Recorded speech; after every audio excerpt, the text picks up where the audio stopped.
Going to live stream the meeting. When YouTube is ready, we can also it's ready. start here. No, it's loading. It's ready. It's ready. Yeah, Yeah. It's saying that it's streaming. Mute on YouTube. Good. Now we are live on YouTube. Okay. Good. I think we can start for the openings.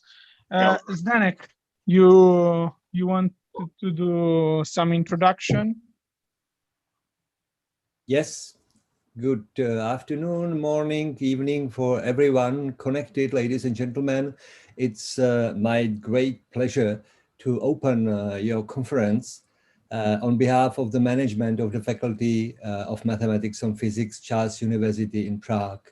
Regrettably, of course, we only connect to each other via online, and you cannot really come, you could not come, and we could not meet you and welcome you in person. I hope this will change at some point, and there will be another opportunity to invite you to Prague and show you the Prague we are proud of. But of course, this is the situation, and I am sure that you will tackle all these the issues of the online meetings, and then your meeting will be fruitful.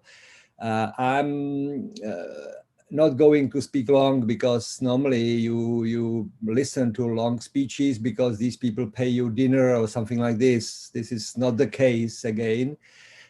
So I will almost stop here. I have one wish for you. I wish you very nice discussions and fruitful meeting. I have also one wish for me, because apart from my position of the Vice Dean for the scientific research of our faculty, I'm also a high energy physicist experimentalist, or maybe I used to be, because the administration is taking most of my time nowadays. But anyway, I have one wish for me, that you will try to design some measurements, some experiments for us, which we can try. And you design some, or you propose some experiments or tasks which are easier than those which we listen, like find supersymmetric particles, it should be obvious, or try to find some physics beyond standard model. This is quite tough all the time. So maybe you come up with some proposals which are more feasible for us, for our experimental colleagues, and we will then in return come back with some verification or validation of your theories, or of course denial of your theories. So again, I wish you a nice meeting, and also I'm very happy that I could be with you for a while. Okay, thank you very much, Zdenek, for this introduction. You're welcome. Really thanks. And so maybe I can start with my opening remarks. Share screen. Okay. Can everyone see? Yeah. Give me feedback. Good. Okay. So I also want to say welcome to everyone. I'm Luca Smaldone, one of the organizers of this meeting. I'm very happy to see everyone here in this moment. I'm sure will be more person during this meeting. And what is the quantum and gravity meeting? This meeting was thought as an occasion to meet everyone and to have a possibility to discuss about various topics regarding particularly the interplay of quantum theory and gravitational physics, and from fundaments of quantum mechanics to quantum gravity theories, quantum gravity phenomenology in different forms, and black hole physics, and so on. So the idea was really to create an occasion to listen many different voices, okay, and to give to everyone the opportunity of speaking. In fact, we have both young scientists and more senior researchers, and I am very happy that level is so high, and all speakers will have the same time for the talks, for the discussion. So we are all at the same level at this point. This is for me a spirit of science. So I would like to thank our partner institution. Actually, we have an Italian Institute of Nuclear Physics, INFN. As Zdenek, remember, we have clearly Faculty of Mathematics and Physics of Charles University in Prague, which hosts this event, and the Department of Physics of University of Salerno. And Journal Universe, I would say something a little bit more about this, but Universe will publish for free a special issue of proceeding of our conference. And so a very great thanks goes to the organizers of this event, because they all worked very hard for this event. They were always available at every time, every hour during the day and the night. So I'm very happy to work with them. From the above, in this very nice group photo, we have Luciano Petruzziello from University of Salerno, Giulio Francesco Aldi from Da Vinci Institute in Italy, and Gaetano Luciano from University of Salerno, still in Italy, and Luca Boninfante from Tokyo Institute of Technology in Japan, and myself from Charles University in Prague. And so they are the really great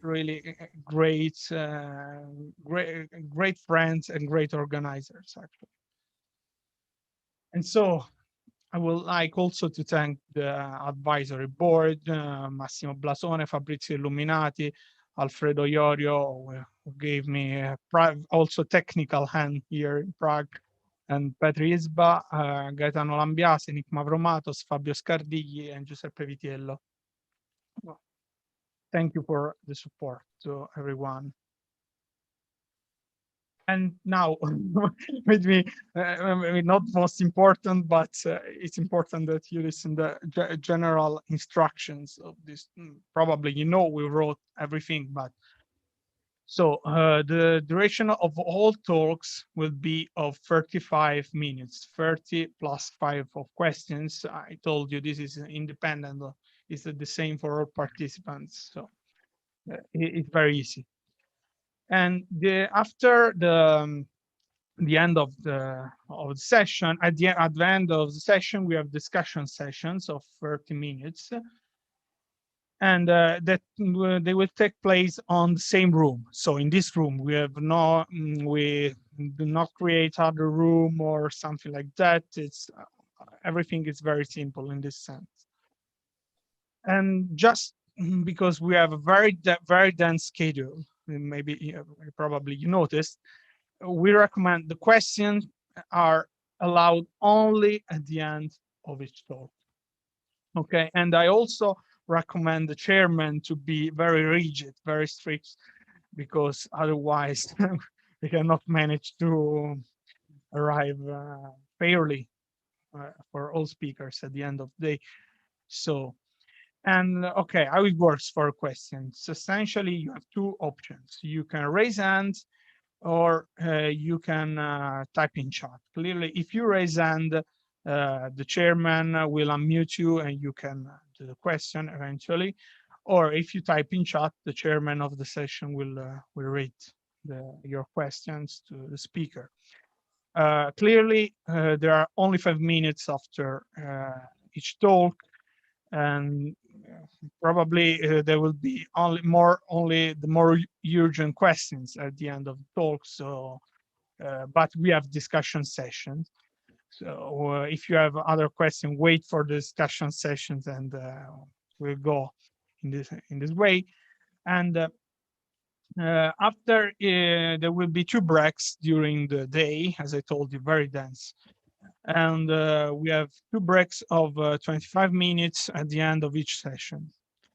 At the end of the last session, we have last discussion of the day. And this is particular because clearly we have no talks after that. So we decided that okay, in the last discussion is scheduled 30 minutes as the others, but if you prefer, if you want, if you have questions, in principle, this session have no time limits. Has no time limit. I write moderately because clearly the conference will be still very long, and here in Europe will be evening, and so we can finish during the night, but not maybe too late. But anyway, we don't want to stop the scientific discussion, which is the heart of science, the comparison of different ideas and so on. So last discussion, in fact, the speaker of last session will have the priority for such discussion, but after that, all speaker of the day, if they want, they can freely participate and can freely discuss if some time missed during the day. So we have this opportunity. And okay, so enjoy the meeting, and we can start, I think. And then just a last thing I have to say. We have about proceedings. Just about proceeding. One moment.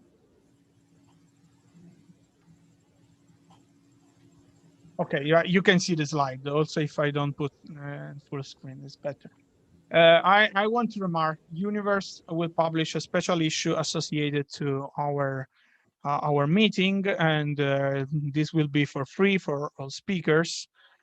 And we are very, very grateful to the journal, and I strongly recommend to all speakers to participate to the special issue. Clearly, it's not mandatory, but I strongly recommend them because of the high level of our speakers of this conference. I think that this volume could be really a reference for future research in this sector, where you can find many different ideas, stimulating subjects, very well written, because I told you. So I strongly recommend to publish, to write contribution, also small contribution for our journal. And you don't need to write something original. You can also do some review of your works, and could be, we will be very happy about this. And so, okay, now we can really start. I stop the sharing.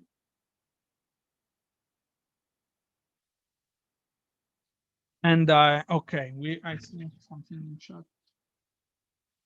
Do you have questions about the meeting? Then we can start. Is it everything clear? So we can have 5 minutes break, Luca, right? We have. Okay, okay. If there are no questions, we have 5 minutes. We can start in 5 minutes with the first session. Yes. Luca, excuse me, it's Massimo Blasone speaking. Since the first speaker, Sabine Hossenfelder, I heard she cannot remain for the discussing session. Perhaps we can even start slightly earlier and have a few minutes more for the question time at the end of our talk. Okay. If for everyone it's good, for me there are no problems. We can start. In fact, I would allow more questions clearly at the end of our talk, and because I regretfully cannot remain for the discussing session. Sure. Okay, I would like also to add, sorry, just a remark that unfortunately he wanted also to greet everybody, the director of our department in Salerno, but he couldn't be here, and he sends his warmest greeting to everybody clearly. Okay, so I think we can start if it is okay for you, Sabine. If Yeah, it's fine so with me. you can share. I don't know how you prefer if you have your clock, but I have 10 minutes and 5 minutes. If you don't mind, I will show in due time Okay, without interrupting. I'll try to pay attention to it. Okay. Okay, I'll try to get this done.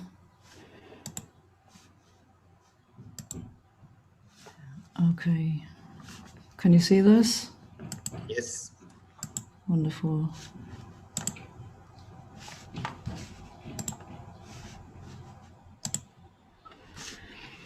Okay, I want to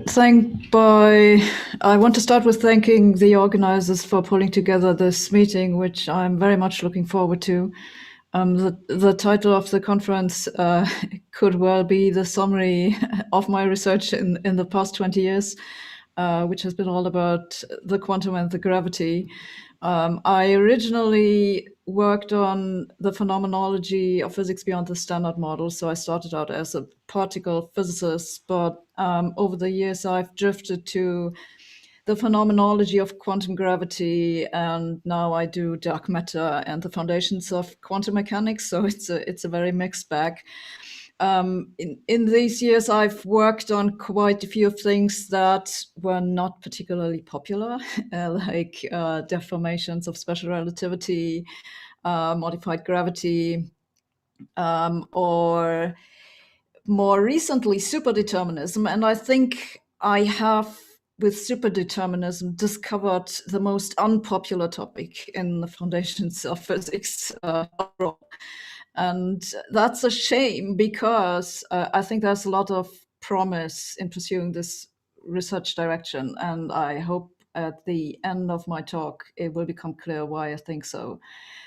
There will not be a lot about gravity in this talk, but I've become more or less convinced that the reason we're not making a lot of progress with the quantization of gravity is ultimately that we don't really understand how quantum mechanics works. So this is why I've begun to work more on the foundations of quantum mechanics instead of quantum gravity. There will not be, yes? Sorry for this, but you have the speaker view, not the full screen mode. So we can see the speaker view. I don't know if... Why is that? Okay for you. Does anyone know why that is? I mean, it's not full screen in this sense. Why not? Hang on. So what do you see now? You see the whole thing? Yeah, now we see the PowerPoint. You know what? Let me stop this and try this again. Yeah.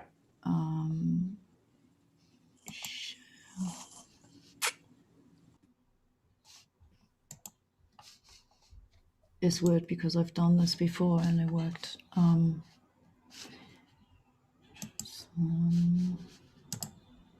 So now you see the whole thing, yeah. right? Okay, now it's perfect. Yeah, but hang on. So because I like to see the preview of the next slide. Oh, sorry. But now you see the whole slide, or you see the preview again? Yeah. We see the preview, unfortunately. Okay, so then you will have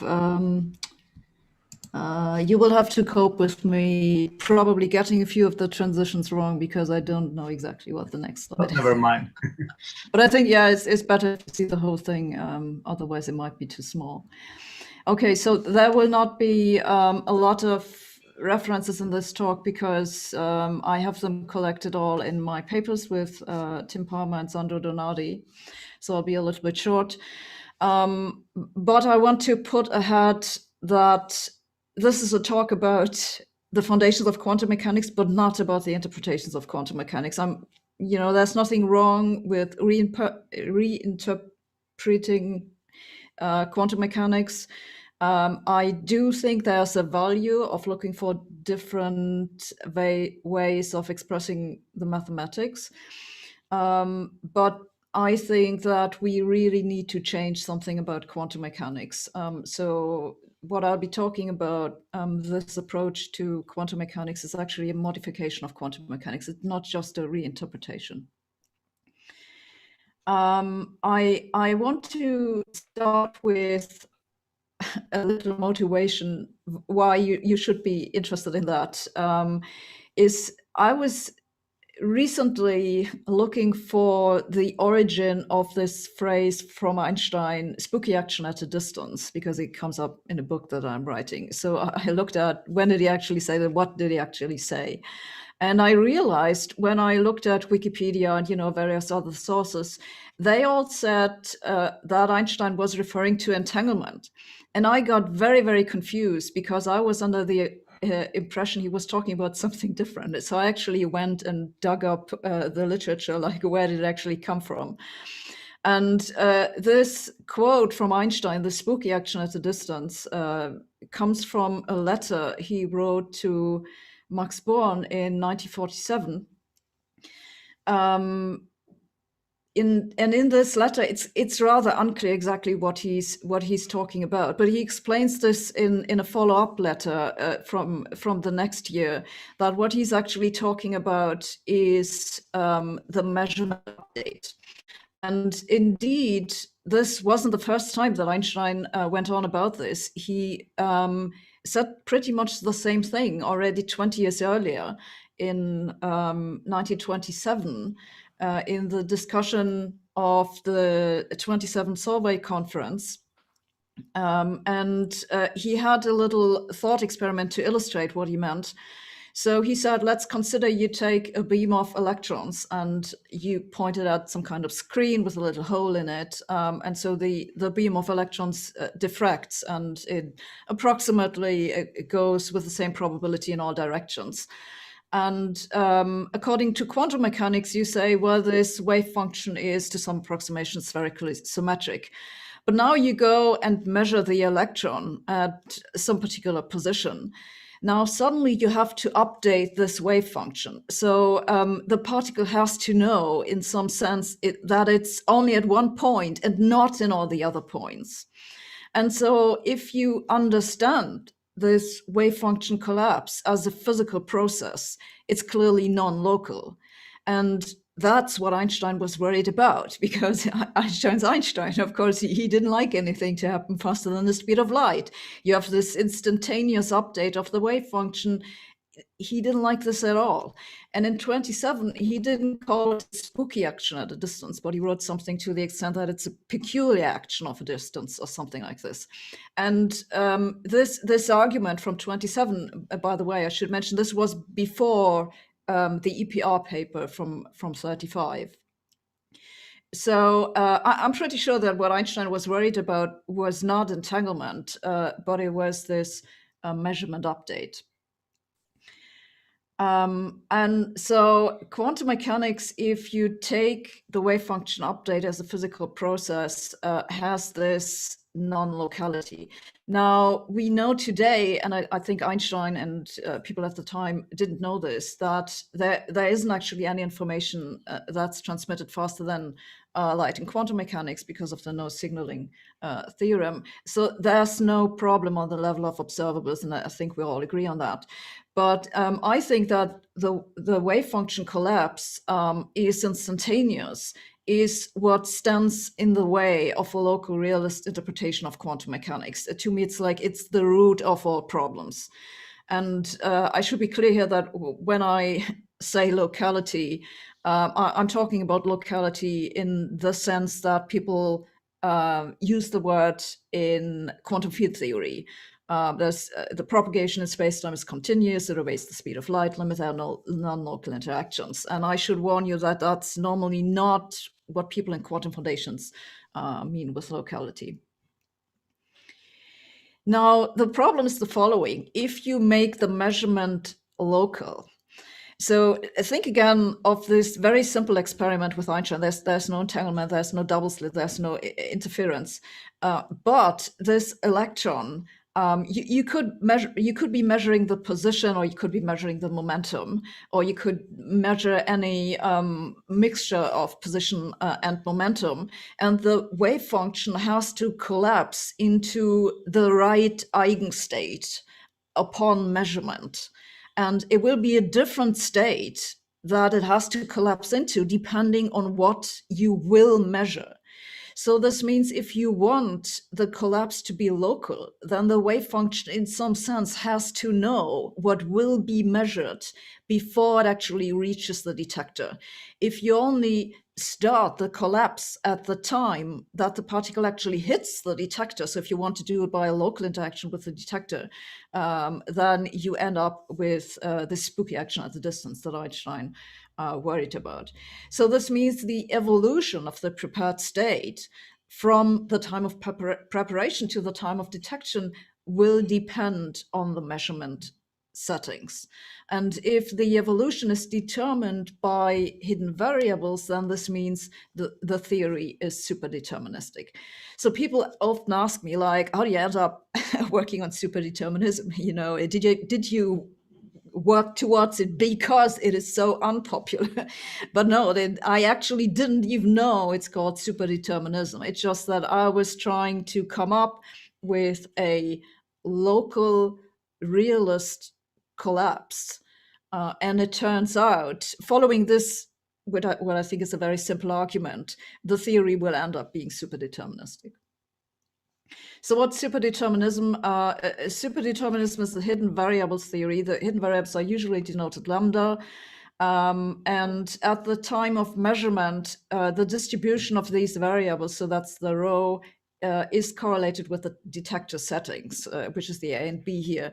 Usually there are two detector settings because people always think in terms of Bell's theorem, where you have two detectors with two different settings. But really, from the argument that I just made, it's generally correlated with the detector settings.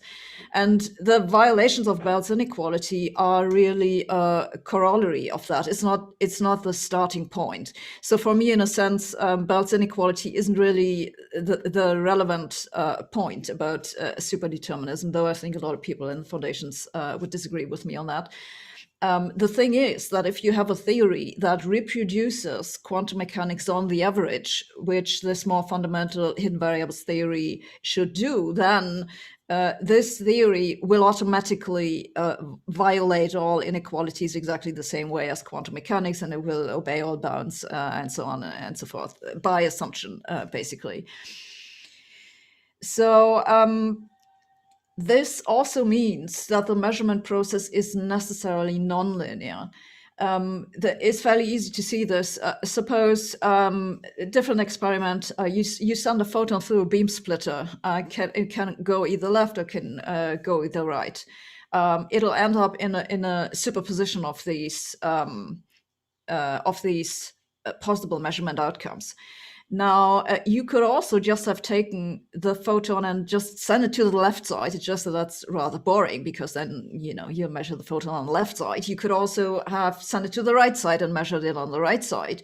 And now the thing is that if you produce this superposition, that's a sum of left and right, the outcome will not be a sum of it being measured left and it being right. So clearly, if you want to actually explain the measurement process by dynamical theory, then that has to be nonlinear. And I think, to me, this means pretty clearly that quantum mechanics is an emergent theory. So the measurement postulate has to be an effective description for a process in an underlying more fundamental theory. That's the theory we're looking for. So it's really a theory, beyond quantum mechanics, in the same sense that, supersymmetry is a theory beyond the standard model. This underlying theory needs to be super deterministic and nonlinear. And this idea is also, I think, supported by the obvious similarity between the classical Liouville equation and the von Neumann-Dirac equation. And yeah, the one thing is the density, and the other one is the density operator. And the two H's are not exactly the same thing, but it's kind of obvious just by looking at it that these equations are very, very similar.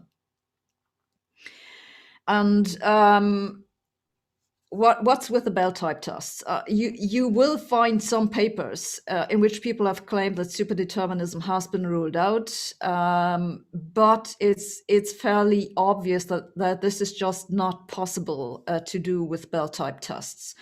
If you measure a violation of Bell's inequality, then this just tells us that at least one of the assumptions of the theorem must be violated, but it cannot tell us which one. And the superdeterministic theories by assumption give rise to exactly the same violations of Bell's inequality as quantum mechanics. So of course you can't rule them out. So I'm a little bit frustrated because people always do these Bell types experiments. It's always the same experiment one way or the other, do it over and over again, but really we're not learning very much from it because exactly what I think is the interesting conjecture about the more fundamental theory that superdeterminism cannot be tested with Bell-type experiments. And I would say that's all totally obvious. Like, right, what does it need to actually get a physical local collapse? You need a theory that's superdeterministic. The theory has to be non-local. It pretty much follows from this that quantum mechanics has to be some kind of average theory, psi-epistemic as it's called. So why hasn't anyone looked at this before? Well, one thing to say, of course, a few people have looked at it. It's not like I'm not the first person ever to think of this, but there have been very, very few people. And the major reason, I think, is that because philosophers have put down superdeterminism as an unscientific idea on day one, and no one ever experimentally checked it.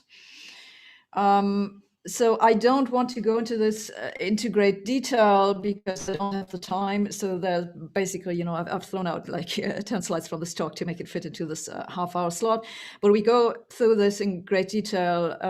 Tim and I go through this in great detail in our paper that you can find on the archive. I'll just sum this up very quickly. There are three major objections that have been raised by philosophers against superdeterminism. One is that it's unscientific.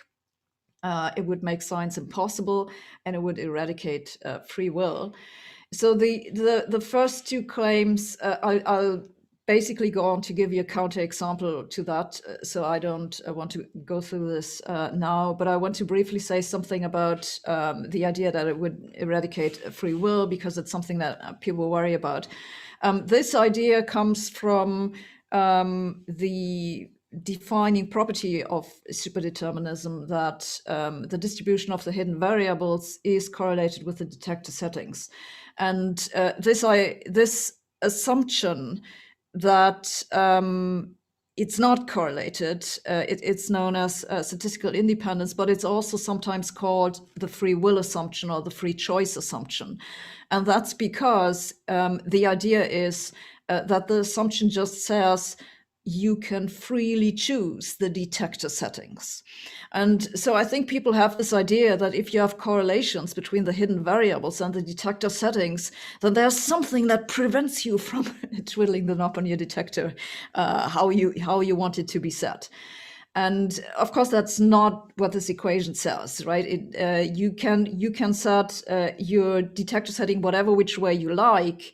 The thing is just that the evolution of the prepared state will depend on how you choose the settings. I think the major reason that people get confused about it, I mean, one reason is that they confuse correlation with a causation, but that's kind of a not so common mistake. The more serious problem, I think, is that people forget that all the equations that enter Bell's theorem are actually equations at the time of measurement. Bell's theorem doesn't have any time dependence, but if you make an experiment, of course, you have a time dependence. You prepare a state and then it propagates and then you measure it. That's how experiments work. But this time evolution doesn't enter the theorem. So you evaluate all the variables at the time of measurement. And so you can very well have a distribution of hidden variables that at the time of measurement is entirely uncorrelated with the detector settings. But it's during the evolution of the state that these become entangled, exactly because the evolution depends on the detector settings. And so that's many words. I'll show you some equations in a moment. But first, I have to tell you a little bit about who else has worked on it. And as I want you, there aren't any references here, but we have them all in the paper.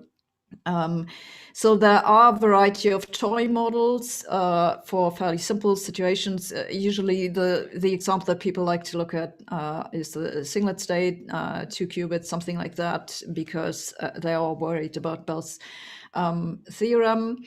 But there are very few full-blown theories that you could apply to general situations. Basically, there are three. There's Gerard Tufts, cellular automata. Then there's Tim Palmer with the invariant set, and then there's me and Sandro with the path integral approach that I'll tell you a little bit more about. But basically, there's it's a an uncovered ground, you could say. There's a lot to do, and for this reason, I'm also afraid that there are a lot of questions to which I just don't have answers. Yeah, a word about future input dependence. So this is a term which was coined by Ken Wharton, and I quite like it because I think it describes a general property of superdeterminism. So the thing is that if you have these correlations between the hidden variables and the detector setting, people always ask, like, where do they come from? Right, and there are basically the three different answers you can give to this. One is, well, they were inscribed in the initial conditions of the universe. They've just always been there, and that's kind of I think the classical superdeterministic answer that I'm guessing Tooft would probably give. You can argue they were locally created in the distant past, and that's a kind of argument that you can actually constrain by experiment, which is what the so-called cosmic bell test has done. So you can use photons that come from very, very far away, pulsars like gigalight years away or something like this, to choose the detector settings. And this way you can basically rule out that they were created at any later time. Or you can enforce them by local consistency conditions in the future. And I think it will become clear what I mean by this, by just giving you an example. So here's the toy model that I've been working on, Sandro, which you find on the archive, though I have to warn you that we've changed the notation because I think people got confused about it. So we've changed all the sigmas with lambdas. So the idea with this simple toy model is that it's a modification of quantum mechanics where you don't need the measurement update. Instead, you have a local dynamical collapse. And the state depends on hidden variables. So those are the lambdas. And if you choose one of the lambdas, the forward evolution of the state will always end up in a detector eigenstate. So that's why you don't need any collapse. But if you average over all the hidden variables, you get back exactly the same distribution as quantum mechanics predicts. And the way that this works is that we introduce uniformly distributed hidden variables. So these are the sigmas, that they're complex valued, distributed in the unit disk. So it's kind of the simplest thing that you can think of. And from those, we define a new random variable. So those are the lambdas. And it's kind of, you could say, it's kind of a little bit superfluous to introduce this in two steps. You could just take the final lambdas and write down the distributions like this. And that's right, but the reason I did it this way was to emphasize that there's absolutely nothing fine-tuned in this distribution of the hidden variables. They're just uniformly distributed in the unit disk. So there's no further information you need to put into this. It's kind of the simplest thing that you can think about. And so the important thing about this distribution of the lambdas, which we derive from this, is in the alphas. So the alphas are the projection of the prepared state, so that's basically the same thing as you would have in quantum mechanics, on the measurement eigenstate. So this is the big I. So to make a long story short, the alpha I square are the probabilities of the different measurement outcomes that would appear in Born's rule. And now we define a whole set of Lindblad operators for which I've written the definition down. It doesn't really matter exactly what these operators do. The point is that we add them to the master equation for the density matrix in the standard form. You may be familiar with that. So you have this first term that will just give you the normal quantum mechanical evolution with the commutator with H. And then we have these additional terms with the Lindblad operators that now depend on the hidden variables. And then you can show that this evolution of any initial prepared state ends up in a detector eigenstate. That's what the Lindblad operators do. That's fairly straightforward to see. Exactly which eigenstate you end up having is determined by the hidden variables. So if you pick one particular sigma, then you'll end up in one particular eigenstate. I just realized I should have spelled out more clearly that there is one hidden variable for every dimension of the Hilbert space. For an n-dimensional Hilbert space, we have n of these randomly distributed variables. When averaged over the hidden variables, the probabilities agree with Born's rule. So we proved this exactly in the paper. We also prove in the paper that there's no superluminal signaling. And so it's a deterministic local collapse process that reproduces quantum mechanics, and it's not fine-tuned. Okay, and that was the point that we're trying to get across in the paper, is that you don't need any fine-tuning in this superdeterministic model, because that had been questioned in the literature. There are quite a few papers where people have tried to prove that superdeterministic models have to be fine-tuned. And I've always found this a little bit perplexing, because to me the statement is just obviously wrong. If you want to reproduce the distribution that quantum mechanics gives you, you can always do this by just assuming it has the distribution of quantum mechanics. So whatever assumption you need for the initial distribution of the hidden variables, it can't possibly be more difficult than quantum mechanics itself. I still think this is an entirely obvious argument, but people didn't understand it, and so I thought I'd just cook up this toy model and prove exactly how it works. And this toy model is constructed so that it will give you exactly the same predictions as quantum mechanics, but without the measurement update. Instead, you have to accept that the theory is superdeterministic. And to come back to this point about future input dependence, the future input dependence here is the measurement setting at the time of measurement. So relative to the prepared state, that's in the future. And it's because you use the measurement setting in the future. You don't need to know a lot of information about the initial state. So that's the thing that people worry about. You could now go and say, well, I'll take this measurement setting in the future and evolve it backward to the time slice at which I prepared the state, and you would end up with something that's hideously difficult, because you could have chosen the detector setting in a gazillion different ways, calling your grandmother and asking her for her opinion how you should choose the setting, all that kind of stuff. But it's entirely irrelevant if you want to make a prediction with the model, because the only thing you need is the detector setting at the time of measurement. And that's what Wharton refers to as future input. Now, this toy model is not very satisfactory because it just assumes there are these hidden variables and they're uniformly distributed, and it proves the point about fine-tuning that I wanted to get across, but I don't think of it as a reasonable model of how nature actually works.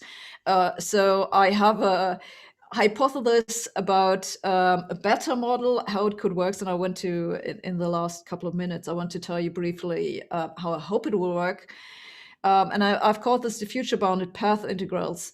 So usually when we deal with path integrals in quantum mechanics, we have this idea that the particle can take all possible paths into the future, and then we add them all up and we get this distribution over final outcome. And that's basically where this quantum indeterminism comes from, because we have this distribution. So the idea with the future bounded path integral is that we instead say, well, we have a different functional, and then there's the question, what's the functional, which I will come to in a moment. But really, the particle only takes one path, which is optimal in a certain quantifiable form. So you do not end up with this whole distribution over all possible end state. And what do you optimize over? Well, you optimize over so the integral over, of course, the path. I mean, that's why it's called a path integral, right? But also over the possible end states, and this is why it's future bounded. You don't normally do this. Can you still hear me? Because I see that my stream's frozen. Oh, it's okay. Yeah, great. Yeah, and then the idea is that just which path is optimal depends on the degrees of freedom of the detector. That includes the measurement setting. And of course, it all comes down to the question, like, exactly what does the path integral look like? And this is what we're currently working with. In the end, it might turn out to be not exactly the right thing, but I think it's kind of something like this. So we have a path integral where we're summing over all possible paths in configuration space. So these are the A's are just the coefficients, and the expansion of the wave function is all the formalism is the same as in quantum mechanics. There's nothing funny going on there. And then we have the scalar product, which with what is basically the Hamiltonian operator. So just by looking at it, you can kind of guess what this first term is going to do in the stationary approximation, is that the state will fulfill the Schrödinger equation. And indeed, Sandro has beautifully been able to actually prove that that's the case. So if you ignore this quantumness term that I've put in scare quotes, you just get back normal quantum mechanics. And what this quantumness term is supposed to do, it's supposed to put a penalty on all paths that'll end up creating a lot of entanglement between macroscopic states. So if you have a state that will evolve into a superposition of detector eigenstates, that should be punished. In the sense of making a smaller contribution to the path integral. So it would not be the most optimal state. And the most optimal state, if something like this can happen, would be one in which the particle is forced to go off the Schrödinger evolution and instead into a detector eigenstate. So that's the idea. But as I said, that's work in progress. And then there's the question, how would you test it? So of course, since we don't actually have the full model, I can only make some conjectures here. But I think that generally for all superdeterministic theories, you have the property that identical measurement setups will lead to identical measurement outcomes. That after all, the theory is deterministic. And that's not the case in quantum mechanics. So what you can do is you can look for autocorrelations in a time series of measurement outcomes that, according to quantum mechanics, should be uncorrelated. It's just that these correlations are hard to see because they'll be washed out very quickly if you have a detector that has a lot of degrees of freedom. So what you have to work towards is using a small system that's cooled down so that a few parts that can wiggle. And you have to use a system in which the measurements can be repeated in a rapid sequence. And yeah, so that's also the end. And I just want to end with reminding you that superdeterministic theories are not interpretations of quantum mechanics. They're more fundamental theories from which quantum mechanics derives. Thank you for your attention. Thank you very much. So now questions.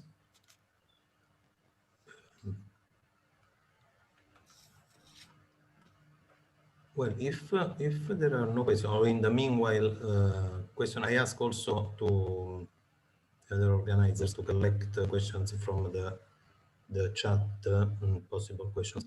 I would like, okay, there is one, yes.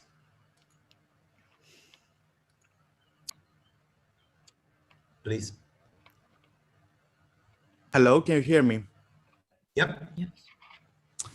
Sabine, thank you very much for the wonderful talk. I wanted to ask a bit of an exploratory question. I'm wondering if you have thought along these lines. So in quantum field theory, usually to see locality, you have to go to some sort of Lorentz-like gauge, some gauge where Lorentz invariance is explicit. And in the path integral picture, you would gauge average over such gauges. And when you are in Coulomb-like gauges, you typically have your potentials, your pre-observable things being instantaneous. And that's typical of Hamiltonian, of 3+1 like treatments. I was wondering if you see this being related at all, whether we could see the locality of the wave function somehow collapsing with the speed of light if we would go to a Lorentz covariant formulation. That's a very good question, but I'm afraid I can't really say much about quantum field theory at this point. As you might have guessed, just looking at path integral, I chose a formulation like this because I hope that at some point in the future it will be possible to generalize it to quantum field theory. It kind of looks like it should be possible to do a second quantization on that. But so far we definitely haven't done it. We're only plainly dealing with boring old quantum mechanics. And at least this formulation, the way that it's written down there, is in principle it's Lorentz invariant.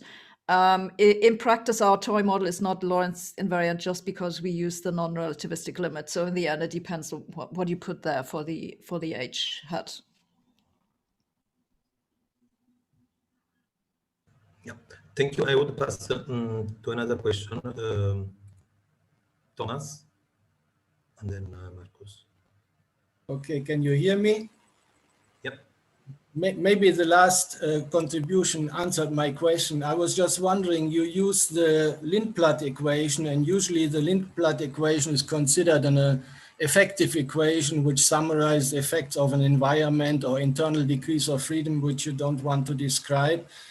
And my question is exactly that. I mean, how do you make it relativistic? There have been some attempts at that, but I think there's no generally agreed solution to the problem to have a Lindblad equation which is relativistically okay.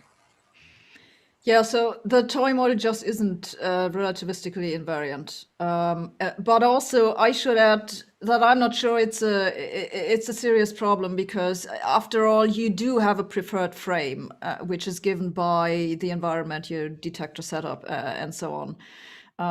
So I'm thinking of this as, yeah, as you say, it's an effective description where you actually include information about the environment in these operators. But I think one shouldn't take the toy model too seriously. It was really very constructed towards debunking this claim that superdeterministic theories have to be fine-tuned. Now you can just go and do the calculation with this theory, and it's clear that you don't need a ridiculous amount of details.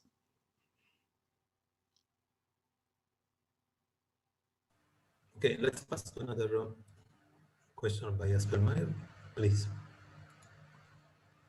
Yeah, hi Sabine. I have a quick question. Can you elaborate a little bit more on the circumstances under which you would have some experimental, you would expect some experimental signatures?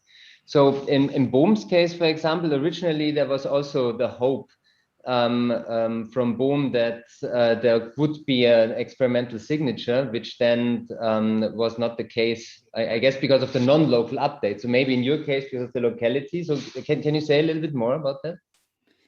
Yeah, it's interesting you say this because I was just recently reading a biography by Bohm, and it's pretty clear that he originally thought you can actually measure it. You know, there would be some deviations from quantum mechanics, but then he received, I mean, that's my brief summary. He received such a lot of negative feedback from the community that he changed his mind and started saying, no, it's just a reformulation of quantum mechanics.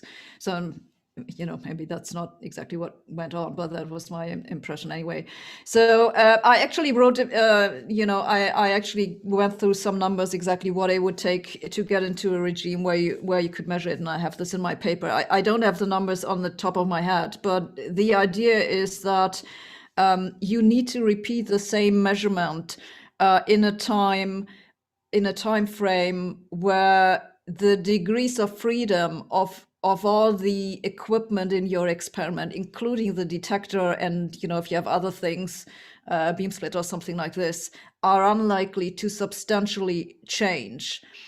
So that's kind of the benchmark that you need to reach. The way that I think about it is kind of is in terms of if you're trying to make a weather forecast or something. We all know that weather tends to be chaotic if you try to project it a long time into the future. So in a long time series, not a time series, but in a long time duration, you wouldn't see any correlations. It's just entirely been washed out. What you want is you want to get down to a very short time so that you have a chance to actually see that states that come from pretty much the same initial condition will end up giving you pretty much the same result. And that's what gives rise to this correlation. So, you know, I would say that because you want something that you can repeat quickly, it would make sense to use photons just because they travel quickly. But of course, it also depends on how quickly you can actually repeat measurements. And I understand experimentally, you know, each detector has a downtime.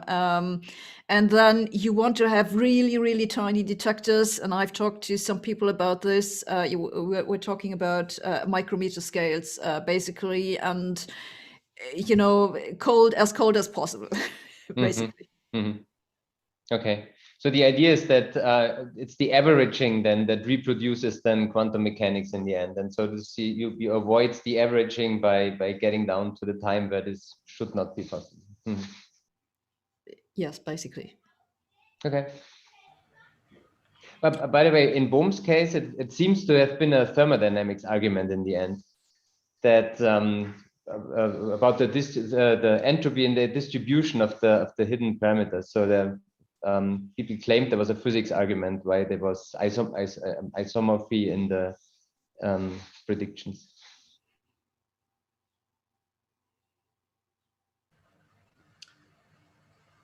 Okay, so I think I have also a very quick question because I mean we can take these 5 minutes, Thomas, don't worry, because we recover afterward for Sabine. In what your proposal differs from the one by Toft? I mean, in that case, he's looking for the variables which are really deterministic, as I understand. In your case, what is the, because I'm not very familiar with your approach, I need to say. So there are a variety of differences. One thing is that, loosely speaking, well, first I should say, this is my best guess. You know, if you really want to know it in detail, please go and ask him directly. So he starts from a much bigger picture, basically, which is the cellular automaton approach. So it's a discrete theory, basically, of space and time, and you can do this But if the only thing that you want is a superdeterministic theory, it's kind of unnecessary. So my approach definitely doesn't have this. I don't, it's not so much that I'm saying it's necessarily wrong. I just don't see why make it more complicated than it has to be. So that I think is the major difference. But also when it comes to the question, what are the hidden variables? I'm taking this very minimalistic approach. If possible, do not introduce anything new. So for me, like the most obvious thing to try is to say maybe the hidden variables are actually the degrees of freedom of the detector. We don't need to introduce anything new.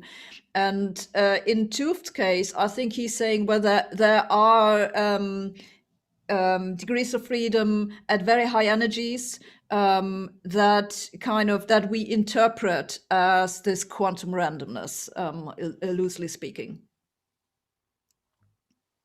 Okay, thank you very much. So if no more questions are asked, we thank again. Just a second, Massimo. I guess there is another question in the chat. Since Sabine will not participate in the discussion. Sorry, I missed this one. Yeah, there is a question. Do you want to read, Luciano? Okay, just a second. My question is, what about if the universe is closed, then the total spin of a pair of particles is conserved? Thus, if one changes, the other will change to 2. So no change to the total universe energy. Thanks. Well, okay, energy, I don't understand, but I don't know if you could get the question. It's about no, sorry, I don't know anything about the spin of the universe. Probably if the participants want to raise the hand so that we can unmute him and can probably explain the question a little bit better. Okay, otherwise we can go on because it's already 7 minutes beyond the schedule. He's not raising the hand. So. Okay, so it doesn't seem that. I think we can stop here and go on with the next speaker. Thank you very much.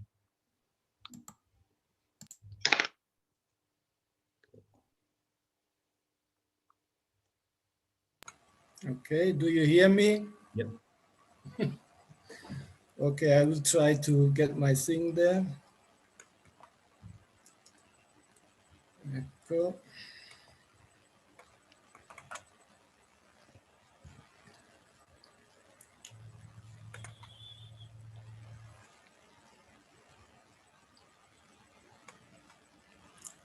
Okay, should be okay. Can you see it? Can you? Perfect. Okay, very good. First of all, thanks to the organizers for the courage to putting such a big meeting online together. For me is already fantascienza. And thanks for inviting me to give a talk here. And what I want to talk about is basically some keywords which are on this slide. And my aim in the talk is to give at least a glimpse of what each of these terms mean. So let's go right into it. By the way, Massimo, do you give me some sign of time? Sure, I keep like I will give you at 10 minutes before the end or in the 5 minutes. Perfect, perfect. I should manage, but let's see. Okay, so let's go forward. First thing is I want to give you a glimpse of this cellular automaton interpretation of quantum mechanics. The terms, I think by now are already kind of historic, and maybe one should name it in a slightly different way, but let's stick to that, which has been introduced and pushed very much by Gerard Toft. And Sabine was talking about this in passing in the previous talk. So what are the basic ingredients of such a deterministic model? The idea is that we have ontological states, which are the physical states a finite deterministic universe can be in, or a finite, if you want, a closed system can be in, and we denote them by this cat notation because it's very convenient, but a priori it has nothing to do with quantum mechanics. It's just to give a name, and the labels somehow qualify physical properties of the states. Then very important, which is basically the attribute which characterizes an ontological state, is that they cannot form superpositions, because as soon as we form superpositions, we go into much larger space, which is kind of Hilbert space, depending how we do it in detail. But that's not what we want. We want these ontological states to really represent the physical states, let's say, of our universe. And by the way, this will then serve as a preferred basis. So that this basis is fixed once and for all. This is, of course, an extremely strong assumption, and I will not discuss any philosophy of it. I just want to take a very pragmatic approach and see where does it get me.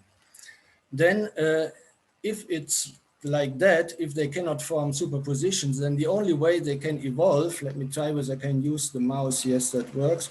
They can only evolve by permutations. That, for example, just to give an example, something to look at, that state A goes to B and B goes to C, whatever you set up there. And this is all. This is really all of it. And now comes the mathematics, namely we declare these ontological states, as I said, as a preferred basis and also a normal basis to introduce the appropriate mathematics, which we know. And this right away opens up a Hilbert space, which is much larger than the original space of states which we were talking about. Then the beables on this space, they define what these labels mean. For now, it's just abstract names of the states. The next step is that we introduce, once we have the mathematics of Hilbert space, of course, we introduce quantum superpositions, because that's what we know decently. And we introduce superpositions, and these are the quantities or the objects, the quantum states, with which we describe physics, as long as we don't know better, as long as we don't know anything about this ontological basis. And this has immediately an interesting consequence. Here I formed such a superposition of these ontological states with some complex amplitudes. And if they evolve now according to this simple game, according to this simple permutation rule, what happens, you see, is that state A goes to B, state B goes to C, and so on and so forth, whatever this set of permutations tells you to do. The important thing here is that the amplitudes which define, so to speak, the initial state, or which you chose to describe an experimental situation, they are conserved. And this has been termed the conservation of ontology, which has a very important consequence, because this is basically what eliminates the measurement problem. I mean, it's not immediately obvious, perhaps. For me, it took a long time to understand it, despite the fact that there's no complicated mathematics. One just has to clear up the concept. And you can see that from the starting from this idea of these ontological states, step by step, we introduce quantum mechanical language, but the basics are these 3 points, which I have written down here. And we should keep this in mind, because this is much more rudimentary in a sense than what we usually do in quantum mechanics. So this has to be clearly distinguished. The rest is mathematics, is a clever language which we learned, which you introduce to do if you don't really know what's going on this level. That's the idea of the whole game. And as I said, quantum mechanics departs, you can do what you can do, unitary transformations in particular, but then of course there are difficulties, otherwise the problem would be solved, and this is not solved at all. The problem is that we have so far no description of the standard model or any, let's say, gauge interactions or anything in this picture. This is still missing and presumably will take quite a while to make progress there. In particular, the interactions are really the problem. How to do interactions in a picture where everything works only via permutations. Technically, what we need to figure out, and about this I will have things to say, is how permutations are related to Hamiltonian, because we want to use our quantum mechanical language. There's nothing wrong with quantum mechanics. It's just a language, a mathematical device, which works perfectly, maybe the best thing we can do, but it's not appropriate to reflect what is underneath the ontological states.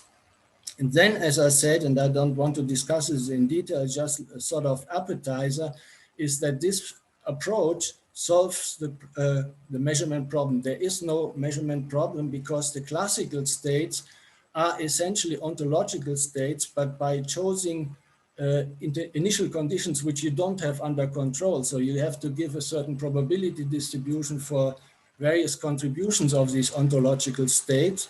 And then what happens in a measurement is that you pick up different initial conditions, and therefore it's no wonder that the thing collapses to one of those ontological states, because it cannot do anything else. According to the simple dynamics here, it's dictated what everything does. There are no superpositions formed, and the amplitudes are reflecting the initial probabilities you put in.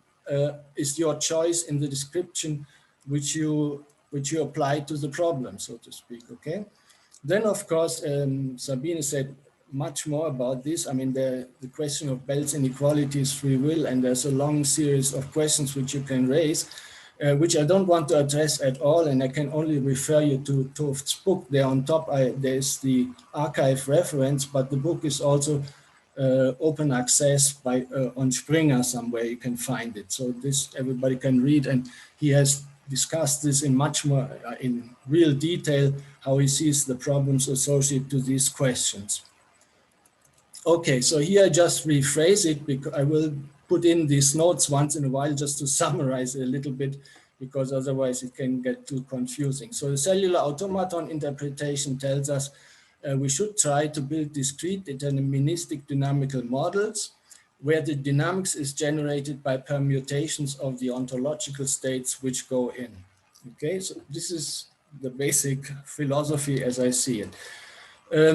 Then what we will see in more detail now is that the periodicity which comes from these permutations, we assume that the set of states is finite just to make the keep the mathematics under control. This is not perhaps really necessary, but it makes things more transparent. Then the periodicity which comes from these permutations, if you go through the whole cycle of states once, you end up with the initial state, without fusion or fission of the trajectories, makes them already in some sense close to quantum mechanical models, and I will argue about that in more detail in the following. Okay, so now we need some tools to go into more details. Let's assume that we have n objects. We can call them states, but they can be whatever they want. And we map them onto each other by permutations involving all states. So there are no short circuits, nothing like this. There's no merging of trajectories, no fusion, etc. This is another possibility, but opens a much more complicated area, which we don't want to do right now. Then such permutations can be represented by unitary matrix, and I choose a particular representation like this because it's, to me, is most transparent, and I call the basis to which this refers the standard basis. Later I will show you the diagonal basis, and we have to relate this basis to extract the Hamiltonian. So these permutations can be expressed by such unitaries, and here you see there are some arbitrary phases which will not play a role in what I have to say today. Maybe they don't ever play a role at all. So pretty soon I will just set them to 0, but for completeness, I kept them in here. Then what you see is a very important property of these permutations, namely, if you go through this set of permutations, one complete cycle, you end up basically with a unit operator. This is very crucial. And it tells us what the eigenvalues of this Hamiltonian are. The Hamiltonian, as usual, is related to the unitary in this way, because then the eigenvalues of the Hamiltonian are just roots of 1. Okay, so we use this knowledge, and you can immediately write down what these eigenvalues are. Here the phases are still there, but from now on I will drop this term. It doesn't play any role in the following. And this basis where the Hamiltonian is diagonal, I will call the diagonal basis.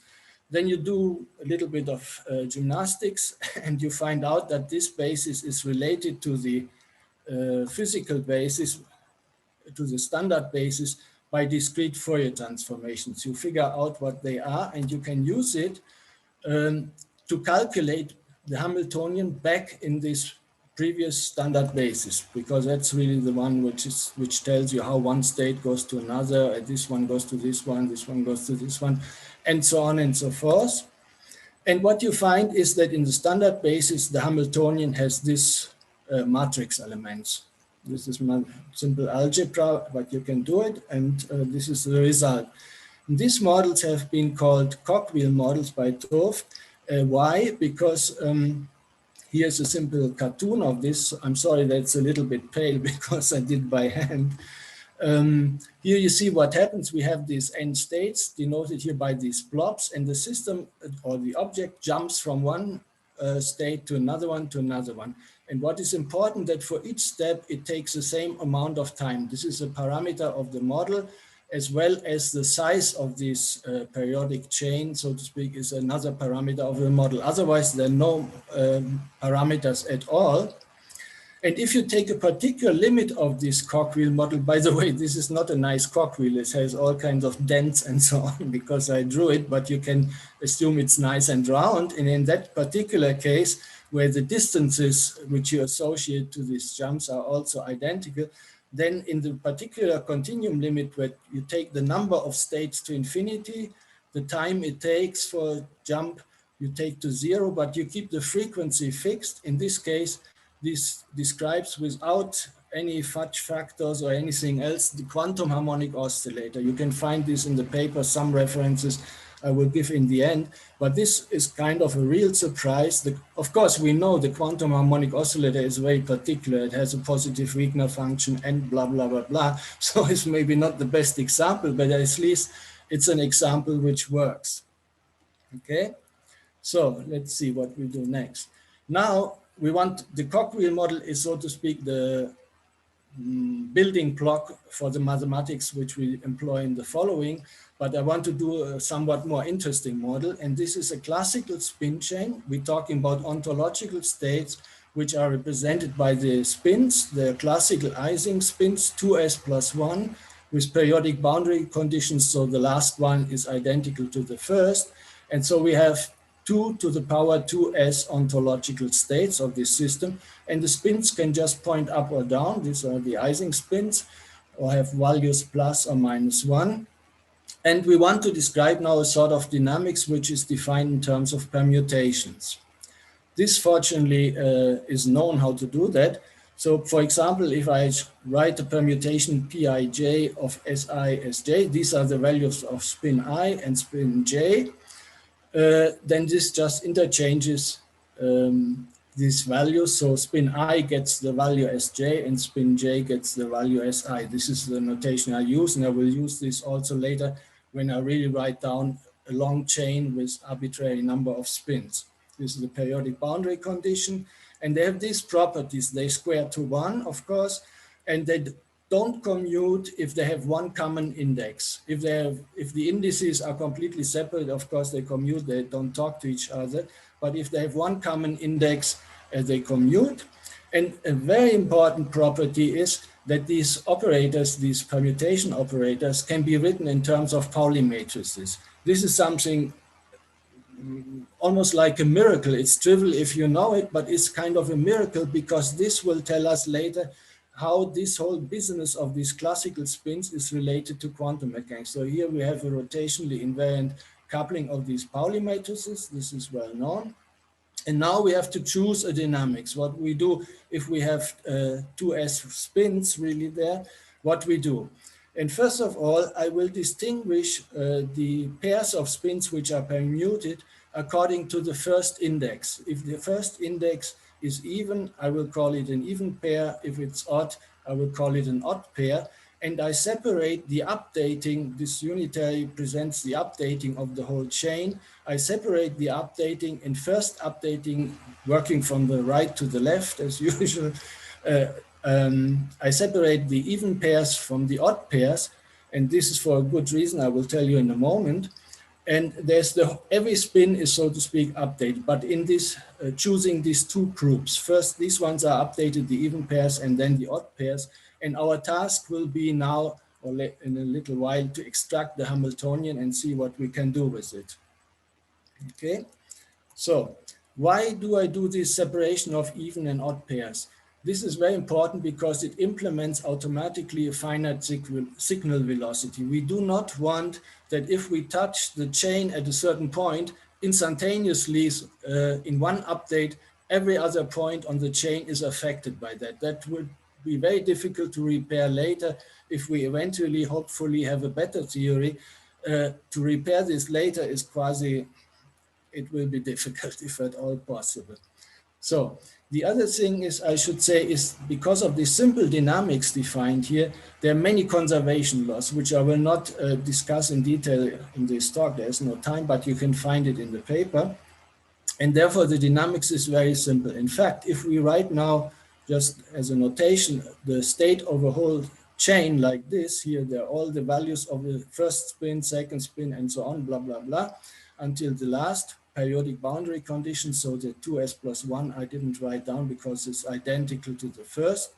And then the motion of these values, or the motion of the state, is actually very simple. For example, let's concentrate on the spins number 17, 18, and 19. 17 is on an odd side, which are these open blobs. Here's the initial state on this line and the final state also on this line after one update. Then what we find from this dynamics is that the odd blobs, the values of these spins, just move to the next available odd blob. So they move 2 units to the left, so to speak. Whereas the spins on the even sides, like this number 18 here, for example, they move to the next available side, even side available to them to the right. So we have left movers and right movers. And we have, of course, this periodicity property of all permutations, which I was referring to before. In this case, that after S applications of this update operator, we come back to the beginning state. And this reminds us, of course, of this cogwheel model. This is why I said this is a sort of building block, except that here we have cogwheels which consist, so to speak, in these inclined lines. I mean, you update this one to here, to here, to here, to here, and eventually come back here at the end of the chain because it's closed, and you go here, then you go here, and so on and so forth. So you can see it's a sort of particular concoction of these cogwheels, which indeed has nice properties, as we will see. Okay. So here's just a note to tell it to you. This is like a side remark. I will not keep talking on this, but I want to mention it, that the kinematics of these left movers and right movers, if you change a little bit the notation, etc., can be described by these two equations. And this looks to me deceptively like a discrete version of the 1+1 dimensional Weil equation. So this is nice. I mean, this model actually has some vague connection to physics after all. And in this direction, of course, one has to work more. As I said, the main problem is to get to interactions, but slowly. Okay, so now our task, as I mentioned, is to extract the spin exchange Hamiltonian for the whole process, I mean, for the whole update operator. And I said we recognize some similarity to these cogwheel models, and therefore the idea is to trace the Hamiltonian, which I described before for this cogwheel model, this really the initial building block model. We have to trace it in a suitable way such that it acts on the spin states, on these Ising spins, so to speak, in analogy, in direct correspondence. There's a one-to-one map. It acts on the spin states like on this on an S-state cogwheel. And this can actually be done. I mean, I cannot tell you the details here, but as I said, it's all in this paper. I just tell you what comes out. And what comes out is this Hamiltonian now. You see that it is stressed. I mean, these coefficients stem actually from the original cogwheel model in some sense. I just here adapted for the number of spins, etc., etc. But it is stressed by the operators which we put into the problem. So this is quite curious and describes now fully the classical evolution of such an Ising spin chain in terms of the Hamiltonian instead of the unitary, okay? So now, classical and ontological, in a way I use synonymous, or at least they have considerable overlap. As I told you in the beginning, we have the ontological states and probabilistic superpositions. These are the classical states, but no amplitudes, no superposition states in the sense of quantum mechanical superpositions. As I mentioned in passing, there are no free parameters except the size of our chain and the time scale which it takes for one update. So these are the only two parameters. And because the Hamiltonian is essentially related to the logarithm of the unitary, and the unitary itself is given in terms of these permutation operators, you can kind of guess, I tell you here, that behind this kind of result is a very nice Baker-Campbell-Hausdorff formula, in particular a Baker-Campbell-Hausdorff formula which is terminating, and there are not many examples of terminating Baker-Campbell-Hausdorff formulae around. Only for very simple operators it works. So this is mathematically curious, and some people find it interesting actually. Anyway, what I want to tell you now is to apply this result and to get something out of this result. How am I in time? I think it's all fine. And let's assume that we are in a fictitious world where we try by some experiment or something, we try to pinpoint what this Hamiltonian is. So we don't know it beforehand. We don't know what is underneath, what are these Ising spins. We just somehow experimentally try to analyze the object which we are studying and try to find piece by piece this Hamiltonian. As I said, there are no free parameters except the size of the chain and the time scale t. But let's assume that from experimental side, we make mistakes. We don't know the details, all the terms of the sum, etc., etc. In particular, just the rest will be for illustration. This is nothing very deep in the sense. I have precise reasons why I do this and why I don't do something else. There are different places where you can make errors with this Hamiltonian. Let's assume that the chain is very long, and I take just the leading terms from this sum. So I assume I just recognize that I have these terms, but the rest I don't know. And I want to explore the consequences of this. Another obvious place, that's why I wrote it down here again, where you can make mistakes. For example, if you analyze an unknown Hamiltonian from experiment, maybe you don't recognize immediately that there is some rotational invariance in this particular coupling. And if you distort this, it has much more drastic consequences than what I do here. So this is, so to speak, the simplest option. Now, that's why I do this, because what I realize now, if I have this approximate Hamiltonian, let's say, crude approximation, but I can take any approximation, any deviation from this fine-tuned Hamiltonian, so to speak, will produce such effects. It generates superpositions of ontological states. Therefore, what this Hamiltonian does, it doesn't let you stay in the space of ontological states. This is very important. I can say it in other words, which sounds perhaps a little bit more attractive, that any perturbation of the Hamiltonian opens the Hilbert space. Underneath, we have the preferred basis of this ontological states. But if something happens and we don't have the dynamics right, if we make mistakes with this fine-tuned Hamiltonian, then what the effect of this is via the superpositions, that it kind of opens the Hilbert space immediately of two-state quantum spins instead of the classical Ising spins. Or you could say it even more briefly, we do qubits by mistake. So this is, in some sense, the message I want to give.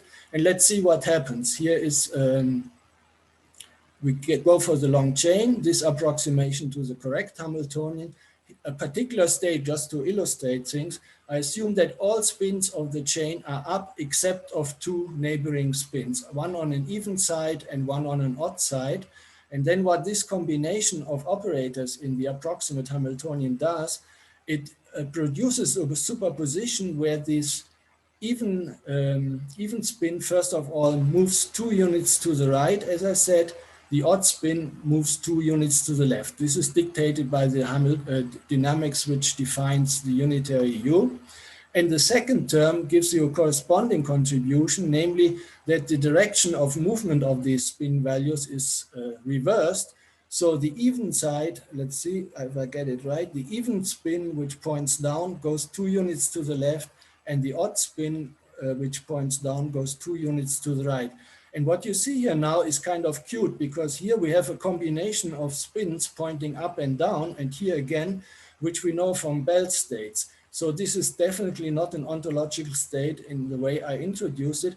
And suddenly, by doing these mistakes on the Hamiltonian, they can be very small or very drastic, whatever.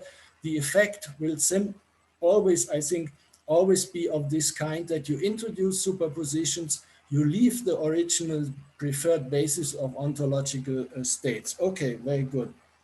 And now I want to very quickly through some conclusions about quantum classical hybrids, which you can go to from this observation here. Let's see, now we assume we have two spin chains, one and the primed one with their values like this. And let's assume we arrive at this situation of these two spin chains by the unitary updates like this. Now, if I do on one of the chains, which let's take the psi, I do a mistake by using the approximated Hamiltonian, then what happens is that this state goes to this kind of entangled state, as I explained on the previous slide, something like this. You don't have to look at the details. I will show you a picture in a moment. And so far, so good. This is not an ontological state, whereas this one is and this one is. But if I do this mistake, I end up here, and this is not an ontological state. So I have a system composed of two chains, where one factor is, so to speak, ontological or classical, and the other one is quantum mechanical by leaving the space of ontological states. Now let's see what happens if I introduce an interaction between these two chains. And I do always by examples. Sorry that is so pale. Here's one chain, here's the other chain, and the interaction just consists temporarily that this piece of chain is exchanged with this piece of chain. So the two chains come in contact in whatever circumstances, and they just exchange a piece of chain. What will happen? Here's the formula. First of all, if I don't do a mistake, the operator is given by this, the interaction is given by this. I end up from the original state to this result. This is fine, this is an ontological state.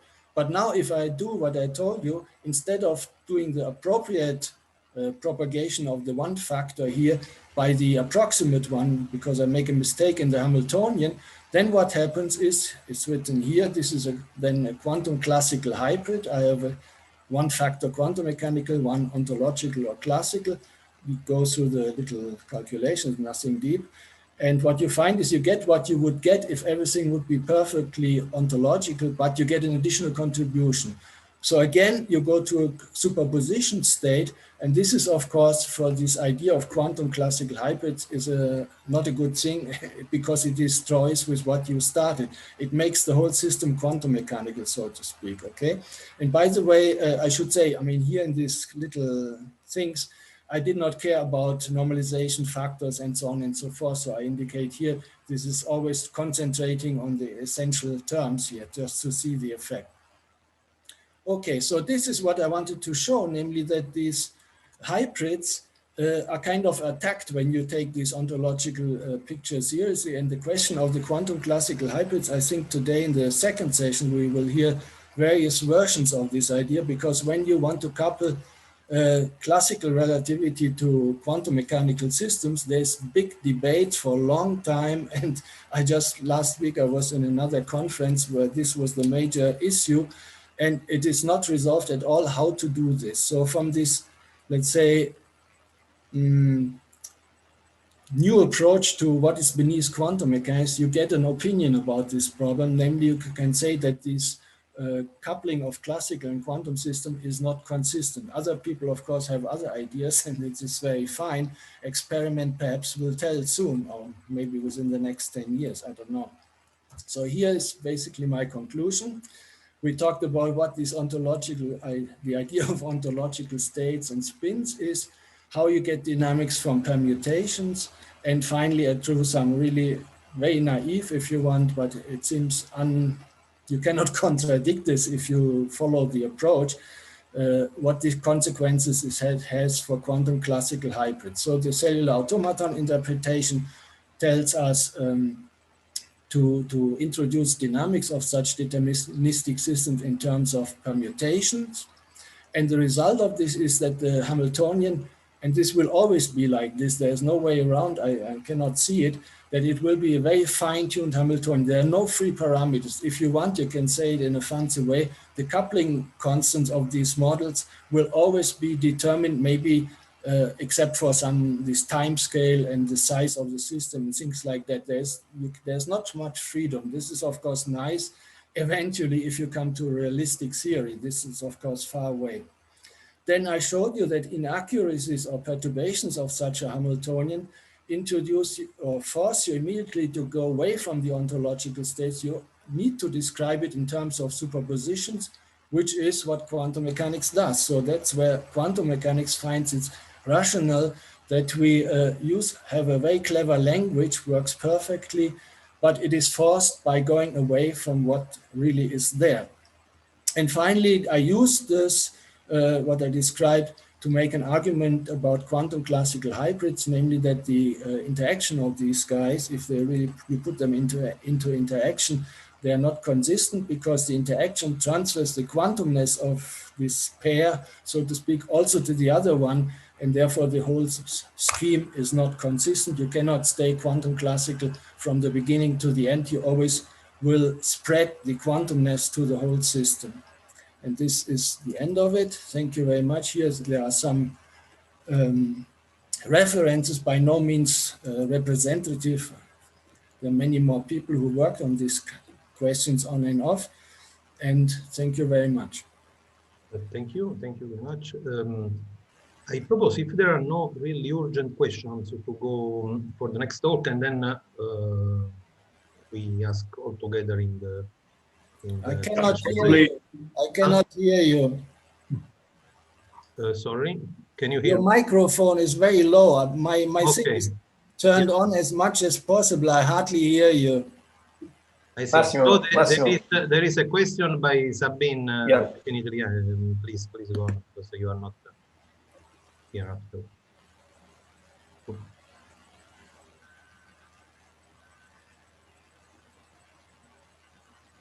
Can you hear me? Sure. Yes. Okay. Thanks for the nice talk. I have a hopefully quick question about your conclusion slide. Can you explain what you mean by fine-tune? Because I suspect you don't mean the same thing that I meant. Okay, here. No, by this I mean that if you define the, can you hear me? Okay.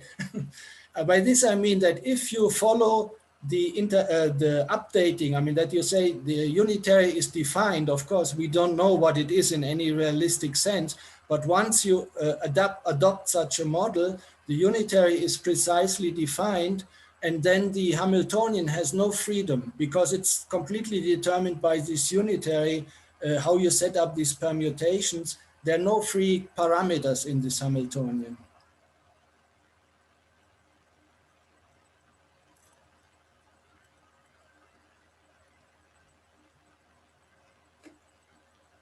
Okay, I would have said that's not fine-tuned. Okay. Well, that's a yeah. Well, yeah. I mean, it's a matter of terminology. Thanks. Okay. Okay. So I see. Perhaps this is a quick question in the chat. Why is UN traceless? I think it refers to this operator you were introducing at some point. Traceless. I never used traceless. I only use that the operator, if you go through the full cycle of updates, it comes, I mean, you come back to the unit operator. That's what I used here, this. So the nth power of this operator gives you basically a unit operator. Forget about these phases. Okay, so if you don't mind, we go on with the next talk, and then we have a discussion session for the two of you. And or if Sabine could remain, of course, she's welcome. Okay. Okay, so next talk is by Claus, Kiefer. So if I read well, the title is Decoherence in Quantum Mechanics and Quantum Cosmology. Please. Yeah, thank you very much, Massimo, for inviting me to give these talks. Can you hear me? Very well. So then I try to share my screen. Oops.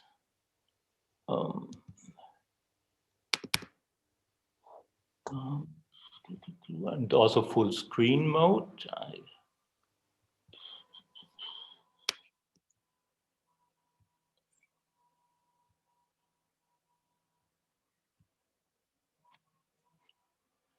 Oops. Now, can you see my screen? Not yet in full screen. Oh. We see, I see just the... I see it in full. Yeah, I think with Mac you need to share the screen with desktop. You need to select desktop. Sometimes yeah, perhaps it's the sharing which is not correct. Yeah. Okay, so what can I do? Maybe I first to stop and try again.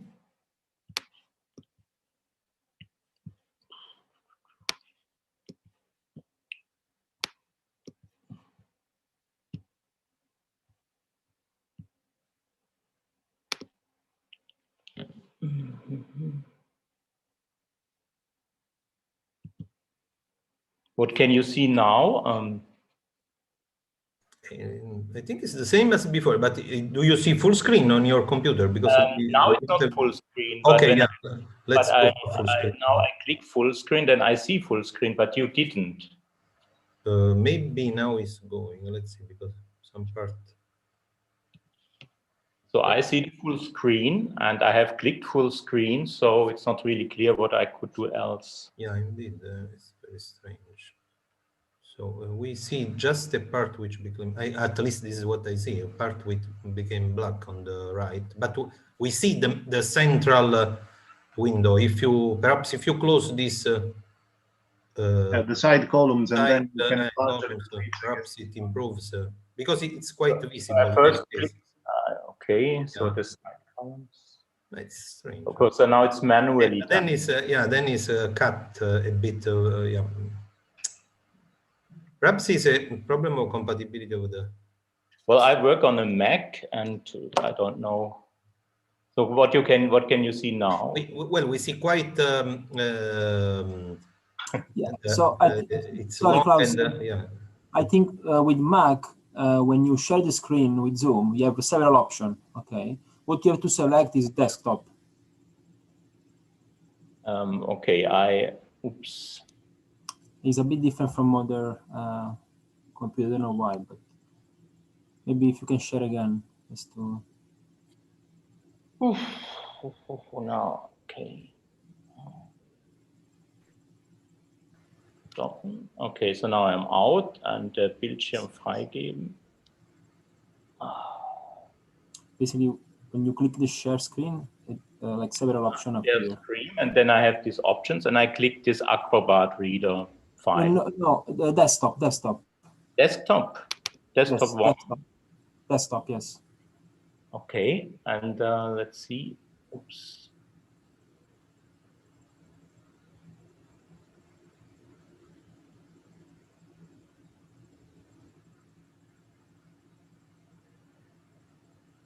Now? Now it's good. Yeah. Oh, okay, so thank you. So I clicked I clicked just the file and not the desktop. You're welcome. So sorry for this. And so thank you again. So my talk, Decoherence in Quantum Mechanics and Quantum Cosmology. So it's not a talk about a recent technical work, but more an introduction into the concept of this field, because the conference is much about the recent applications. So I thought it appropriate to give more an introductory talk. So it consists of 3 parts.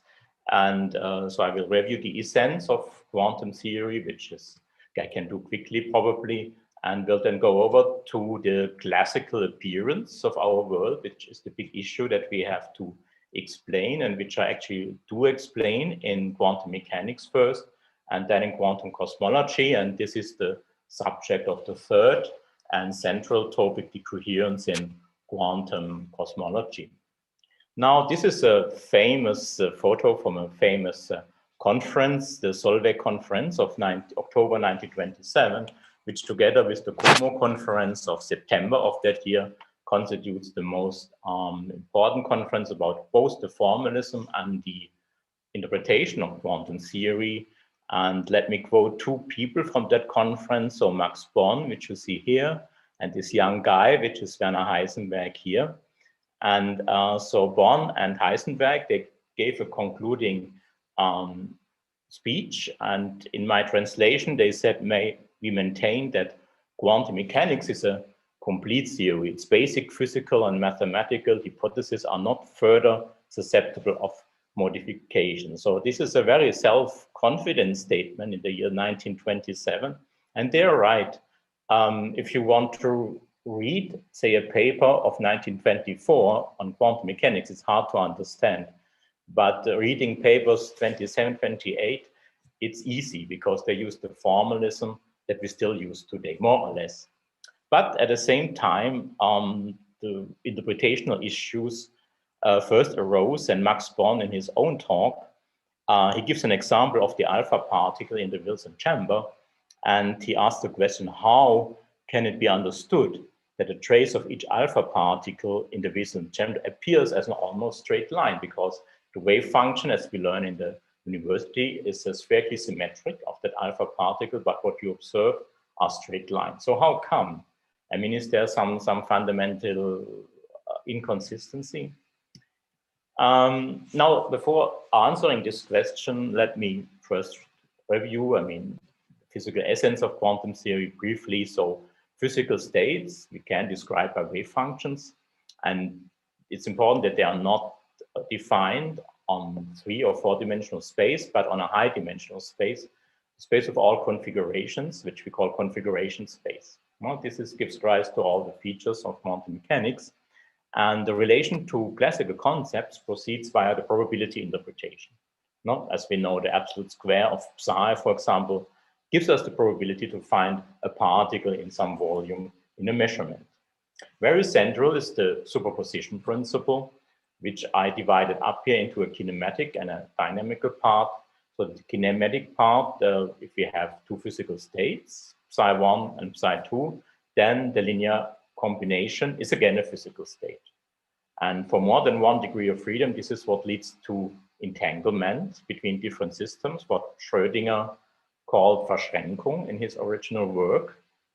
And this kinematic principle is preserved as it should by the dynamics, namely by the linearity of the Schrödinger equation, namely the sum of 2 solutions is again a solution. And this raises a problem because classical states, say localized states, where I sit here on a chair, for example, they form only a tiny subset in the space of all possible states, because via this Schrödinger equation, you can directly generate non-classical superpositions. Schrödinger saw this very clearly or very early in 1935 when he actually coined this. And let me quote him. He wrote, "I would not call that one, but rather the characteristic trait of quantum mechanics, the one that enforces its entire departure from classical lines of thought. By the interaction, the 2 representatives of psi functions have become entangled." Another way of expressing the peculiar situation is the best possible knowledge of a whole does not necessarily include the best possible knowledge of all its parts, even though they may be entirely separated. And this is what gives rise to all this discussion, EPR, and so on. Now, the superposition principle has been experimentally tested to an amazing degree.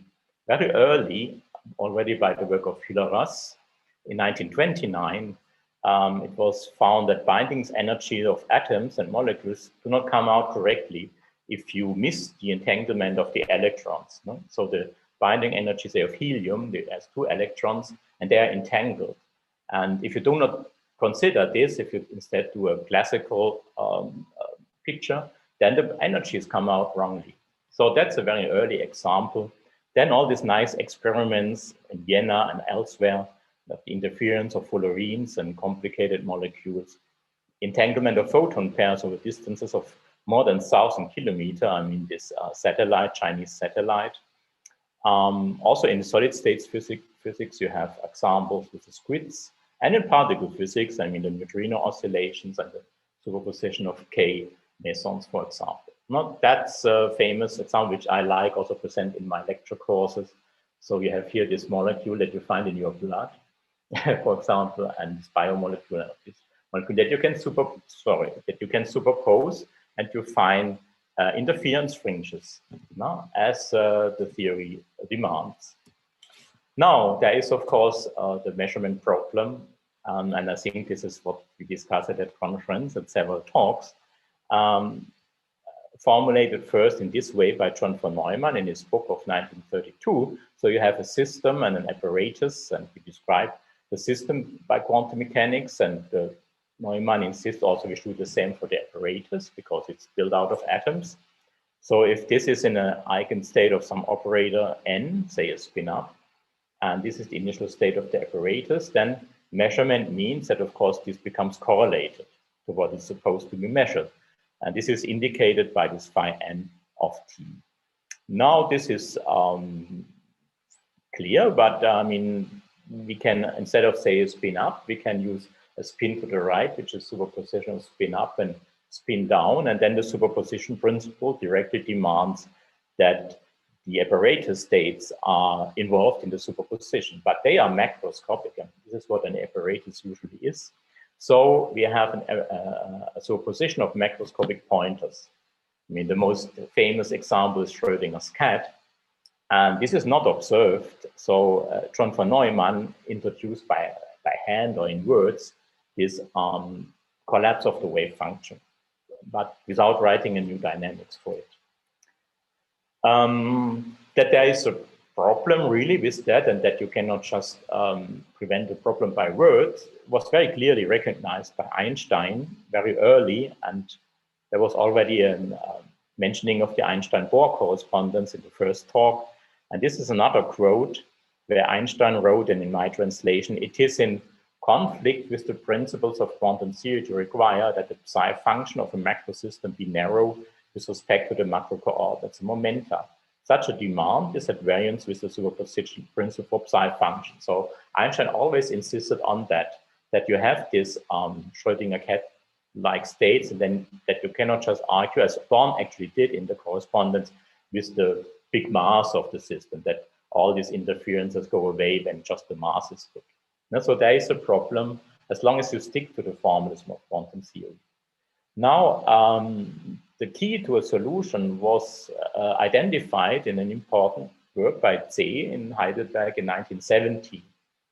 And he found out that, okay, an apparatus is macroscopic, so it's in interaction with other degrees of freedom, otherwise you could not see it, by photons, air molecules. And these are the many, many degrees of freedom of the environment. And you should, for consistency, take them into account. I mean, it's inconsistent to have this isolated. But then the superposition principle seems to make things even worse. So if this is also described by quantum theory by an initial unentangled state, then you see when time goes on, this becomes not only entangled between system and apparatus, but between system, apparatus, and environment. So even more non-classical. But as Zeh emphasized, these degrees of freedom are usually not under control. They are not observed. I mean, the photons, they go away. So you have to trace out these environmental states. And for all local observation, local means system plus apparatus, you have to address the reduced density matrix of system plus apparatus, which obeys a master equation, and which, if different environmental states are approximately orthogonal, has this form of an approximate classical stochastic ensemble. So you don't see any Schrödinger cat effect locally. You know, so you could say it in a twist of language, the interferences exist, but they are not there. They exist, but they are not seen here. Now, Zeh himself did not invent the term decoherence. He called the process continuous measurement. It was Murray-Gell-Mann later in the 80s who called it decoherence. And what is understood in this connection is that the irreversible emergence of classical properties through the unavoidable interaction with the environment. So objects only appear classically, but they are fundamentally described by quantum theory. Of course, assuming that quantum mechanics is the more fundamental theory. Now, in these early years, there were also other important developments by Zeh himself, work with Kübler, and of course, Schurek's important work. But not that many. So it became an intensive, more intense field of research only after experimental tests in '96 were available. Now, I should mention at least this concept of the preferred basis, because it's often argued that if you interact with the environment, okay, you can have this basis or that basis. But the point is that the interaction distinguishes a basis, and this basis must be stable in time, or called robust. Not that, for example, it's in position space, and so it explains why I'm localized in position and not in momentum. And this is encoded in the Hamiltonian. So where the Hamiltonians come from is of course not explained here. This is what our physical theories give us. And you have the system, the environment, and the interaction. And typically, if this dominates, then the point of basis is given by the eigenstates of this, which is typically position. Or in field theory, it's the field basis, not the field momentum basis. Now, this is why we have localization in position typically. If this dominates, then it's the energy.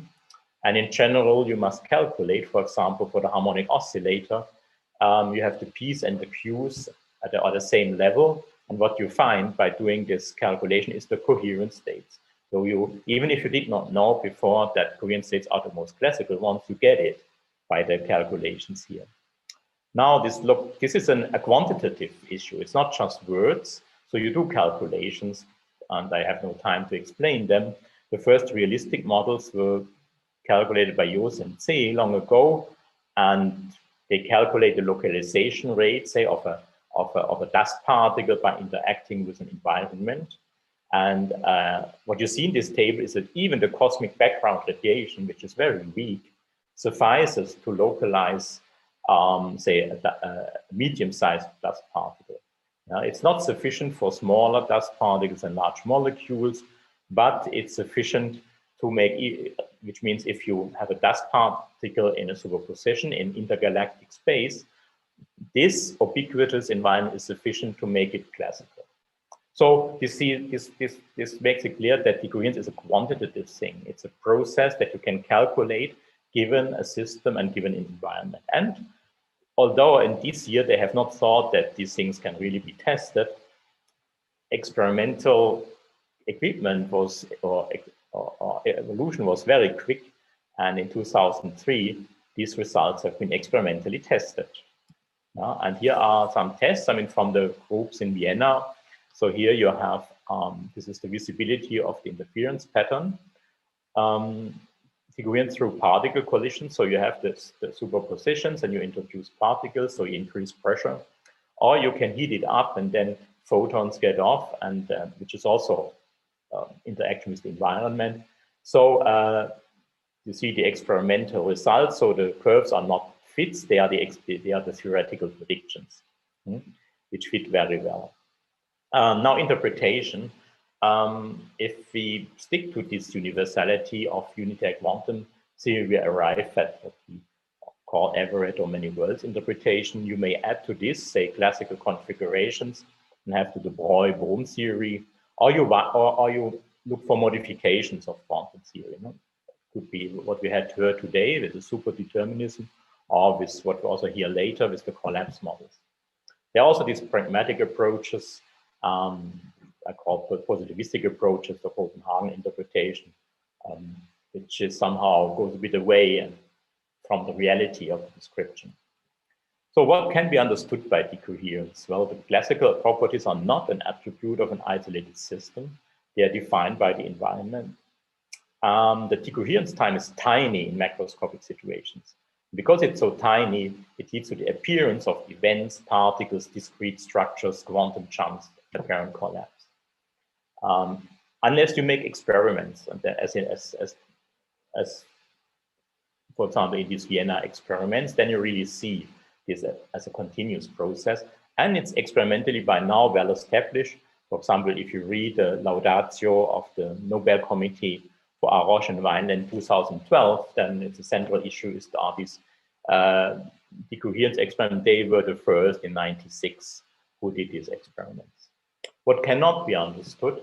Well, whether unitary quantum theory is really universally valid or not. If it yes, then the Everett interpretation holds, and there decoherence is an important ingredient.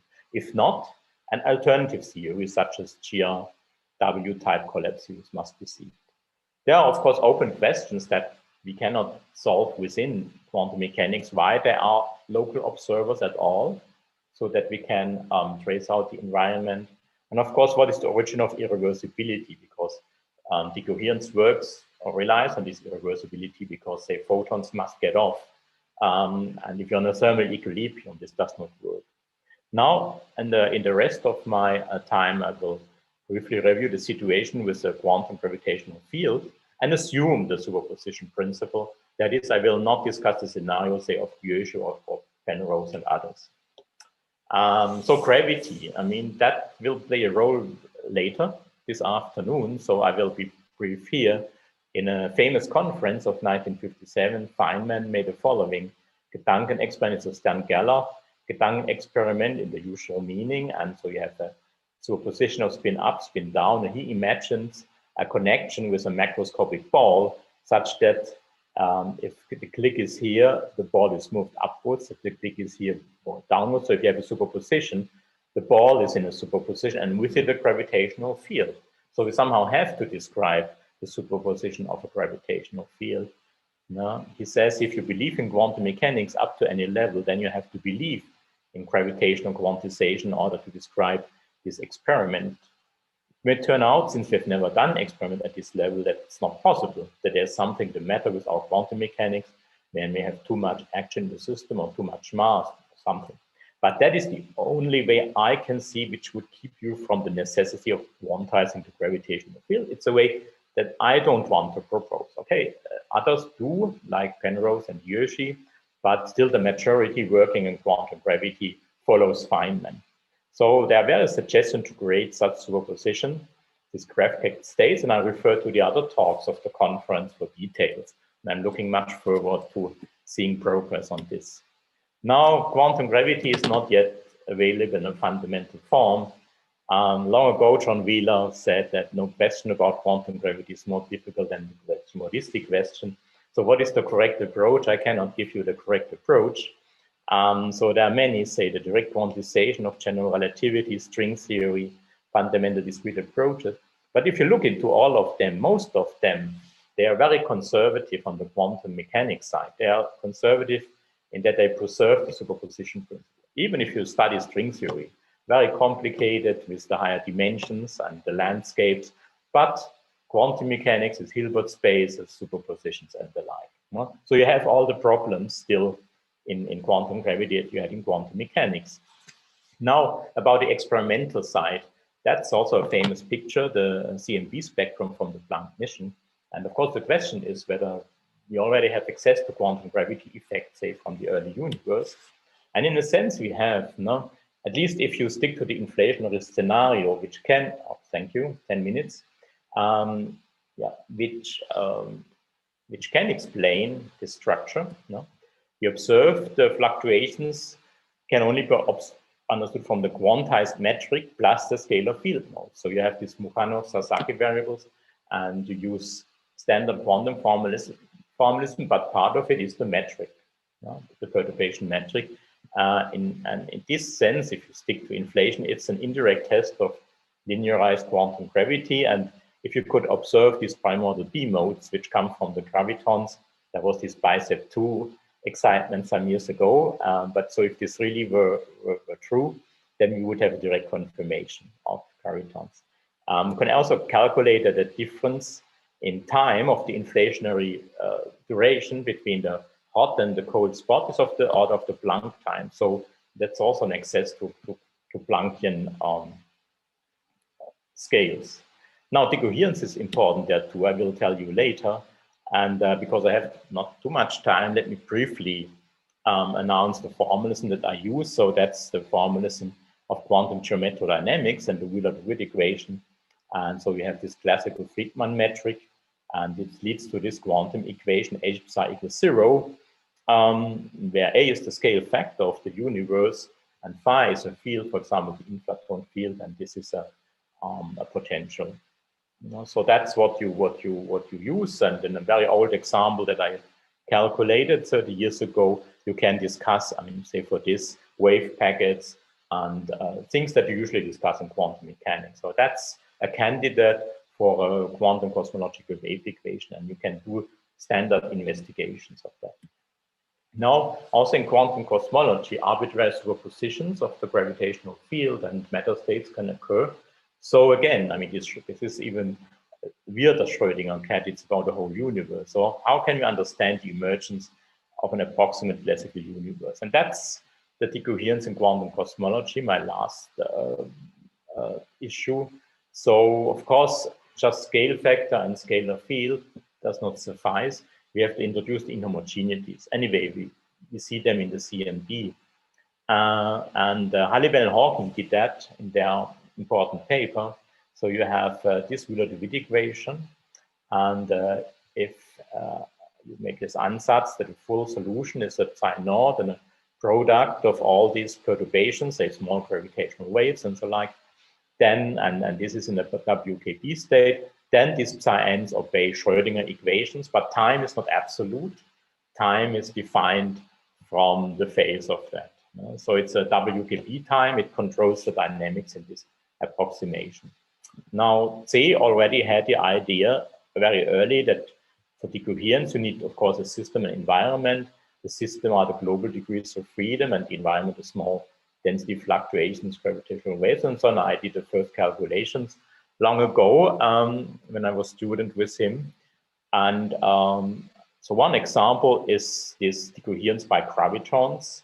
So you have the scale factor of the Sitter universe, and you interact with gravitons, and going through all the formalism and doing the calculations, you find a reduced density matrix for the scale factor that suppresses interferences. Now, A and A prime are the non-diagonal terms, and this width of this Gaussian or pseudo-Gaussian is proportional to A, so it becomes more and more classical, the more the bigger A. So the universe assumes classical properties at the beginning of inflation. So we did this calculation together with Andrei Barvinsky and Sasha Kamenschik in 1999. So an important thing is the following, and I call this time from symmetry breaking. So in molecular physics, you have the issue of the emergence of chirality. So you have chiral, like sugar molecules. So energy eigenstates are superpositions of that, but you usually find them in chiral eigenstates. No? So these are the eigenstates, they are spread out, but what you find are superpositions, so it's on the left, on the right. So, and you can understand that. You can understand this through decoherence by scattering of light or air molecules. And in quantum cosmology, you have the same issue. There you can, you have a superposition between e to the I s naught and e to the minus I s naught. And actually you have decoherence if you do the calculations correctly with, say, the gravitons, with the weak gravitational wave, so that you can justify the classicality, say, of our big universe. But it's not the case, say, for the very early universe. So it's a quantitative problem again. You cannot say now it's classical, now it's quantum. You have to justify it, and decoherence enables you to do that. You can also discuss the classicality for the primordial fluctuations. So this is, I mean, what gives rise to the CMB anisotropies, and this gives rise to the galaxies and galaxy clusters. And if you do not want just to assume classicality, you have to discuss the quantum to classical transition. And again, decoherence is important. So in a couple of papers with David Polaski and Alexei Starobinsky, we addressed this in detail. And so we can understand, I mean, why this is classical and why can this can serve as a seeds for structures in the universe, such as these, which are somehow a relic from the quantum phase of the very early universe by decoherence. Now I have 3 slides or more. How much time do I have, Massimo? You have 3 minutes. It's okay. Yeah, please so go, and we have a discussion. That's more or less at the end. I mean, and I could skip that, about the irreversibility. Now, I mentioned that decoherence is connected with the irreversibility of the world, because otherwise you would have recoherence and you would be in an equilibrium. Now, how come? How special is the universe? I guess most of you know that calculation by Roger Penrose. I have here an updated version, which when I use the cosmological constant, the observed cosmological constant or dark energy, but the numbers are different, but the arguments are the same. So Penrose compares the probability of, well, the probability, or it calculates the probability of our universe compared to the maximal possible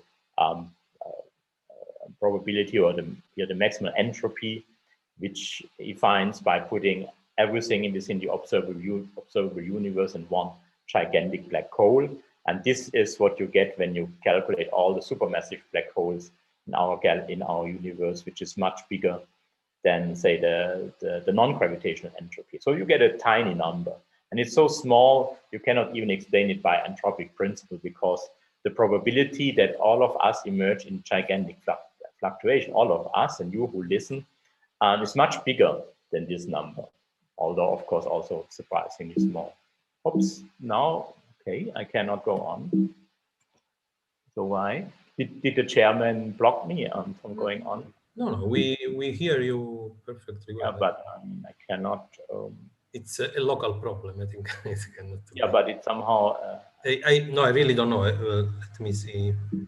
Can you do something, Luciano? Or... No, actually, we don't see anything. Yeah, but it came out of the blue. Maybe it's a super chairperson that blocks me. So maybe I can. It's only 2 or 3 slides left. I mean, I can just say the words. I don't. You can also stop. You can stop the full screen. Maybe. I can stop the full screen. Okay. And try it again. Bildschirm.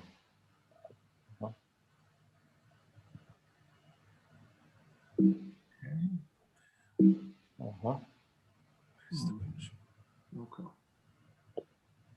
Oh, now it works, and maybe it was a local problem of I don't know what. Okay, so but what I want to say, you can get in principle the error of time from quantum cosmology by the Wheeler-DeWitt equation, and entanglement plays an important role. So because if you're in h psi equals 0 in the potential, you couple the size of the universe with all these inhomogeneities, and this potential has the property, and this is what brings asymmetry in, that it vanishes if you go to, well, alpha is the logarithm of the scale factor if you go to the vanishing size of the universe. So you can start with a simple boundary condition and unentangled, and if you put this as an initial condition, then automatically entanglement is created and entropy increases. And this, in a sense, defines the direction of time. The universe does not expand in time, so it defines the time. And could even say it's a tautology, the expansion of the universe. Yeah, so that's Penrose's picture, the Big Bang and the Big Crunch, if you have a Big Crunch, of course. His asymmetry, I mean, is related to his Weil tensor hypothesis. If you do it, but this is a classical picture, if you do it in quantum cosmology, then Big Bang and Big Crunch are the same. They are the same region in configuration space of the wave function. So if you have a smooth Big Bang, you also have a smooth Big Crunch. And so you have a formal reversal of the error of time. Be it correct or be it not correct, it's consistent in this framework. Okay, the last slide. Sorry for this problem with my slides. Quantum theory can be interpreted consistently and without paradoxes. That's my claim, subject to criticism, of course, as long as no fundamental classical concepts are used. And this is in accordance with all existing experiments. Classical behavior can be understood by decoherence, and it can be experimentally explored. And this becomes especially impressive in quantum cosmology. So in these 2 textbooks, there are a lot of details, also pedagogical chapters. So thank you again for inviting me, and thank you for listening to me, and I'm certainly happy for questions. Thank you very much. There are questions. First of all, of course, for Klaus Kiefer, and then we start the discussion session. So please, I don't see any raised hand.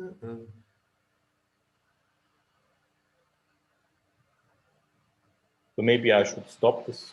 Yeah, share. no, just I have one question. Yeah, there is one question by Fedele Lizzi. Please, Fedele, I activate your audio. Yeah, sorry.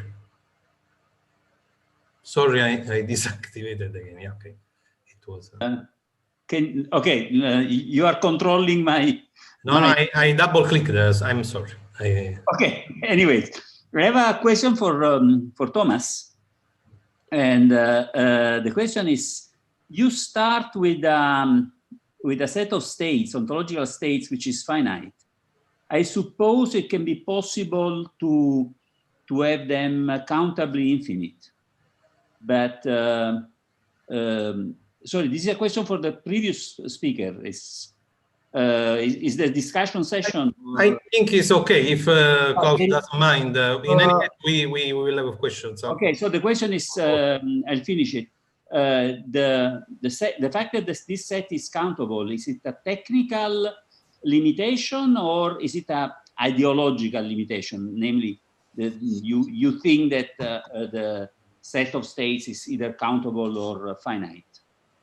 No, I think, I mean, there's no argument why it should be either way. I think the only argument is simplicity, and that when you can write down the states nicely, discretely, without having to deal with delta functions, and it's at this point is much easier to handle. So it's really, I think it's a practical question. Okay, well, it could be slightly worse in the sense that if you allow swapping and then they are the states for a basis of your Hilbert space, then you may end up with non-severable Hilbert spaces, which which are a problem. But okay, one has dealt with various mathematical questions. Anyways, thank you.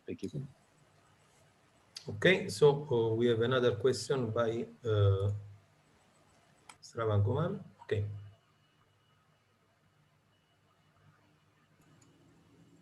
You should be able to talk, yeah, if you are. Okay. Yeah. Can you hear me? Yep. Yeah. I have a question to Claus, especially with respect to analogy with cosmology for inflation and black hole. So, I mean, if you look at during inflation, there is quasi-de Sitter evolution. So you have this shrinking of horizon. And if we compare it with black hole, I mean, in the black hole, there is an information problem, but in the inflationary context, it is not. It seems no, I mean, there's no much of discussion. So can you give some analogy with this and some clarification about this? Oh, or one could say actually a lot, and I don't want to maybe start another talk with this because I had also some years ago looked into the decoherence for the black holes and also on say the thermality of Hawking radiation. But there is an analogy. Maybe I try to make it brief. So in inflation, if you do cosmic perturbations here in quantum mechanics, you generate squeezed states, two-mode squeezed states for the perturbations. And they are extremely strongly squeezed. And by, if you know the terminology, a factor R, a squeezing factor of more than 100. And this is relevant for this quantum to classical transition. Now, for the Hawking effect, if you have quantum fields around the black hole, they also are put by the collapse of the black hole in a two-mode squeezed state. I mean, this is no long ago. I mean, Krishuk and Sidorov discussed this in detail in 1990, but it's not so strongly squeezed. So it's mildly squeezed, and it has the Wigner ellipse rotates. So there is an analogy, but not an exact analogy. And you can, for example, by calculation, see if you have, and this is the relevance for the information problem, that if you do everything with pure states, everything a closed system, so the initially pure black hole plus scalar field, say, that you can automatically have a strong decoherence effect by irrelevant degrees of freedom, and that this exact quantum state becomes more or less, well, very closely related to the thermal density matrix with the Hawking temperature. Yeah, so this means just by tracing out degrees of freedom, you get from, say, a full psi, which is a Gaussian state, which has a hyperbolic cotangents and so on, and the mass of the black hole, you get just for the Hawking radiation itself, a 1/z e to the minus beta h, I mean the canonical ensemble with the Hawking temperature.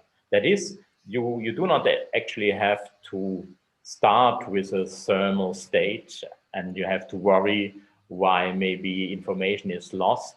In principle, you can, that's my opinion, understand everything in terms of pure states. And so there's no information loss, I would say. Sorry for being too long, but it would be a separate talk. Okay, if there is no reply, or we can pass to the other question. Can you hear me? Yeah, please go on. I have a question. The Professor Kiefer said that if we accept the quantum mechanics, the Everettian interpretation would be inevitable, if I understood it well. And my question is how we can tell any difference between the different interpretation of quantum mechanics while they have different ontologies. For example, Everettian interpretation have a huge ontology in related to a standard Copenhagen interpretation. And I apologize if my English is not fluent. So for whom do you ask? Who should answer the question? Because all of us could say something. I think if I understood, but I didn't get the whole question. I mean, it was perhaps for you, but and I could say something. I'm not sure whether I understood everything. I can type it. It's about the average interpretation and the difference in ontology with, say, the Copenhagen, and whether this creates problems.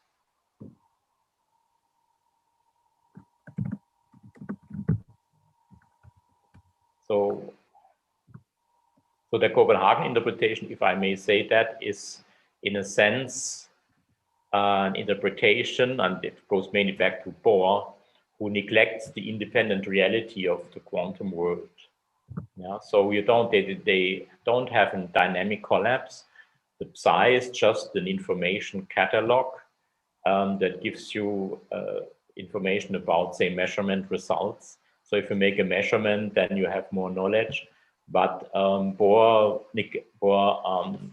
refused to have, say, an independent quantum reality. So that's certainly not what I would subscribe to. But it's a long discussion, of course. And the average interpretation, of course, that's what you get when you just have quantum mechanics applied universally and with the linear formalism to all systems. And then, of course, from your worldview, it gives rise to these gigantic branches of the wave function. On the other hand, you have simple equations, just a Schrödinger equation or Wheeler-DeWitt equation. And if you ask for the experimental distinction, maybe you said something like that. Yes, for example, I did not discuss the Dieuchy-Penrose ideas of collapse of the wave function, but there are concrete ideas how you can test them against the linearity. So you must find a situation, say with mirrors, and there are groups in quantum computation who try that, where you are able to switch off the decoherence effect and then search for these collapses, because decoherence does not cause a collapse, but an apparent collapse. So it can hide or mimic the real collapse. But there are experimental proposals to test that. But of course, if the average interpretation is exactly true, I mean, to confirm that, that's very difficult. Okay, I think we can pass to the next question. Is by Nick Mavrommatos. Yes. Hi, Claus. Very, very nice. Hi, how are you? Nice to see you. I mean, even at the distance, it would be nicer to see each other.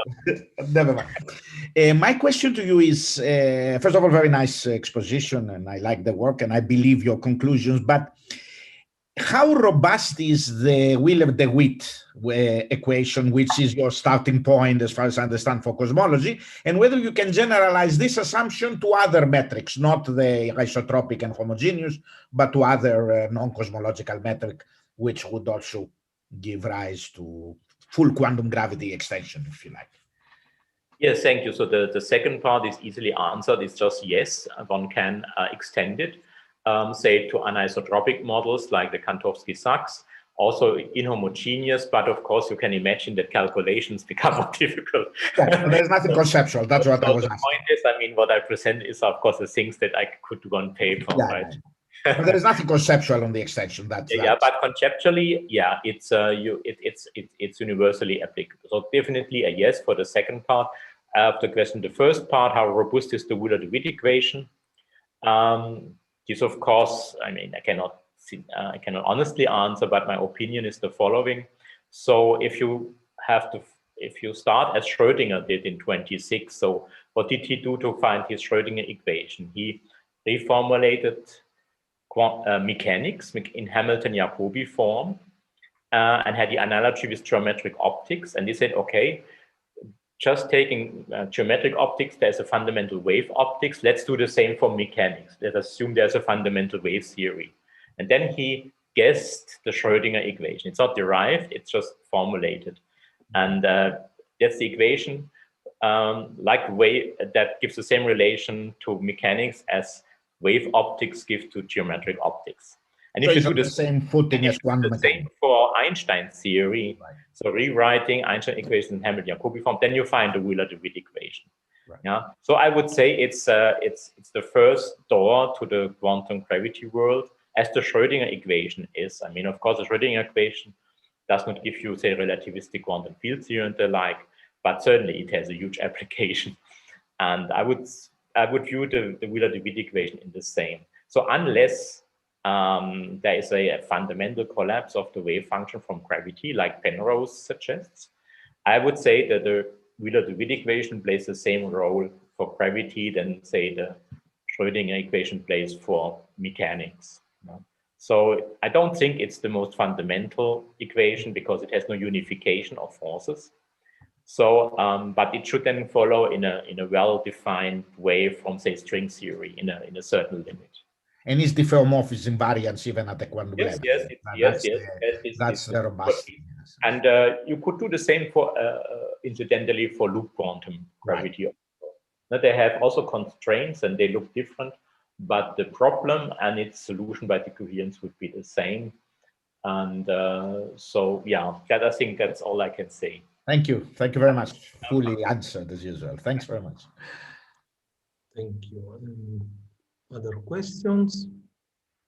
Maybe in the meanwhile, I can ask one to Thomas, which was quite interesting. I mean, this approximation in the Hamiltonian that then leads to superposition in your scheme. I mean, is this somehow that one can test in some sense? I mean, because that looks like an error that you do in the preparation of the, if I understood well, in the quantum state. Is it something like this, or? Well, test, I don't know. I cannot see because we don't have such a model for anything realistic. In that sense, how you want to test it, I don't know.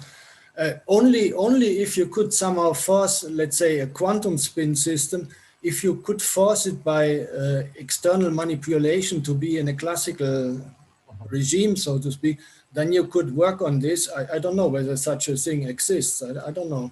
I mean, if just trying to follow the idea. I mean, then there is something which is completely deterministic, and then you say, okay, just because you cannot be exact in applying that operator, you apply only a truncation of that exponential, and that produces superposition. So in this sense, in principle, should be accessible. This.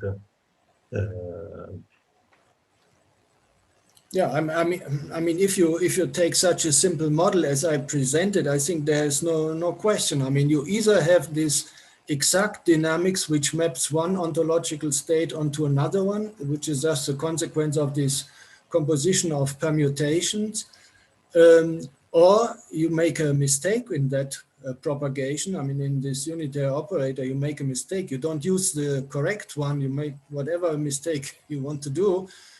Then this propagation by permutation breaks down in some sense, and it breaks down. Of course, it doesn't stop. The system will evolve, but it evolves by forming superposition states, and in this way leaves with what you started. I mean, then you end up in a realm which you can only describe by quantum mechanics. But the real thing, I mean, if you believe the ideology of this whole approach, the real thing, of course, would still evolve by permutations. Just your description would go berserk. Yeah, and another thing, I mean, if I don't see questions, please ask if there is a raised hand by Luciano.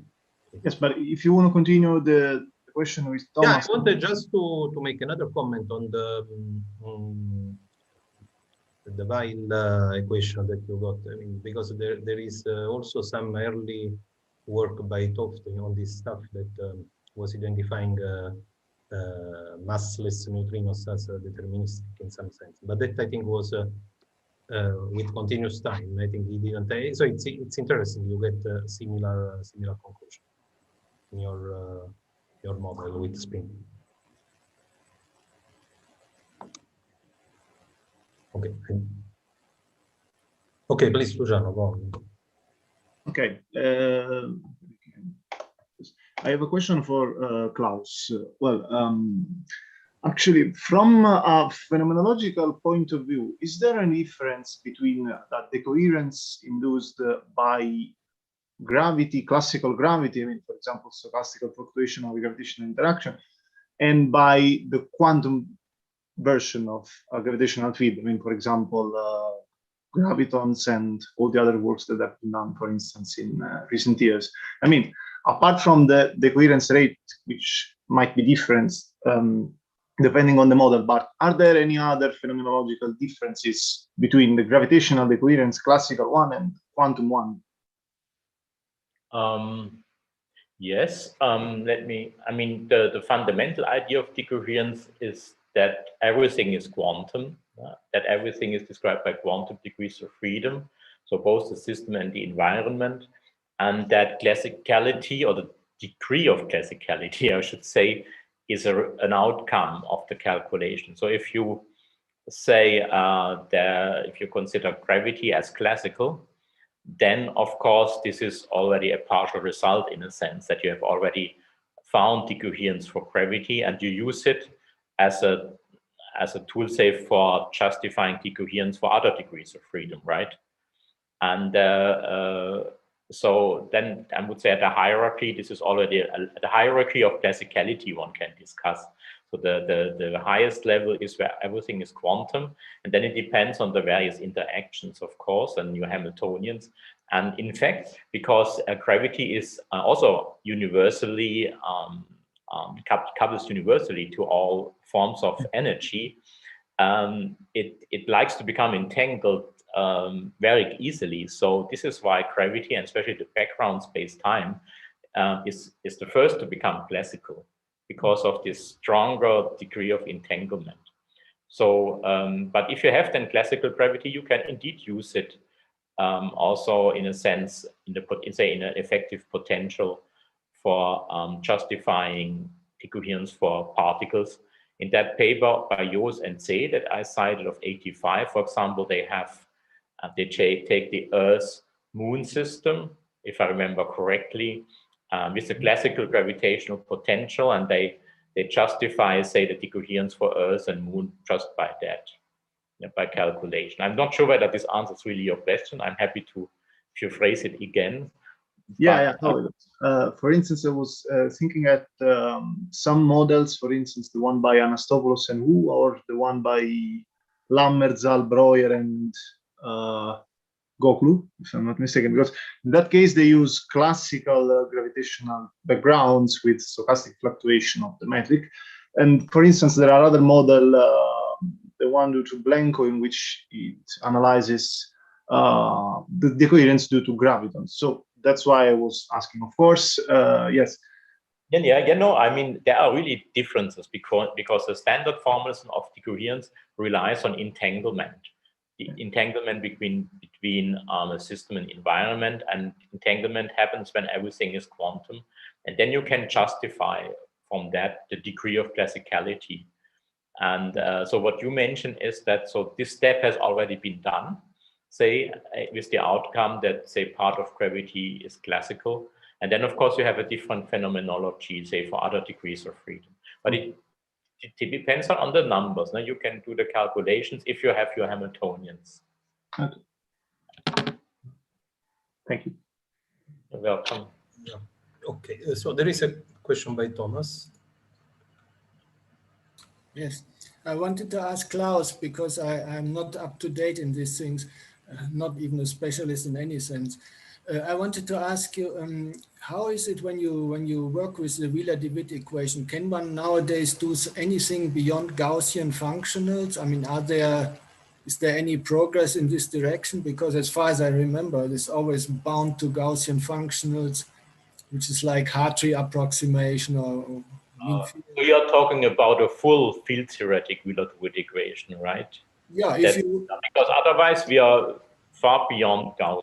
I mean, quantum cosmology, which I refer to, which is, say, in the level of cosmic perturbation theory from, say, Friedman or Bianchi background plus perturbations. Mm-hmm. Yeah, there, of course, you can do much more general.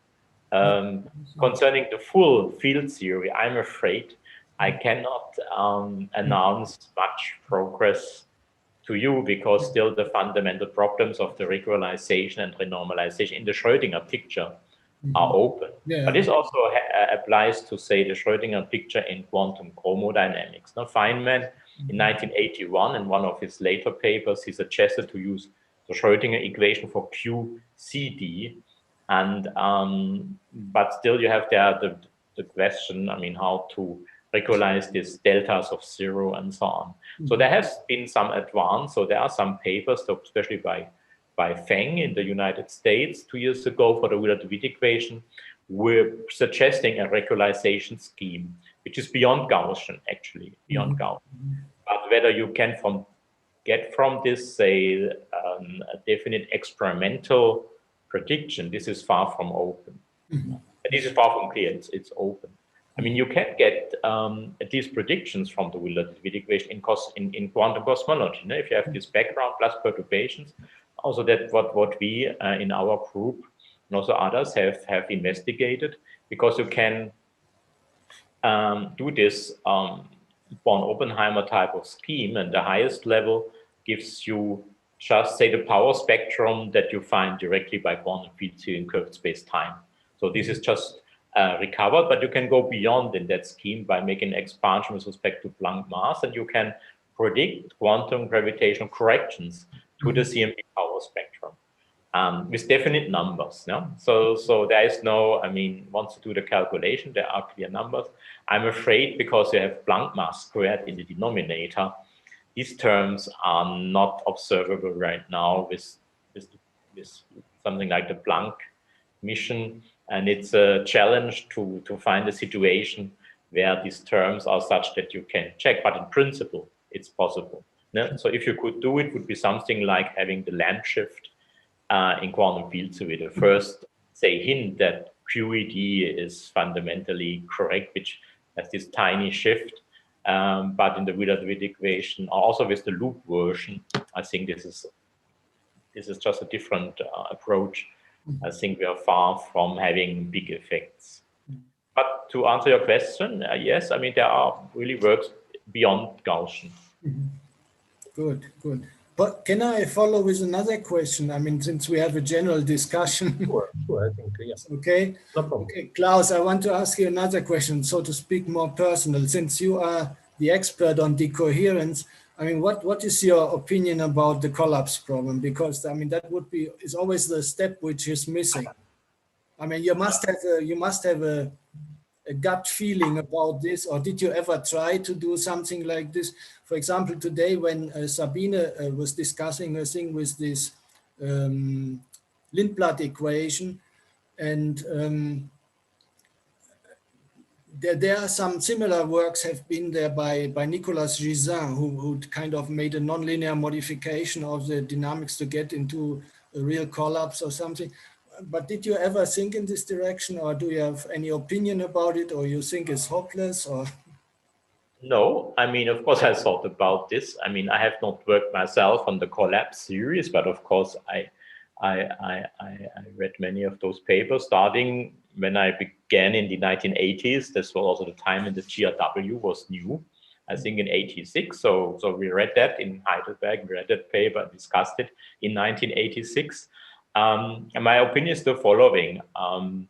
So if you just stick to standard formalism of quantum mechanics, so there is no dynamic collapse, and then you're led to more or less, I would say, this average interpretation if you stick to a realistic picture. Of course, you could go to the Broglie-Bohm, but which is very close to average.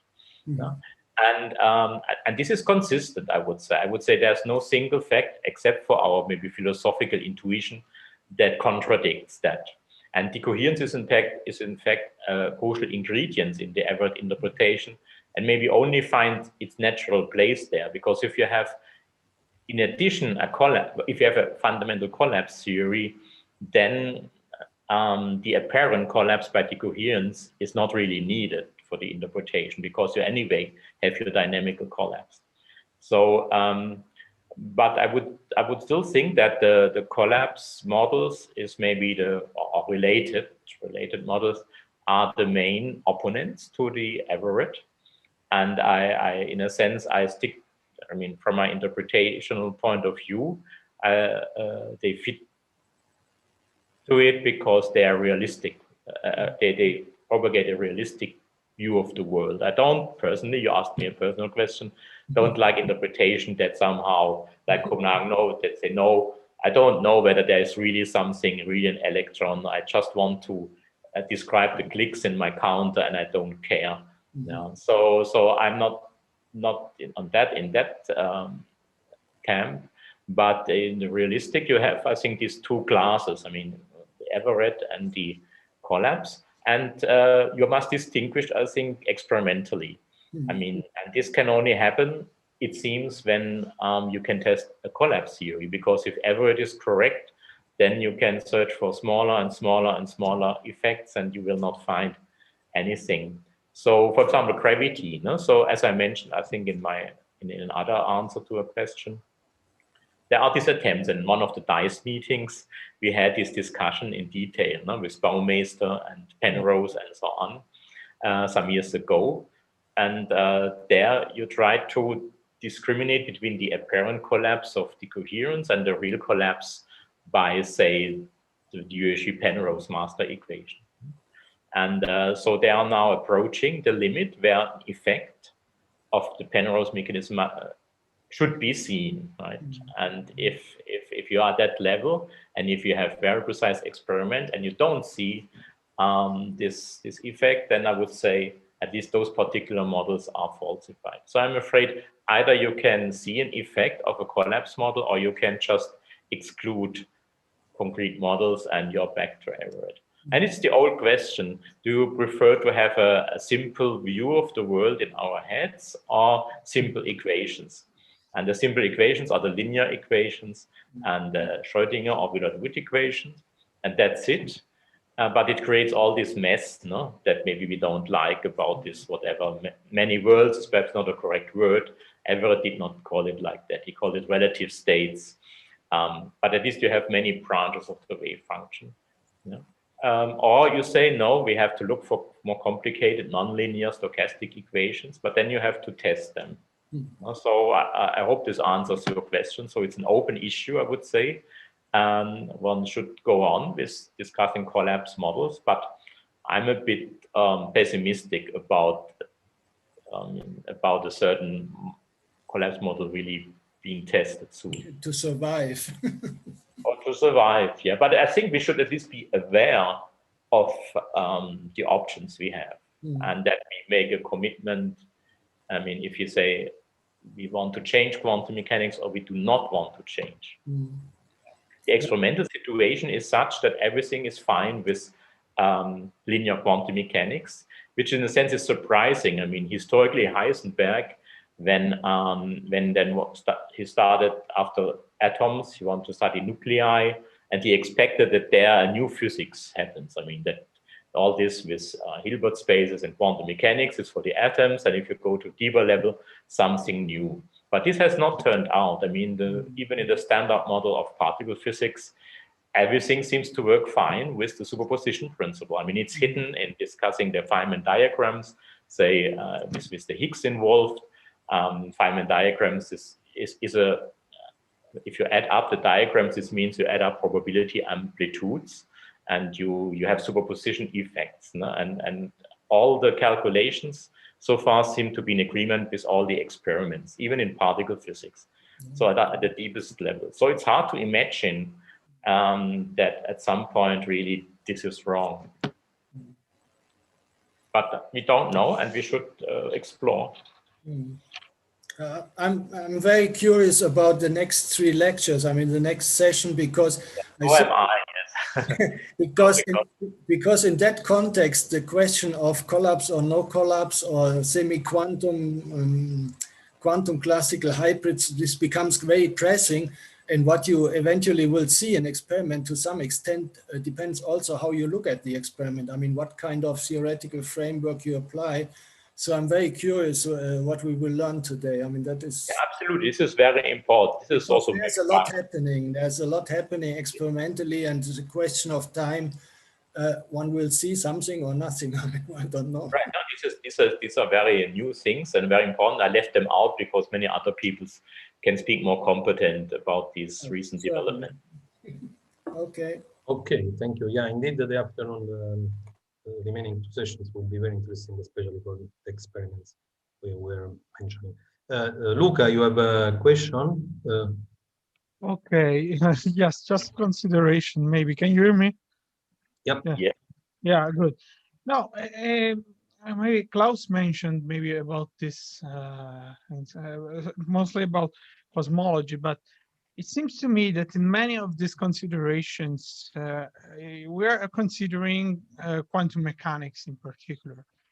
And so I asked if maybe extending all this consideration to full quantum field theory would be, because, you know, quantum mechanics, as I see, is good when you have conserved number operator. It's in some experimental situation, but we know that in general we need quantum field theory, which has a much richer structure than quantum mechanics, because there's a system with infinite number of degrees of freedom and then you have violation of von Neumann theorem.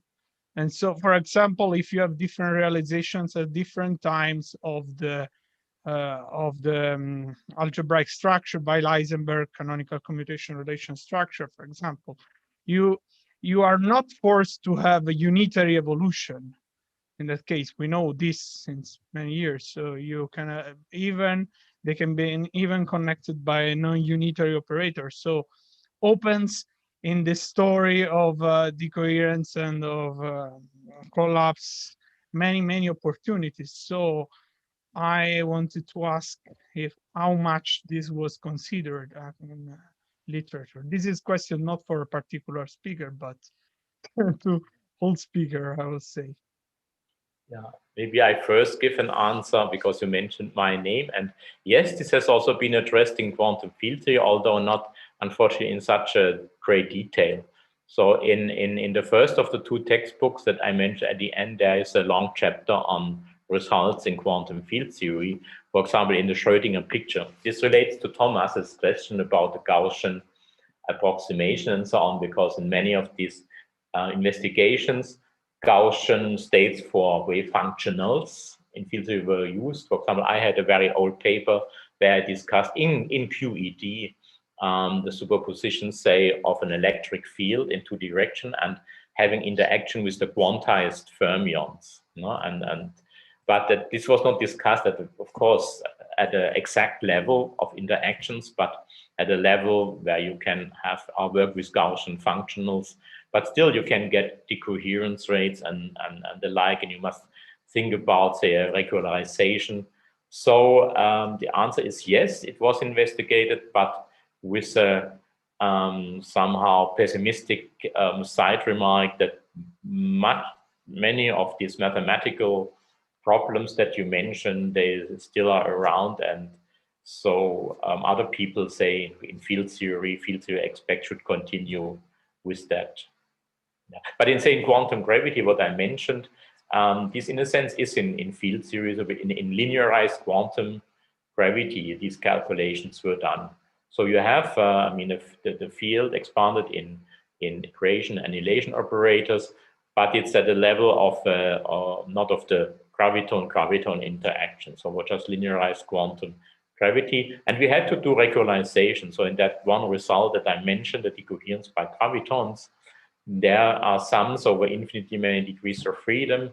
And so with Barwinski and Kamenschik, we discussed this at length. So we first tried, say, zeta regularization of quantum field theory, but this did not work for simple reasons, because maybe if you know zeta regularization, you can have a sum over n squared, 1 plus 4 plus 9 regularized can become something negative. And this changes the sign in the Gaussian of the density matrix from e to the minus to the e to the plus, and then becomes non-normalizable. So we had to reject that. But we found another regularization scheme that I will not explain. It's just a technical thing. And but we had to do it because it was field theory. So it's simple. It's an important question, and people should work more on it. Okay, thank you very much. I think there is maybe a last question I see from Marius Christodoulou. Hi. Well, actually, it was addressed in the last question, so let me say it very quickly. Claus, yeah, would you say, what's your opinion? I'm just curious, what is your position on this? Do we have experimental evidence that there is such a thing as quantum gravity from the fluctuations of the scalar part of the metric, the quantum fluctuations, or not? Well, my personal opinion is that, yes, we have indirect evidence. Of course, it depends on whether you stick to the inflationary scenario, but I think it has proven to be very successful, at least tentatively. I mean, of course, in physics, there's no maybe final picture, but inflation works very well, and inflation relies on this description of having both the scalar field or the inflaton and the metric as quantum at a linearized level.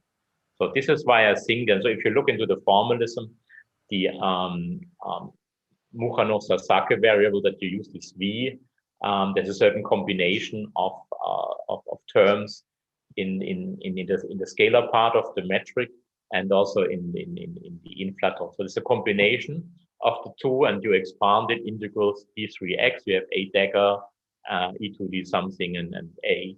So, and this gives rise to a power spectrum that was confirmed by WMAP and Planck satellite. So in this very indirect sense, I would say quantum gravity is at least needed for the consistent picture.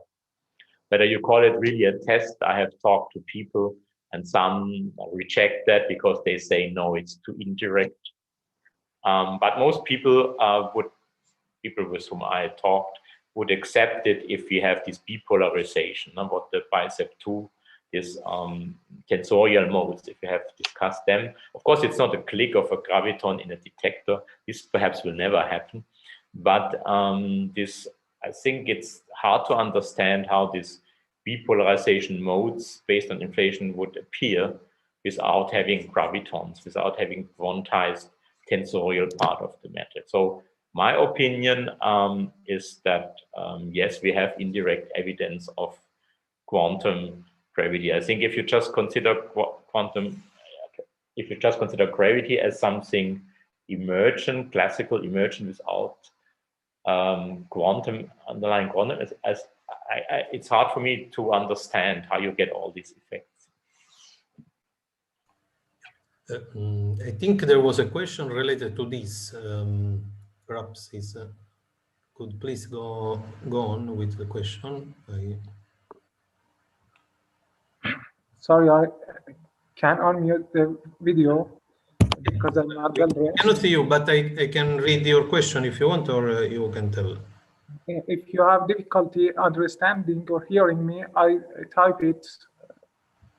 I think you typed. The question is, what if space-time will be revealed to be an emergent phenomenon? So that's why I was mentioning now. Which of the present principles of physics remain safe, especially the principles of quantum mechanics? So perhaps it's related to what was saying Claus. What I can read it. Yeah, is that for me or maybe for Thomas? I ask it as a general question, but the main question was for Klaus Kiefer. Ah, okay.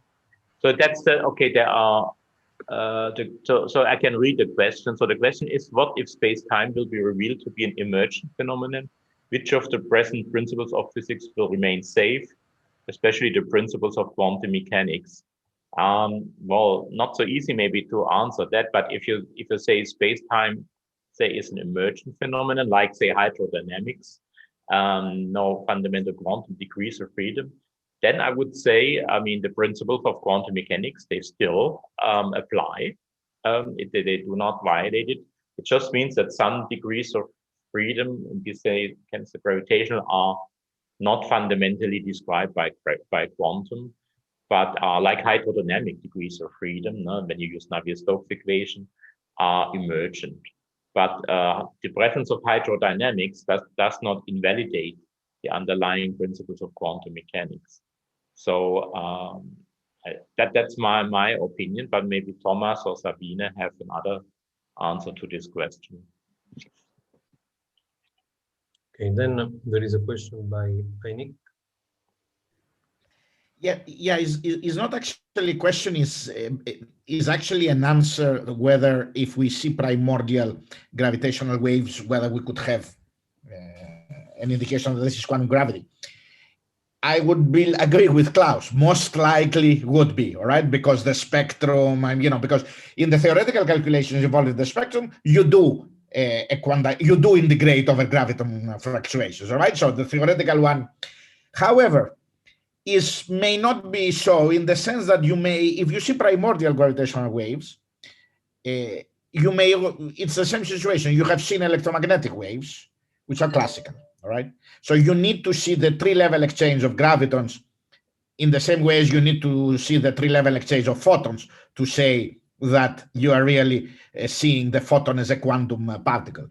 If gravity is emerging, for instance, the interesting exercise is to do the exercise, write down the wave equation for the gravitons, the classical graviton in an emerging gravity, and then see whether you get the same spectrum prediction as the one based on naive quantization about a given background in a weak sense. So I would say you cannot, if the question is whether you will give somebody the Nobel Prize of quantum gravity is being observed, that I cannot answer for the same reason as Klaus cannot answer it, because in principle you could, but it may be so weak that in the foreseeable future, at least, we could not. You have to see the graviton.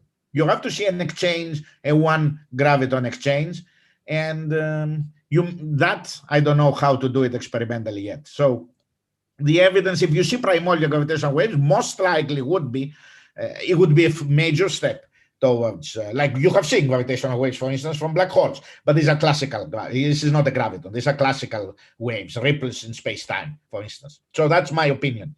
It's a very interesting question. Now, how you can do exchanges of gravity? I think Mazumdar was claiming that he has some Anupam. He has some in conferences that I've attended. At least I don't think he's among us.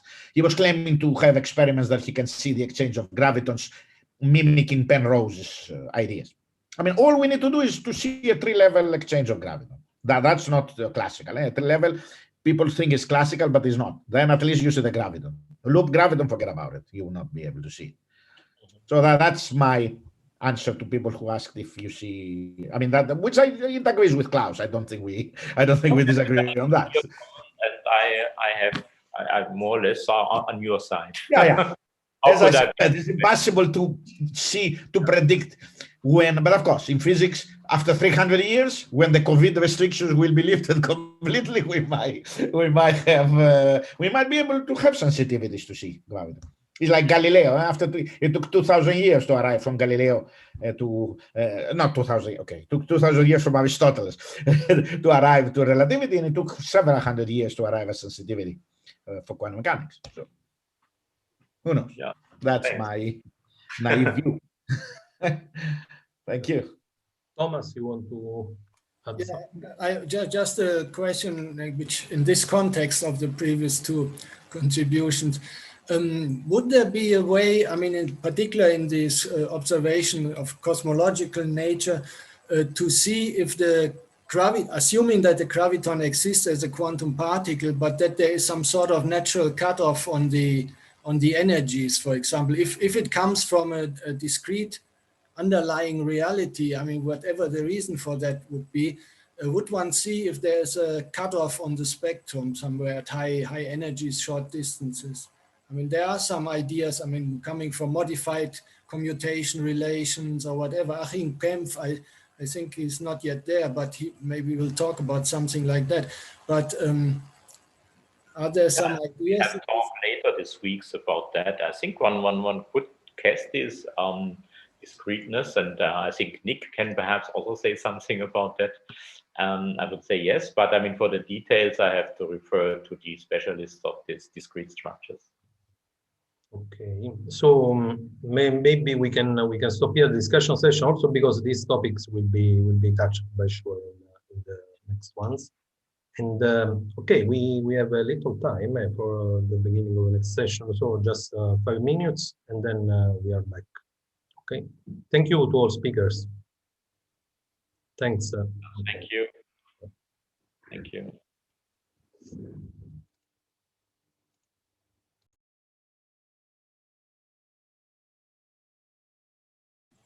Nick, are you there?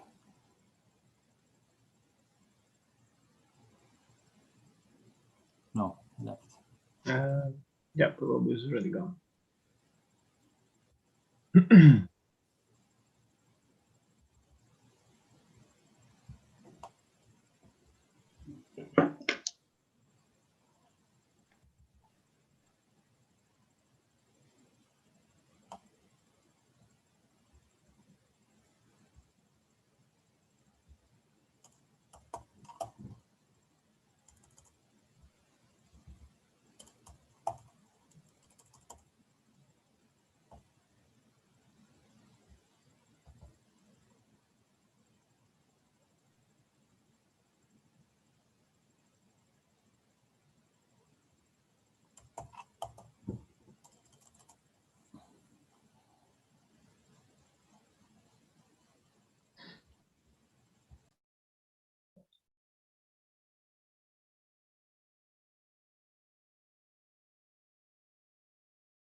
Hi, Luca. How are you? Hi, Sougato. How are you? That's been a long time. Yeah. Nice to see you. Yeah. Are you at home, in London? Yeah. Everything is, so we I mean, we think experimentalists still go. Okay. Well, then they need to go. We are teaching from home and stuff. Yeah. Okay, I see. But I see that now it's getting better there, right? Yeah, situation is not bad here. Yeah, but let's see. Fingers crossed. Yeah. Let's hope. Other places very bad. For the new academic year, things will be better. You want to start maybe the screen sharing, Luciano? Yeah, we can do a test just to check if right. Why not? Yes, I can. Yeah, we still have a little time.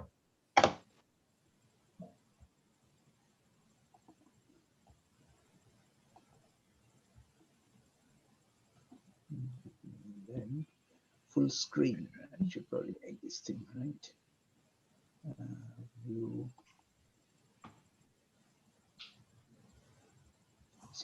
Can you see? Okay. Yes. You can see. Perfect. You can see the full screen mode as well, right? Yes. Well, actually, you can also lead the screen sharing, because I guess that we will start. Yeah, that's fine, completely fine with me. Yeah. Once when it's set up, better not disturb. As I've learned the hard way during these things here. Okay. Luckily, I'm not competing anymore in the internet with the children and stuff. So their schools have started. So. Like even high school or just? Yeah, normal. Here okay. We have normal schools now. Yeah. Okay, I see. So basically, only university they're doing online courses at the moment. Mm-hmm. So. Now, universities are online. Yeah.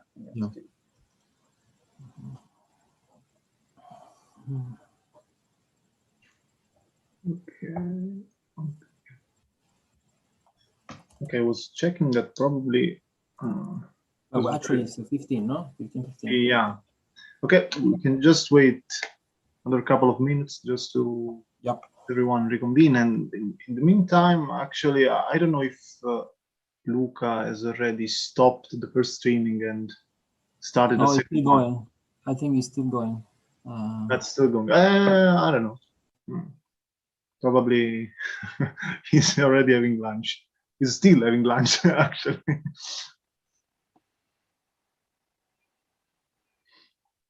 Okay, in the meantime, just wanted to check if every speaker of this session is co-host. I guess so. So, okay.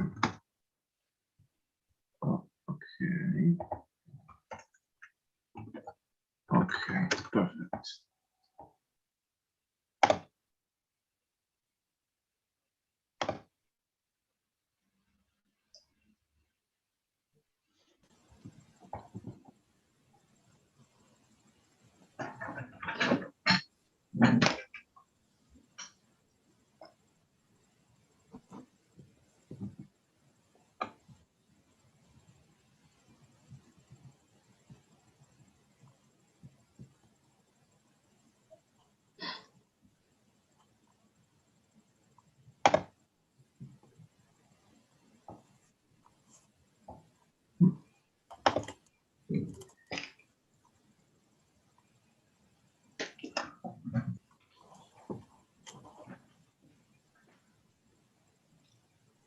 All right, I don't know if we can start. I mean, I know it's only 5 minutes after the end of the discussion session, but that's something we could have expected. So I guess it's time that we can start with the second session or the first day of the conference. And the main topic is for all the speakers would be the tests for the quantum nature of gravity. And we will start with Sougato Bose. And the title of his talk is Quantum Nature of Gravity in the Lab, Assumptions, Implementations, and Applications on the Way. Okay, Sougato, when you're ready, you can start. Okay, so let me start by, you can all hear me, right? Yes. Yeah. So let me start by thanking you, the organizers, for putting this together. I mean, it's a big challenge. You have a lot of participants, I see. So that is very good. Right, yeah. So also I heard I heard the discussion session a little bit. So the questions are getting very close to the subject matter of the talks in this session, I guess. So I'm going to discuss an experiment to test the quantum nature of gravity in the lab. Okay, we have proposed this a few years ago, as you can see, and there was a concurrent paper also by Vlatko and Vedral. And then subsequently, we have also did some clarifications in this paper with my student, Ryan Marshman. So these are going to form the largest part of the talk, okay? And then we are going to describe some of the more recent work on how to get rid of the noises in these kinds of experiments. And also so this is implementation, so that are aspects which are important to discuss from the implementation point of view. And of course, also a brief snap of the applications on the way. Okay. So now let me go to the next slide, which doesn't seem to be proceeding to the next. Okay. Okay, right. So I'll start with the brief motivation. The motivation is none other than, to have a lab test to motivate the field of quantum gravity. Okay, and then I should say at the outset what we mean by classical, okay? Because we are going to show something is quantum, so we must define what we mean by classical. And don't worry, it's going to be very intuitive as to what is classical. Is what we are taught as a classical field in undergraduate. That's the definition of classical I will be using. Okay.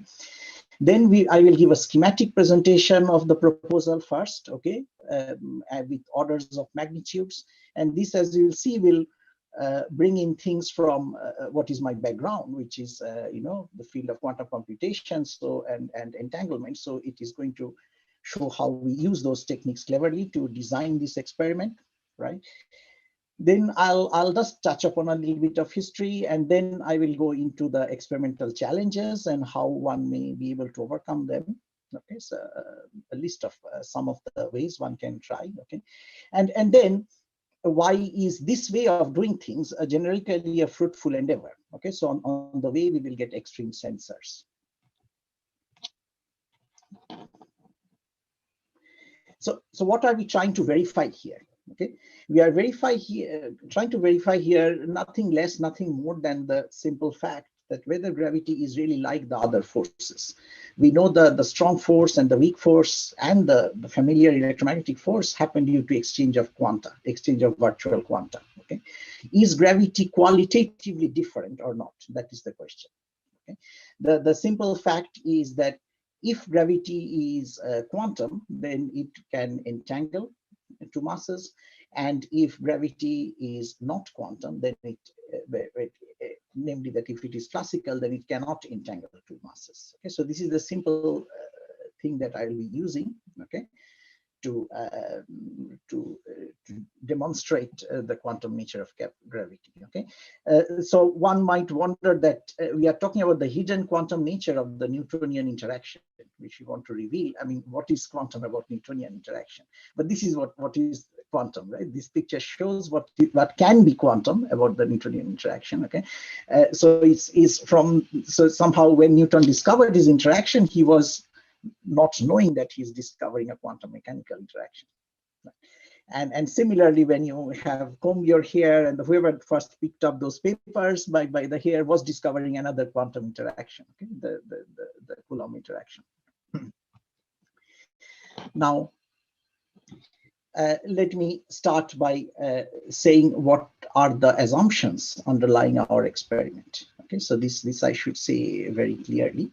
Okay, so first of all, within our setting, because we operate the kinds of distances and velocities with which we can operate in the lab, okay, we cannot actually prove, we do not aim to prove relativity also within our setting. So we assume that is given. Okay, so relativistic causality is an assumption in the experiment that I will describe. Okay, and it being demonstrated in many other ways, I don't think it falls on us to prove that. Okay, so if you assume relativistic causality, what does it mean? That all interactions in nature are local, right? So this is what I've shown here is the interaction of perturbation of gravity, okay, h mu with the energy momentum tensor, and you see the same R and T is used. Okay, so the interaction is entirely local. If interaction is local, that necessarily motivates the picture of the previous page, right? So to make two objects interact, something has to go from one to another. Okay, so as soon as you have a local interaction, you cannot have an action at a distance. So you need a mediator. Okay, so we are appealing to relativistic causality here, and it is indeed one of the assumptions in our experiment. Then, of course, the other thing, which is not an assumption, but it is like our definition of what is classical. This is the thing at the lower part of the slide. Okay, is that what do we mean by a classical gravitational field? Okay, so we are being as general as we can. So we allow for fluctuations. Okay, a lot is often said that fluctuations are anything fluctuating is not quantum, right? This is something I want to stress, okay, because quantum is fluctuation in more than one basis, in non-commuting basis. Okay, so if you have just fluctuation in some variable, it's a classical statistical theory. So that much we are allowing for gravity. So we generally define something to be a classical field if with some probabilities pj you can have some values of the field everywhere in space-time. Okay, of course, along with that, we can allow quantum matter. Okay, so we can allow matter to be in whatever quantum states there are, but whatever gravitational field they produce must be a classical field. Okay, so that is my definition of classical field. Of course, does not mean that it has to be one single value. With different probability, it can be different values. But in a nutshell, what I mean that you cannot have a calculation when for different components of your superposition use different values of potential. Okay, so that is what is disallowed here. Okay, a classical field means you can have mixtures of them. You can stochastically have different values of gravitational field, but you cannot use them in superposition.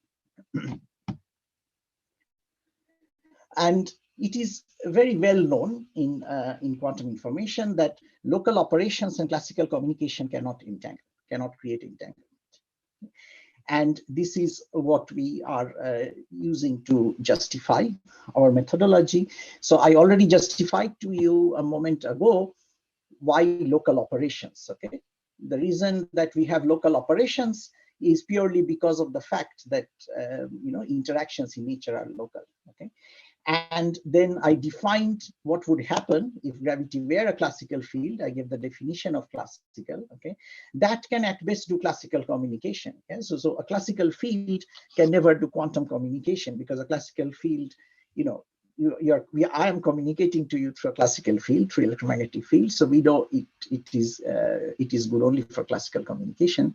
Under this setting, what is very easy to prove that if you start with the non-entangled state, you will never generate an entangled state. Okay? In the simplest case, if you had only unitaries, then of course it's trivial. But even otherwise, it's quite trivial. You just have to include what are called completely positive maps, and you start with something which is a separable state as given here, correlated but separable. You never go into an entangled state. So essentially, if you are able to design an experiment through which you are able to show the generation of entanglement in a given time scale and prove that entanglement, then you are done. That means gravitational field is not classical, okay? Because local operations coming from relativity and classical communications cannot entangle. Of course, you might say what I have proved here is really a non-classicality, okay? Not really, quantum is many things coming at the same time, okay? But we prove a non-classicality, and since we do not know of any other non-classical theory than quantum, we say that we have proven gravity to be quantum. Okay? So the setting we will consider is as simple as this. We create two superpositions, okay, of a mass being in a state L and R, okay, and two such masses in adjacent, say, interferometers, okay. So we have two superpositions. L and R states are like a spatial qubit, okay, two qubit states, one being here and one in the other place, okay. They are separated by a distance d, and then we assume, we will later on justify that they interact only through the gravitational interaction. Okay, if that is the case, then of course there will be phase evolution. Okay, simply Planck's law equal to h nu. Okay, so the different interaction energies, the interaction energy for the R1 L2 configuration, as we will see, will be the frequency will be highest, because here the denominator is the smallest, they are closest separated. Okay, and it is simply the Newtonian potential by h bar is the frequency, and into time is the phase gathered. Now, if you have such an evolution, okay, so this is the general evolving state. We start from L plus R, which you see is clearly a factorized state. Then we have this evolution going on, okay. And interestingly, when this evolution goes on, if these phases, the delta phi LR and delta phi RL I have shown here, which is subtracting these phases from the common phase, LL or RR, which will be a common phase, if that sum is pi, then you will see that these two states, these states are kind of maximally entangled quantum mechanically. You can see that they are entangled anyway for any values of delta phi LR, phi RL, which are non-zero, because you see this is not the same as that. Okay, so you cannot factorize the state. As soon as there's any general phase, you cannot factorize the state, but we will aim to create even the maximally entangled state, okay, that it is possible here. Now, to explain to you the things, I will take a little bit of shortcut. So I will assume a case where we have created superpositions. Okay, so this M and these two things are places where superpositions are placed by distance delta x. So L1 R1 and L2 R2. Okay, and then we will assume those distances we have managed to be much larger than the closest separation. Yeah, in practice that is difficult, but suppose we have managed that, so we concentrate only on one phase at the moment, the evolution of one of those phases. Now, of course, I have said that we need to ensure that the masses interact only gravitationally. Okay, it's not too difficult to ensure that. So, of course, you have to make it uncharged, which is quite standard technology these days. Okay, you have to have nice single crystals so that there are no electric multipoles inside. Okay, so at the end of that, however, you will still be left with one specific electromagnetic interaction between two neutral masses. Okay, and this is the Casimir interaction.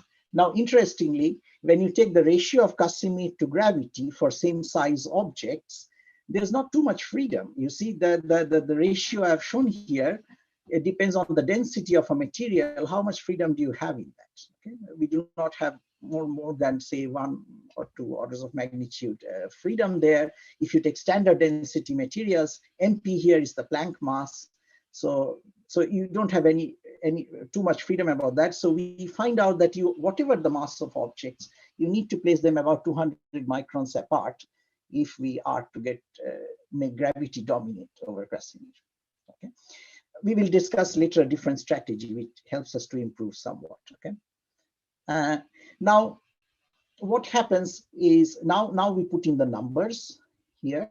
Okay, so if we have say microspheres which are minus 14 kg, and we can hold them in time for 1 second. Okay, we see that this phase between the nearest objects is unity. Okay. Now, you might have prior intuitions about gravity being extremely weak, right? So what is here that prevents one to be constrained by this intuition is namely the fact that the capital G may be weak, but here there's a Planck's constant in the phase. A quantum phase evolves with capital G by h bar, okay? And that kind of amplifies the things. The phase becomes 1 pretty easily, okay? Another alternate way to express this was in one of the papers by Marios and Carlo Rovelli, is that you can express it. So of course we know you can express it in terms of 1 by mass Planck square, the gravitational constant. Then you can see that our masses, despite being 10 to the power minus 14 kg, which is several orders of magnitude lower than the Planck mass, but it's kind of getting there, kind of halfway through. Okay, not halfway, well, a few orders, quite a few orders lower, but we manage that with this thing. Okay, so in the time of we manage with the long time of our experiment. The time 1 second, actually, believe me, is quite a long time, and because in that time light travels a long distance, so we make up for it. So that's one way of thinking. Another way of thinking is that the Planck's constant is making the difference. But we have a Hertz experiment. That's the thing. So in Hertz time, gravity can entangle. Okay? If we start with those superpositions in Hertz frequency, with Hertz frequency. Okay? Right. So just to touch upon history, that and I think this also was shown in Claus's talk. Okay, so Feynman raised this issue in a conference in gravity that you create one mass first in a superposition using a Stern-Gerlach field. That's the spin inside. Okay, and interestingly, we will use exactly the same type of method. Okay, and then you have another mass. Okay, which is then pulled by its gravity one way or other. And then he made this comment that if you believe in quantum mechanics, then you have to, quantize gravity in order to describe this experiment. Okay, but there are two comments on this. First of all, really literally moving the second mass with respect to the position of that mass is a very slow procedure. Okay, the acceleration for these kind of microspheres of another. So first of all, the acceleration doesn't depend whether you are an atom or another mass, and that will be extremely slow. Okay, that is 10 to the power minus 16 meter per second square. Okay, so you take enormous time to do such an experiment. Okay, if you really use the physically move. On the other hand, the phase development is much faster because of this h bar. So it takes 1 second to develop a unique phase to entangle with a unit magnitude. Okay. Now, of course, Feynman also didn't say what aspect of the experiment. Okay, so of course, qualitatively, it is still the same thing we are achieving, only we are achieving through a phase evolution. Okay, this entanglement, but it is the entanglement we have to check. Okay, so the aspect is the entanglement aspect. Okay. Now, just this is again emphasis that why I think it is my personal opinion. Okay, people may contest that no simpler experiment will suffice really, because say we do single mass interferometry. Okay, and you assume that gravity, of course, the mass being at the center of gravity, you kind of create a superposition of gravitational fields and then you come back. Okay, if you do such an experiment, at the end there is no evidence that gravity was involved at any stage. You see, so you have to make the gravity, influence something. Okay. Another class of experiments which has been popular in history is that gravity with the second mass sees the gravity to be either in the left or on the right, stochastically. Okay, but I would say that is a classical stochastic theory. That's not a quantum theory. Okay, so for a quantum theory, you need the superposition. And so then you have this situation and you want to check the coherence as well as so you are left with no alternative but to entangle another mass. Okay, that's the only way to see the effect in multiple bases, okay, of the gravity part. Okay, and then the thing is, if you can create such a difficult apparatus to create a superposition, hold it, okay, for this second, which is the time scale of our experiment, then why not just do two of them? Okay, because the effect is m square. It seems wasteful to do one with a big mass, one with a small mass. Okay. Now on the implementation aspect, okay, that how will we create these things? This is large mass, long scale, long splitting, okay, delta x large, and long duration superposition. So that's a big challenge. Okay, and then how will detect the entanglement thus created? Okay. So first of all, what is this? This is like what we call a noon state. So like several objects all in one arm or another. This is exactly what we need when we talk about macroscopic superposition. So things like BECs and things, no matter how many number of particles you put there, are not this kind of macroscopic superposition. So this is very challenging to make. Okay, we are constrained by this fact that we cannot just use the picture of the previous page. We cannot just use a Mach-Zehnder interferometer. We cannot just blindly say that you can use because, or even any potential well to split, because the masses are enormous. Okay, so you can just see from this tunneling expression that you will hardly ever split a mass using a potential. Okay? So what you need is ancilla.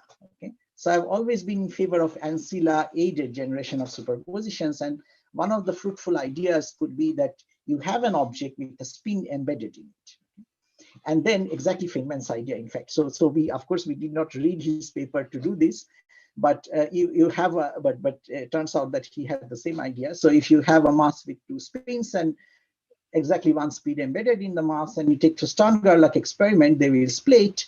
And at appropriate times, you flip the spins to decelerate, okay, stop, then accelerate in the opposite direction. You flip the spin again, then they decelerate and they come back. Okay, So this is called Stern-Gerlach interferometry. It's apparently quite popular for a while, has been even before our work.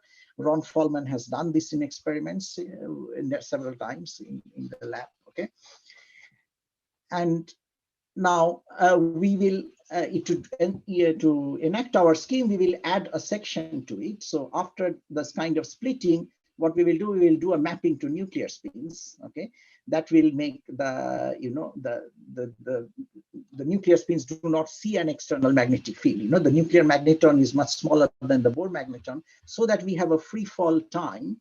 And this is what the situation I described before. Okay, so these are the LR and the LR. So L1R1, L2R2 are when we were holding them steadily. That's what was happening. Okay, they are falling parallel to each other. Okay. Normally, if we had one interferometer, such interferometry is called Ramsey interferometry with spin, and you read out the phase only from the spin. Okay. Now, what will happen in this case? So, if we repeat our previous calculation now with the spin, adjoined to it, and you repeat everything that we did before, you see, of course, both the masses at the end of interferometry come back to their original positions. Okay. So the masses are themselves not entangled anymore, but the gravity did entangle them. Okay, and what ends up being entangled are the spins. Okay? But spins are qubits. Okay, and these kinds of qubits, such as if you had NV center qubit embedded in a diamond, but we are generic here, we can have any spin embedded in any macros crystal. Okay, so these entanglement of two such spins is a very widely studied topic, and one way to detect it is through something called an entanglement witness. Okay, you can use a Bell inequality if the entanglement is strong enough, but we want a faster thing. So you have to measure this kind of spin correlations. So essentially, what's happening is you do spin correlation measurements, and they can certify the experiment. So you start with up and down. You have masses drop from traps up and down, create the superposition, map to nuclear spins so that you have a fall time where they interact. Bring them back together and then measure the spin entanglement. And that spin entanglement is the witness for the gravitational entanglement between the masses which was created earlier. Okay, I should just say that, point out that in fact, the spins at these distances do not directly interact. Okay, so we don't have to, that's not another electromagnetic channel which we have to worry about. However, you can think of trying to screen the Casimir force so that you can bring the objects together. And indeed, we tried this out recently, okay, with Anupam Mazumdar's student, Thomas Van de Kamp, who did these calculations. What we found is that it's not a panacea, but it can help us somewhat. Okay, we can reduce the mass by an order of magnitude. We can decrease the separations by 1 order of magnitude, but we still have to have the task of bringing this back. So we cannot let the Casimir force of the wall overwhelm. Okay, but we have some less some less demanding conditions that we can do here. Okay, now we have also looked at, so now I'm going to the experimental challenges here. So there is this, these problems. So what are the two experimental challenges? Okay, I mean, one is the acceleration noise, okay, which can happen because your lab is, a tethered lab, and there will be random accelerations from elsewhere, okay. And then there is also black body radiation and atom scattering. Okay, so these black body radiation atom I studied before they go. The black body radiation is mainly the radiation emission from the object, which will reveal whether objects is left or right. Okay, that goes as a high power of temperature. So by now we know, and also previously people have calculated that if it's about a Kelvin, yeah, then it is completely fine. Okay, regarding atoms of the vacuum scattering and revealing the position. Here, even a single atom scattering reveals the position because atomic de Broglie wavelength is much smaller than our separations. Okay, and then pressure. 5 minutes. That's good. That's good. Thanks. Yeah. So that requires very small pressures, 10 to the power 5 in 10 to the power minus 16. But these pressures have been attained. Okay, in pen track experiments. Okay. Now, the other noise, so this was this pressure and temperature is the noise due to whether the object, large object, is in the left or right being revealed, or it getting momentum peaks from emitting black body radiation. Okay, but there is another kind of noise which can dephase things. I mean, it's both parts good. So you can already see that's an extremely good sensor for accelerations if you knew the acceleration source. Okay, but if you did not know, if it was a random acceleration, then you are extremely sensitive because we have split these large superpositions. Okay, so you can be harmed by 10⁻⁴ meter per second square for the regime that is described with Casimir screening. Okay, so this was pointed out in one of these papers by Andre Gossard, and then we also kind of solved what to do with it. Okay, how to avoid this. Okay, the solution may not be very compact, but what essentially we are suggesting is we use gravity to the full extent. Okay, all the properties of gravity. So we have to let the experiment in a drop tower. Yeah, so we have to let it freely fall. Okay, so when it freely falls, the advantage is all acceleration noise also cancels. So all kinds of acceleration are gone. Okay, the thing will really fall, according to whatever are the external various sources of acceleration, the gravitational or the inertial ones, and then you will just not see any separate, effect of that. So what, however, remains is the relative acceleration, okay? Because there's a finite superposition size and a finite separation between the apparatus, okay? There's a finite width. The curvature imposed by external random masses will have an effect, okay? And so we'll have the external molecules of the vacuum in which this thing drops, okay? The drop tower drops. Okay? So those are the two effects. The first effect has been studied quite extensively in LISA, for example, and we found out that if you reduce pressure and the area of the box, make it a heavier mass box, then you have the outer pressure can be something like 10 to the power minus 6 pascals, okay, which is called ultra high vacuum. There's many places in the world, and you have reasonably sized and mass boxes to do the experiment. The other thing is more challenging, okay? So this is the gravitational noise due to the curvature of things far away, okay? This is not the acceleration. The acceleration, we have fully eliminated. We are using the equivalence principle, okay? The masses are getting entangled with each other due to the 1/r, due to the curvature, right? And accelerations have been omitted, but curvatures of other external masses are still a problem. Luckily, there's a lot of data from LIGO regarding acceleration noise, which you can easily convert to curvature noise by average distances from source, r by r square.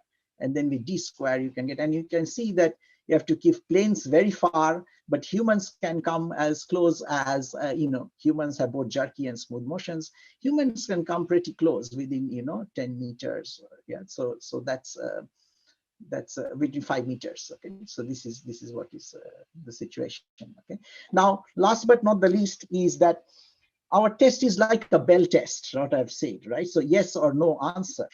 Okay, but are we really going to just wait that long? Okay, and not just get one bit of answer, yes or no, gravity is quantum or not. Okay, so we must have, when we are building such interferometers, we must have applications on the way. Okay, and indeed there are. These superposition sensors are extremely good for detecting, so they are extremely good for detecting acceleration and also up to frame dragging, everything, including and up to gravitational waves. Okay, so if you create a superposition over a meter, this is, I agree, this is challenging, but at every way on the way, when you are micrometers, 100 nanometers, you already have acceleration sensitivities. When you reach up to the meter scale, but with a much lower mass, nanocrystals, you can get sensitivity to 0.1 hertz gravitational waves, which is same as the LISA window. So it's below the LIGO window.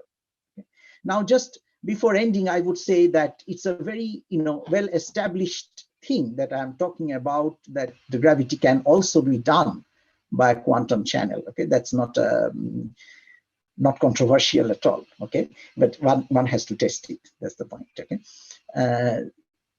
and then what will be different for the so this is essentially, just to summarize before I end my talk, this is the picture we are looking at, And you might stare at this and say, what will change? What will change if I, if in my calculation, if this was not true. So what will change is actually these orange pictures, what I'm saying that they cannot be superposed. We don't care if the mass is not super. So mass can be doing whatever it wants, okay? We just prohibit these things to have one of the 4 options, okay? And then we do not get any entanglement. Okay, so this is a summary of our papers, and yeah, so I think it's best for me to stop now. Yeah. Okay, thank you, Sougato, for the nice talk. Okay, so we have time for a couple of questions. First to raise his hand is Luca. Yeah. Yes, Luca. Hey, Sougato, very nice talk. Thank you very much. Actually, this experiment is super nice, and yeah, I really hope that in the future can be really tested all this. But I have a question more on the interpretation that you gave of it, okay? Because you've shown some kind of virtual graviton exchange. Okay? Yeah.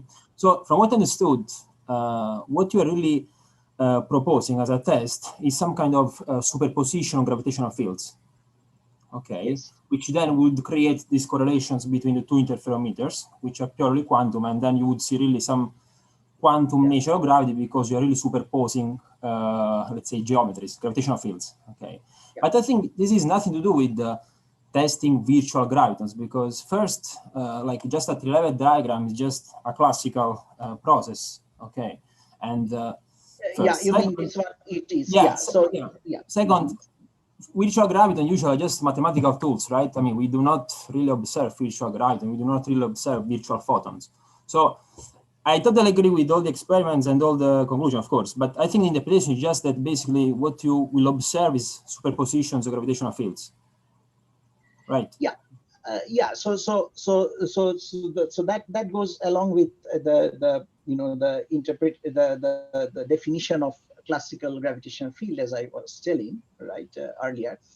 Okay, so let us say one thing. So that we are not testing particularly the virtualness of the virtual gravitons. Okay, so we are not testing the off-shell nature particularly here. Okay, however, there's one very important thing. So if you you see these intermediate gravitons, they never really entangle with the matter, right? And for that, the virtuality is very important. So I think if we have a continuous time interaction at all points of which the gravitons are kind of eliminated, if you want that, then virtual gravitons is the only only possible route to have.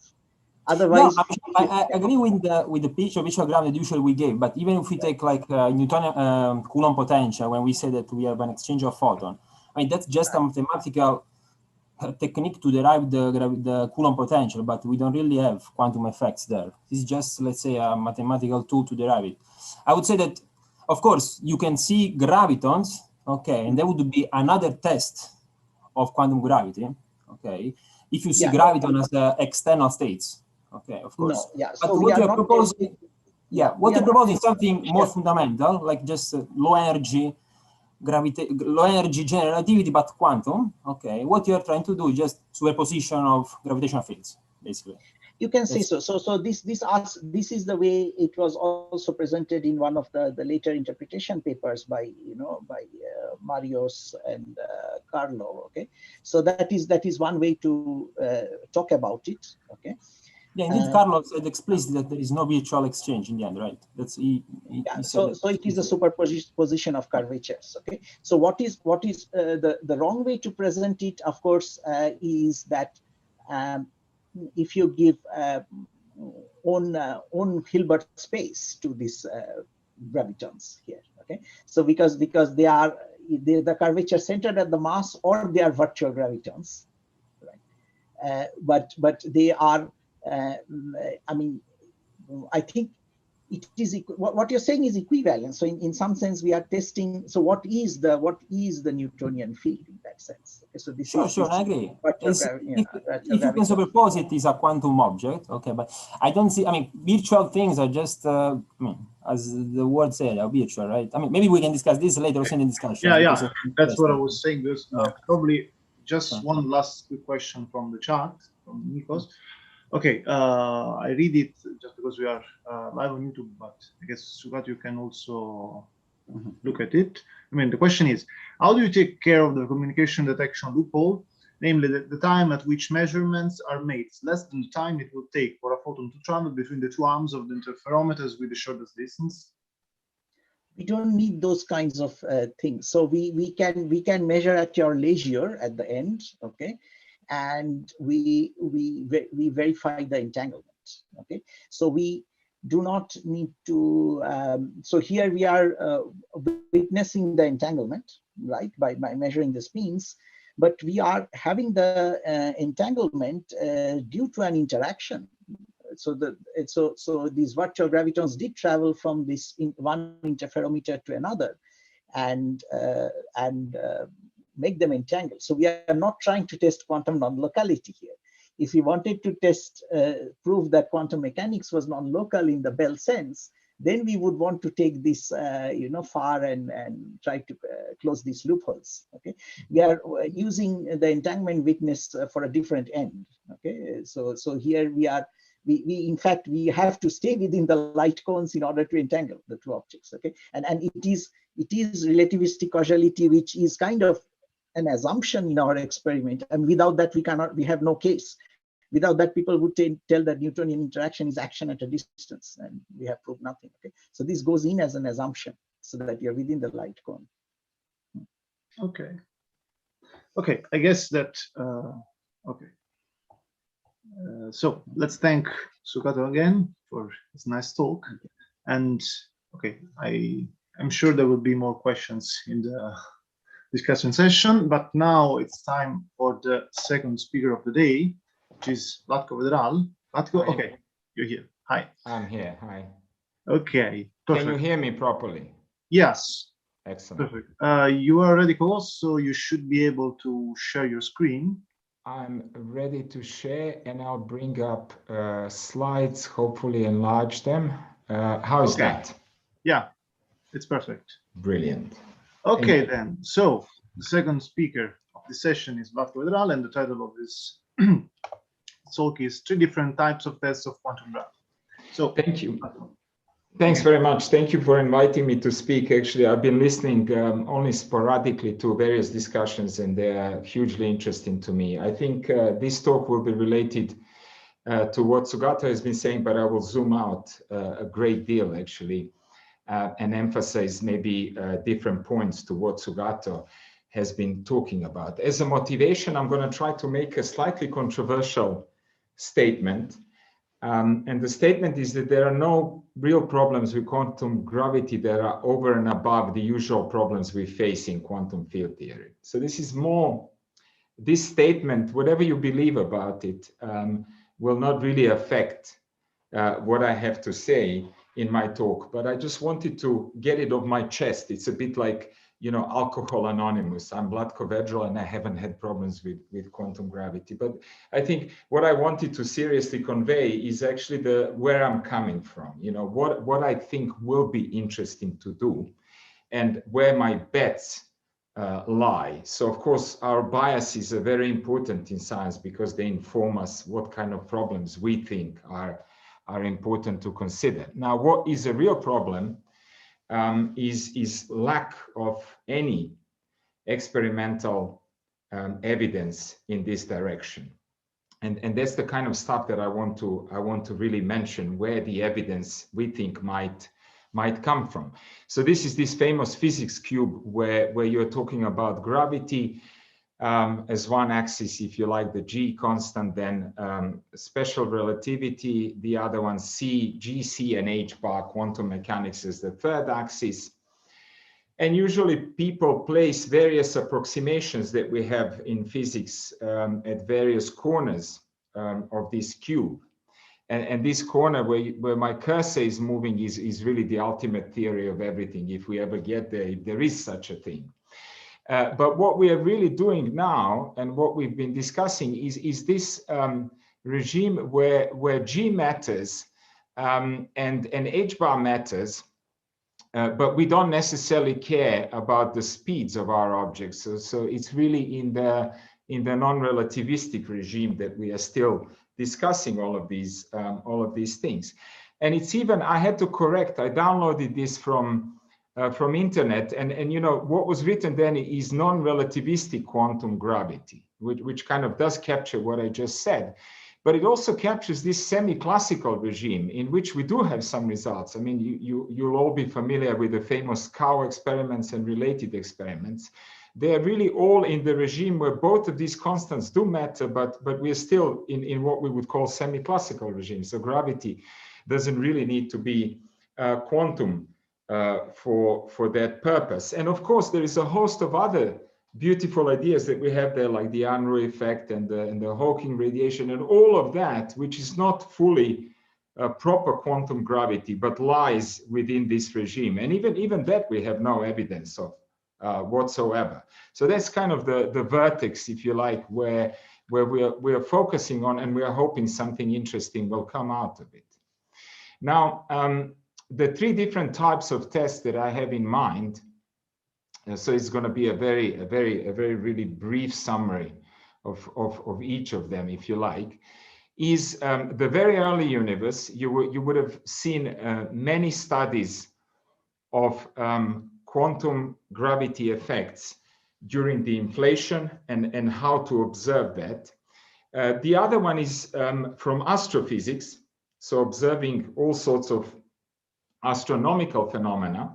And then the third kind of type of test is the one that Sougato now very beautifully talked about, which are the lab-based. But even there, I think Sougato made a very quick remark, which I will say a bit more about, which is that in the lab, there is a difference between doing a single particle experiment, single massive particle, or two or more massive particles. They do make a difference as to how confident we are that our conclusions are really correct. So the advantages of the first two approaches, the very early universe and astrophysics, is that we don't have to invest too much effort, if you like, into setting up of the experiment. The universe does the experiment for us. It's there for free, if you like, and that's a serious advantage. The really big disadvantages, as all of you will be familiar with, is that we lack theoretical understanding of what's going on in any of these phenomena. We actually lack theoretical understanding to such a degree that the new revolution in physics is not unlikely actually to come from one of these two directions. So that's how bad it is. So making conclusions about anything being quantum is very, very difficult, because it relies on a host of other assumptions that we've been making, and which are probably unfounded, actually. We don't even know how correct they are. So, of course, the third type of test, the lab-based, is certainly something which gives us a much better control, is more accurate, but of course, we have to work hard at engineering it. It's not just given to us for free, like the Big Bang, if you like, if that's how it went. Anyhow, in cosmology, just a very brief summary. I think you will have many other talks in depth about these things. But people, you know, the typical arguments, and I think Sougato also touched on this very nicely, is that, you know, if you're looking at quantum gravitational corrections, here this formula is just writing an amplitude for a process where quantum gravitational effects might be relevant, if you like. And you can do almost a dimensional analysis, back of an envelope calculation that we physicists are very fond of. And, you know, you expand terms in G plus G squared and G cubed and so on. And if you look at the first order correction, which I think is a formula that Sougato almost had as well, all of them that involve quantum gravity will go as the energy that's relevant for the process. This is this E divided by Planck's energy squared. I mean, this is a famous argument why perturbative approach to quantum gravity may ultimately fail when the energies are bigger than Planck's energy. But of course, you know, the experiments that Sougato has been talking about were really below this limit. So I think we are confident that we can probably do a calculation of this type and everything would be okay. But anyway, this is a very general argument. What kind of what kind of correction you expect there. And I think in cosmology, as you know, there's more or less only one parameter that anyone ever measures. And again, you know, it's given almost for free to us, but actually it's highly unreliable in the sense that we can only measure one thing and we have no handle on any knobs to change anything out there. But basically what people do is they relate this relevant energy to some kind of Hubble expansion that was relevant during the inflation, and then you would see some kind of correction of the type that's the ratio of the Hubble constant and Planck energy squared. And then you can say something like, well, let me look at the temperature fluctuations, which is what we detect, and the anisotropy and so on, and try to see whether this is above or below this limit. Is it related to that? And I think there is a host of papers where people have done these kind of calculations and made all sorts of claims. The difficulty, again, is that you really need a model of these processes which you trust and you think it's reliable, and you have tests of it from all sorts of other directions. And this is something that we sadly lack. And I think I mentioned a couple of people who've written beautiful papers on this topic. There's many more. Now, all of this coming from the field that I come from is really related to what we call, I want to give you a flavor of how confident we are about these things. This is related to what we call macroscopic witnesses. So of course, whenever you talk about macroscopic objects and quantum effects there, you almost certainly rely on some kind of thermodynamic quantities because they are really things that you measure in the macroscopic domain. And there is a very nice result which says that if you look at your state, this rho t is just the thermal state of the system that you consider. It could be any many-body system, it could be quantum fields, it could be the state of the early universe, it really makes no difference. The statement here is that if the entropy of that state, S is the entropy, is less than the entanglement in the ground state, then your state, rho t, is an entangled state. This is a very natural witness. It somehow says if entanglement exceeds the noise, the thermal noise, if you like, which is quantified by entropy, then your state actually is an entangled state. And this is a nice witness because you can actually derive all sorts of other things. You can derive temperature fluctuations from this heat capacity effectively. That's your temperature fluctuations and so on. So you can relate witnesses like this. But what it does rely on is that you have a really good model of your system. You can calculate the ground state. You can at least estimate the amount of entanglement in the ground state. You can write down a proper thermal state and so on. So it's really hugely dependent on the Hamiltonian. And while this works really nicely in a simple solid state system, you know, if you have a spin chain, dimers, things like that, it is of course much more questionable whether you can apply this to a system such as the early universe. You know, do we really trust these models enough that we can base our conclusions on this? I just wanted to show you a very simple proof of this. Actually, it's very intuitive. I don't want to bore you too much with this, but this blue set is the set of all physical states. And among them, I drew this dot, which is the ground state of your system.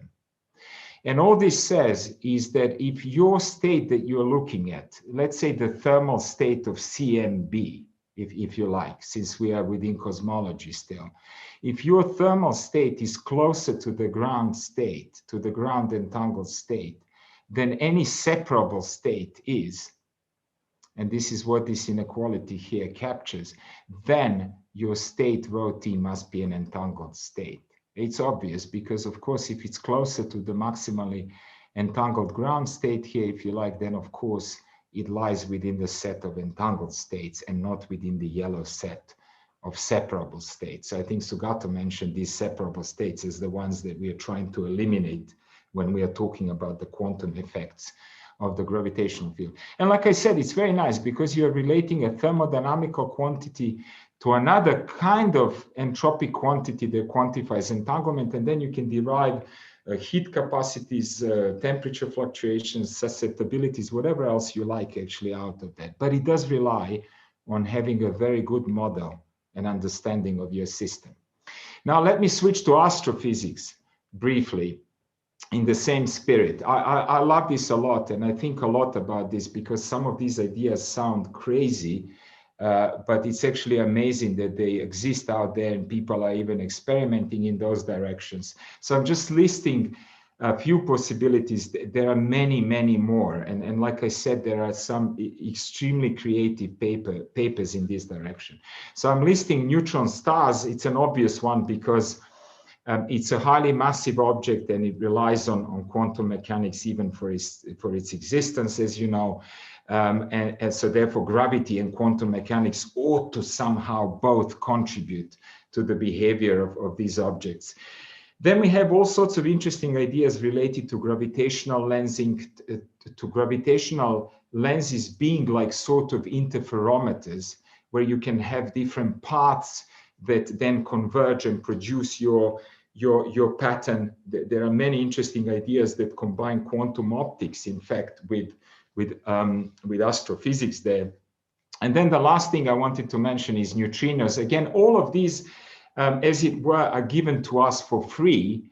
They are already unfolding in nature, and all we have to do, I'm offending a lot of experimental astrophysicists. They are very difficult experiments, but what I'm saying is you don't have to set them up. You don't have to control them in any way. You just have to distill the right data from your observations. So these fields are so complex that they are closer to chemistry and biology in some sense than to atomic physics. That's how unreliable they are.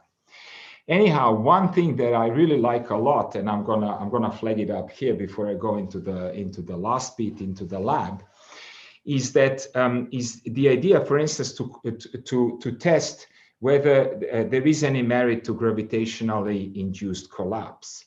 And I think there is a nice paper by Thilois and Stace, PRL, a couple of years back that attracted my attention. I was reading a lot about these star quakes, and which are measured very precisely. So this is the rotation, the spin of the rotation, not the quantum spin, if you like, the spinning of the neutron star that only slightly changes due to a quake that happens on this star. And it just, it's an immediate question for a quantum physicist whether these kind of perturbations do actually create some massive macroscopic superpositions, because we are thinking of these neutron stars, at least at some degree of description, as superfluids of sorts. So they really are genuinely macroscopic quantum objects. And then the question is whether these natural perturbations that happen to them and that we can actually record on Earth, whether they could really be responsible for creating some kind of massive superposition. And this really would be massive because we are talking about masses of the size of our sun, in fact, compressed to a very small volume.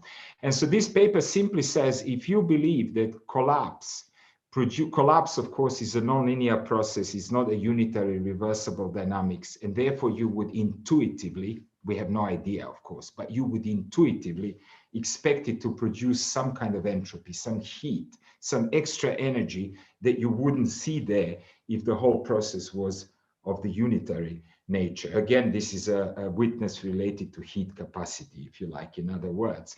But the question, this paper is actually arguing that already the existing observations can put a bound on the gravitationally induced collapse simply due to the arguments of this kind. And if you haven't seen the paper, I encourage you to read it. Again, what is there to emphasize is that the tricky part is really how reliable are our models of the processes that take place in these neutron stars. And I'm always on a lookout for an astrophysicist that can actually update me and tell me in detail about how they do these things. I have absolutely no understanding of this. I'm a complete dilettante in this direction, but it seems to me a very nice direction.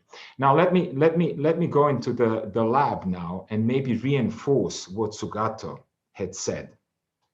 Sougato said that he thought that 2 particles would be the minimum, and I think he's absolutely right in this. And this is because it's very hard from a single particle superposition to really tell anything. So I want to tell you about both spatial and temporal superposition. So what I have in mind here is something that's like the cow experiment. I take a massive object, I put it at two different places at the same time. And then what happens to gravity, and this is beyond any reasonable doubt, I don't think anyone questions this, we know it experimentally, is the gravity will at least affect the phase in front of these two states. And if they exist at two different gravitational fields, then of course these two phases will be different.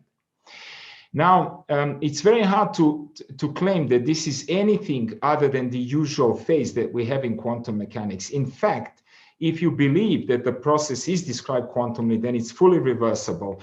And what you can do is something that's analogous to spin echo, which is to flip the two positions where the object is, exchange x1 and x2.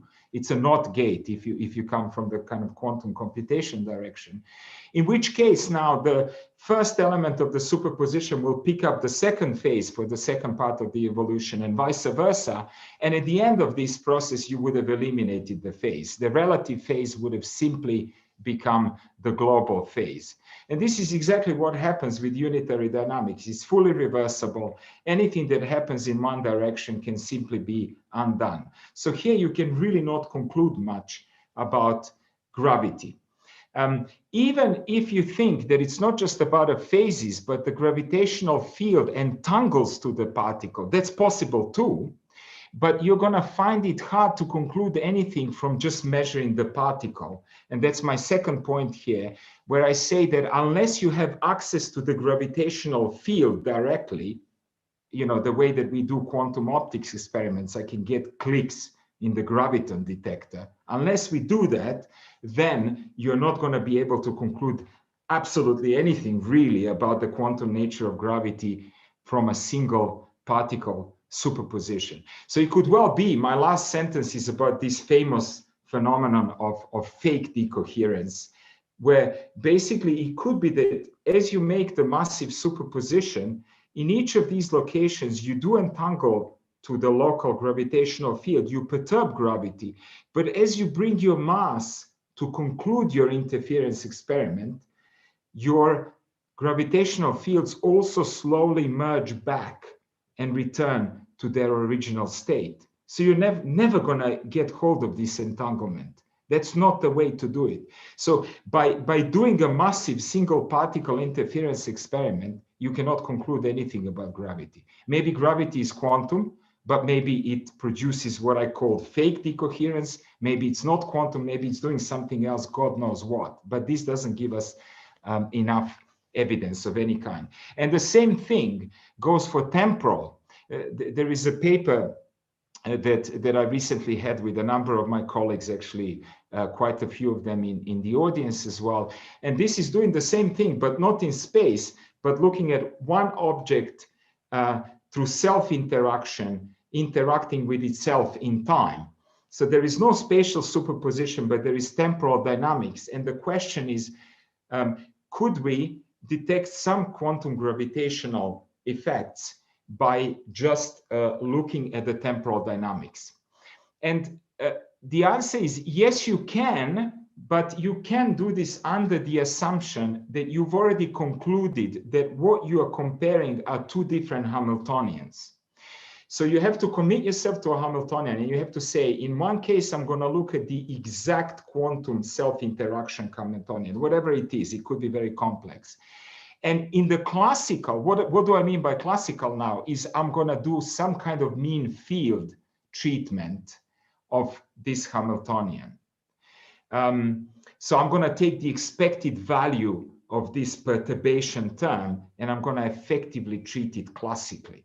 So this is a problem that occurs in quantum metrology all the time. I'm given two different Hamiltonians, and upon evolving my system according to one or the other, I have to measure my system to determine which of these Hamiltonians was actually implemented. So if you trust that you understand your Hamiltonians really well, then of course, even a single particle temporal interference will do the job, but I'm afraid it suffers exactly from the same problems as the spatial interference. You have to make too many assumptions, and actually ultimately, unless you can also interact with the gravitational field directly, whatever this may mean, you will not be able to really conclusively show that gravity is quantum. Now, let me conclude in a way, almost conclude, not quite. I have a few other comments to make if there is time. All of this now really leads me to tell you about something that Chiara and I would call a principle-driven approach. So it's an approach where you want to make as few assumptions as possible. I think, again, the people in quantum information who are into post-quantum things, post-quantum cryptography, for instance, or people who are into generalized probabilistic theories, would be very familiar with this kind of approach. So this is the most conservative approach, and I think it's very appropriate for quantum gravity, because we are not even making any assumptions as to what kind of theory we are expecting quantum gravity to be. We are actually even open to the fact that the theory could be completely different to both quantum physics and general relativity. So that's what this conservative approach is trying to do. So, okay, how does it go? Let me give you a flavor of that. There's a bunch of papers that Chiara and I have been writing over the last 5 or 6 years along these lines. And actually, I'm gonna use the language that she would be very fond of, and it's borrowed from information theory, of course. So you have these two particles that I call A and C, which are the so-called superinformation media. Superinformation media are the media that not only can process ordinary information, Shannon's kind of information, classical information, if you like, but if you put these different subsets of this medium together, you will get more than the sum of its parts. You can already see that this superinformation medium is there to capture quantum mechanics. One instance of superinformation media are, of course, quantum systems, because if you choose X direction for a qubit, that's a possible way of encoding a classical bit. If you choose a Z direction, that's another possible way of doing a classical bit. But if you combine X and Z direction, then of course quantum complementarity kicks in and you get something more than you just had from X and Z individually. Most of you know that this is the basis of our quantum technologies. I've just described to you the BB84 quantum cryptographic protocol. So now once you have these two systems, which are bona fide superinformation media, the question now is, if I give you another system B, which couples to A and separately couples to C, I have to, through this coupling, decide whether this B system is also a superinformation medium, or is it just the old boring information medium?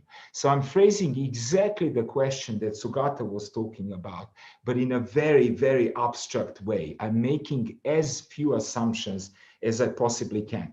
And the proof of this, incidentally, of what you would like to get at the end is very similar to data processing inequality. It may not surprise some of you that this is the case. So let me just show you what I'm really saying here is that if roughly 4 minutes left.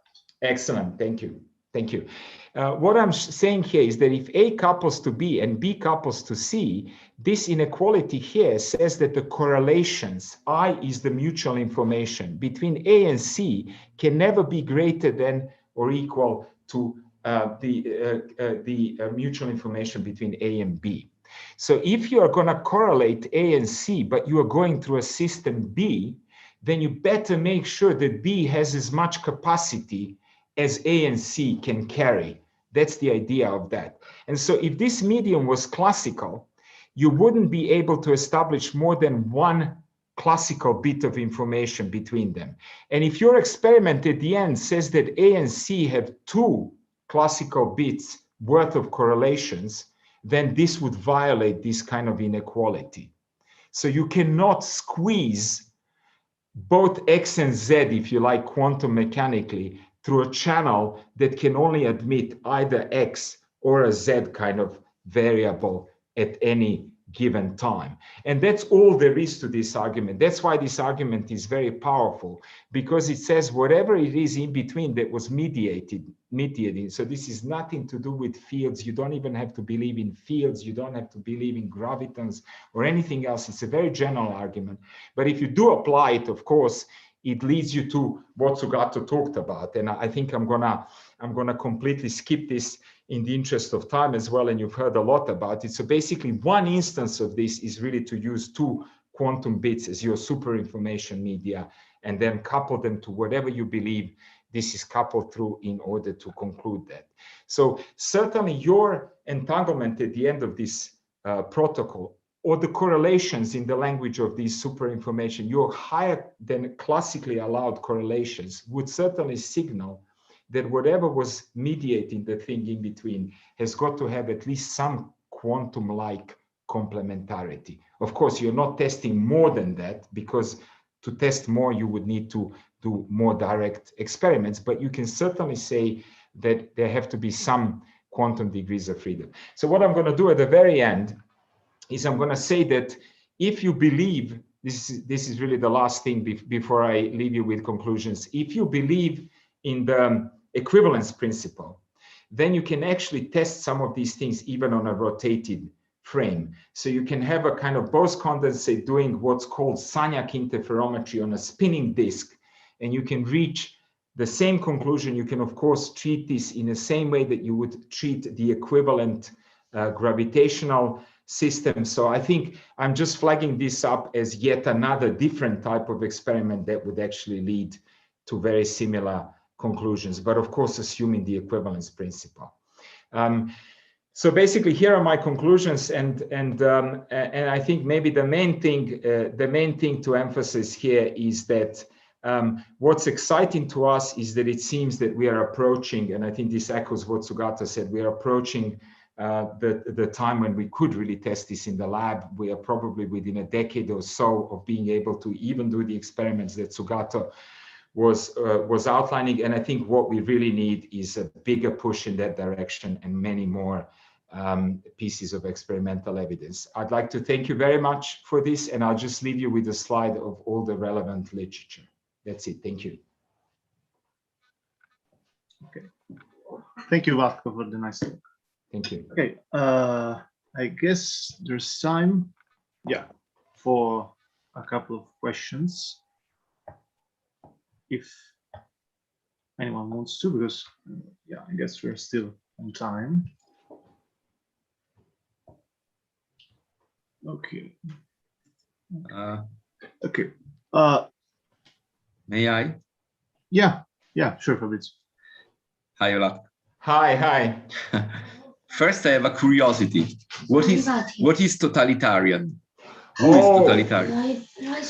Great question. I'm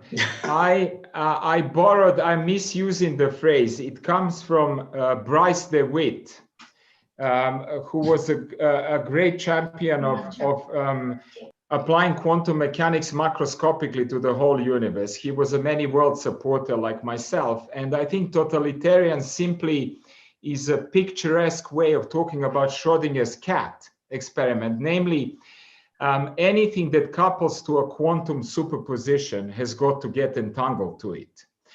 This is very similar to what Sougato mentioned in Feynman's experiment, that when you make a massive superposition, something has got to now happen to the underlying gravitational field.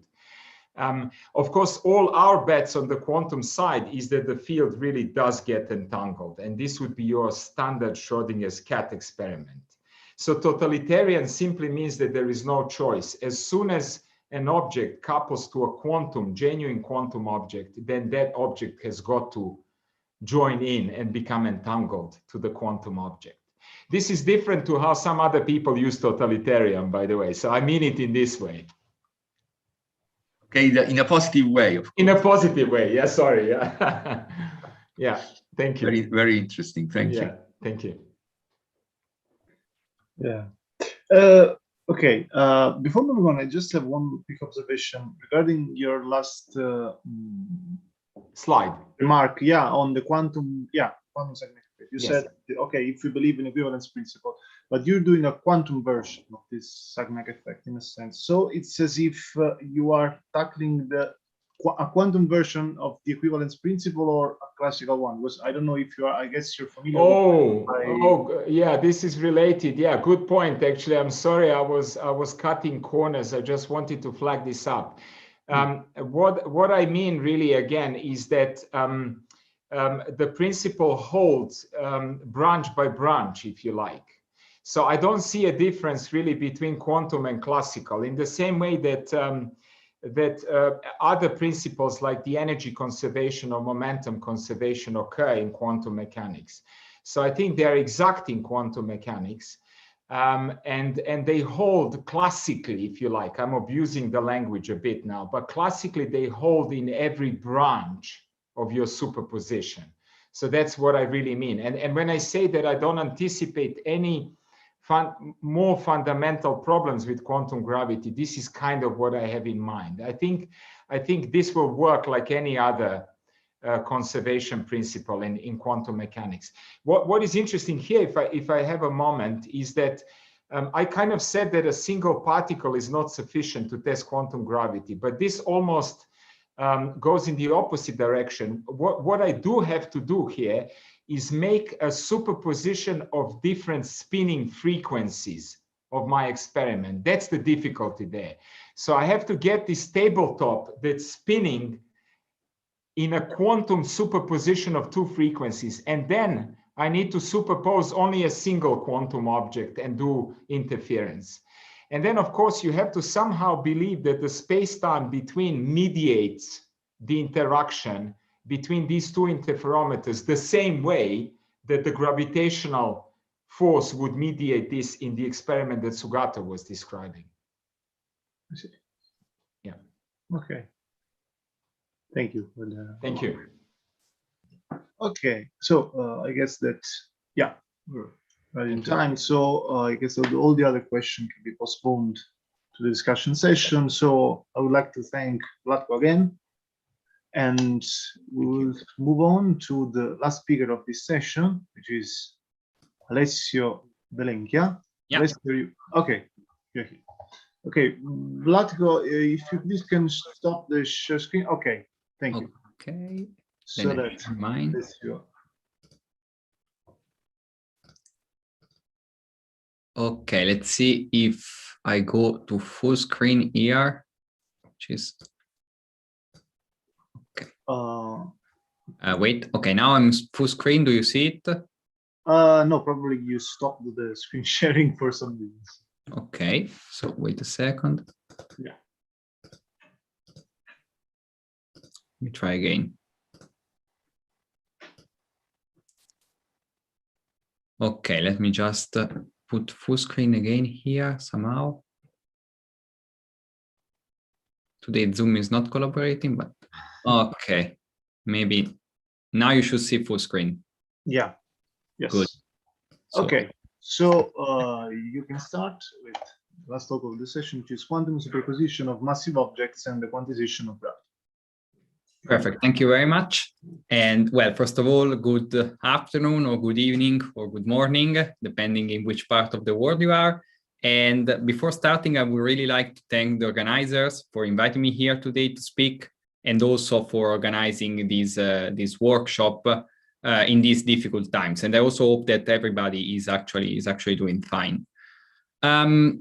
As it was said, I will present a work about quantum superposition of massive objects and the quantization of gravity. So as you will see, is pretty much on the same line as the previous two talks. And indeed, I will also refer to the previous two talks a lot, at least in the beginning of my presentation. But before going into the detail, let me just present here, first of all, the references. There are two works, one of 2018 in Physical Review D, and an essay that we wrote for the Gravity Research Foundation in 2019, and also present all the other collaborators that made these two works possible. And here from the left, you can see Bob Wald, that probably most of you know. And then we have Flaminia Giacomini and Esteban Castorowicz. which at the time of the first paper, they were both PhD students in Caslav Brukner group in Vienna. Right now, Flaminia is a postdoc at Perimeter Institute, and Esteban is a postdoc at ATH in Zurich. And then finally, there are Caslav Brukner and Markus Aspelmeyer from ICOC and University of Vienna that are also here today. They will speak later, so you will see them later. Having said that, let me start my talk by giving somehow a, for sure, incomplete historical perspective. So I will try to give some motivation and to build up a bit of reason for what we did and why we did it. But I will go kind of fast in this first slide because I will, as you will see, repeat somehow some of the things that Sougato and Vlatko just said before me. So everything starts once again from Feynman, and essentially from one question from Feynman, that is it really possible that gravity is not quantized while the rest of the fundamental forces are? And this discussion can be somehow found in the Feynman lecture on gravitation, and also in the transcript of a Chapman Hill conference in 1957 that Sougato was referring to before. And after these, to answer to this question, there was a kind of tortoise way in which many people gave fundamental contributions. Let me say that the problem of what is the gravitational field generated by quantum objects that was raised essentially by Feynman with this question has not been the main focus of the quantum gravity community, because the quantum gravity community has been interested in other problem, at least mainly. But in any case, there have been a constant inflow of research paper and results from, let's say, the 57. And here we'll just present some of them. Again, is a incomplete historical picture. And the first one is this paper of Page and Galliker in 81, Indirect Evidence for Quantum Gravity. And in this paper, Page and Galliker essentially proposed a theoretical scheme to distinguish between semi-classical gravity, where gravity is fueled by the expectation value of the stress energy tensor of matter, and what we would naively consider as a superposition gravitational field coming from the linearity of quantum mechanics. This has been the basis for many proposals after the 2000, in which people have tried actually to propose way to implement this scheme in, let's say, a quantum coherent experiment.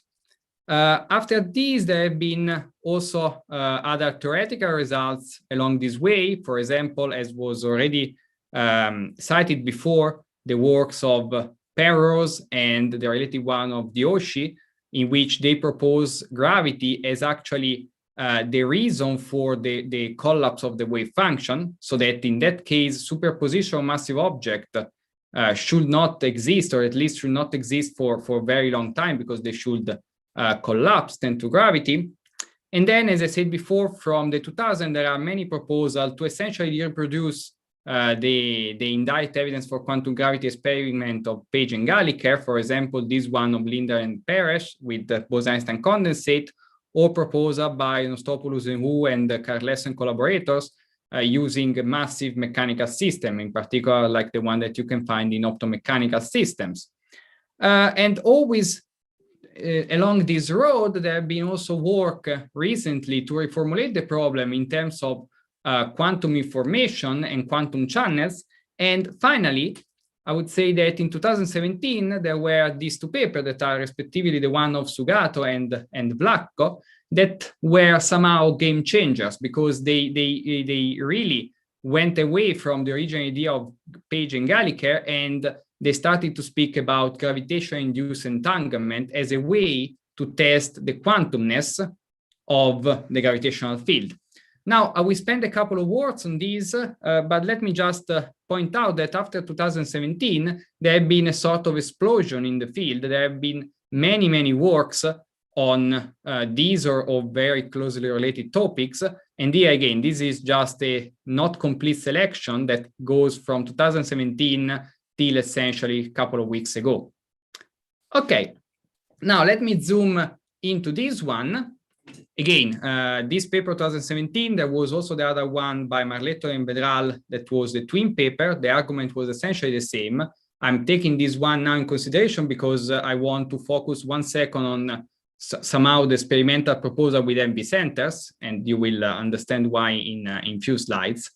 And again, here I will be very fast because Sougato already spoke about this very clearly. So the idea here is that you have two particles. They are the two particles go through two Stern-Gerlach apparatuses, so there is an interferometric experiment. And the conclusion here is that if you are able to actually screen away all other interaction apart from gravity, and if by starting with a separable state, you end up with entanglement, in this case, entanglement in the spin degree of freedom, because you transfer the entanglement between the center of mass position to the spin degree of freedom with this scheme, then you can conclude that gravity has to be somehow quantum. And now here, I would like to play the devil's advocate 1 second and essentially cite what was at the time the main critics to this conclusion. And the main critics to this conclusion was that if you just use the Schrödinger equation with the Newtonian potential, you will get entanglement between the two particles. But the Newtonian potential is just the solution of a constraint equation in the weak field limit of general relativity, is the solution of the Poisson equation. So it's not the dynamical degree of freedom of gravity. And so the main critics was that even observing entanglement in this experiment would not say anything about the quantum nature of gravity, would just say something about the quantum nature of matter itself. Now, as I said, here I was playing the devil advocate, because in my talk, I will try to argue with essentially arguments that are complementary to the one that were discussed by Sougato and Vlatko, that is not actually the case. And if you want, the take-home message from this talk will be that a consistent picture for entanglement of massive objects through gravity necessarily requires linearized gravity to be quantum. And I will show also you that the generality of the argument that I will present is as general as the inconsistency that otherwise would arise in a theoretical Gedanken experiment that I will illustrate in a moment. And however, the last word is of course left with the experiment. So on this point, let's say the hidden take-home message is exactly what Vlatko said 10 minutes ago: we need more experiments. So having said that, let me go into the details of what we have done. And let me start by describing a Gedanken experiment. So this will not be not even close to what Sougato was describing.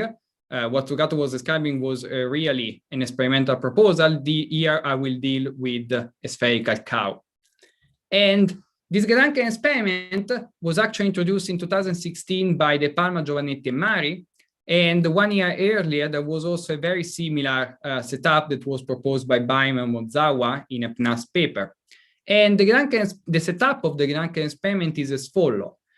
We have, as usual, Alice and Bob. They have their own particle, and Alice's particle is initially in a superposition of two different locations, left and right, separated by a distance d, while Bob particle initially is in the ground state of an harmonic trap.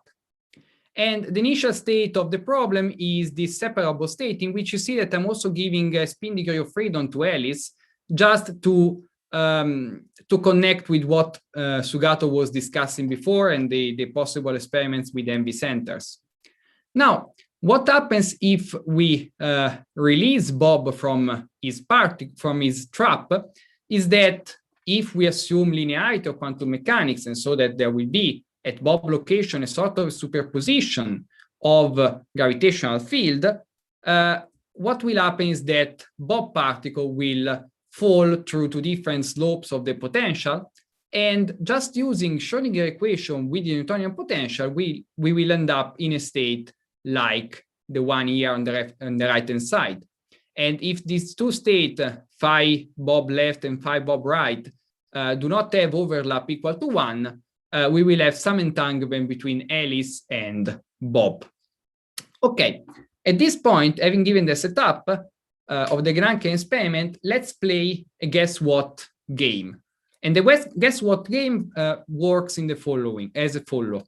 At time t equals 0, Bob can decide if to release or not his particle from the trap. At the same time, at time 0, Alice starts to close the superposition, so send the particle through the inverse Stern-Gerlach apparatus and perform an interferometric experiment. Now the question is, what will Alice see at the end of her experiment if the time that it takes for Alice to close the superposition is less than the light crossing time? And also if, just using Schrödinger equation, we can see that Bob particle will get entangled with Alice 1 in a time again TB less than the light crossing time, which if you plug in a reasonable number is actually possible. Okay, so let's assume that we use the Schrödinger equation as before. If Bob doesn't release the trap, we know that the state will remain separable, so that at the end of the game, Alice will have a pure state, or in other terms, Alice will see somehow an interference picture. However, if Bob releases the trap, we already saw before that the state will evolve in such a way that Bob and Alice become entangled. And so we are led to the conclusion that Alice here will start to lose interferometric visibility. But this is a problem. And it's a problem because we are violating relativistic causality. Because now at this point, Alice can, by looking at the visibility, tell what Bob did at time t0, if Bob released or not the trap. But this is, again, is a superluminal signaling, because here Alice and Bob are always space-like separated, so there is no way that some physical signal has reached Alice. And now here you could already stop me and tell me that, well, Alessio, you are actually using the Schrödinger, non-relativistic Schrödinger equation in a situation in which relativistic causality is important. Fair enough. Let me then take a step back and let me assume that relativistic causality is safe and sound. So whatever Bob does at time t0 cannot influence what Alice will see at the end of her experiment if ta is less than the light crossing time. Okay, now, if Bob doesn't release the trap, as we said before, Alice will see the interference pattern. So, but at this point, also, if Bob releases the trap, we have to conclude that Alice will see the interference pattern, so that she cannot tell what Bob did at time t equals 0. So far, so good. However, if we now look at Bob's situation, if Bob releases the trap, then we have to assume that his particle will evolve somehow feeling the superposition of gravitational field that is present already at the location of Bob, because Alice at the very beginning was in a superposition, and we can also think that Alice was brought in that superposition in an adiabatic way very slowly, so that the gravitational field at Bob location at t equals 0 is actually in a superposition. But in this case, you see that you will have which wave information at Bob, and at the same time, Alice will have the interference pattern. So essentially, you are violating complementarity of quantum mechanics. So we are left with a situation that is very similar to this famous riddle in which there is a man that has to take a wolf, a goat, and a cabbage on the other side of the river, but can just bring one of them each time, so that the goat could eat the cabbage or the wolf could eat the goat, and so on and so forth. In our case, the cabbage is causality. If we save causality, we have to give up complementarity, and on the other, and vice versa, if we save complementarity, we have to give up causality. Now, what is the solution to this seemingly paradoxical situation? The solution is that there is no paradox, and the only thing that is happening here is that we are actually forgetting part of the physics of the problem. That's why we are encountering this kind of inconsistency. And in the following, I will try to show you that if you consider, if you take into account that there is the gravitational field that is mediating the interaction between the particles, and if you include two quantum features of the field, then the picture comes back to be completely consistent. So let me do this. And well, here I'm writing gravitational case because usually I do this starting from the electromagnetic case, because with the electromagnetic case, nobody complains. We know that the electromagnetic field is quantum and everything seems to be particularly nice and fine. In this case, due to time constraint, I will just start with the gravitational case, but I will keep track of what one would do in the case of electromagnetism, in which instead of the Newtonian potential, there is the Coulomb potential. The only thing that changes in the setup of the Gedanken experiment is that instead of having a massive particle, Bob and Alice have particles that are charged, and so they interact through the electromagnetic interaction.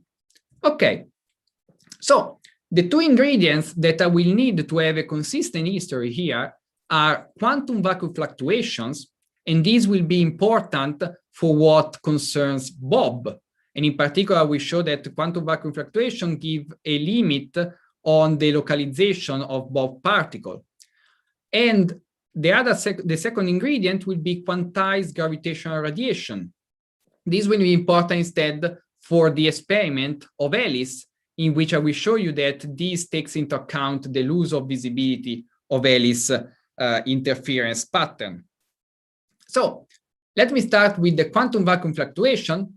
And as I said, quantum vacuum fluctuation limit the localization of Bob mass, and in particular, they limit it to the Planck length.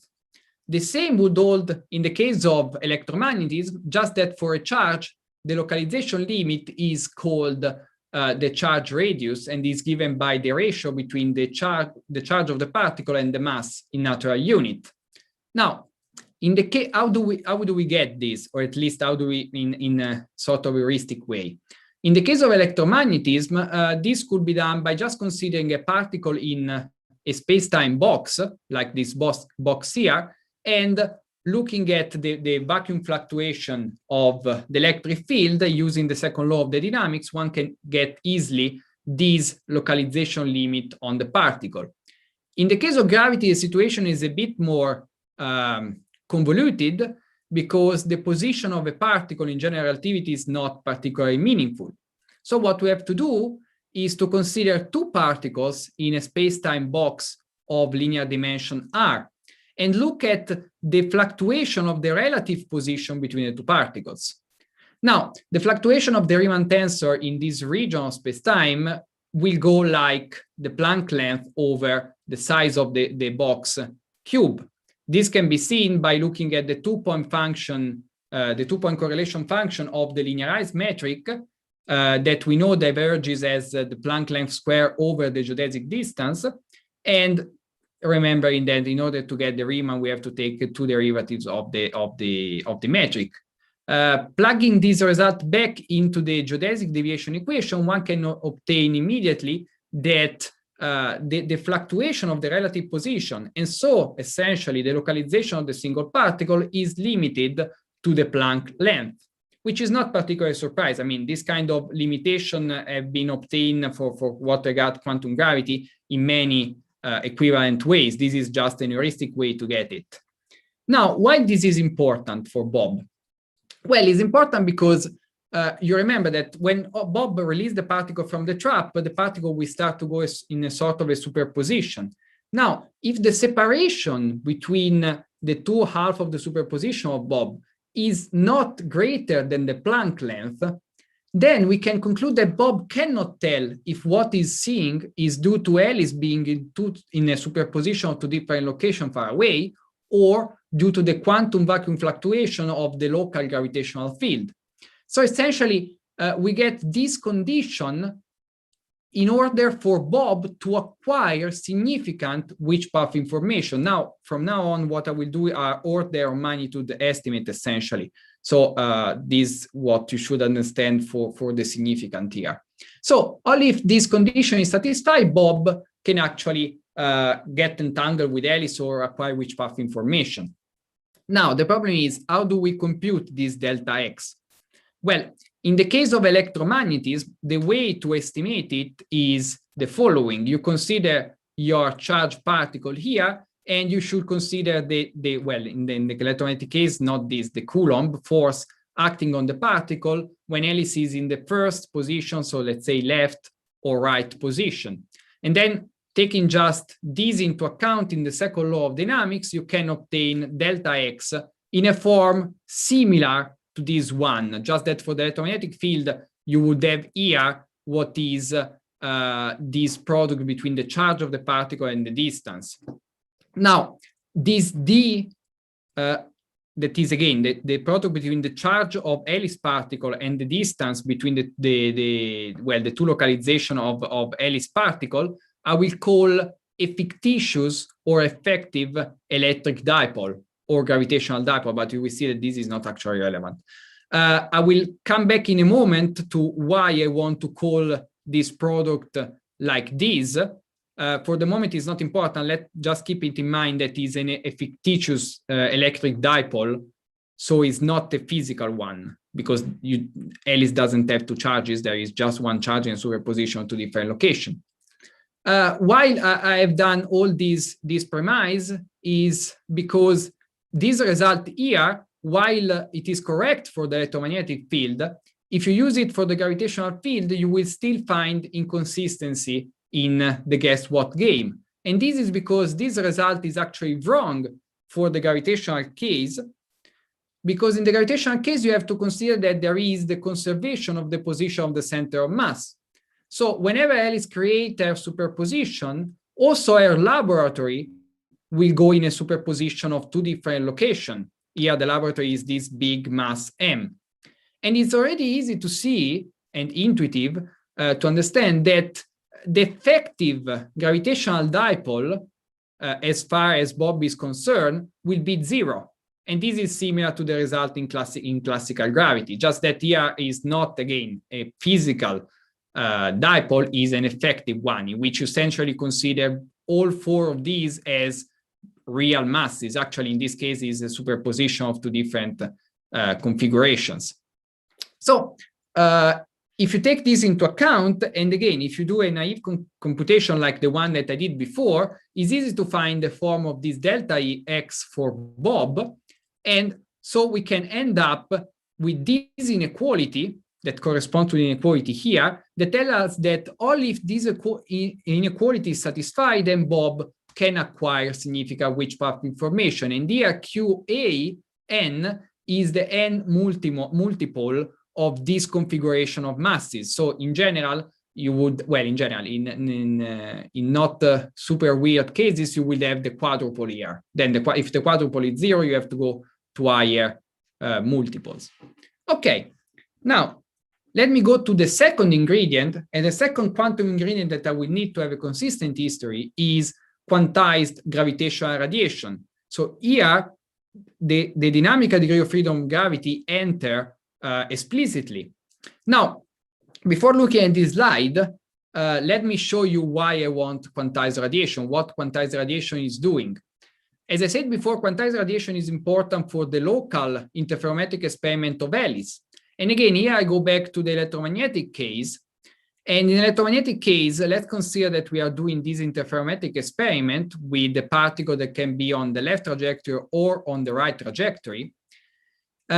And in this case, if you consider these trajectories as classical, you essentially have a superposition of two classical currents. And whenever you have an accelerated electric particle, you know that this will emit electromagnetic radiation. And we also know that a classical current will emit a coherent state of the electromagnetic field. So essentially, at the end of this experiment, forgetting completely about Bob, the interferometric visibility of Alice will be essentially will be determined by the overlap between the state of the electromagnetic field generated by the left and the right trajectory, that are these alpha and beta. Now, so in order to you have 5 minutes. Yeah, perfect. So essentially, in order to see when Alice will start to actually lose significant interferometric visibility, we should compute this overlap.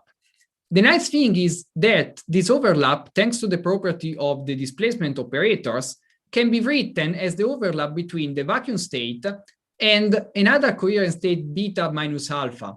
And this other state of the electromagnetic field beta minus alpha can be shown to be equivalent to the state that is generated by a time-dependent dipole. So this dipole here, where D goes, if you start here, D goes from D to 0.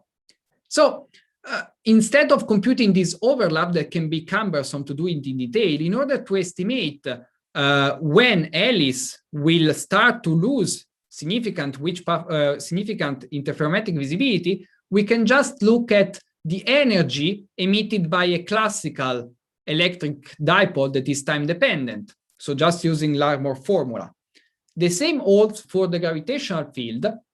And in the gravitational field, we have to use, of course, the formula for radiation of gravitational waves, in which, again, you see that enters this fictitious n multiple of Alice. Again, this is just a mathematical trick. It's not a physical object. It just gives us a way to estimate the overlap between the coherent state produced by the two trajectories without having to compute it. So essentially, one can argue that if the let's say time-dependent quadrupole does not emit any photon of characteristic frequency 1/Ta, where Ta is the time of the interferometric Alice, interferometric experiment of Alice, then Alice does not lose significant interferometric visibility, which is this inequality here. So if the gravitational quadrupole is small enough with respect to the time of the experiment in natural unit, then Alice will see the interference pattern. Now, to conclude, let me put together these two quantum aspects of the field and show that everything now is fine in the guess what game.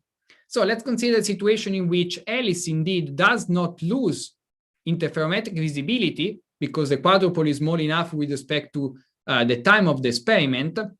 And if now I put this condition together with the condition on the space-like relation between Alice and Bob, I end up immediately with this inequality. And this inequality, if you remember, tells us that Bob cannot acquire any which path information. So now in this case, what happens is that Alice will see the interference pattern every time, so she cannot tell what Bob is doing. So causality is safe, whatever Bob does. But on the other hand, Bob cannot acquire any which path information. And so Alice has the interference pattern, but Bob doesn't have the which path information, meaning that complementarity is safe. In the case in which this inequality is not satisfied, so Alice would lose interferometric visibility due to Bremsstrahlung radiation. So she will lose the visibility independently of what Bob does. Again, causality is safe. And Bob would have the possibility to acquire which path information in a compatible way with how much interferometric visibility Alice is losing. Complementary, it is still fine. So with this, I have essentially concluded. We are on the other side of the river. And here there are my conclusion, and I will leave you with this. I have shown you that if you consider Gedanken experiment, you can find inconsistency if you neglect dynamical degrees of freedom of gravity, but these inconsistencies are resolved if we include the dynamical degree of freedom of gravity and two quantum aspects of the gravitational field that are quantum vacuum fluctuation and quantized radiation. So again, the take-home message is that by treating the gravitational field, or for what matters the electromagnetic one, as a quantum field, a consistent analysis of the Gedanken experiment is obtained. And again, let me remark here that this is not a no-go theorem. I'm not telling you that it's not possible to have a model in which gravity is completely classical, which still allows you to have a consistent picture. I'm telling you that if you want to have something like that, then you need to show that everything is consistent. And just to really conclude, and in perfect agreement with what Vlatko say in his conclusions, we need more experiments. So this is another point towards the fact that we actually need to do experiments like the one that Sougato and Vlatko were proposing. So thank you very much for the attention, and I'm here for questions, of course. Okay, thank you, Alessio, for a nice talk. And I guess we can give a couple of minutes of priority for the questions related to Alessio's talk, and then we can start the discussion session together with Sougato and Vlatko as well. So, I would say that, are there any questions related to Alessio's talk? Okay. May I? Yes, of course. Hi. Hi. I was wondering, do the dimensions of the systems that are held by Alice and Bob do matter? I mean, what happens if I would take a mesoscopic probe, for instance? Would it change the picture, or the details of the picture, or this is completely independent of that? I would say it is fairly independent. In the end, is really a Gedanken experiment. Actually, if you plug in numbers, you will need somehow, I would not say large masses, but not small masses, not something that you can do in the laboratory to see this kind of stuff. So no, it's kind of independent of the dimension of the stuff, just because it's a Gedanken experiment. Then, of course, if you want to do a real experiment, yes.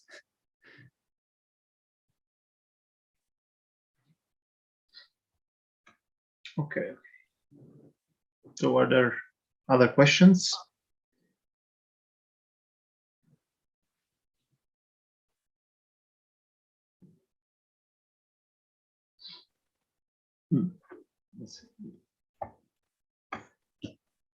Okay, so I guess then that we can start involving the discussion session with all the speakers. So if Sougato and Vlatko want, yeah, you can also unmute yourself and open the webcam. And yeah, so now, does anyone want to start with some questions? Or okay, so this Zraman, you can ask a question. Yeah, I just confused with the question. I mean, small discussion happened when with respect to Luca's question about interpretation and of this quantum mediator. I think. I think the interpretation of superposition of two gravitational fields is this I understand, but I don't think it is equivalent to virtual graviton. Maybe I'm missing something. Maybe can you elaborate more about Sougato, how these two are equivalent? Okay, so what I was essentially saying is that when you have, say take a Newtonian potential, right? Okay, this is one way to think about it is that it is a curvature centered around the mass. Okay, it's kind of inseparable from the mass. I mean, the mass defines the curvature, right? That's one way of thinking about it. But another way of thinking about it is that there's the mass, there's the vacuum of the gravitational field, and when you bring another mass there, okay, the energy of the system is changing, yeah, in the presence of the vacuum, and what is happening is an exchange of virtual gravitons. So the presence of this exchange process of virtual gravitons is synonymous with the potential being there. You know, it's not different from the potential being there. So what Luca was telling is I did not invoke the word virtual gravitons there. I mean, it's equivalent to the potential in some sense, right? So one could use the potential as well. Okay? The reason I was invoking is that this is the standard way interactions arise, and another important fact is that to emphasize the fact that you should not think of this situation as left with the gravitational field in the left and right with the gravitational. So it's not two separate entangled states. So when you have exchange of virtual excitations, means that the intermediary is still in the vacuum state, is not excited at all. So it doesn't entangle at any stage with the system itself, yet it manages to exchange the thing. Okay. So, yeah, but it is a Newtonian force, right? I mean, which is not a propagating thing. So, I mean, the propagating field is graviton, which is massless which has two polarization states. But this is gravitation interaction, Newtonian potential. So it's not really Yeah, graviton. Yeah, that is that. So what you're telling that you would use the word graviton only for on-shell gravitons, okay? Yeah, so yeah, these yeah, are off-shell gravitons. Exactly. Yeah, so these are gravitons of all possible energies in a quantum superposition. So it's a highly quantum object, and without an exchange, without something propagating from one side to another, you violate relativistic causality. Yes. So you have to have. Sougato, can I add? Can I just interject? Yeah, This is an important sure, point. yeah. Actually, I even had a slide on it somewhere probably, but the lowest order approximation to GR is not Newtonian gravity. It's not instantaneous gravity. It's actually still something that, as Sougato says, propagates causally. So you have exactly the advanced and retarded propagators and so on. There is still a wave equation, something that Newton didn't have. He was questioning all these things, but for Newton, at least the story as we tell it now, it really was like these things were instantaneously acquired. But if you go from GR back into Newton, you don't get the instantaneous Newtonian gravity. You actually get the fully causal. It's just like any other causal. It's very easy to write these equations down. So I think it's a misconception that these things are just classical and instantaneous, and the experiment doesn't witness anything. I think you require causality as well here. No, so of course. I mean, Newton plus causality. That's I think I don't agree. It's totally causality, but I think this is nothing to do with the observation of virtual gravitons. Okay. Oh, absolutely. I actually dislike this language enormously. I don't want to confuse people because I think it's just a mathematical. Yes, this is misleading. I agree with you. All particles are virtual if you go down that road. I really dislike this language. It makes absolutely no sense. And I agree with you. Yes. Okay. Yeah. Yep. Well, there is another thing which I read. I'm reading in more these experiment papers in this time. It's very interesting. Well, there is something I do not clearly understand, Sougato, in your recent works. You are writing where the experiment is verification of if graviton is quantum.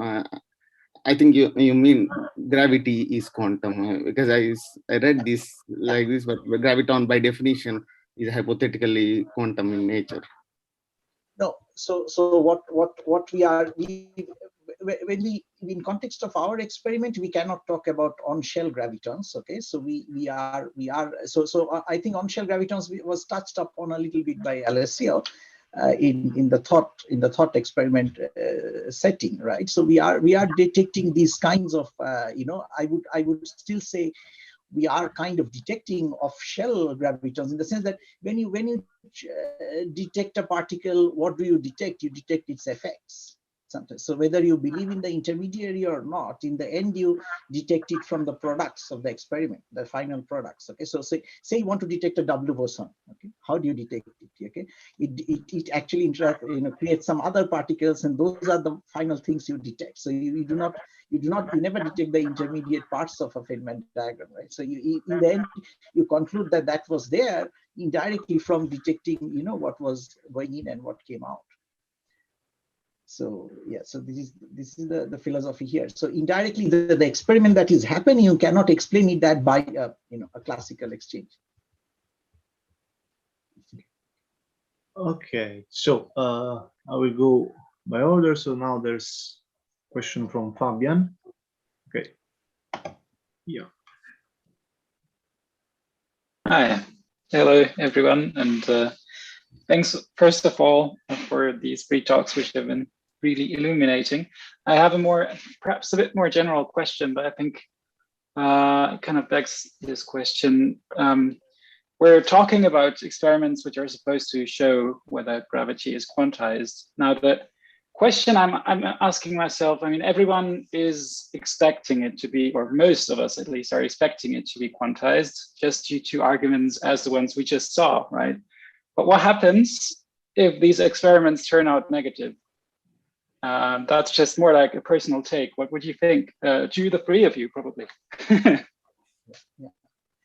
So I don't know who wants to go first, but yeah, so I think that is definitely an exciting possibility, right? But we, the thing is, it will be very difficult to, so we have to make, I just tell from the experimental perspective that it is if we get an entanglement, so that's a positive result. It's very easy to tell that you have, but if you get a negative result, like no entanglement, then you have to be sure that all the decohering effects have indeed been eliminated. It kind of here the decoherence goes the other way than usual, quantum setting. So that's the point I would like to make. Maybe Vlatko and Alessio will can comment more on the theory side of it. No, I think it's a good point, Sougato. Actually, personally, I mean, despite my fondness for many worlds and everything being quantum, I'm actually secretly hoping that it fails. That would give us more information. It would be kind of a more exciting alternative. I mean, all my bets are on like with you, that it won't fail at this level. It's going to be probably very boring in that sense. But if it does fail, I think it's what Feynman also said, that somehow you should start looking for a new principle. It's definitely telling us something about it, providing, of course, what Sougato says is correct, that we are certain that the failure is not, our experimental inability or anything else. But I think it's an interesting point, actually. It would be exciting. And if I can add, I'm perfectly in agreement with Vlatko. It would really be the exciting possibility if this was to fail. And I also think that the current explosion of work on this topic is a very good sign, and it will give us different ways to test the same effect. So if one gives a negative result, then you can use the other one as a verification. And yes, if it fails, we have really to face the problem of quantum of gravity not being somehow quantum, and so completely reshape our the way in which we are thinking about theoretical physics. That would be super exciting. But again, if I had to bet some money, I would bet on the fact that they will give a positive result. Thank you. Yeah, that's what I was expecting as well. Okay. So, thanks for the question, Fabian. Now we have another question order from Gavin.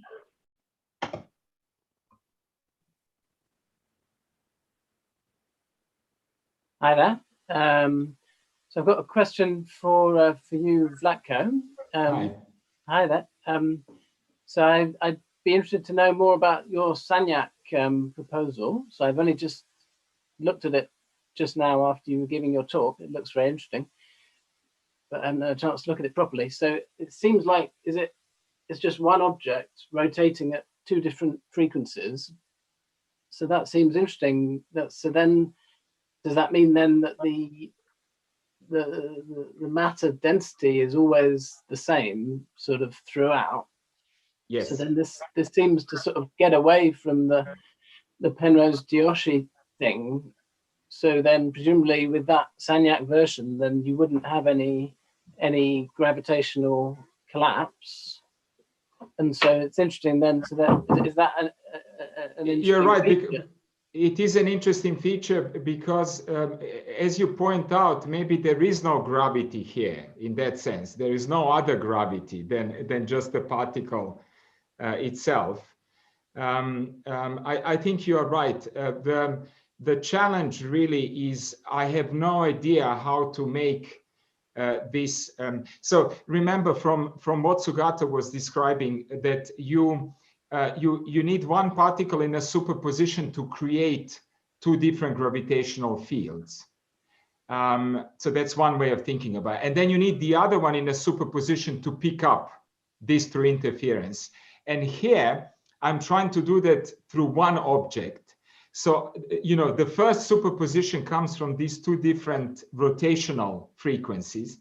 And then the other one is simply the object being superposed on this spinning platform that undergoes interference at two different radii away from the center, if you like, of rotation.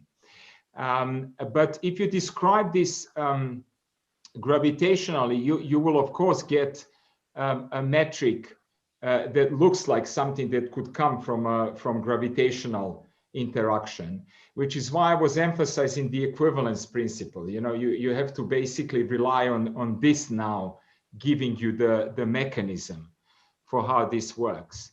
So to me, it seems, you know, on the one hand, it involves only one, let's say, Bose condensate doing the Sagnac interference. But the problem is really how to make it spin at a superposition of two different frequencies, if you see what I mean. Yeah. And it reminds me of sort of superfluid experiments as well, perhaps. That would be great. I'd be very happy to talk more about it, because like I said, I have no idea how feasible this ultimately is. Yeah. There's people like Seamus Davies, who's obviously in Oxford with you, who's a great expert on this, among other people. Yes. And then, like, sort of, if I can just ask something else about this as well, you know, do you think that maybe you avoid some of the decoherence problems because you don't have, you know, maybe like you get away from some of the black body decoherence problems if you've got, you know, the same sort of mass density the whole time? Then perhaps it just makes it, you get rid of some of the boring ways of collapsing the superposition, perhaps. Yes, I think it's a great idea. It certainly avoids these other interactions that are usually quoted as being problematic. You know, how do I eliminate all other couplings? Which I think you are right. And I didn't think to motivate it in this way at all. I kind of put a fundamental spin on it using the equivalence principle. But I think what you're pointing out is great. I think it sounds like that could be possible too. No, thanks. Yeah, thank you. That was great. So maybe before Gavin's question, I just point out to everyone, so Gavin is a collaborator in our other works also. So Gavin is a co-author, in fact, of much of the stuff I talked about. Okay, nice. Then we have another question from Lorenzo.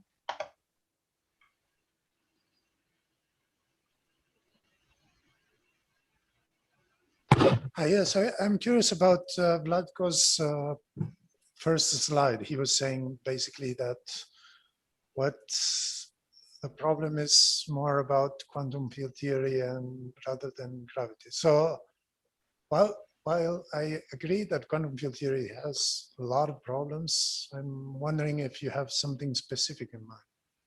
Yes, I think it's a very good point there, that the intuition that I would follow is somehow this idea that we have this, what we call microcausality, I suppose, which is that fields at different space-like separated points, events, commute.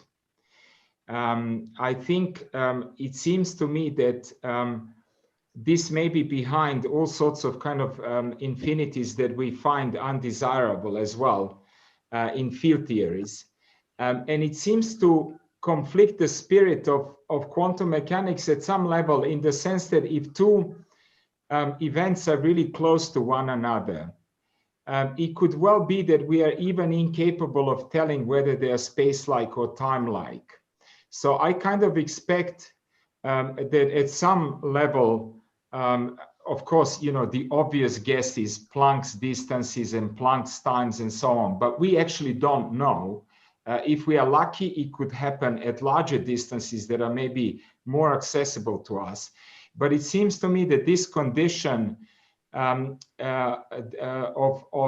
strict commutativity, even if the points are arbitrarily close, it seems to me somehow physically unwarranted. And this is something that I would try to look at in that direction.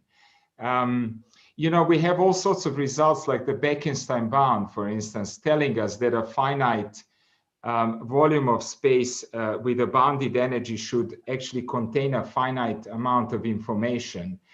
And yet, if you do these calculations with field theory as it is, you always get infinities you always have to introduce cutoffs of certain kind that are not really physically necessarily motivated. So it seems to me the culprit could really be this very strong assumption of microcausality. That's where I would be looking at, for instance. I don't know if this makes any sense. Yeah. Yes. Yeah, sure. Equal time commutation relations are certainly a problem in quantum field theory. Right? Yes. I agree with that. Yeah. So also, if I can maybe ask a more general question about maybe also to Sougato. What would a failure of your experiment look like? I mean, what would you expect would happen if gravity was classical? I mean, would you expect the gravitational field to be centered in between the two masses? I mean, that's already falsified experimentally, I would say. So I no, so that is that aspect. So kind of a mean field Schrodinger Newton is already falsified theoretically, right? Because it leads to faster than light signaling. So people know that you have to have stochastic versions at least to have no faster than light signaling. So one of the candidates, of course, are the stochastic versions, which are a bit like collapses followed by gravity also collapsing with the matter. Okay, but I think generically what you can look at is, say, if you are measuring the gravitational field with the third mass, for example, in the middle. Okay, that would be one of the ways that because we know that classical objects do not change their state on measuring. They're very robust stuff. Okay, so if you are putting a third mass and continuously measuring, then how the violation of your Bell inequality will go down. That is probably one of the things one can expect, right? In generic terms, we will tell that as soon as you get your entanglement witness below the entanglement value, and you're sure that it is not due to some decoherence, right?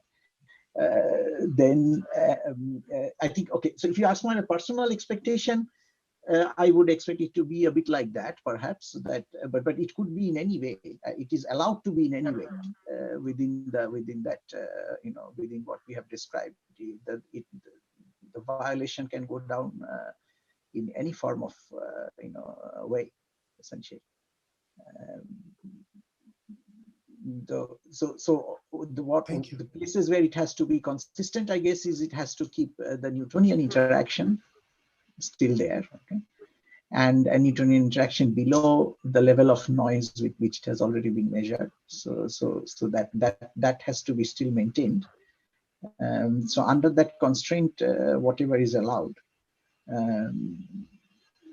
I think again, the issues which I worry slightly about is that these kind of stochastic collapse models which will source local gravitational fields, if that is a route, whether that will have full covariant formulations or not, whether that goes into trouble with relativity, I don't know. People are trying to make models, but I would not. So I don't think I can give you a very clear answer, other than as normally the violation of the witness will go down with decoherence. I will expect similar behavior. So it will fall below the separable value. Right. Yeah. That makes sense. Kind of. Okay. I Thank you. don't know whether Alessio or Vlatko wants to add something to that. If that's not the case, then we can go on to the next question by Marius. Hi, thank you. I wanted to really make a comment. I know well this works in these 3 talks that were given. And this is an opportunity now that we're all here. First of all, I want to say that Vlatko, I think, so I'll put it this way, we always go around this question of what is it really that we're seeing? Is it virtual gravitons? What is this story with instantaneous potential and how do you resolve it? Alessio and Caslav and others had this very smart way of doing it. Let's assume it's instantaneous, it's a Coulomb-like thing, and then let's resolve it with general properties of quantum theory. I agree that the key for that is to realize that these theories are, at the classical level, are just obeying wave equations. For linearized gravity, the key is that the Riemann tensor components are gauge invariant, and those are your observables. And the Riemann tensor components satisfy wave equations sourced by second derivatives of T mu. So whatever you do, you have retarded things. Now, where does this confusion come from? And I will link it to the relevance of its experiments very quickly.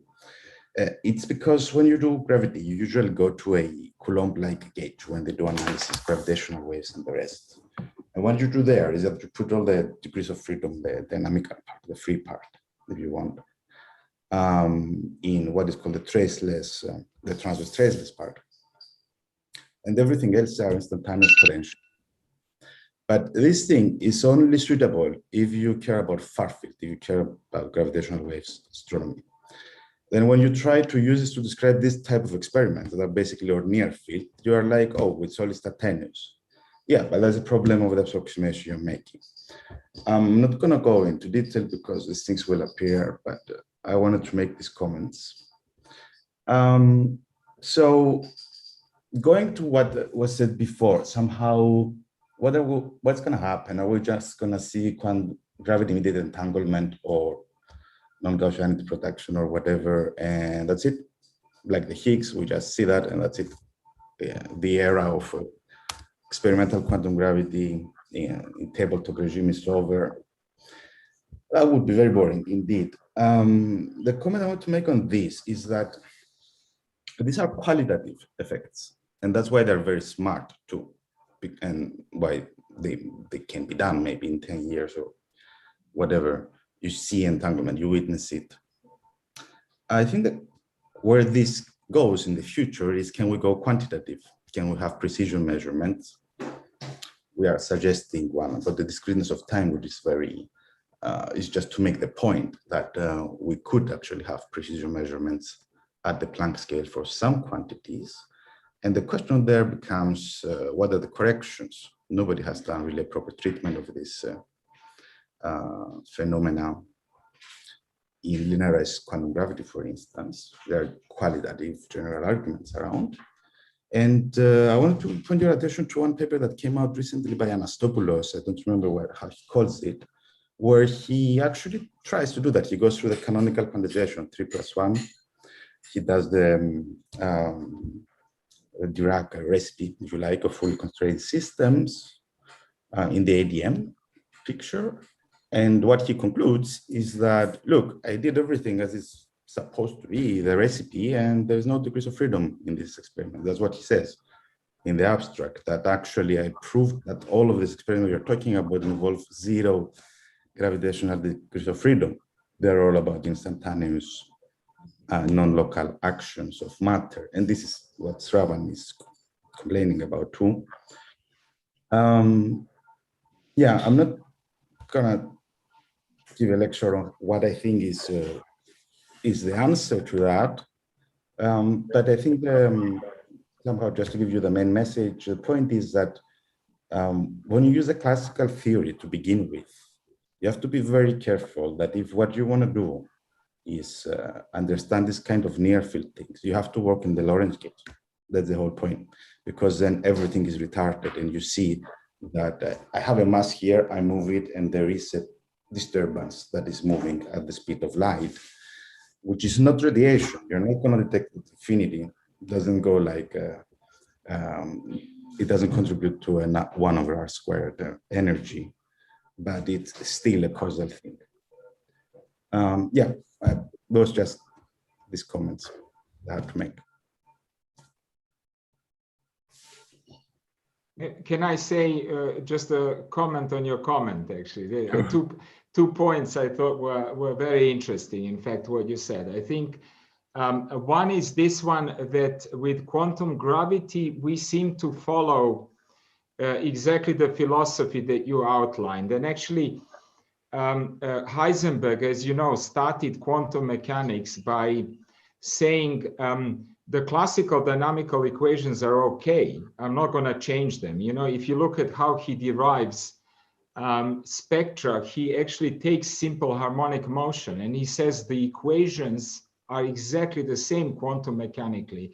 It's just the quantities that obey these equations have to be upgraded from numbers into operators. And that's the story that we apply over and over again successfully. Electrodynamics, you know, Maxwell's equations are completely fine. They are exactly satisfied in quantum mechanics. But what satisfies them are operators. And I think what you mentioned is interesting. The question is it the same really with gravity? Can you really take this paradigm and say, all I need to do is really quantize the components of the metric, and the rest is exactly as it is in classical GR? That's an interesting question, I think, a very interesting question. The other thing I thought was very interesting as well, and I realized this when I talked to various experimental physicists, that at some point I was told by someone that we are working too hard in atomic physics, and that we should take more the attitude of high energy physicists. So, you know, what I have in mind in particular is when Sougato and his colleagues and Chiara and I came up with a proposal, I think, and as you saw from Sougato's beautiful talk as well, is that one of the main problems is really how to eliminate other sources that could possibly contribute to the effect. Namely, let's say electromagnetic forces would be the worst ones. And what someone said to me is, you shouldn't worry about that at all.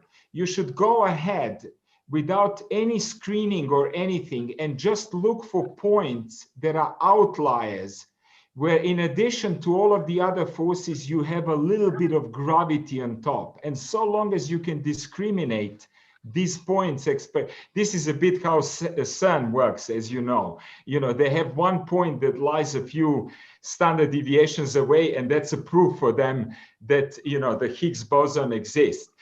In that sense, maybe we could already start to make some interesting conclusions if we relaxed some of our ways of doing things, and maybe already earlier than 10 years, we will have some evidence about it. But this is more a practical comment. I thought that was interesting that the cultures are very different in these two fields, even though we are kind of trying to understand one and the same thing.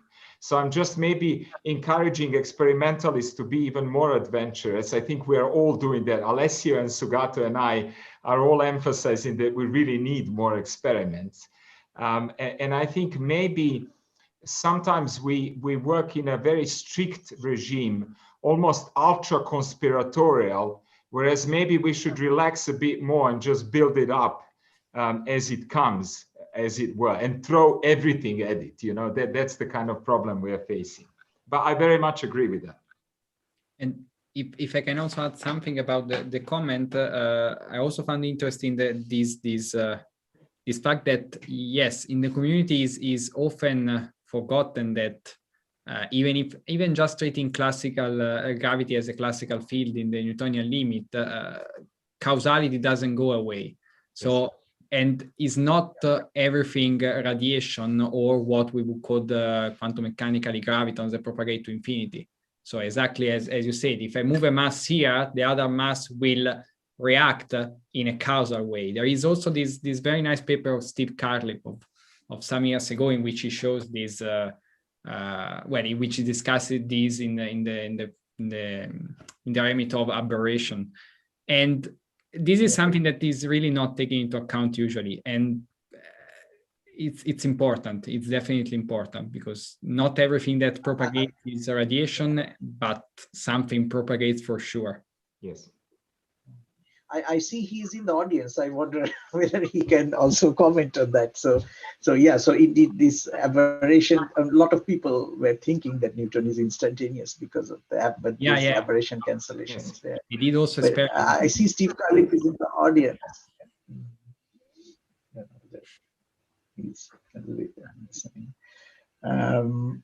So one thing regarding Marius's comment. So yeah, it's not directly related, but indirectly what I want. So one good comment, that important thing that Marius stressed is that once these things are done, and then we are in an unprecedented regime of precision, and one should try to go more. Yeah, try to get something quantitative and learn really about the quantum theory of gravity as well.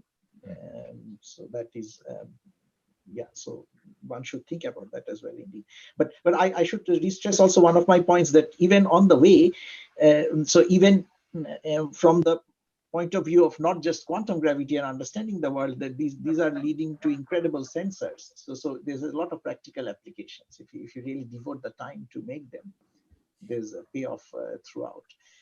And regarding the comment on gauges, yes, as Marius was telling, it's always best to do things in the Lorentz gauge. Yeah, that one of the some of the things are expressed in terms of the others, right? So essentially, if you have one component quantized, okay, you are just re-expressing the other components in terms of that. So the 800 in the end is a function of the others. It's a gauge theory means that you have less degrees, or you express any one in terms of the other one. So how can one be, so if one of them is quantized, the others will, because you cannot add a classical number to a quantum thing. Yeah. But anyway, I'll probably keep quiet, and I think maybe. I see Steve Carliffe has raised hand. Maybe he can add on that aberration thing. Okay, I have to teach a class in 15 minutes, so let me just comment very quickly. It's certainly true that some of the apparently instantaneous effects of gravity are not genuinely instantaneous, and that classical gravity is causal.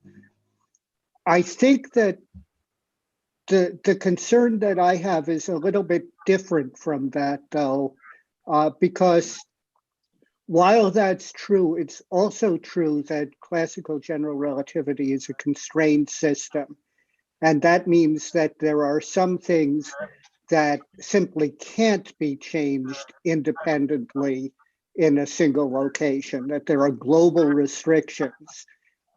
And so the important thing for me would be to make sure that the signals that you're looking for are not constrained by the constraints in such a way that in effect is invisible.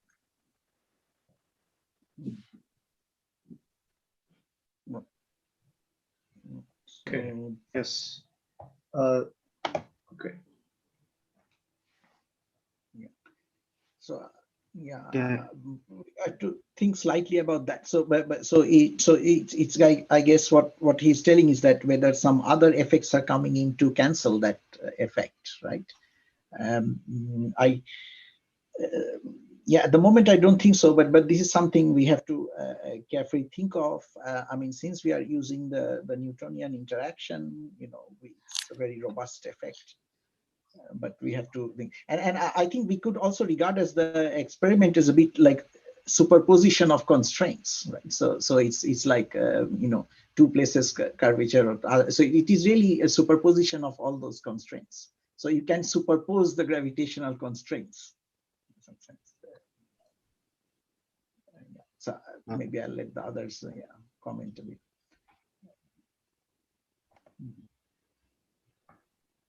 I think that we cannot hear you, Steve. Yeah, I asked him to unmute.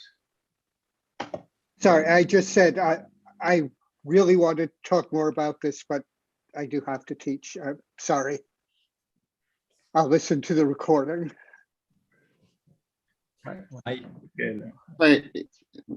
Can I say something? I have a question try to say something. So, I mean, Vlatko has mentioned about testing micro-causality. I just want to ask, I mean, a bit more broader question.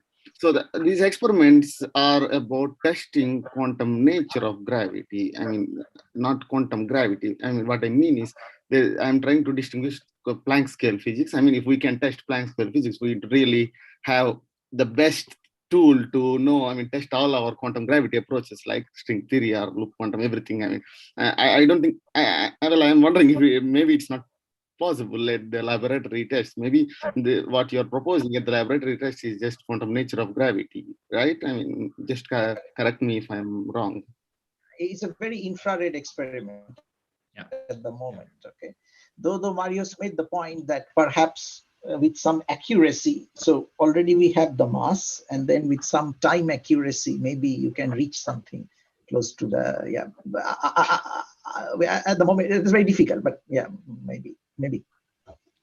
Yes, I think maybe a useful comparison is with the electromagnetic field, you know, that you could do the same experiment with two charges. Probably electron tunneling microscope already does it in a way. It contains a mini version of this experiment. And of course, the consequence then would be that you would conclude that the electromagnetic field is quantized by the same logic. But you know, our quantum optics is so advanced now that no one in their right mind doubts that this is the case. You know, we have a detailed tomography. Quantum, you can actually do a tomography of almost any quantum state of the optical field. And I think what Sougato and I have in mind is very far from that. Exactly as Sougato said, we are just making the first steps. This is nowhere near mapping out the gravitational field, which we would ultimately, I think, love to do. That's, of course, that should be the aim ultimately. But whether we'll be able to do that ever is also an outstanding question, I think.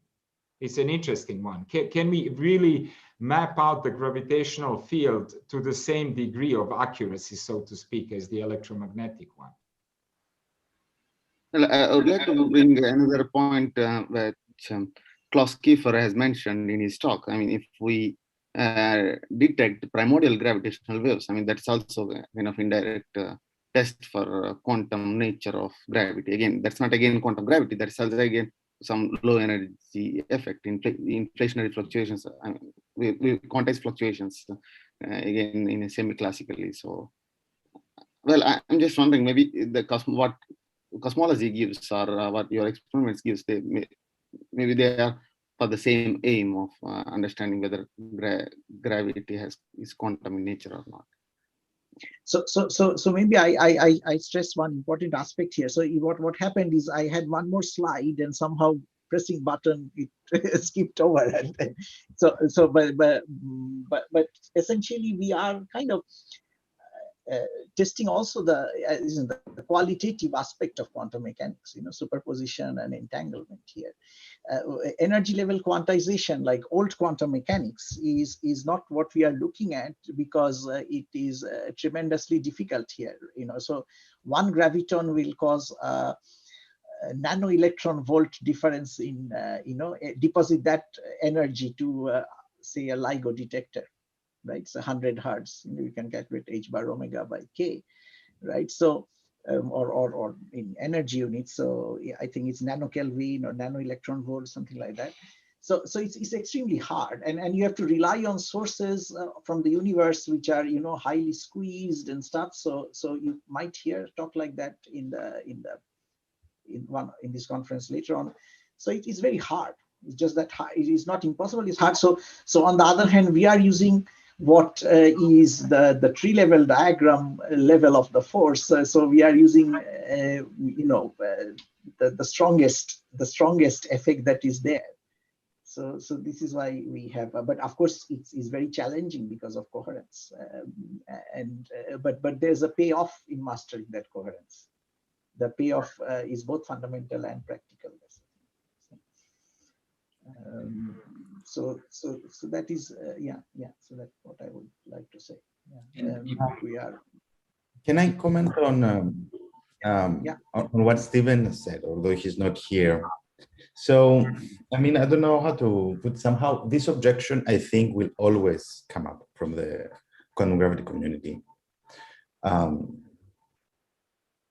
My feeling, my opinion is that this is to confuse the difficulty of quantizing gravity, the full theory, which is nobody has really solved that, and what is going on here, which is a low energy regime, and the whole point is to evade those complications.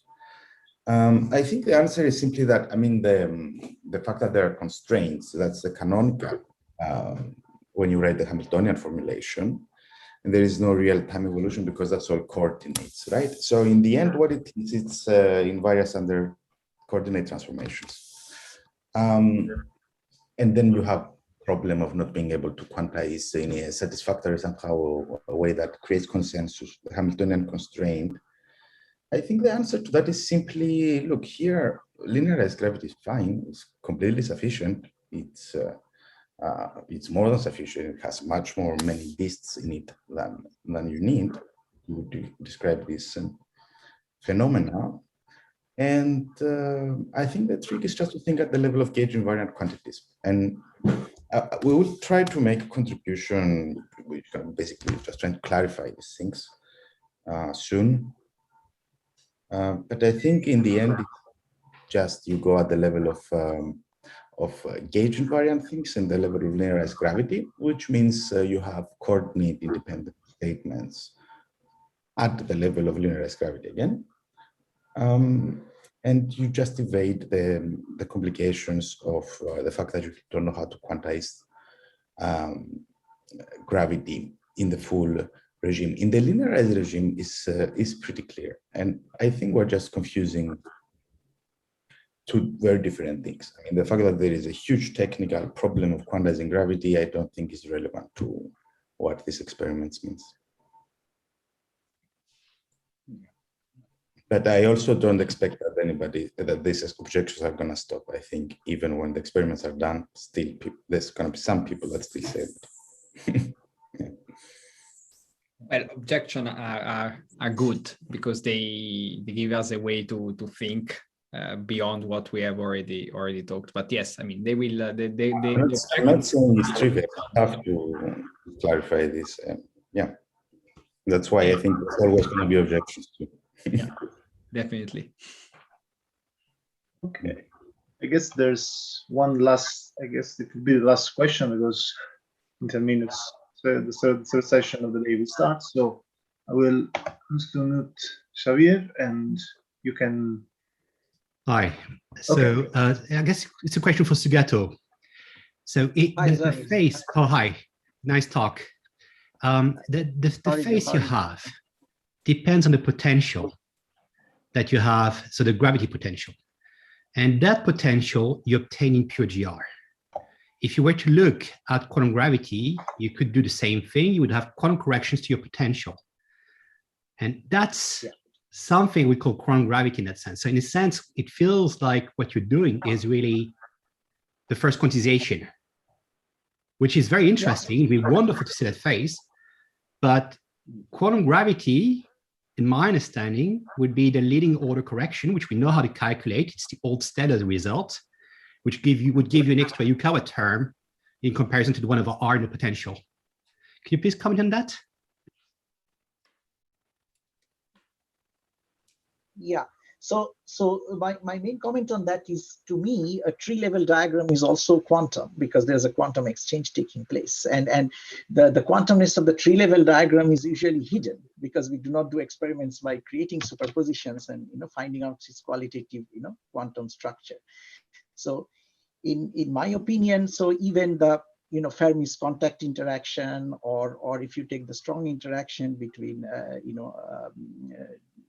two nucleons with whatever spin dependent terms, whatever the one by, when you just write down the tree level potential as the Newtonian, the Coulomb one, they are all quantum at the tree level also. Okay, of course, H bar dependent corrections to the potential, when you have H bar in the numerator of the correction, that is like new terms that you have not seen before. Okay, but the old term is also quantum, and its quantumness is hidden in current experiments because we are just taking local things. Yeah, so that is my comment. So I go to say that so what you are getting are higher order quantum corrections, but obviously they are not anywhere near to be able to see because there's H cross in the numerator. So so what we are doing is the next best thing one can do. So you have the tree level diagram, and that we know is already through a quantum exchange. So we try to verify whether it is qualitatively quantum, whether we are trying to reveal a hidden quantumness here. So which is, many people will just say tree level means classical, whether it be strong interaction through gluon or weak interaction through W, everything classical just because it's tree level. But we are not saying tree level is classical, but the tree level is classical is not, quantumness is not quantitative, it's kind of a qualitative quantum. I think, Sougato, this could end up being one of those never-ending discussions. When someone says this is quantum, then what is quantum? And actually, practitioners in our field have 1 million different definitions of what it means to be quantum, And I think we only touched on some of them.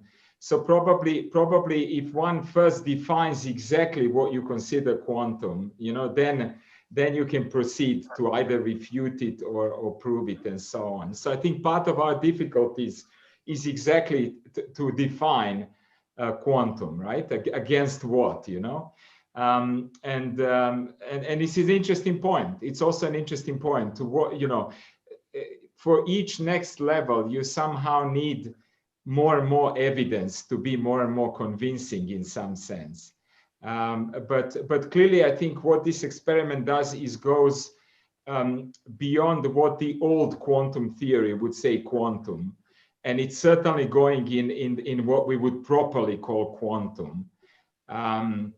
Whether you need the full language of discriminating separable versus non-separable state, is it entanglement, is it discord? All of these questions are more kind of fine-tuned and finesses, and maybe they are not very relevant in the first instance, actually. But there are many interesting things there to mention.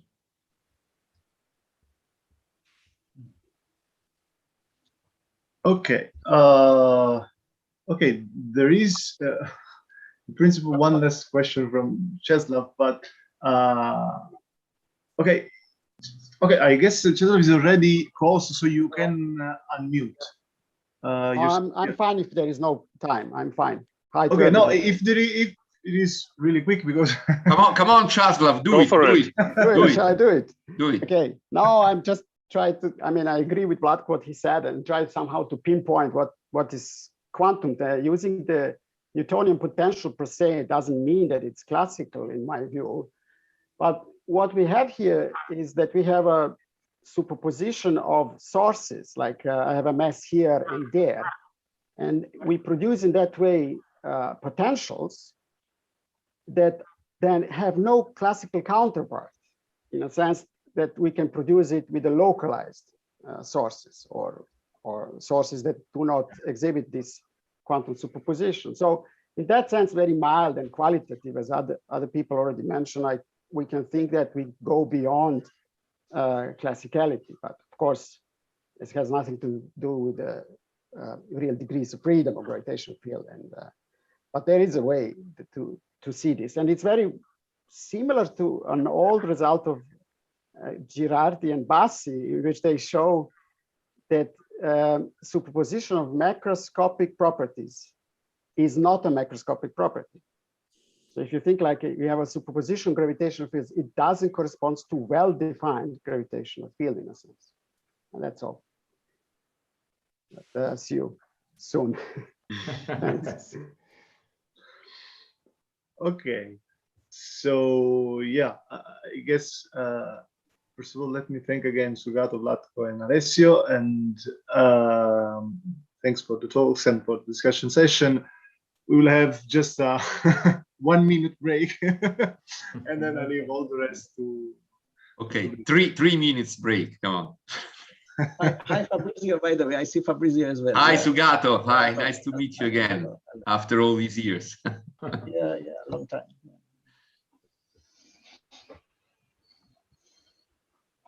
So we resume in 3 minutes. Yes. Okay, Fabrizio, maybe we should check that it works. Hi there. Yes. Hi. And you Fabrizio. you should already hi there, Martin, my dear. It should be already. You should already have the privilege for sharing the. Okay. The screen. Yeah. I just want to It's make sure that that it sees the right screen and stuff. Yeah. Like Right. that. Let's see. Okay. Time Okay. share. Let's see. Okay. So now I have to go to presentation. Nah. So what do you see now? You see the full I see view it or full just screen? It's beautiful. Yeah. Yeah. Okay. So not the presentation mode, because there's also the one with split screen. This is full screen. It covers the entire Perfect. screen. Okay, perfect. Yeah, that's the way it is. That's because sometimes, I mean, I don't know, from system to system, sometimes I go to the screen and it shows me then the other one, and it's just a mess. But this is just a PDF, right, or not? No. No, that's PowerPoint. Okay, that's a PowerPoint. Perfect. And well, it's 1 minute and then we start. It's I don't there. think we have to be strictly on time now. Yeah. It's a funny setup, but anyway. Yeah, well, yes, this is the way it is. Something new in life nowadays. Yeah. Well, I mean, I would have preferred to come down to Salerno, really. Yeah, of course. Yeah, I would have liked that too. Well, next time, hopefully. Next time, yeah. In a couple of years' time. Next year, I think. No. Okay, let's be optimistic. 2 years from now. No, that long. Okay, 1 year. Then you're very optimistic. Yes. Okay. No, next year, I think. Okay, great. Look, I mean, if the vast majority of people have been vaccinated, why not allowing everything to go again? Sure, provided it works against the variants, of course. Well, I guess we will have to be vaccinated every year. Yeah, it's going to be endemic, that's for sure. Yeah, something like that, or even every half year or so. But I mean, once the production is high enough, that's all. I would say it's all feasible now. But here it's a mess now. So this morning we got the message that we really must not work in the university anymore. We are reopening again, but now in 3 weeks' time we'll be closed again. So it's yeah. No, I was going almost every day. But now we have incidents 225 here in Ulm, and that's and 165 is sort of the top limit above which there is total lockdown or what? Well, it's not completely total. I think the food. I mean, supermarkets are still open, of course. But we are not. I mean, we theoreticians, we can work from home. So that's most our people, privilege. It doesn't quite feel like that anymore after a while. My guys, they hate it. They want to come.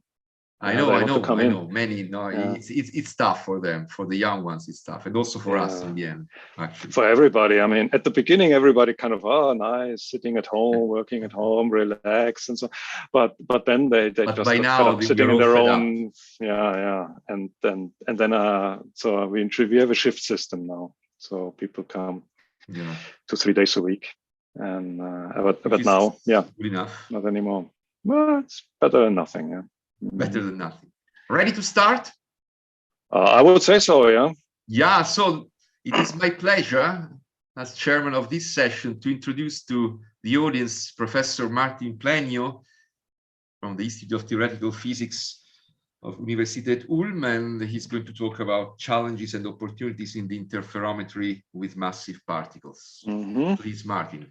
Right, thank you, Fabrizio, thank you, Luciano, for inviting me to this meeting, the quantum and the gravity. And so, I mean, here you see the title is ever so slightly changed. It's towards robust interference of massive particles, but the content of the talk is really the same. And this is largely work that I've been doing together with my postdoc, Julian Pedernales, and various PhD students such as Kirill Streltsov, and Gavin Morley, for example, as an external collaborator. Okay, so at the danger of repeating what other people might have said already, here is sort of the Feynman's thought experiment from 1957, where he was considering a kind of a Stern-Gerlach instrument, which would eventually lead to in his explanation, lead to a superposition of a massive ball that you can see here, although it should be moving, yes, this one, which then by gravitational interaction would take a larger body and also drive it into superposition, thus kind of yielding some kind of entangled state. And this is, of course, a very nice situation, a very nice kind of experiment to conduct, and really wonderful test of gravity. But of course, gravitational forces are so weak, and so the experiment is really, really hard. And so in 1957, when he thought about this, or when this came up in a discussion at this Chapel Hill meeting, this was really crazy difficult. I mean, way out of any technological capabilities at the time, which is perhaps highlighted by the fact that 5 years before, Schrödinger, in his article about other quantum jumps, said basically that whenever experiments with just one electron or one atom or a small molecule are considered, we may consider them as thought experiments, but really this is just as impossible as raising dinosaurs from the zoo. And that was only 5 years before. So it's clear that then thinking of even placing very massive particles into superposition was really at the time completely way out of anything that one might possibly do. Nevertheless, now we are in 2021, so 70 years on, and technology has improved a lot. And you can see here, I took this from this paper that was recently came out in February, where researchers cooled a 10-kilogram object close to the motional ground state. And they had this nice table where you can see the experimental progress on all mass scales, really, starting with very high phonon populations, even for single ions or single, like here in 1995 or so. But then cooling them down really to the motional ground state in this case. Also the wonderful experiments from the Aspelmeyer group that took a much more massive body now and moved it to the ground state. But even what I find fascinating is also that you can even cool very, very heavy masses nowadays, at least to the vicinity of the ground state. And this progression is very impressive. And so this, of course, now gives us hope that an experiment that 70 years ago would have been considered way out of reach in any reasonable time scale. Now, at least difficult, but really quite conceivable as an experiment. And so now, but I would like to go actually, I mean, in this talk, I would like to talk a little bit about the difficulties that one faces. And then, I mean, just take this as a motivation to think about how to get around those difficulties. And that's really what I'm going to present here. And so, I mean, there are two ways in which one can do this Gedanken experiment. One is here, I take two masses, and then each of these masses I place into kind of a Schrödinger cat state, and I move them apart, so like this. And then they will interact, and these Schrödinger cats will pick up phases that are being detected.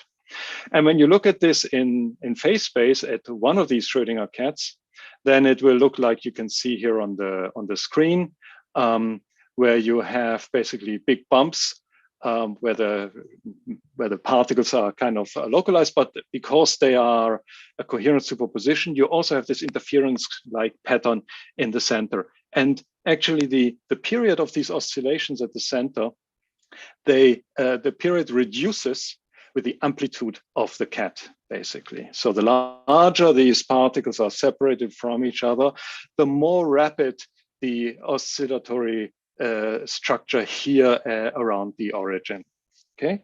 And what that actually means is that if you displace this wave function here in this direction, orthogonal to the oscillation here, then if you shift it by just half an oscillation period, then the state actually becomes orthogonal to the original state. And this is because you will have still a contribution that is positive from these parts, but you will actually get a negative contribution from the central part, and they cancel each other out exactly. And that's the origin, in a way, of the high sensitivity of a Schrödinger-Käthe displacements. The other way is to take squeeze states. I mean, the traditional squeeze state, which you squash in one direction. So again, the Wigner function here you see, and it's squashed in this direction. And again, if I move this in this direction here, then I very rapidly become orthogonal to the original state because it is so narrow in phase space. So, and in the end, it's actually very much the same principle here and here. We have very narrow structures in phase space, and they lead to the enhanced sensitivity. But of course, unfortunately, with every enhanced sensitivity, you also, for a signal, you also are actually more sensitive to all the noise that there is in the world. And here we want to have an extraordinary sensitivity, and therefore we will also be extraordinarily sensitive to noise. And if you express this noise as kind of a force, a random force that is acting on the particles, which across a spatial separation of the wave packet will then lead to energy differences, then maybe you divide out the mass of the particle, then you see sort of, can express it in random accelerations. And then you can see here one of these experiments you can take, and then you put in a random force that corresponds to maybe a factor, something of the order of 10 to the minus 17 meter per second squared. And then you see that this starts to actually affect the experiment already. And so these experiments will have to be crafted very, very carefully. So this is nothing new in itself, of course. But what you see certainly from this graph, when the acceleration noise is maybe 10 to the minus 16, or this random force corresponds to an acceleration of 10 to the minus 16 or so, then the entanglement will be gone, and you will really deal with statistical superposition mixtures again. So you really have to be very, very careful in that respect. And so just to give a feeling for what that means. So this kind of accelerations you get when you have the presence or absence of a 1 kilogram mass at a distance of 1 kilometer from the experiment.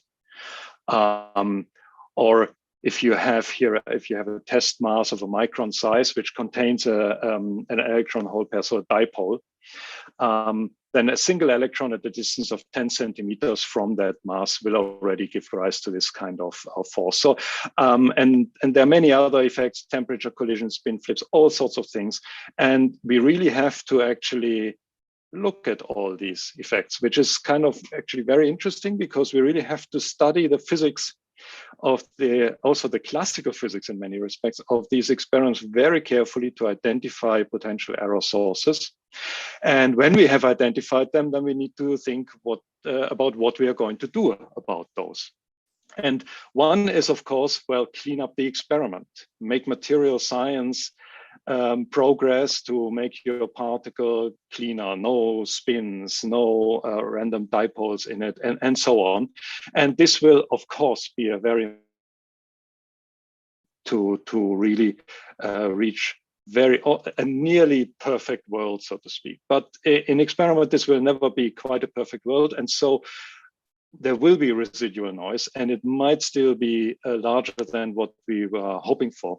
And therefore, we also have to go around, and we need to develop strategies for protocols that are robust to these types of noise. And so not only making the experiment cleaner, but also designing it more cleverly, so to speak, to try and make it robust. And this is something that we do in quantum technologies all the time. I mean, when we want to build a quantum computer, we want to make our quantum gates error-free. That means they have to operate in a noisy environment. And if you have let's say a spin qubit in a solid state, then it will be attacked by all sorts of kind of noise, and we use dynamical decoupling, for example, to help with this.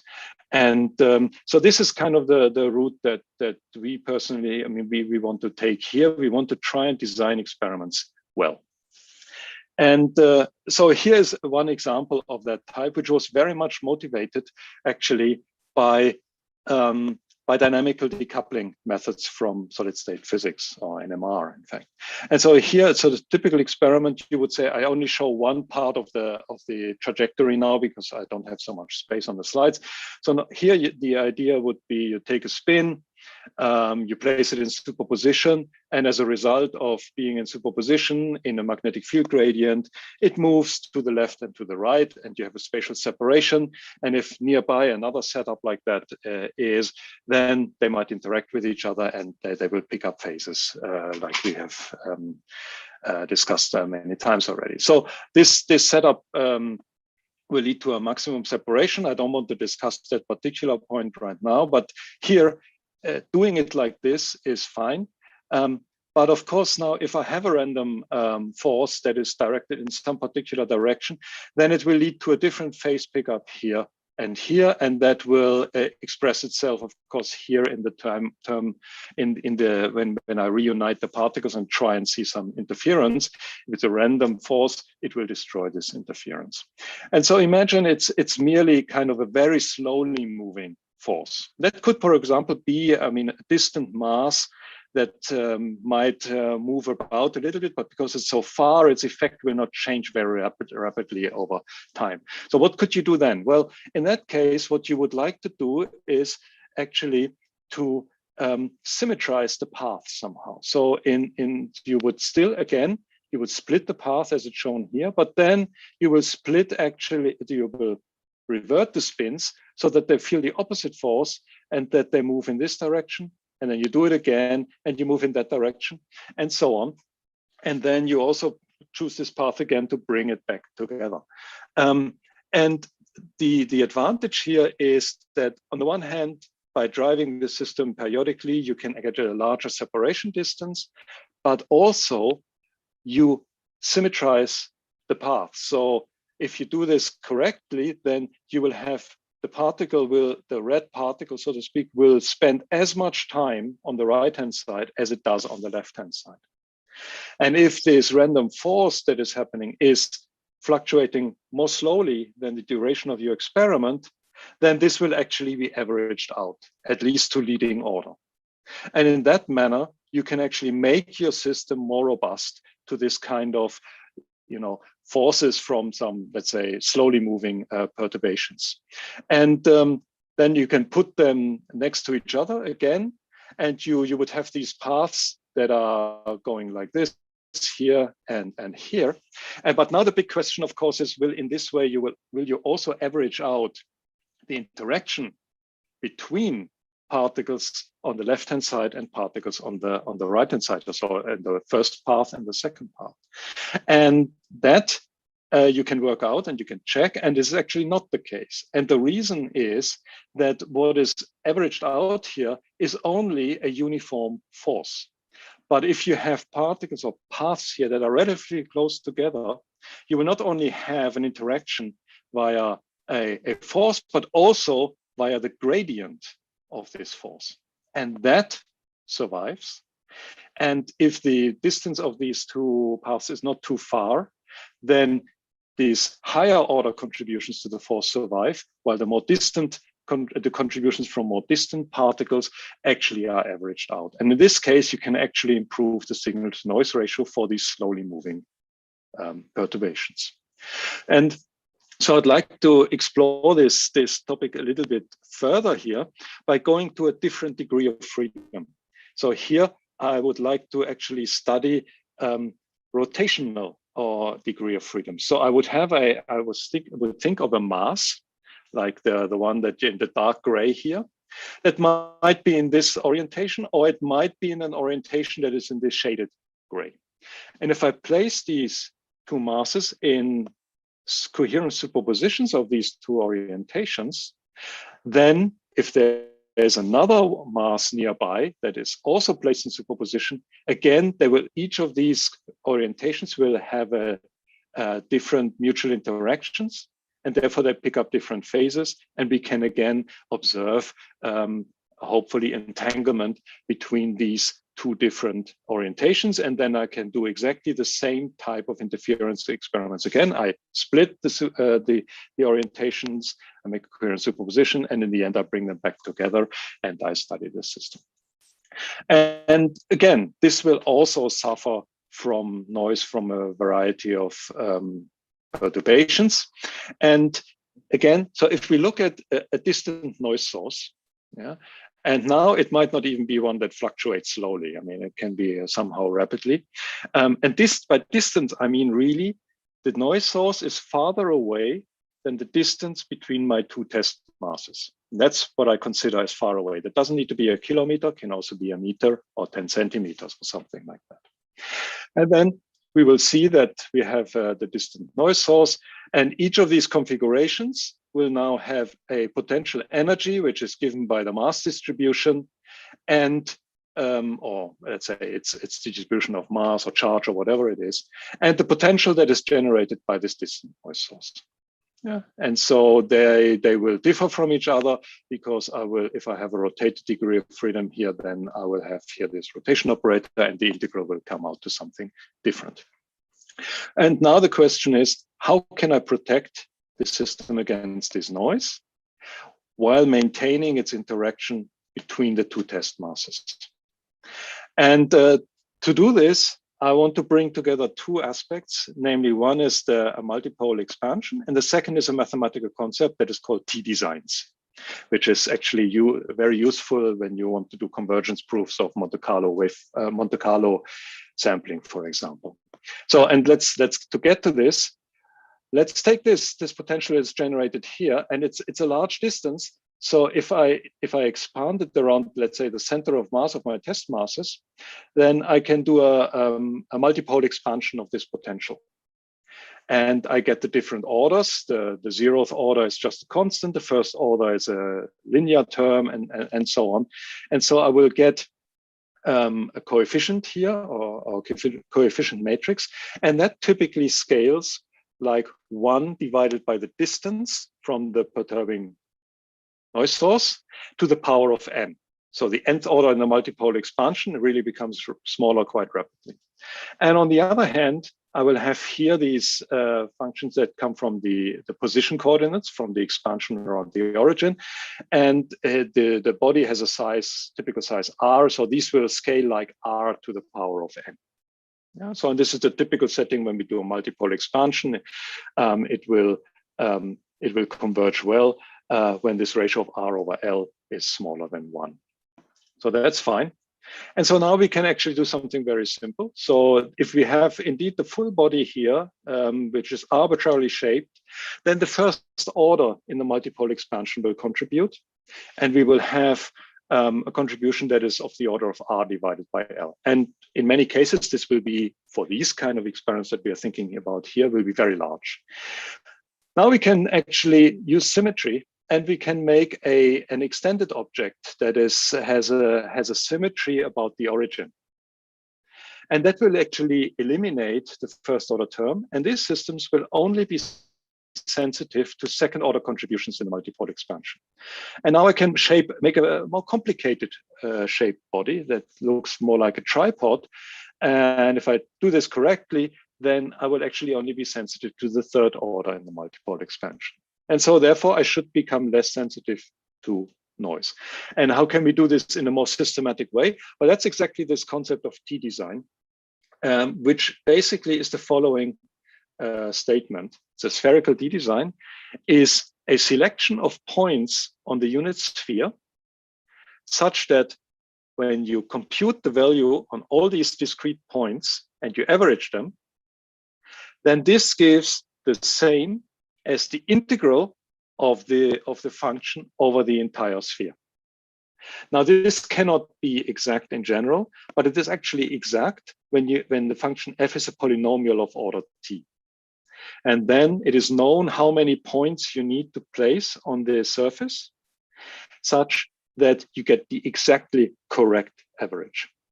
And so in a sense, these points try and mimic a spherically symmetric distribution.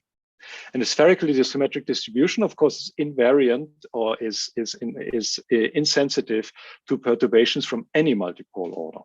And so in this sense here, what we can do is that if we want to be insensitive to the nth order in the multipole expansion, then the functions that we are considering are nth polynomials of nth order. And therefore, we need to select the choice of points such that these points under this polynomial mimic the behavior of a spherically symmetric distribution.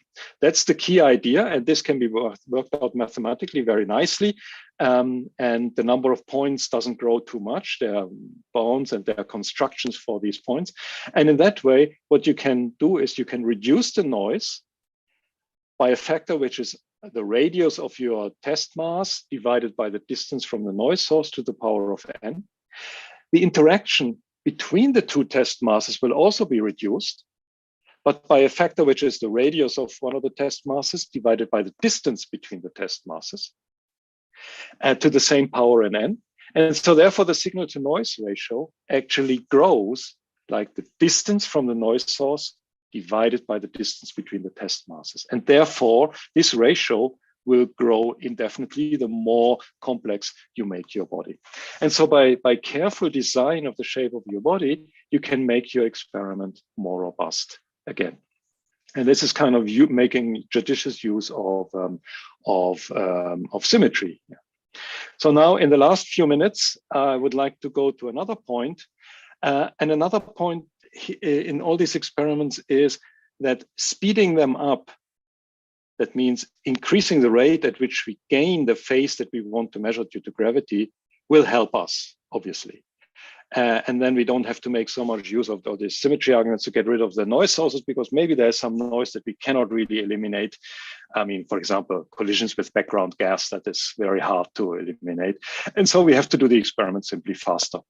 And so you can wonder, is there a way at which we can speed up the experiment? And so here we have a typical situation that one might consider. So we have here a harmonic oscillator here, so a mass in a trapping potential and another mass in testing mass in a trapping potential. And so we may, for example, now prepare them in a squeeze state and make them interact with each other.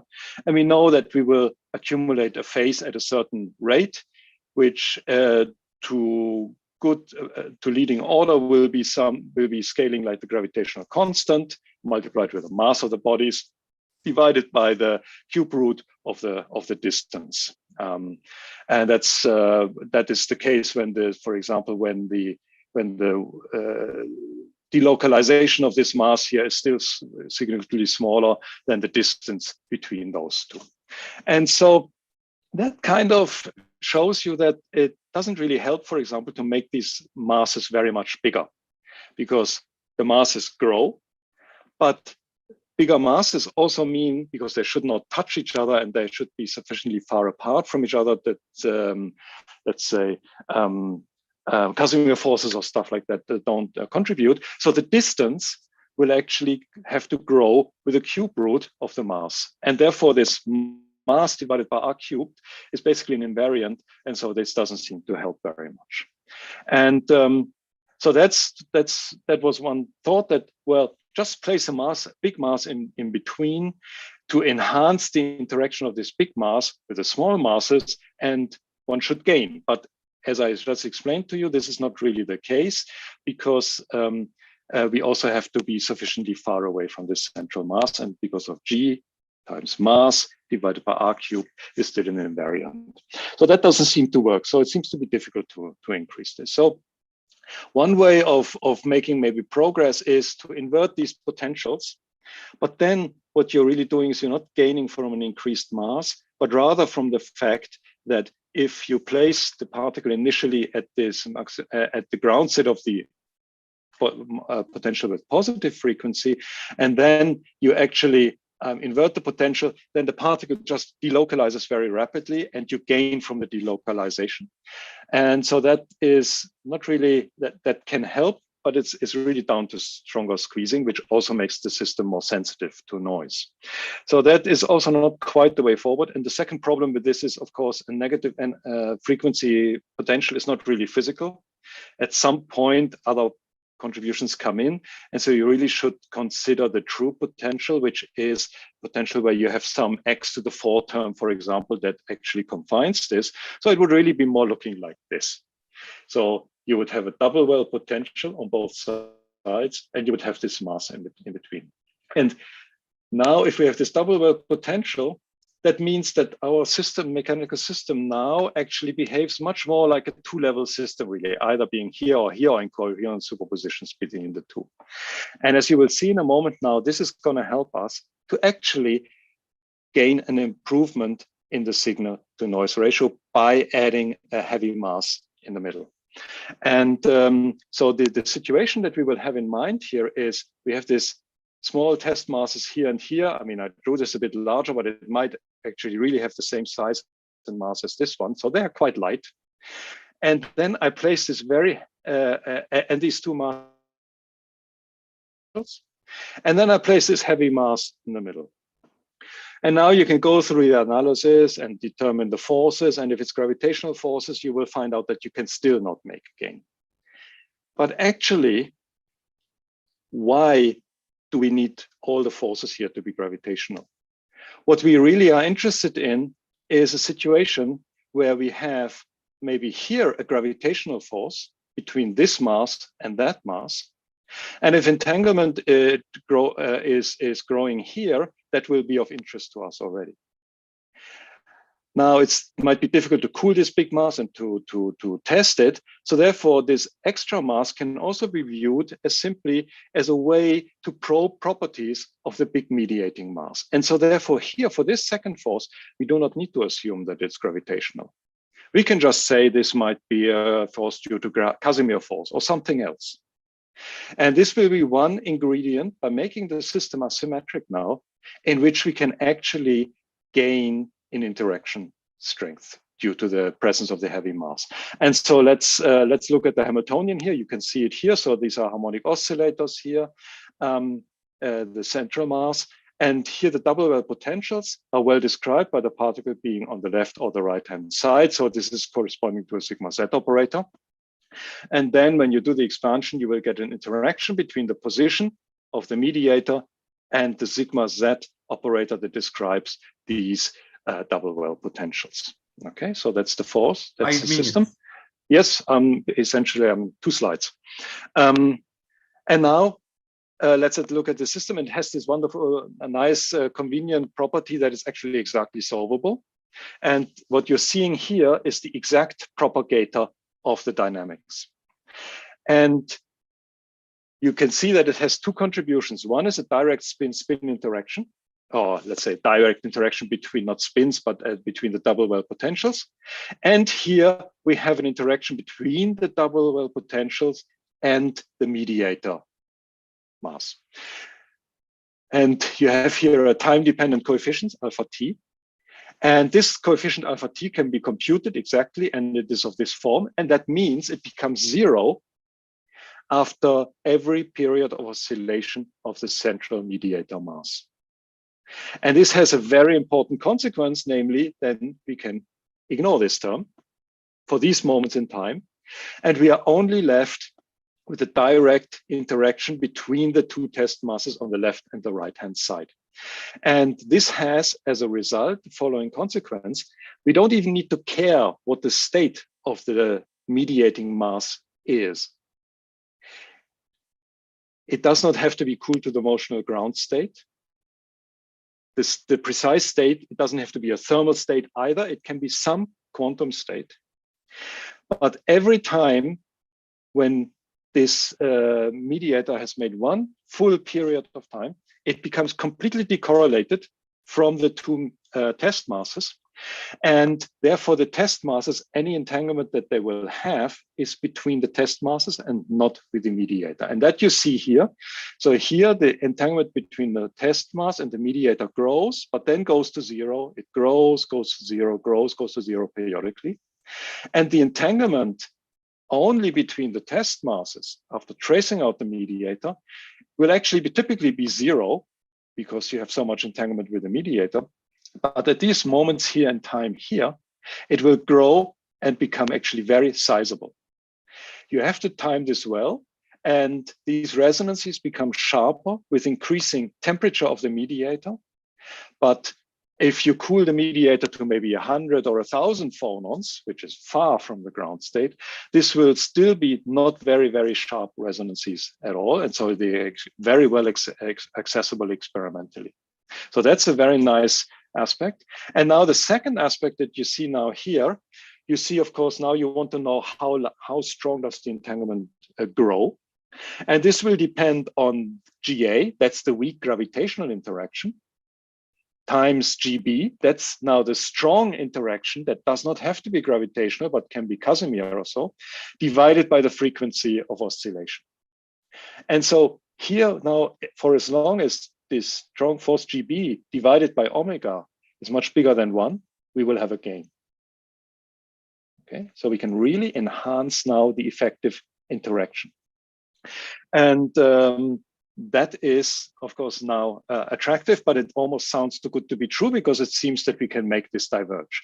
Of course, one has to be a little bit careful because the origin of this enhancement in the force is that the mediating mass becomes delocalized, conditional on the state of the double well potential. And the delocalization of this mass must not be larger than the distance of the test mass from the mediator. And that sets a limit to what the largest enhancement can possibly be. And so now if you go through the analysis and you compare a setting where you have this 3-particle problem, mediator and the 2 test masses, and you compare it to the interaction that you get when you just have the mediating masses, then you get a ratio of phases that you pick up. And in this case, this is proportional to the ratio of the entanglement that you see. And you will see that this, the absolute upper limit of the enhancement is the mass ratio of the mediating mass divided by the test masses. And the distance from the test mass to the mediating mass divided by the delocalization of one of the test masses. Now, this is the absolute limit, and I think this will be very difficult to achieve, but it leaves a lot of space for actual improvement in the acquisition time of this signal. And so therefore noise will also be of less relevance then. And so with that, I would like to close, and I would really like to say, yes, we have to look at all the challenges that these experiments might face. And we really have to look in all the details, and we have to be very, very pessimistic, I would say, try and look at all the possible noise sources that there might possibly be.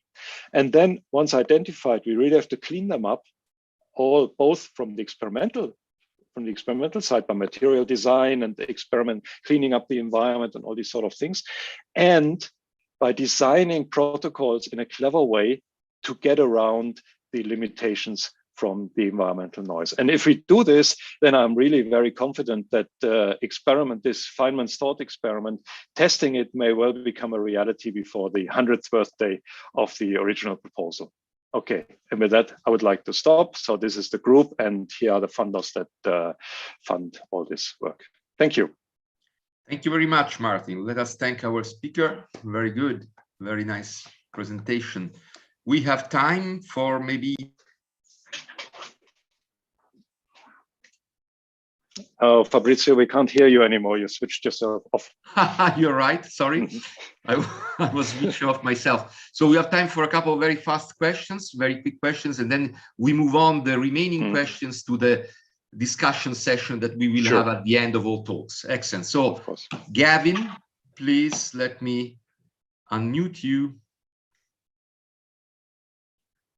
And you, Gavin Morley, please. Yes. Yep.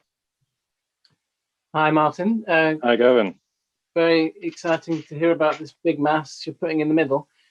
What it looks like the frequency of that big mass is an important thing that was on the x-axis of your graph. What sort of order of magnitude do you think that would be, and what effect does that have?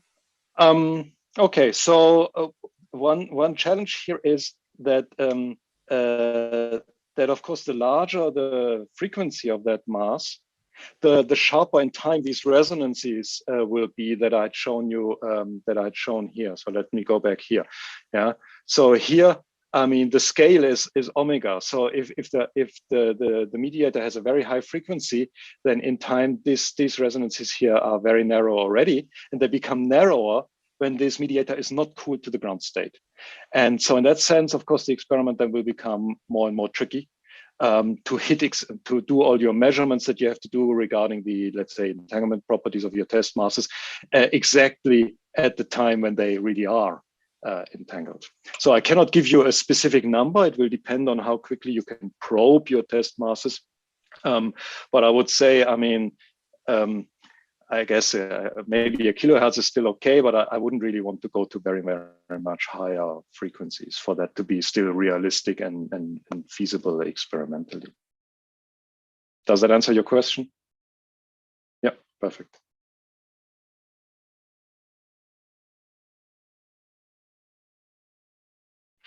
Fabrizio, you are muted again. It's me now. Hi, Martin. It's always Markus. me, I'm muted. Okay, go ahead, Markus. Markus. I've unmuted you already, yes. Thank you very much, yes. So, Martin, first of all, thanks for this fantastic talk. I have thousands of questions, and it just means we have to get together. There's no at the earliest opportunity, I will come to Vienna. Yeah, very good. So I therefore reduce my statement here to a comment on your second to last slide at the end. They talked about the limitation. So here exactly, yeah. They say that there's a limit that when the amplitude is comparable to the distance of test masses. My comment would be that I think you can surpass this limit by extending your system not along the direction of the line between the systems, but orthogonal to it. The coupling will still be there, and then you should actually be able to enhance the uncertainty.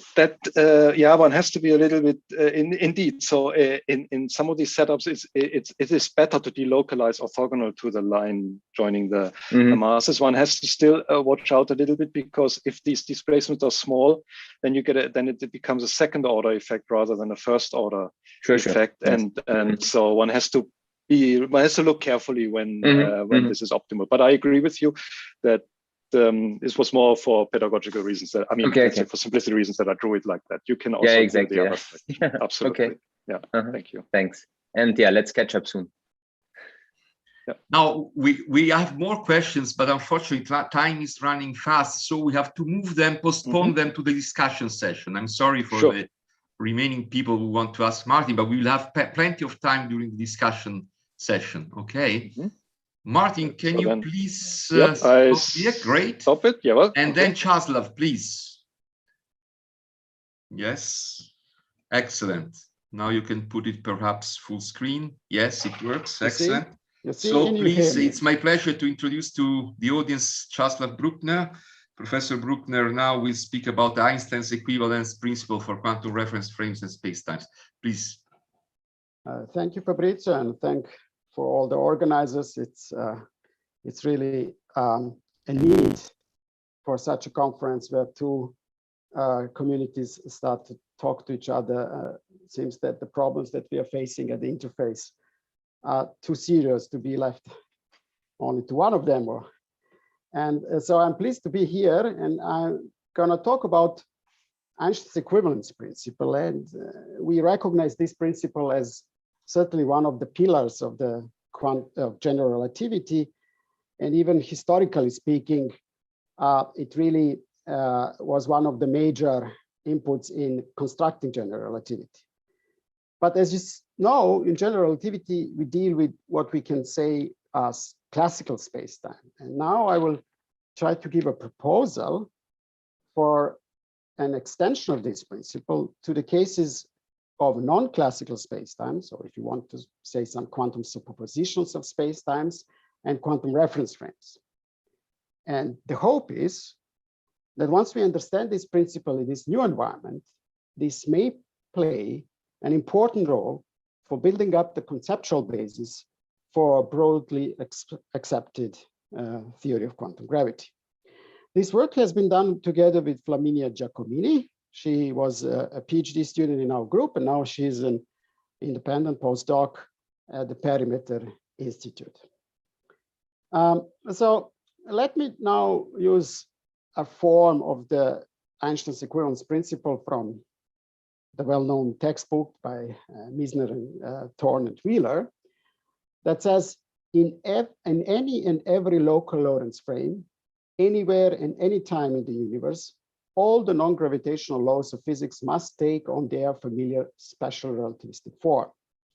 And as I said, it is a principle on which we base general relativity, but even more general metric theories of gravity. It is a principle that is one of the most tested to highest precision experimentally, and still a principle that raised some doubts of how we should apply it in a quantum framework. And sometimes you, for example, read that weak equivalence principle cannot be tested because the notion of geodesic is not well defined for quantum particles, as they don't have a well-defined trajectories. I do not share these opinions, but however, I want to point that there is still a lot of debatable aspects of this principle when it is applied in the quantum domain. Now, let me move to the operational significance of this principle, and I will take just the weak equivalence principle. It's enough for this point, which basically roughly says that inertial force is equal to the gravitational force. And what we see here are two situations. On the left-hand side, we have a static reference frame in the gravitational field. And on the right-hand side, an accelerated reference frame with no gravity. And these two reference frames, as seen from inside, so to say, are indistinguishable. And all the laws that we can apply, mechanics in one or the other case, could not distinguish between these two situations. Further, a simple situation when we have a free falling observer in a gravitational field that also cannot distinguish herself from an inertial observer. In fact, there is no reason to distinguish them. We can all identify them as inertial, no matter whether they fall freely in gravitational field or are far away from any influences in a deep space. Now, what I want to now pose as a challenge is whether Einstein equivalence principle will be still valid in something which is a genuine quantum scenario.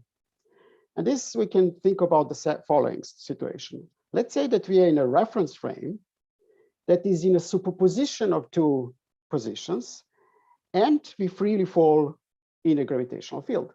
So if I want to sketch an equation that will describe this situation, I could say, well, we have a G min E here, which I put in a cat, but since we don't specify what is this and what kind of Hilbert space we have this to build up, this should just indicate that we have a well-defined space-time, but the reference frame is in a superposition.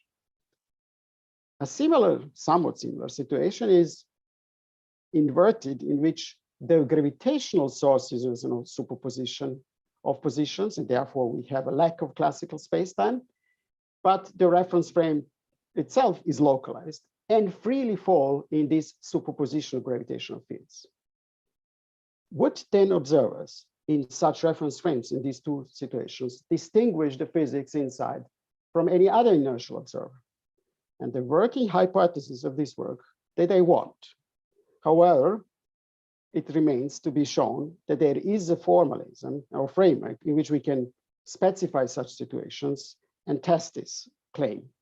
Now, obviously, at least for the second right-hand side example, we would need some theory of quantum gravity to even specify this problem.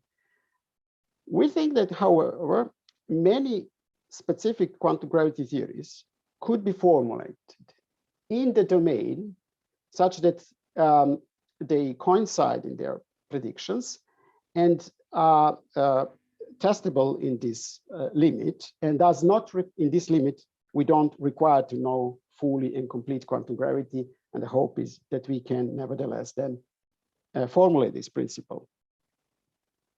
Now, the talk is about formulation of this principle and a framework in which we can specify this principle. And our proposal is quantum Einstein's equivalence principle. The distinction to the originally formulation from Misner et al. Textbook is just addition word quantum. So what we propose is that in any and every quantum local inertial frame, anywhere and anytime in the universe, all the non-gravitational laws of physics must take on their familiar special relativistic form. And I should mention at this point that there is conceptually similar yet distinct principle proposed by Lucien Harding, some of his recent work. I have no time to go into details of the differences between two principles or similarities, and I'm happy to answer any question about that or any other after the talk. Now, let me outline now the idea of the talk. I will introduce first quantum reference frames. These are the tools to even specify the principle. Then I will remind you the notion of local inertial frame in classical spacetimes, in GR. And then I'll move into the limit of superpositions of classical spacetimes, what I mean with this, and specify that this is not the most general situations. And then I will introduce the notion of quantum local inertial frame, formulate the principle, and finally conclude. So let me start with the quantum reference frames, and let us go away from the gravity and talk about spatial translations. What you see here are two reference frames, C reference frame, A reference frame, and one quantum system. And imagine that in the reference frame of C, we describe this B particle with some quantum state psi. How do we describe the same state, the same particle, sorry, from the point of view of our A reference frame? Well, this is how we do it in quantum mechanics. We translate or apply the unitary representation of the translation group, where we apply this exponential function e to the power e over h bar AP, where P is general translation, on the state as seen from C, to see the same particle in the new state from the point of view of A, where A is just the difference between the distance between two reference frames in this one-dimensional case. Now, what we have done in 2011 is extend these transformations between classical reference frames to quantum reference frames, roughly speaking, when rods and clocks are physical and hence quantum ultimately, we apply quantum mechanical laws on these rods and clocks. And now we have a similar situation as in the previous slide. However, now from the C point of view, we will not only quantum mechanically describe particle B, which could be in any general state psi, but also a reference frame A that in this specific case could be in a superposition of two positions. And we add in this description also some reference state 0 from C, because when C describes herself, it is not a degree of freedom. Observer C is fixed to her reference frame, moves together with this reference frame, and it will remain in non-dynamical reference state 0. And now we want to do the same trick as before and jump to the reference frame of A and see how this situation, the same physical situation, looks like from the reference frame of A. Now, if you have a little bit of imagination, what you see now is that from the reference frame A itself becomes a non-dynamical degree of freedom in some reference frame 0. This is what A calls 0. And the two other systems, namely the old reference frame C and the quantum mechanical particle B, become entangled. Why? Because from the point of view of A, it's C that looks in a superposition, but depending on the position of C, we have to translate or move particle B for a different extent. Here we move it for the extent x1 because the C was minus x1 distance of A, and here we move it for x2 for the same reason that C is now on a different distance from A. And so you see one of the phenomena here, that the notion of superposition and entanglement depends on the quantum reference frames taken. This is even more apparent from these three examples that I pick up from our 2019 paper. Here is something what corresponds in the left upper corner to the classical reference frame transformation. We have, from the C point of view, some particle very sharply localized of A and the particle B. Then we jump on the particle A and we see sharply localized C and particle B, more or less just spatially shifted, but not very much changed in the shape. Now, the next picture on the right-hand side upper, we have from the C point of view, A being in a superposition of two positions and C in the state as we taken. When we jump on A reference frame, then C will be on a different distance to A, but for each distance of C, also the B will be on different distance. So we will have a correlation between C and B, and what turn out to be what is at the end an entanglement between C and B. And so this is an example where from the C point of view, we have a product state between A and B, but once we jump on A, C and B become entangled. And in the last part of the picture, we have just the opposite situation. We start with something which is entangled state between A and B, because A is not well localized, but B is always at the distance L from A, no matter whether A is here or here. Now, when we jump on A, B will be always on a well-defined distance L from A, and C will be in a superposition. So again, we see now that entanglement transforms into the product states as we jump from one reference frame to another. And it turns out that this can be nicely captured with the reference frame transformations from one reference frame to another. And this reference frame transformation incorporates something which reminds us on a spatial translation, with the important difference that instead of a fixed parameter, which was A in the very first slide, now we have an operator acting on the reference frame A, and then a generator of translation for particle B. And this fixes the situation with particle B, but since we want to jump on A, we have to make a parity swap operator between C and A. We don't need anymore to describe A by C, and that's what makes this reference state jump from C to A and position of A x into minus x. So this was a very fast, so to say, introduction in the quantum reference frames in general. And what I do next is a look at the gravity. And now what we have here is a manifold, a point on a manifold, xm0 and xm, our space-time point. And we would like to say that we have a metric field at the point xm, but this doesn't have a physical significance.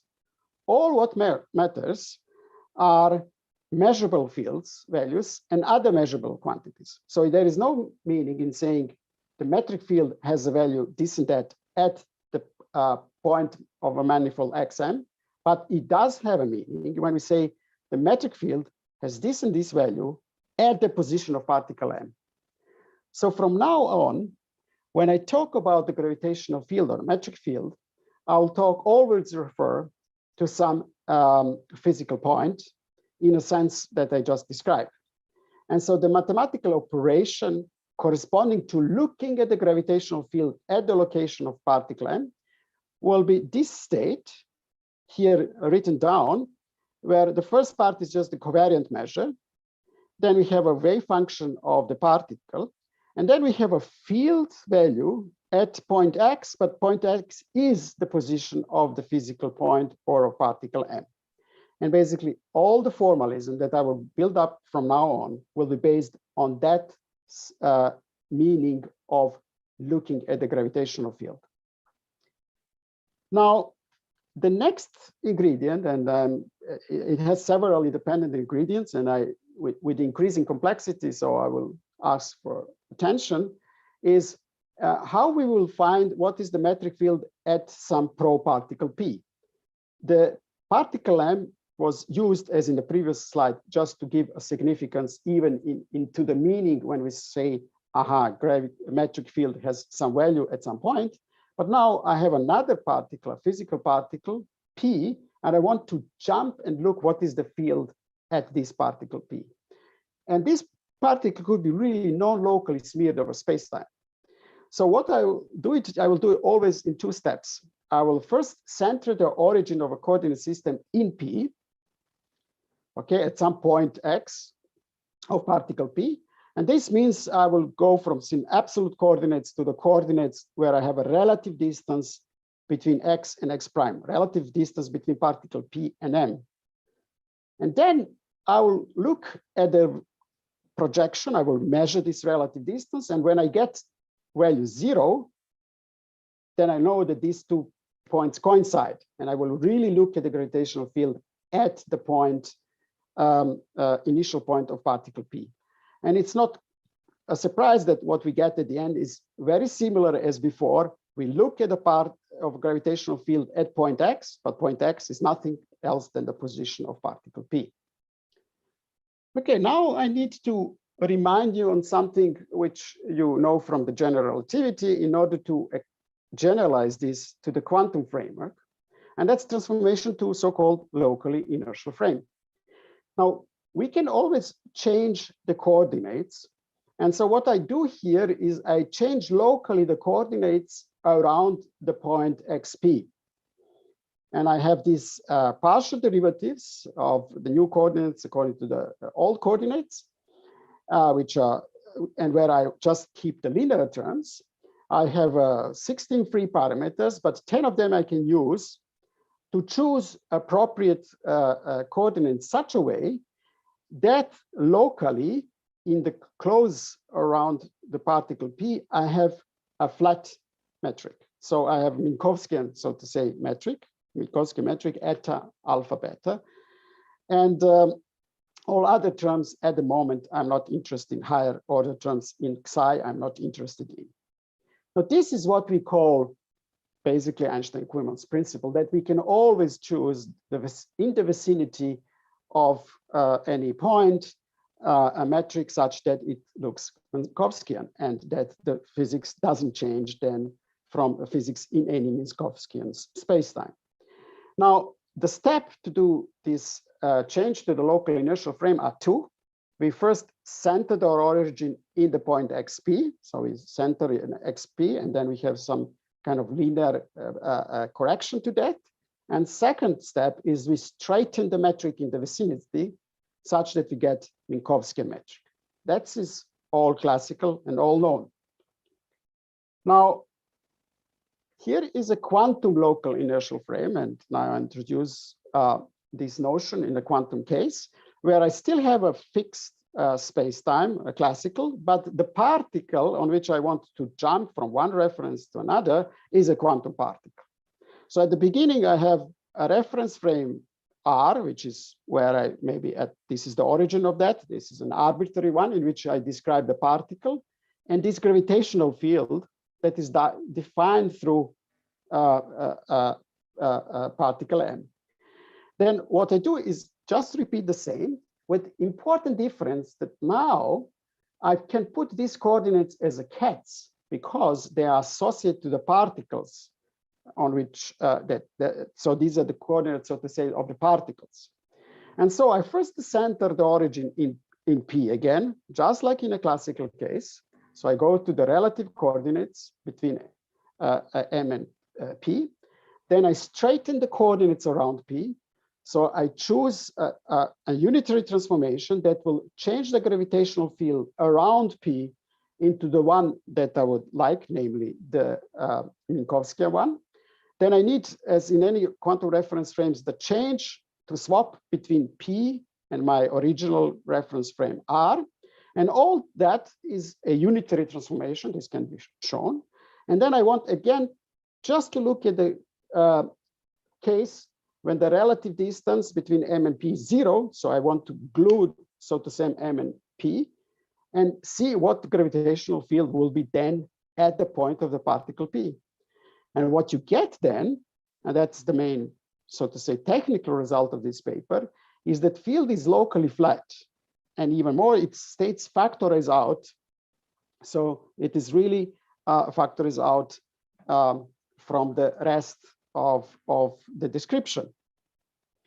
Now, I want to go slightly more complex even now, because so far this is valid for the classical spacetimes, but for something which maybe the quantum reference frames is associated to the particle, and the particle is maybe non-locally smeared over spacetime. And this is an interesting aspect, how we can define then maybe a local inertial frame for a quantum particle. But I also want to use the same technique, or a more slightly adapted technique, to tackle also the problem in which the spacetime itself is not well defined. So what I will now talk for the rest of my talk, I will be actually very thankful if somebody tells me how much time do I have.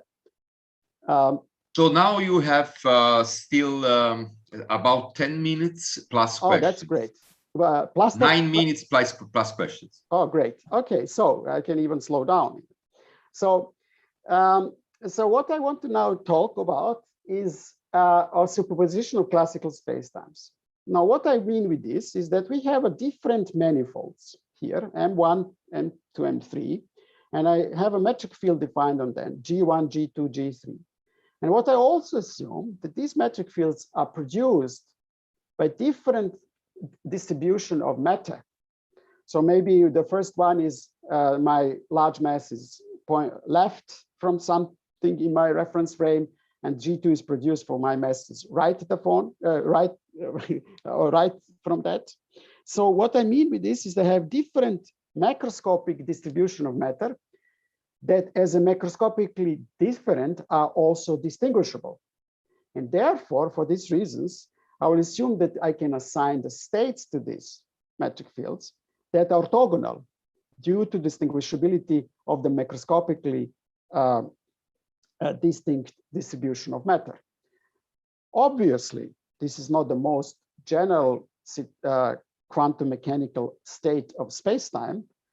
And this is something very similar to maybe the experimental proposals that we had before. These states are macroscopically distinguishable because they are macroscopically distinguishable distribution of matter.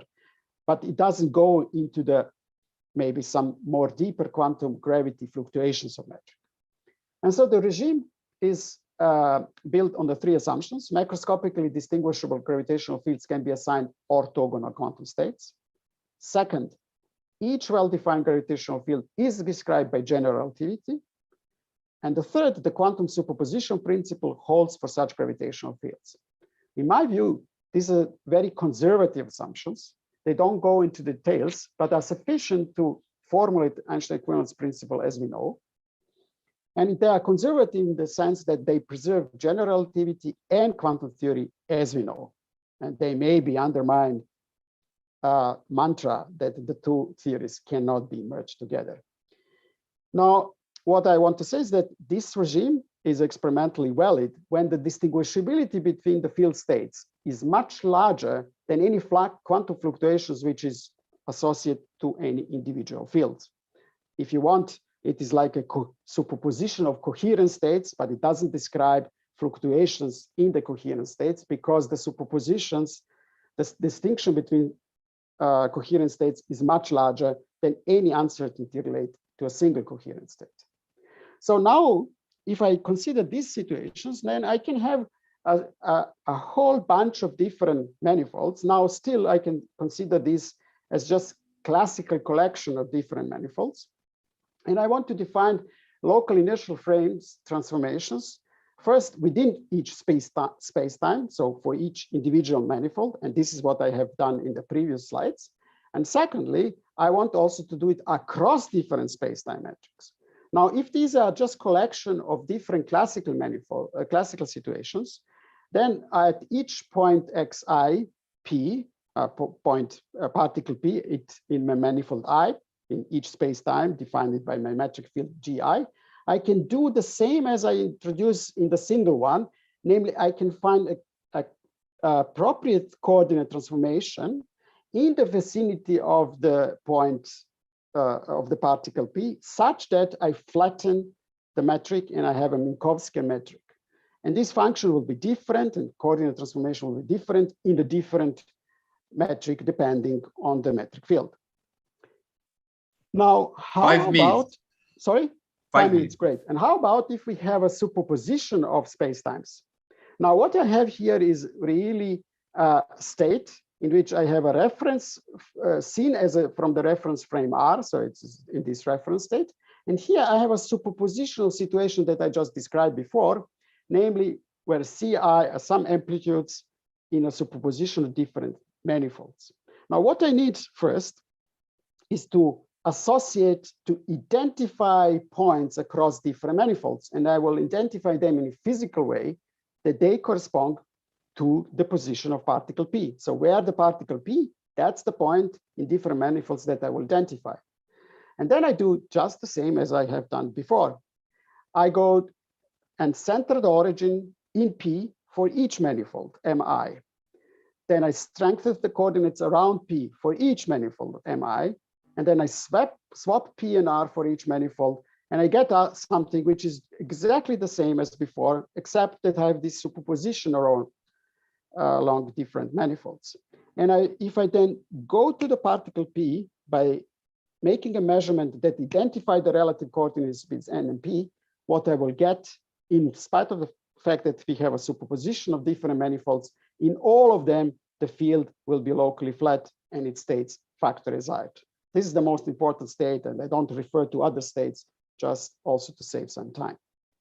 Okay, so I'm here coming to the conclusions. What I tried to introduce as a very important methodological tool is a quantum local inertial frame. And now with this knowledge, we can even try to formulate quantum Einstein's equivalence principle in larger detail, and I will read it. For every quantum state of a system P living in a superposition of classical spacetimes, one can find a quantum local inertial frame transformation to the quantum reference frame of P, such that the metric is locally flat at the origin of the quantum reference frame. I think this can point into the interesting tests of this principle. Tests where, for example, the quantum particle will be largely non-local in a gravitational field, and then testing whether the physics as seen from this particle is still one as from a freely falling reference frame. So I would actually address that exactly the highly non-local particles and smeared over spacetime is the best way to test this principle, which is usually identified as an example where we cannot prove the principle. And then, of course, on the way to this, we also had to generalize the quantum reference frames to curved spacetime and superpositions of spacetime, which is an interesting result from the quantum reference frames point of view. What I could not cover is transformation to the really quantum Fermi normal coordinates, where we attach the quantum reference frame dynamically to a freely falling particle. And I did not also cover the Newtonian limit, about which you all can read in the paper. And with this, I would like to thank you for your attention. Thank you very much, Caslav, for this very interesting talk. And of course, there is time to cover the extra material also in the discussion session that I warmly recommend to everyone. So now we have time for a couple of quick questions, and then the other ones we will move to the discussion session. And Lorenzo, please go ahead, Lorenzo Maccone. Yeah, sorry, I was a little confused about your quantum reference frames. You were talking about, can you hear me? Yes? Yes, I do. Yeah, okay, thanks.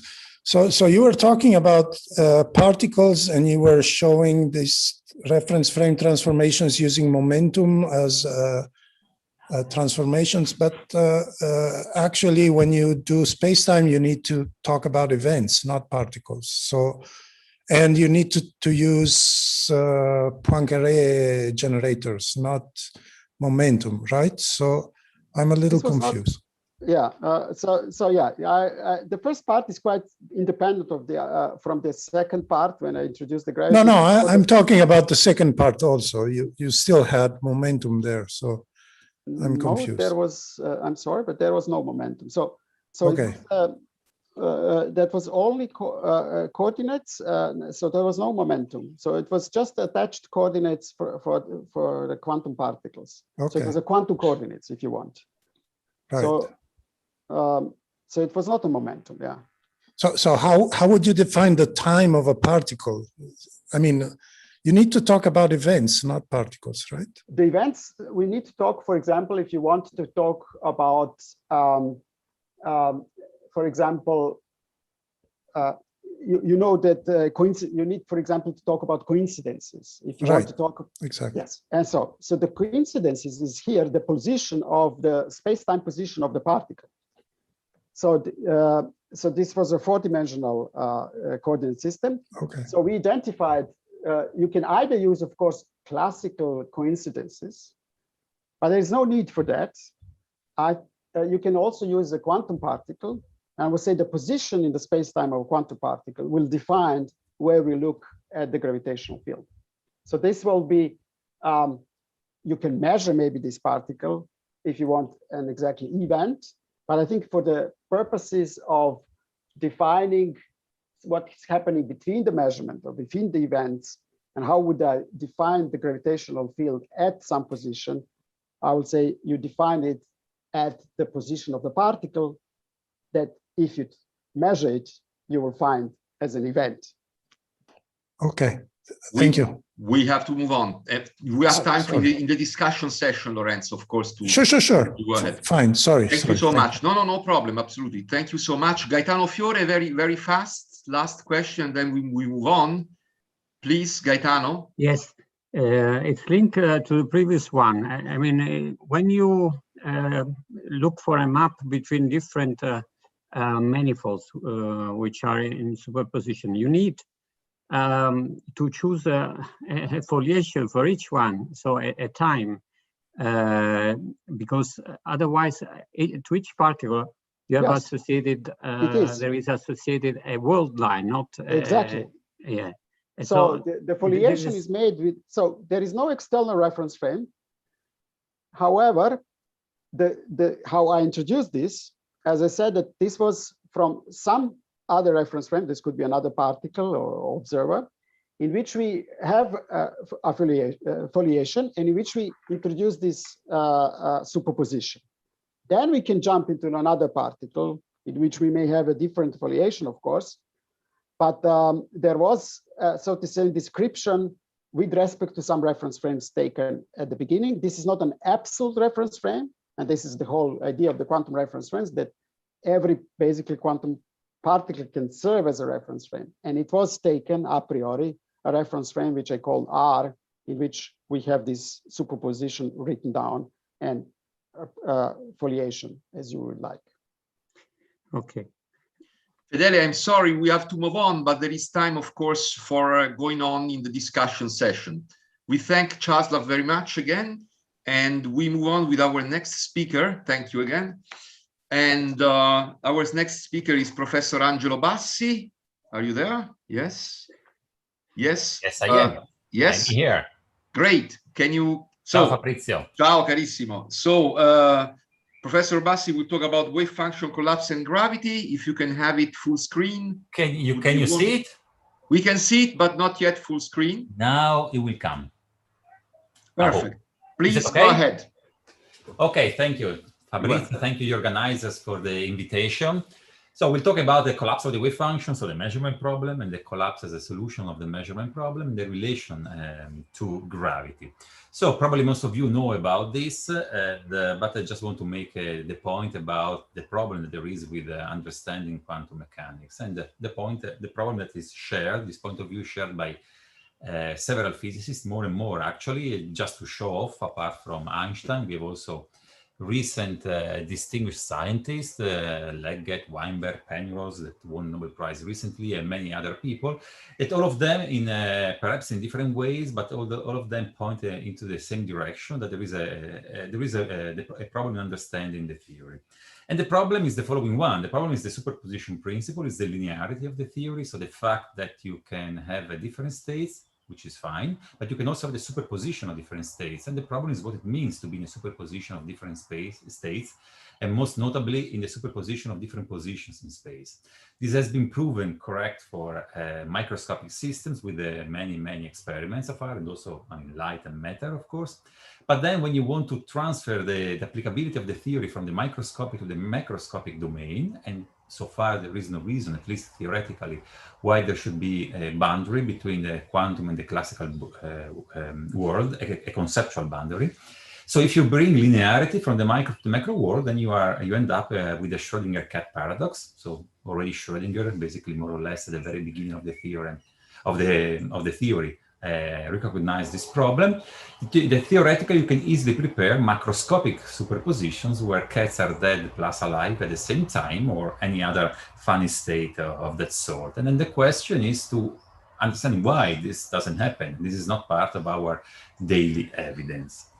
So the theory already in its original formulation had a sort of resolution, or was formulated in such a way to avoid, in the end of the day, this situation.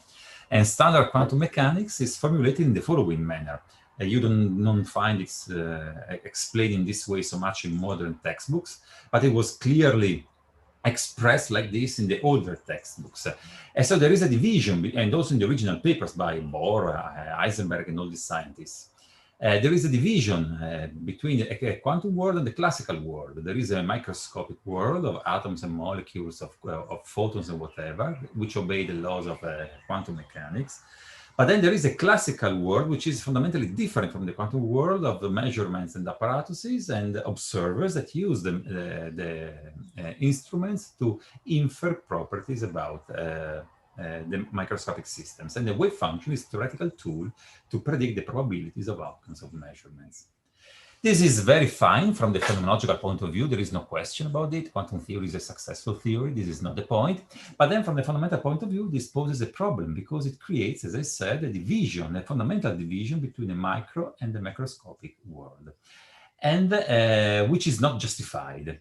And it's also ambiguous. Where should be the division should be placed? When do you have the transition from one world to the quantum world to the classical world? Okay, this has been a debate about the meaning of quantum theory over the last 100 years, more or less. And now, at least nowadays, there is more or less a consensus in the community that there is a problem. Less of a consensus is about the resolution of the problem, whether it should be many worlds, whether it should be a relational interpretation of mechanics, whether it should be decoherent histories or Bose mechanics. I will speak about models of spontaneous wave function collapse. So in these models, the idea is that you resolve the problem by modifying the dynamics. So you do not have the superposition principle, which holds true exactly at all scales. It's an approximate principle, which is very well valid at the microscopic level, but then it progressively breaks down when you move from the microscopic world to the macroscopic world. The dynamics, basically the fundamental dynamics, or at least, I mean, in these phenomenological models, it's supposed to be fundamental. Then at some point, these models, if there is any truth in them, should find an explanation from a deeper level theory. So in these models, the dynamics is not a linear dynamics, it is non-linear and stochastic dynamics at the fundamental level. So you modify the Schrödinger equation. And I will show you how. So the first full consistent proposal dates back to 1986, the GRW model by Gherardi, Rimini, and Weber, but previous works also were done also in the 70s by Philip Pearl in the US, Nicolas Gisin in the 80s in here in Europe, Lajos Diósi, and probably other people that I'm forgetting at the moment. So just to give you an idea what I'm talking about, basically the only equation of my presentation. So this is the typical equation of a collapse model. So you have the wave function. The wave function evolves with the usual Hamiltonian, and that's the blue part. And then all the quantum properties are encoded in the Hamiltonian. That could be the Schrödinger Hamiltonian if you have a non-relativistic particle, or it could be the Hamiltonian for a Dirac field, or the Hamiltonian, whatever, Klein-Gordon, Maxwell, whatever you want in principle. That's quantum theory.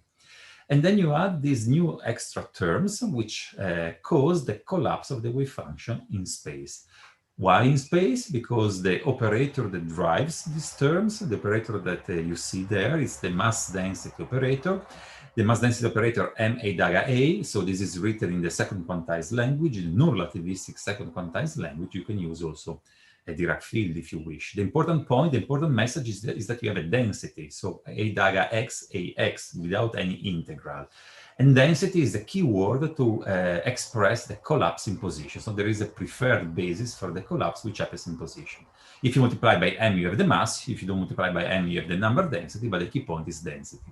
So this is the operator that drives the collapse. There is a collapse because it's a nonlinear dynamics. You can see that the equation enters basically 3 times at least at the same time into the dynamics. So it's a heavily nonlinear dynamics, which is also stochastic because you have a noise, Wt of x, a noise which is white in time, so that you have a Wiener-like correlation, dt, and then you have a correlation in space given by capital G, which I will tell you in a minute.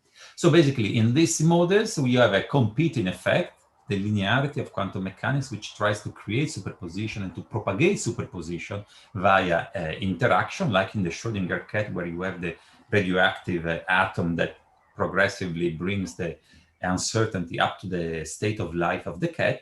And then, opposite to this, you have this collapse of the wave function that tries to keep the wave function localized in space.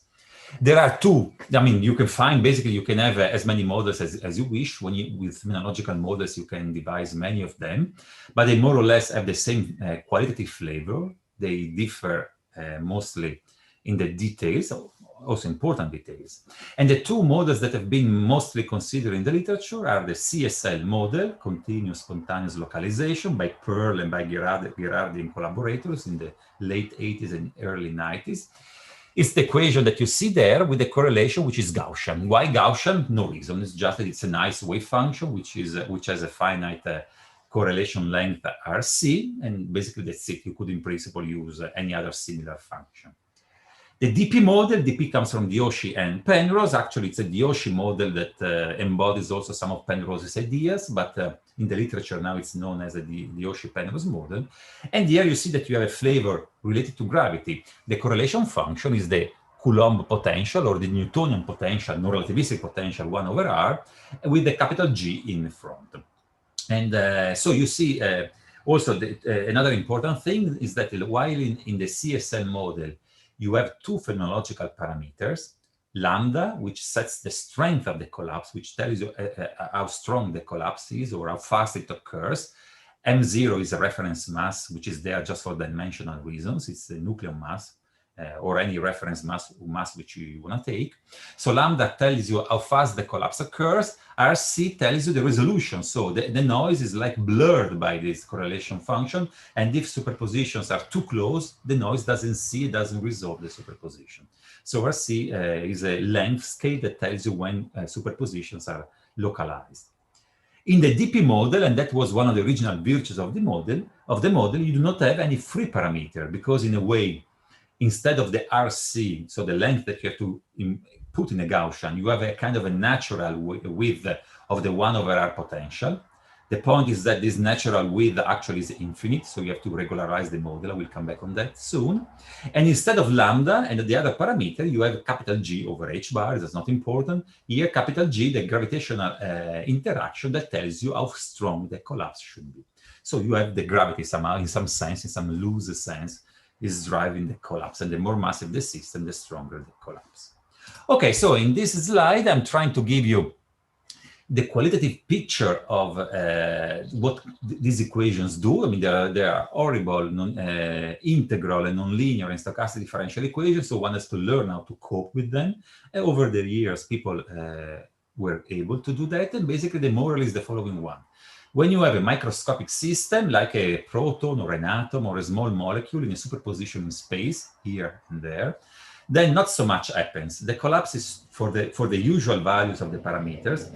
the collapse is too weak and you can neglect it for all practical purposes, apart from very tiny things that you might want to look for. And I will come back on that when we talk about the possibility to test experimentally these models. But the bulk of the dynamics is given by the Schrödinger equation. So you have all the bound states and quantum jumps and superpositions and whatever. If you have, on the other hand, many atoms, so the Schrödinger cut, like a crystal here in the second picture, so many atoms here, plus many atoms there, so in the language of quantum optics or quantum information, you have a Noon state, or in the language of quantum foundations, you have the Schrödinger cut state, then you have an amplification mechanism.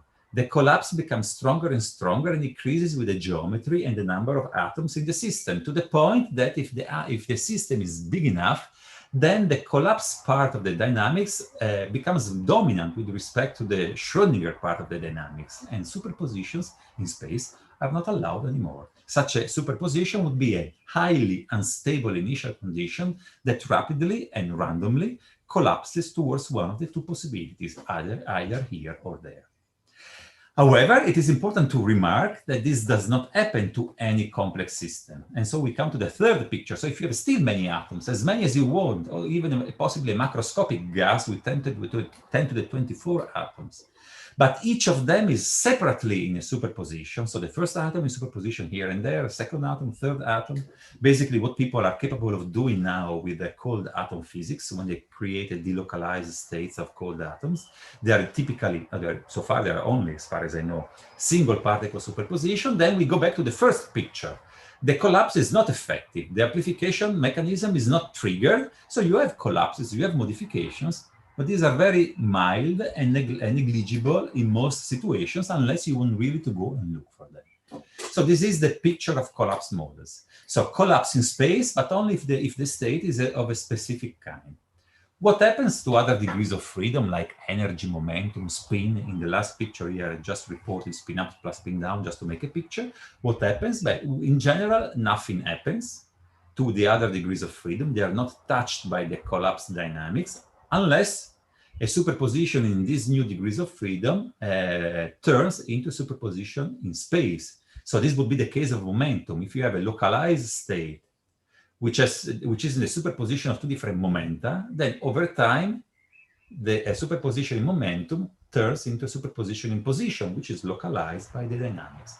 But if you do not have this superposition in position, then in general, nothing happens. Okay, so this is the moral of collapse models. Then one question, we come to Penrose. One question is about the nature of the collapse. So suppose that there is some truth in these models. So why should the wave function collapse? Why? So these collapses are, of course, I didn't say before, but it should be clear from my presentation, I hope, that these collapses are a property of nature. They occur or more or less all the time, more or less everywhere. The point is that they become strong only under specific situations which might occur or might not occur. Only when you want to create a Schrödinger cut or in a measurement process, they become relevant. Otherwise, they are there, but negligible in general. But so why should there be any collapse of the wave function? Well, there are several answers in the literature. Here, also to make a connection to gravity, which is the topic of this workshop, I talked about the suggestion of Penrose, and then also considered by the ocean. So Penrose says the following. Penrose has comes from general relativity specifically, but then he became interested also in quantum mechanics and in the foundations of quantum mechanics. And then his argument is the following, that when you have a superposition in space of two objects, then if you use a bit of quantum gravity of general relativity, then you should create a superposition of two different space-time, two bumps, one here and one there.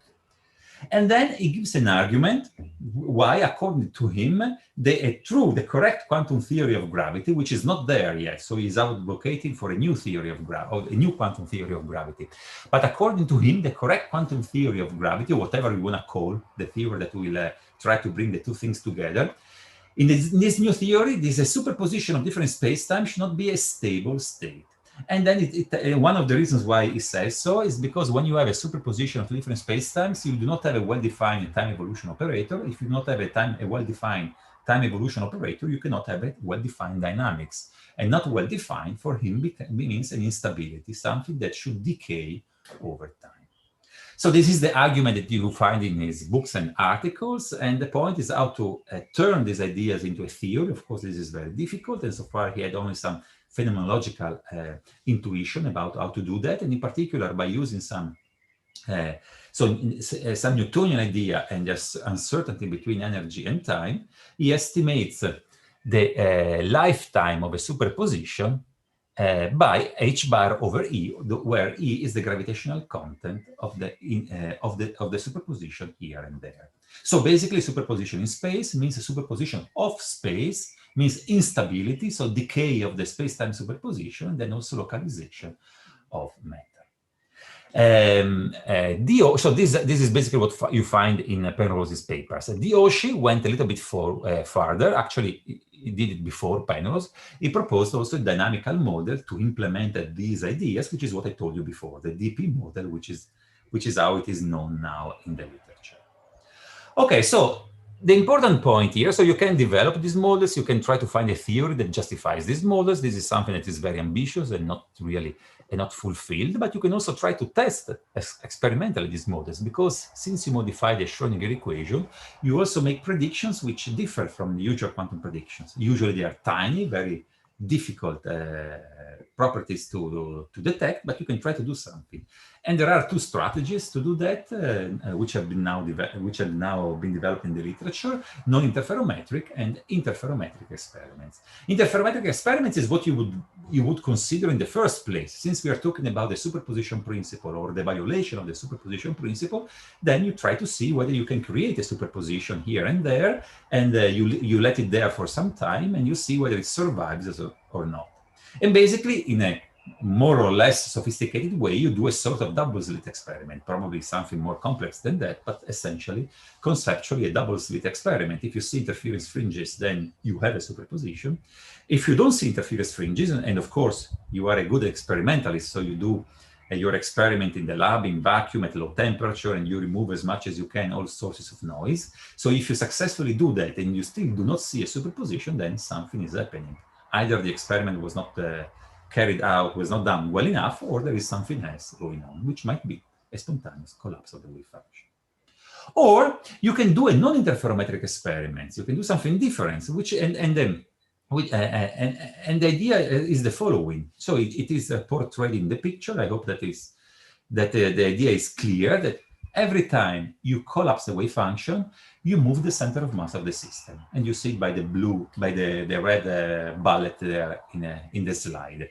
So this is a trivial situation, but then you can prove that happens always, even if the wave function is already sufficiently well localized. Still, you will always have the noise that will try to keep the wave function localized, because the noise acts always, all the time, and every time that it acts, it's a noise. So it moves the system, it shakes the system, so it induces a Brownian motion on every massive system, and then you can try to detect this noise.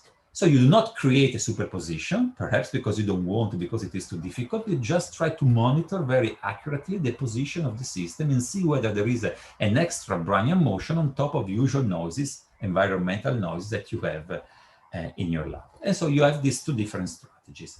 What are the advantages and disadvantages of these two strategies? Well, for interferometric experiments, basically, so these are a direct test of the superposition principle, and this is also a direct test of collapse models. On the negative side is that it is very difficult to perform it. It's very, very difficult to take a massive system. So massive means 10 to the 6, 8, 11, possibly 24 atomic mass units. So delocalize it sufficiently well in space for a sufficiently long amount of time, keeping it isolated from all sources of noises, and then try to see whether you have interference or not. Then after me, there will be the talk of Markus Aspelmeyer, one of the world experts in this kind of experiments, and he can give you an idea of what could be achieved and what cannot be achieved possibly. Non-interferometric experiments are on the opposite side in a sense. So the minus side is that they are a direct test of collapse models, because if you do not see this noise, then these models are wrong. But they are an indirect test of the quantum superposition principle, because they are non-interferometric. On the positive side, it is much easier to perform them because you do not need to create a superposition. So they are much simpler to perform, and I will give you an intuition later on. So if you want to make a kind of comparison, so it's more a suggestive comparison, it's like with the gravitational waves. So we had for a long time an indirect test of gravitational waves by measuring the loss of energy in spiraling neutron stars, whatever it was. So indirectly, gravitational waves were detected since a long time ago. And that was the easiest and first way of doing that. Then, of course, there is a vast importance also in testing them directly. So there are always this kind of dual thing, often this kind of dual things in physics. Okay, so I will focus on non-interferometric experiments. Then the issue is how to measure, so how to test this noise, how to test this Brownian motion. Well, any way to test that is a good way. So far, we focused on 3 possible platforms to test this test this noise. One is cold atom physics, because it's a very precise type of experiment where you have a good control of the atoms, and you have many atoms, and so you have a good statistics. And the idea is very simple. You have a cloud. I mean, you can develop it in many ways, but essentially you have a cloud of cold atoms. And then if you cool it down well enough, the cloud should not expand so much because it's cold. But if there is this extra Brownian motion, then it should expand a bit faster than what predicted by quantum theory. And so you monitor over time the expansion of the cloud. Or you can use charged particles. Why charged particles? Because charged particles under the influence of a Brownian motion accelerate, and like any charged particle, when they accelerate, they emit radiation.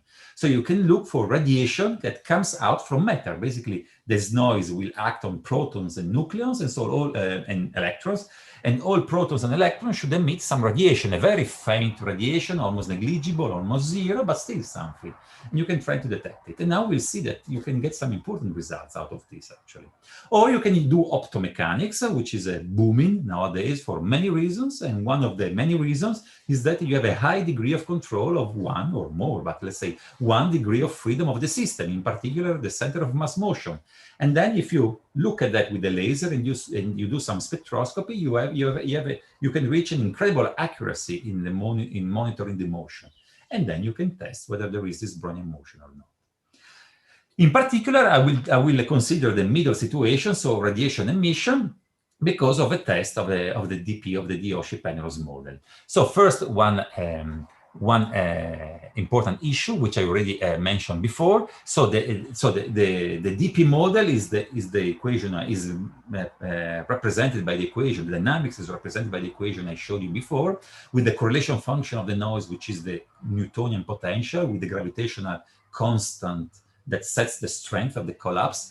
But you need to regularize this potential, because when you apply it to point-like particles and you do integrals, everything diverges. So you have to smear out the integral, or to give an effective radius also to microscopic particles. So this is one physical way of looking at it. Electrons are effectively of finite size. So we are introducing this parameter R0, this effective size of point-like particles. So actually, 5 minutes. Okay, it's perfect. So so you have this extra parameter that which is not bothering so much, because we are dealing with a non-relativistic model. So you expect that you have to cut down, you have to cut integrals at some point. So, but the point is, what is the size of R0? What is the size of this parameter? So Penrose gives a prescription for that. It should be the solution of the Schrödinger-Newton equation. And I do not want to go into the Schrödinger-Newton equation. This would be another seminar. Basically, I just want to say that for atoms in a crystal, the R0 is the size of the wave function of the nucleus, basically. Why for Dioschi, it should be the Compton wavelength. That was the original proposal that later was abandoned. So it's a very microscopic effective size.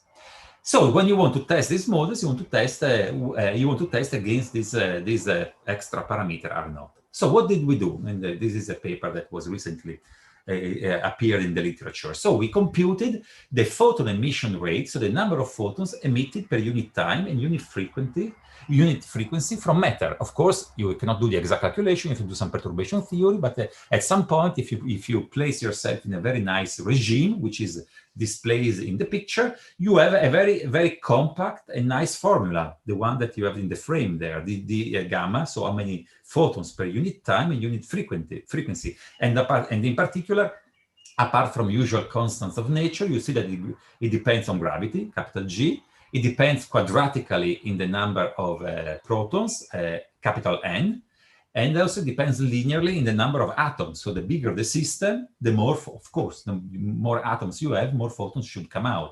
It goes with the inverse cube power of R0. So it's difficult because it's large values of R0 are larger values are more difficult to test, to be tested experimentally. Okay, so this is the theoretical predictions. How many atoms should come out from matter? So I'm a theoretician, so we did the theory part. Our experimental colleagues did the experiment in the Gran Sasso facility, and in the right part of the picture you see the Gran Sasso from above. It's an underground facility which is mainly used for kind of a high energy physics, dark matter detection, in general rare events detection, where you want to be screened from basically from everything possible. In the middle picture, you have an inside of the labs, part of the labs, and then in the left, you have a schematics of the detector. Basically, is a highly pure germanium detector, just a piece of germanium, and then you wait for some signal coming from some X-rays, whatever the nature is. You wait for signals and you count these signals. And this is what has been counted in the experiment over 62 days. Again, here, experimentalists would be in a better position than me to do that, and I want to be slow also for lack of time. So basically, in over 62 days, there were only 576 counts. So you can see how few of them there are each time. But out of this, almost all of them, 506, found a justification. So if you do a characterization of the detector and you know that this detector, even if nothing outside happens, if you have no signal coming from the outside, the detector will still click because of something happening inside, some radioactive decay or whatever it is. Something will always happen, and you can characterize the detector and subtract these things that you expected will happen anyhow. And basically, most of them you can characterize, 506 out of 576. And you're left with basically with 70, and then you have to do something more, way more sophisticated than that. And then these 70, you don't know where they come from. Perhaps you can explain all of them, but certainly these collapse models and the DP model should not predict more than those 70s. Otherwise, we would have seen them. And then that's what, and that's basically the way that you found, you come to the conclusion that since if you decrease R0, you remember the theoretical picture, R0 was in the denominator. So if you decrease R0, you increase the rate. So R0 cannot be too small. Otherwise, the predicted rate would be too high, and you should have seen more counts that you actually have seen. And then you put a lower bound or R0. The blue and the red lines were previous bounds in the literature. The green line is our new bound found by the experiment, which excludes the red circle between 10 to the minus 12 and 10 to the minus 11, which is what predicted by, according to Penrose's prescription for the DP model. So that prediction is ruled out. The rest are basically detailed. I'm trying to convey the concept. And so the moral, and then I go towards the conclusion, is that the DP model in its simplest formulation, in the original formulation, is ruled out by experimental evidence. So what do we do with that? Well, I mean, still, I mean, well, many things can be done actually. So, so one can change the theoretical prediction, the theoretical expectation about R0. It's not so small; it might be larger. There would be a simple way out, or another way out would be to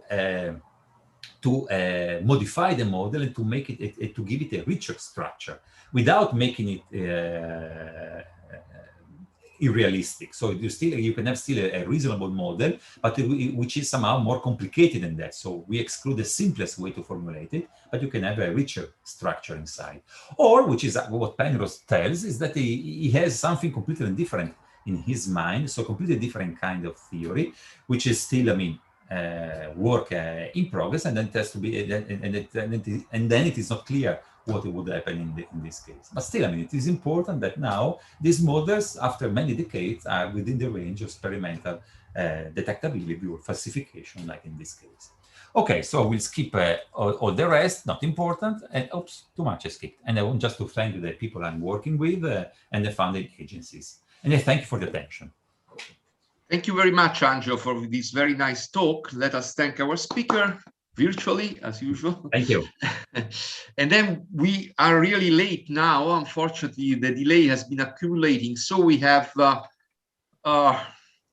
time for two very fast questions. Martin, Plenio, I think.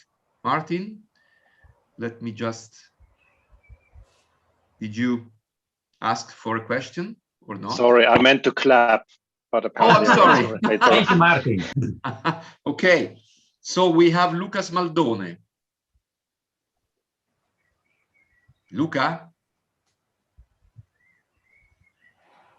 No? We have to unmute. Can you hear me? Yes, we hear you. Okay, good. Go ahead, well, please. I was saying, very, very nice talk, first of all. Thank you. And I have just two curiosities, actually, about the integral equation you showed, the collapse equation that you showed before. Yeah, it looks perfect. We get there. It looks like an expansion at second order, but why second order? I fully agree with you. It looks like the expansion, and for me, this is the reason why these are technological models of something of one of the reasons of a deeper level reality. But actually, from the way it is constructed, it's not a second order expansion. It is an exact equation where the two terms have to really balance in that way. So this is a mathematical property related to Ito calculus. So physically, it looks like a Taylor expansion. I fully agree with you. But mathematically, it is not formulated that way as a Taylor expansion. And there is something that one should understand, whether there is more to that, whether this intuition about an expansion is really like that or not. So I cannot tell you more than that. I see. And just second past curiosity about your last result, the experimental result that you mentioned. Dunque, allora stamattina... What? There is a... Never mind. You fixed it, Luciano. Okay, thank you. Okay. Oh, just curiosity, if there are other groups that are working, trying to reproduce your results? These ones, so there is the Gerda collaboration, Gerda in Italian, Gerda in English, is another experiment for dark matter detection. And they told us that so this is informal conversation so far, that they even have better results than this one. So so none of this is working towards testing collapse models because they are very expensive experiments, and the political drive has come from dark matter detection. So so this one was dedicated. The Gerda experiment is not dedicated, but they can reuse the result to test this model. And so basically, by saying that they have a stronger result, implicitly they confirm it, and they can do even better. So we are in the process now of talking with them, basically. And I see. Very interesting. Very last question from Luciano. Yes, really a quick one. Just wanted to ask, with the non-interferometric experiment that you have performed to rule out the Auger-Penrose model, I mean, can this be used also for other gravitationally inspired collapse model? And if so, I mean, is there a general relation that can be found between the photon emission rate and, for instance, the collapse rate? Yes and no. So the answer to the first part of the question is yes, in the sense that all gravitational decoherence or collapse models or whatever it is, they all induce this sort of diffusion in a way or another. And again, there are specific theoretical reasons why a good model must do that, otherwise it's not a good model. So the answer is yes. But then how to map one to the other strongly depends on the type of model. So you can do that, but it's not that there is a general way to transfer one of the other. It has to be handled on the case-by-case situation. But you can do that. Okay. Thank you. Sure. Very well. Then we move on to our next speaker. Angelo, please. Thank you so much. Markus Aspelmeyer. Professor Aspelmeyer. Great. And so, Markus, do you have your microphone on? Yes, it's on. It's on. Perfect. And this is already, I guess, full screen, right? Yes. Very good. So it's my pleasure to introduce the last talk of the day and of the session of the day, Professor Aspelmeyer from Wien, quantum tests of parenthesis quantum gravity, please. Thank you very much, Fabrizio, and thank you in particular to the organizers for bringing us all together. This is really a fantastic meeting and a fantastic opportunity. What I'm going to do is I will mostly comment on what has been already said now during the day from an experimental perspective. So let me start with experiments on gravity in general. Now, it's always been the case that improving our understanding of gravity has been linked to precision measurements. So if we go back in time, it was in the 18th century, it was almost a surprise to some of the scholars back then that gravitational attraction can actually also emanate from non-celestial objects, like a mountain here. And this was the very first Earth-based experiment to test one of Newton's conjecture, namely what is the density of the Earth. And this was done by trying to measure gravitational attraction from a pendulum with respect to the fixed star horizon towards this hill in Scotland. And these attempts eventually, of course, as you all know, culminated in the first tabletop gravity precision experiments performed by Cavendish 2 decades later. Today, or let's say over the last decades, I would say, quantum systems have really emerged as extremely sensitive probes of external fields, and in particular also gravitational fields. So, I should also mention, I apologize here, that of course, if you look at precision measurements of gravity on a Cavendish scale today, you have experiments like the Earthwash group, Jens Gundlach and Eric Edelberger, that basically break one record after the other. Here, they, for example, hold the world record on the most precise measurement of Newton's constant to 5 digits. And many other really pioneering experiments on the gravity scale, precision scale. So what happened then over the last decades was that quantum experiments really jumped in as very sensitive probes of gravitational fields. I give you here just 2 known examples.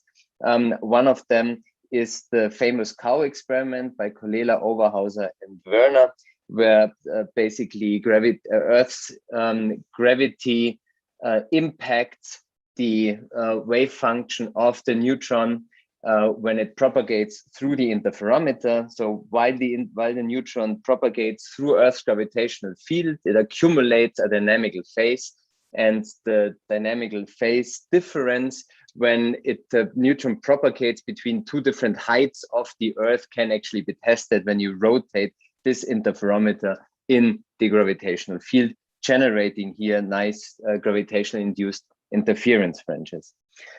Of course, Earth's gravitational field can also have an effect on atomic clocks. So we have here beautiful experiments testing gravitational time dilation, like, for example, the famous experiment by Dave Vineland, where they have an atomic clock sitting here on the optical table, and they just lift the table by 30 centimeters. You see here the apparatus and measure directly a shift in the frequency of the atomic clock. Then for the interferometer part, of course, the neutron experiments have been superseded by now by the atom interferometers, pioneered originally by Kasevich and Chu, and now being performed in many groups worldwide. I just show you a couple of performances. So the relative precision with which accelerations can now be measured with these atomic fountains go down now on the 10⁻⁻10 level, and relative precisions between 2 experiments can reach even the 10⁻13 level. And concerning measurements of Newton's constant, as you can see, atomic measurements, both performed in Markasevich's and Guglielmo Tino's group, now are beginning to reach the level of macroscopic Cavendish-type experiments. And I'm pretty sure we will hear from Guglielmo soon about new results. Also on the side of general relativistic effects, there have been beautiful experiments with atom interferometers, where recently in this PRL here by the Kasevich group, Peter Asenbaum and co-workers, they measured actually a phase shift on an atomic wave packet that was induced by the curvature of the gravitational field, which was really a first genuine GR effect on a quantum property. Now, the whole summary of these previous slides is essentially that by now, quantum systems are extremely sensitive probes of the gravitational field and are becoming better and better. The question that I would like to address now goes directly into the direction that all the other talks before me, or many of the other talks before me have addressed, namely, what about quantum systems not as test masses for gravitational field, but what about quantum systems as sources for the gravitational field? Is this something that is conceivable, and what consequences would we have? Concerning the consequences, we have already been talking and have already heard that these examples here. Essentially, the question is, if you have a quantum system as a gravitational source mass, what does gravity do? So in other words, not how does a quantum system react to gravity, but how does gravity react to a quantum system? The Chapel Hill conference has already been quoted, where Feynman essentially was raising the question that one should think about designing an experiment which uses a gravitational link and at the same time shows quantum interference in order to probe the quantum nature of gravity and eventually generate entanglement. Vlatko already also mentioned the aspect of coherent evolution. Here we have the examples of Page and Geiger and the Gedanken experiment by Bell-Unruh, where essentially in a Schrödinger cat type experiment, you look at the evolution of a wave function that contains a superposition of two different gravitating masses. Now, a note also that was already mentioned from a quantum point of view, the generation of entanglement through gravity of the two masses is, of course, something that is completely obvious.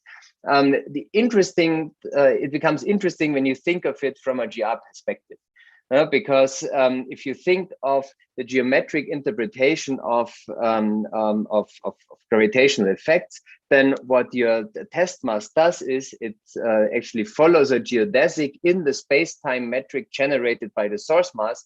And if at time equals 0, the two systems were separable and the source mass generates only a well-defined space-time, then via geodesic motion, the systems always will remain separable.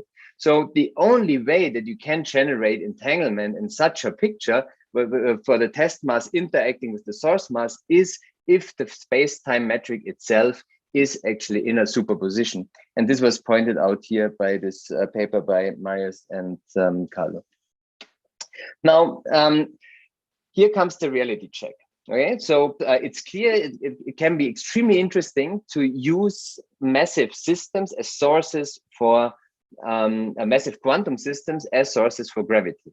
This begs two questions. Number one, how small can we actually make a gravitational source mass and still isolate gravity as the relevant coupling between to another system?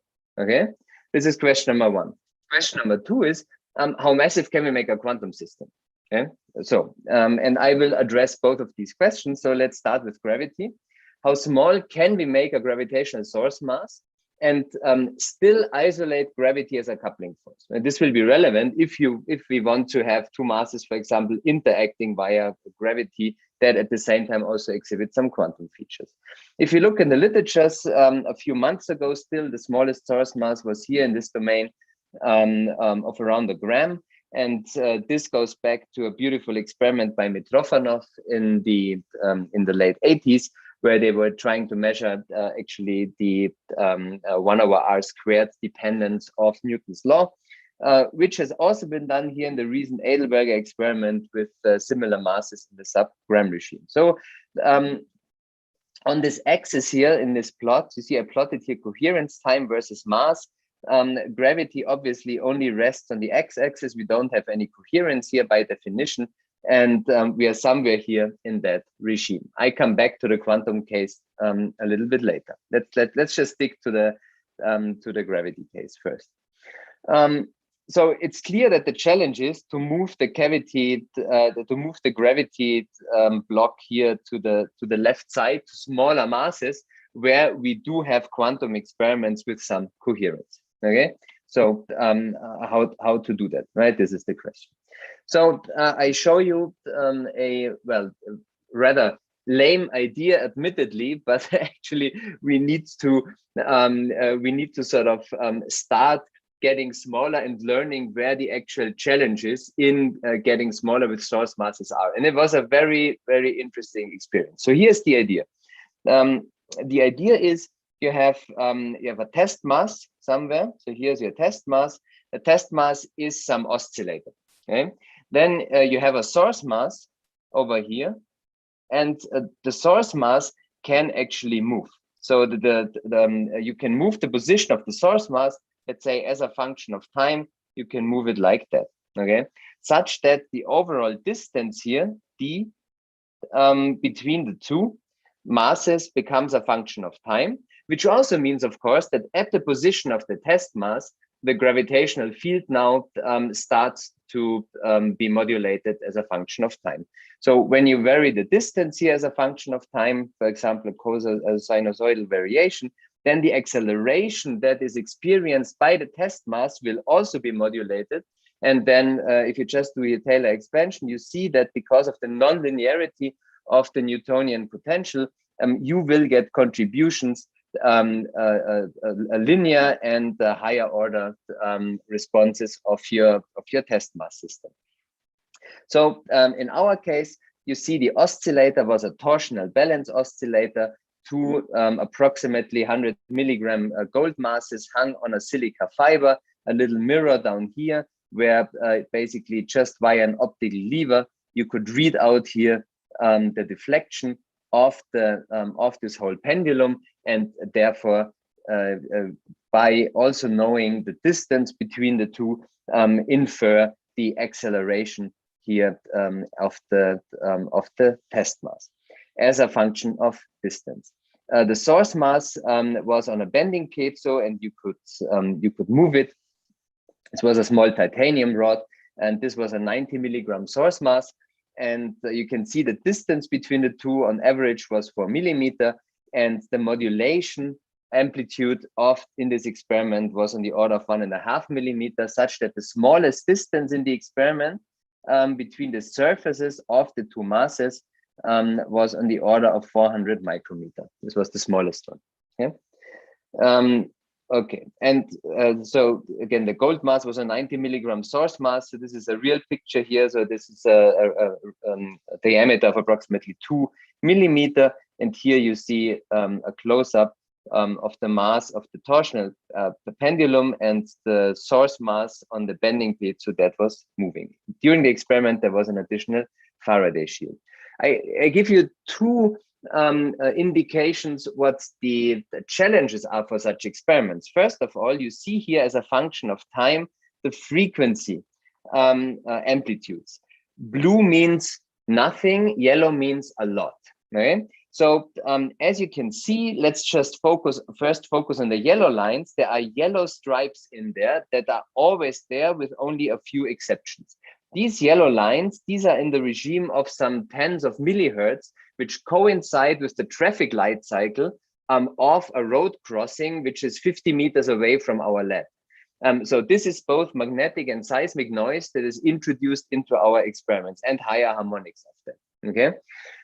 Then you see when the traffic stops between midnight and like 5 a.m., you see a beautiful dark spot. So this is where we can actually measure without much noise.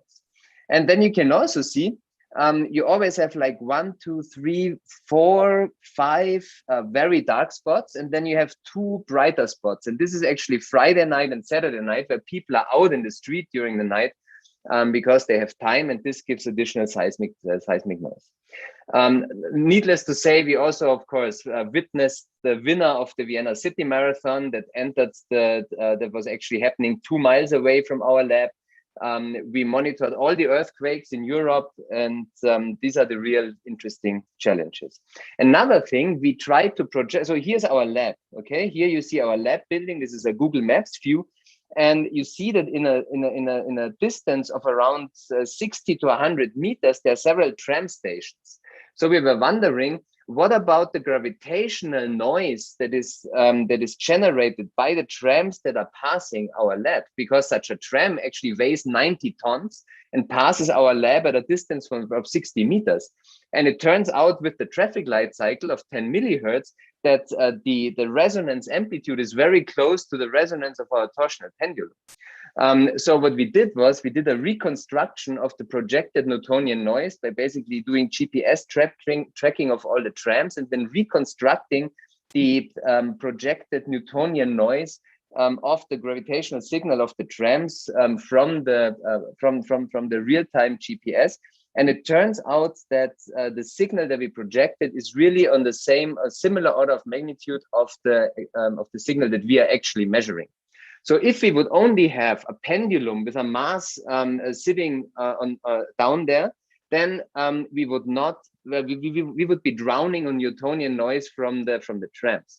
In our case, we had a torsional pendulum, and plus the fact that the tram, so that the gravitational source is far away. With the torsional pendulum, we would only be sensitive to the gradients along the pendulum.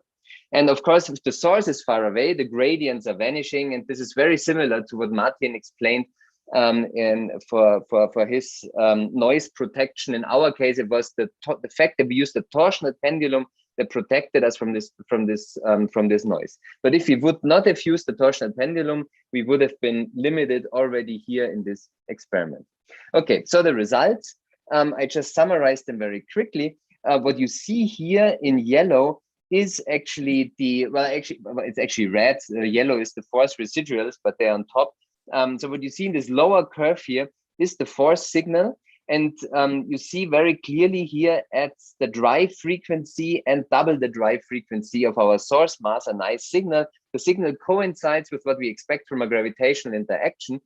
And we also do, of course, calibration, and we can deduce, because we basically can independently measure, as I said, here displacement, acceleration as a function of distance, and we can therefore generate a coupling constant, and that is only like 9% away from Newton's constant, and this 9% is fully within all the systematic errors that we have in our experiment, and have so that we understand. So there's nothing mysterious happening. Interesting also, the signal that we see, the strength of the signal is on the order of 10 to the minus 10 meter per second squared, so 10 to the minus 11g, and we have a precision that is 2 orders of magnitude better. So we have a 1% precision in our experiments when we average for 10 to the 4 seconds.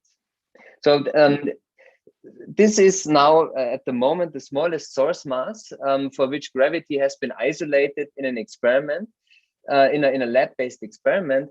And it already told us a lot about the actual challenges that we are going to face when we want to go smaller. So this is this part. So basically we have now, we are now somewhere, well, a little bit less. So we are now somewhere here. Okay, so we have extended the gravity regime here to the 10 to the minus 6 kilograms.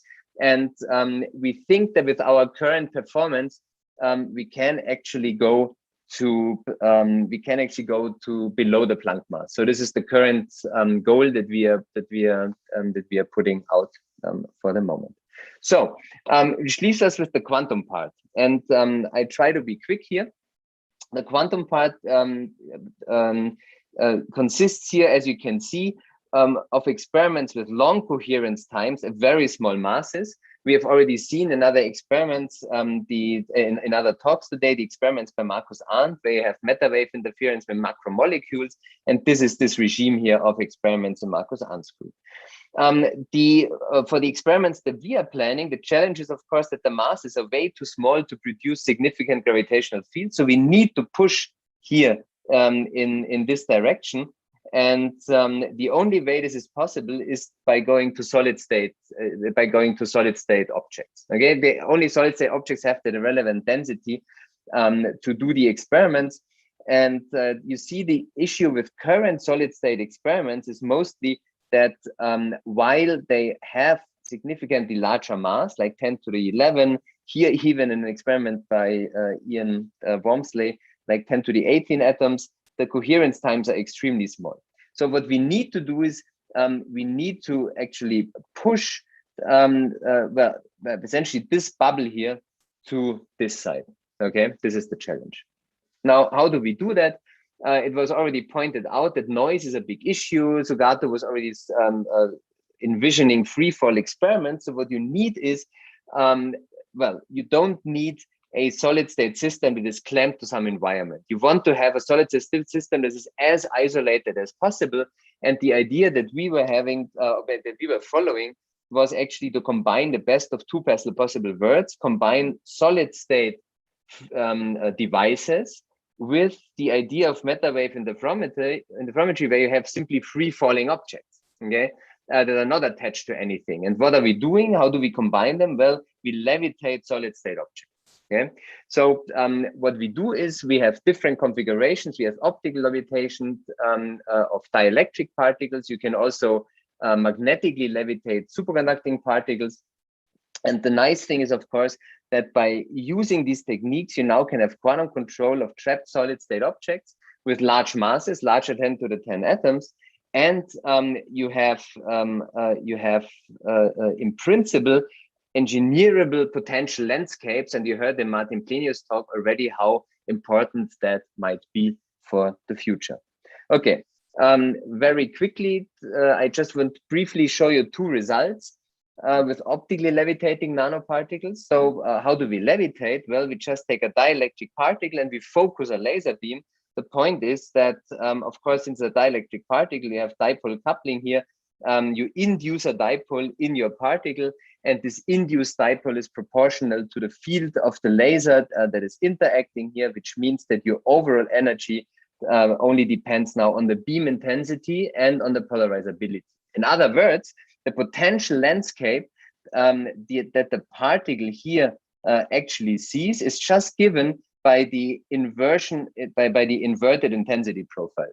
Okay, so basically, once you have your intensity profile given by E square, you know that minus E square is the potential landscape that the particle sees. And if you have now a focused laser beam, that means that you have now a 3D confinement of your particle in the focus of the laser beam. It will be trapped at maximum intensity, and you have 3D confinement because you have an intensity, Gaussian intensity profile in all three directions, and with a lower frequency along this direction. Here's a picture out from our lab. So essentially what you have is you have a microscope objective. You shine light here through the microscope objective. It is focused down extremely strongly after the microscope objective, and then you trap a nanoparticle here directly in the focus of this object. And the typical particles that we trap are dielectric particles made out of silica, so little glass spheres on the order of 150 nanometers in diameter, or 10 to the 9 atoms. Okay, so now you want to isolate the particle in order to do quantum physics. So what you do is you keep the particle in vacuum, and the way you do that is you start off, again, you need a laser somewhere. With the laser, you focus down the laser such that the particle is trapped, and then with the light that is scattered off the particle, you extract X, Y, and Z position information of the particle, which you can use to stabilize the particle. So you basically use this information to modify the trap potential of the particle in order to stabilize it. That's called parametric feedback cooling. And if you do that, you can stabilize the particle to pressures down to 10 to the minus 9 millibar or even smaller. Okay. So you can keep the particle in high vacuum. So the point is, if you really want to get very precise, so the idea would be now get sufficient position information to read out the position and use the information of the readout to simply cool the particle to its ground state. okay? Because if you measure sufficiently well, you can simply take the measurement outcome, use it as a feedback, and then extract entropy and cool it to the ground state. That's exactly what we did here. So the main point is, for this direction, we call it the Z direction, most information on a position is actually in the backscattered light. So we extended our setup to collect the backscattered light here in a backplane imaging. 5 minutes. And yes, and we use this signal then as a feedback directly into a Kalman filter. A Kalman filter basically is a phase space model that we have. We have a stochastic Schrödinger equation where we have all the parameters put in from our experimental setup, and we can use the position information now to directly predict the phase space position of our particle with ground state sensitivity, which allows us to stabilize the particle there. Okay, so we do compact backplane imaging and achieve at room temperature of this object a position measurement almost at the Heisenberg limit. So basically our measurement is dominated by back action of our probe, and the back action imprecision product is only a factor 1.7 away from H bar. Then we use the Kalman filtering, and we use an optimal feedback. So we basically minimize then the energy of the particle in order to cool down to the ground state. And with that, we can actually dial in now the number of phonons that we want to have. And then the Kalman filter and the feedback basically stabilize the particle then on the right phonon occupation. Okay, and we can monitor now in real time the quantum trajectory of the particle in phase space. So now we have stabilized the particle. I just mentioned in passing, we also have developed another method from atomic physics community. This goes back to early ideas of Helmut Ritsch in Innsbruck and Vuletic and Chu back then at Stanford, where the question was, how can you cool a molecule without internal level structure that you can access? And there the idea was, you couple the light scattered from the molecule to an optical cavity. I don't go now into the details. I would just like to basically state here for those of you who are interested. We did this experiment also. So basically we just keep the particle in a tweezer. The scattering of the particle has Stokes and anti-Stokes components. So you have Raman scattering, where you have elastic scattering contributions, inelastic scattering, and the cavity is tuned such that you resonantly enhance the anti-Stokes components of the scattering, which are those photons that carry away energy of the particle. So in this case here, we don't have a very precise readout, but what we do have, the cavity establishes now a ground state temperature reservoir to which the particle cools to. And also in that case, we have actually demonstrated that we cool down to the quantum ground state. So we have now a room temperature object, a 200 nanometer room temperature glass sphere that is cools down to its motional quantum ground state, which is somewhere on the order of some 10 microkelvin. Okay. Now what's next? Now, of course, we want to increase the size of the wave packet, and this is something now that you could do, for example, in free fall, or you can do that by engineering the potential landscape, and then you actually arrive what we have heard this morning from Vlatko and from Sougato and from Martin. Now you can have different ways of entangling your objects via an interaction, for example, gravity, either by having two objects in a superposition that then are entangled via the phase evolution. So basically it's the cow phase, the dynamical phase, or simply having two harmonic oscillators coupled to each other, where you just entangle via gravitational interaction, as Martin said, of second order, where you just simply have an entangling XX interaction. And interestingly, although these two schemes look completely different, two coupled oscillators, where the delocalization is actually the size of the wave packet, or two superposed particles where the delocalization is the size of the superposition, the entanglement rate is exactly the same for both cases, okay, which is quite nice. So we can decide which experiment we can more easily realize and don't have to care about that. Okay, I skipped the decoherence part, you all believe me, and Sougato did a great job in introducing all the sources of decoherence, from gas collisions, from blackbody radiation, thermal decoherence, and so on and so on. And obviously we can write down a Lindbladian then for all of those terms.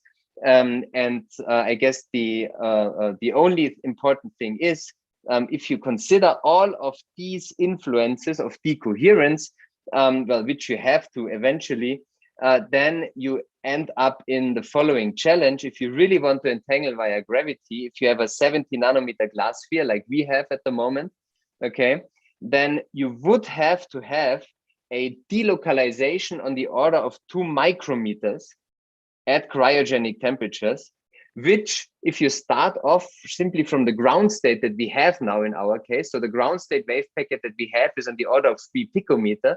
So if you want to extend that to a delocalization of 2 micrometer, it means that we would have to apply something like 60 dBs of squeezing, okay? In order then, if you then couple the two against each other, that you really generate entanglement rates that are larger than the decoherence rates in the system.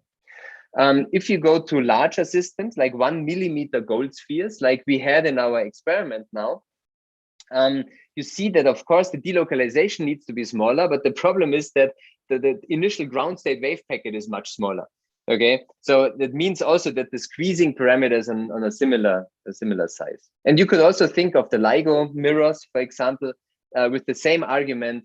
You see, you would need environment temperatures as small as sub-Kelvin, and again, squeezing values that are, well, I would say right now rather unrealistic, or at least we don't know how to do it. Okay, and this squeezing, of course, translates in superposition sizes in the lower type of experiment of micrometers, nanometers. And here we simply need to see the ideas around how we can do that, how we can go from a ground state to a superposition state. But time will tell. This is really a great experimental challenge. This is my last slide. The nice thing I told you about these levitating particles is that you can shape, due to this intensity profile of the beam, you can shape the potential landscape. I told you the intensity profile just gives you the potential landscape. So just the Gauss beam is a confining potential. And if you have a TM01 mode, for example, you see that this simply is a here inverted potential with the double well here, exactly what Martin said. And we can switch now between those, because we can in an experiment overlap these two and change different amplitudes. And right now, for example, Mario Ciampini has beautifully demonstrated at the moment how he can do tilted double well potentials and change them in real time and so on. So I really think this is going to be, for our experiments, a game changer. So here's my summary. Where we really want to go is, we want to see what type of experiments can we come up with, where we can convincingly test for possible incompatibilities between quantum theory and gravity, or to see where they are compatible. We do that both in a bottom-up approach by extending the mass in quantum experiments of nanoparticles, and in a top-down approach by isolating gravity as a coupling force for smaller and smaller systems. And with that, I thank you for your attention. Thank you very much, Markus, for this beautiful presentation of the up-to-date, I guess, state of the art of this fantastic research field. So let us thank Markus and all the speakers of the current session, today's session. And we have a couple of questions for Markus before we move on to the discussion session. So let's see who's raising hands. Just a moment. Yeah. So, Martin, yes, go ahead, please. Martin, you can. Yeah. Okay. Sorry, I was muted. Markus, just a quick question. These double well potentials that you can now make, can you basically take a single well potential, cool your particle in there, and then transfer it to the ground state of the double well potential? So you can go so slow that it really remains in the ground state? Well, I mean, if we were there already, that would be beautiful. But in principle, yes. So the answer, in principle, it's possible because we have full control over the potential. I think for the specific experiment that you are now asking for, at the moment, the real challenge is you see that the size of the well at the moment, the way we do it, is still way too large. Okay, so the size is like beam diameter, so this is several microns at the moment. And if you then look in the degeneracy here, when you go into the in the ground state of the double well, I think the splitting between the levels will be so small, the temperatures will be you won't be able to do that. But if we were able to make smaller potentials, of course, then. So this is definitely, I think this is one of the directions we need to go. Yeah. Okay, great. Very good. Any other question? We still have time for one quick question, if there is one. Otherwise, we move on directly to the discussion session, which is about to start. Maybe we take just 1 minute break, but just to reset everything. And okay, Markus, if you, I beg you to stay with us, because probably during the discussion there will, for sure, questions and comments will come up concerning your work and your current endeavors. So if all the speakers are here, Caslav is here, Martin, Markus, and Angelo as well, I think, although I don't see him. Yes. Yes, Angelo, here. Yeah, very good. Okay. So there is time now for Luciano, help me. How long do we have the plan, the discussion session? I don't know. Well, no, actually the discussion session is programmed. Okay, we can also start now. I guess there are no problems. And actually, as also Luca argued at the beginning in the introductory discussion to the conference, this last session could actually take longer, and if there is any speaker of the previous session, he can also join, and someone can also still ask questions then. So I guess that we can start. Yes, clearly the priorities for the speaker of the last session, because everyone. Yeah, at least at the then beginning. we can go ahead if you want. Sure. Okay, so we can start in order. So there is Ali first.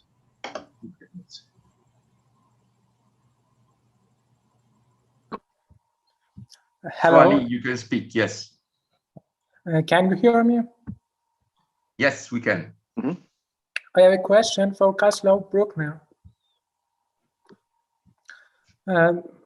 As it seems that the black hole information paradox implies that we should choose between the unitarity and the equivalence principle, keep one and dismiss the other. If so, which one is more important? I would really not know. First of all, I'm not aware of this argument that one or the other you have to give up.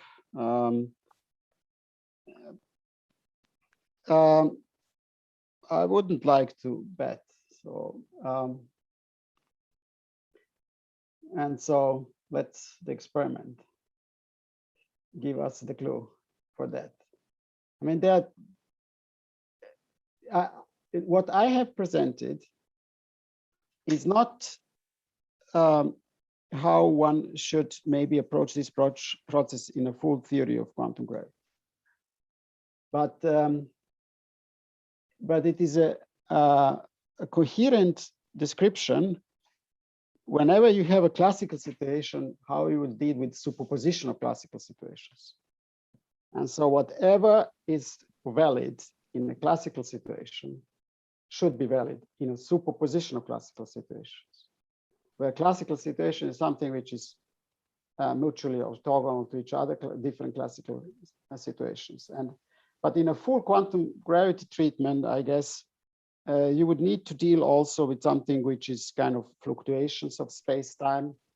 And there isn't, for me, yet an open and unresolved issue how we should formulate or test equivalence principle. Personally, for me, unitarity is something very close to idea that the information is conserved, not only in black hole paradox, but in generally. And so if we assume an operational approach in which it makes sense only to talk about things that we eventually can measure, and then we say, well, that's all what I can measure about the system. I wouldn't know what it would mean that suddenly, without anything else, this information is lost. I wouldn't know even what it means, like non-unitarity. Like how should I deal with these theories? Because I build up the theories with the idea that I have a full information about that and try to extract out of it what will be next. But if it starts to be lost, I wouldn't know how to deal with this situation in a meaningful way in a quantum theory. But as I said, let us be surprised by the experiments. Okay, then we have another question from Sougato.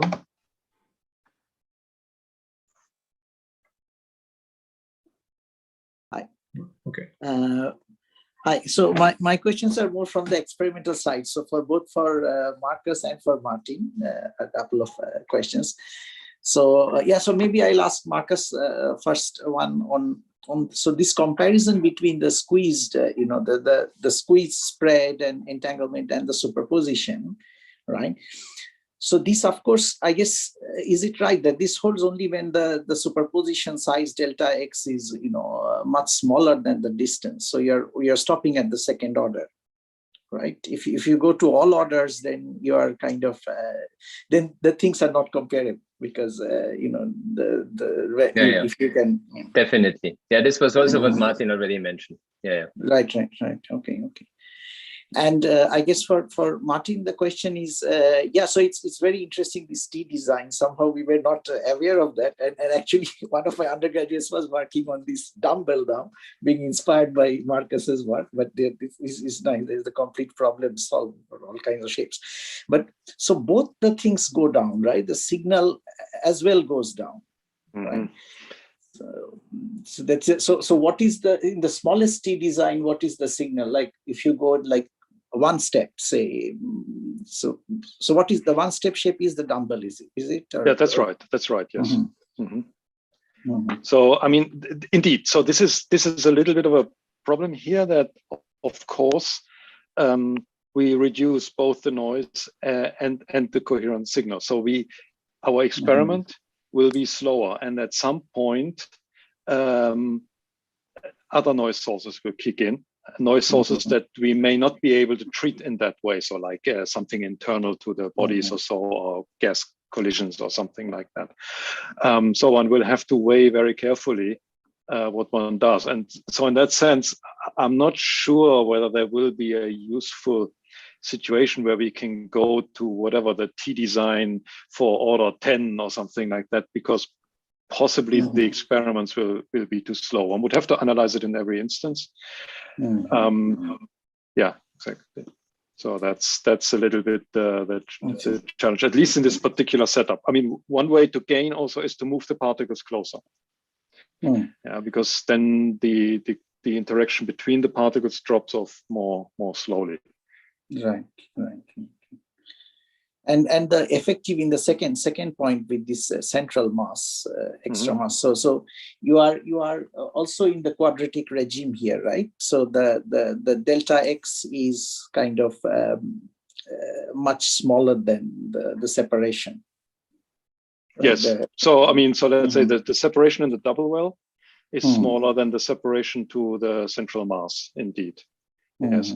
And I mean, that's all. I mean, unless we move now the separation to being orthogonal, but then it's also kind of the interaction is also second order. Right. So I think that might be difficult to avoid here, because really the separation in the double well potential already gives you a minimum distance that you can approach to the mediating mass in the center.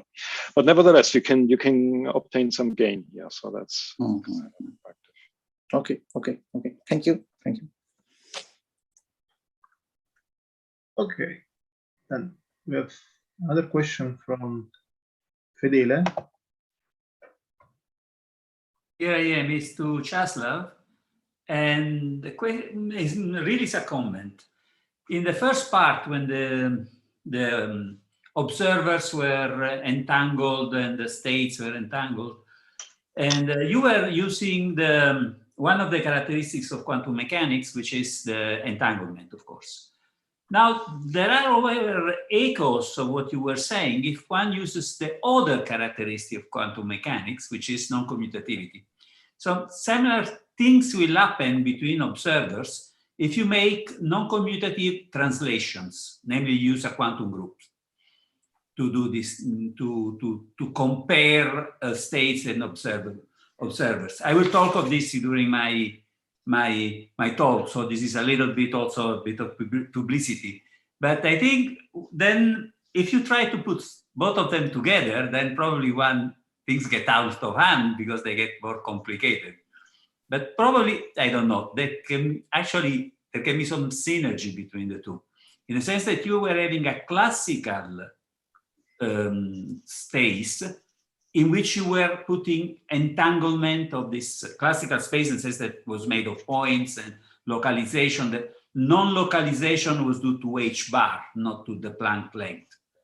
Now I think that probably by putting things together with the Planck length, I don't have any better ideas, otherwise I would be much more famous. But it's just a little comment that probably one should try to put to have h bar and the Planck length in the game. And Planck length probably will mean quantum space-time. And that's all, was a comment. So. Yeah. Thank you very much. I'm really looking forward to your talk. As I said, yeah, we are in that regime where the distinction between different classical space-time configurations are larger than any fluctuations of the space-time that would be of the Planck scale.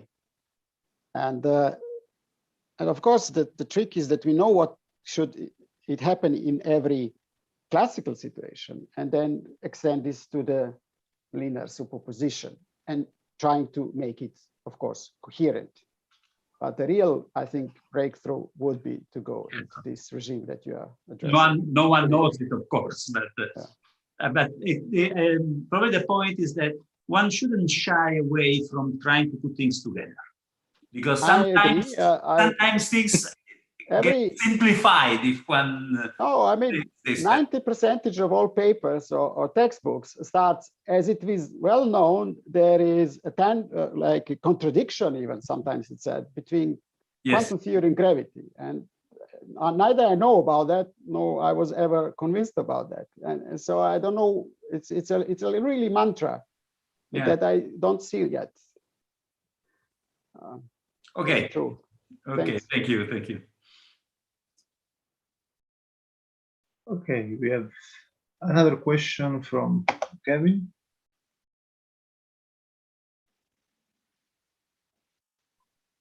Hi there. Got a question for you, Martin. Another question about your big mass in the middle idea. So you were saying that you've got the ancilla coupling to the big mass, and it doesn't have to be through gravity. And you were saying, oh, it could be with anything. But then you said, oh, it could be through Casimir. But the Casimir is really weak. Could you just use like, 2 magnets or something? Why not use some really strong force? Or does it not help to use some strong? I think the main reason why I said Casimir is that it becomes much stronger than gravity if you are sufficiently close to the body, and you don't have to be terribly close for that. And the other thing is that that would not require us to charge the body or make it magnetic, which probably would make it more susceptible to other environmental influences and probably enhances the noise level. So that's why I kind of said Casimir, but there's nothing fundamental that tells me, okay, why don't I just charge the body or do something else?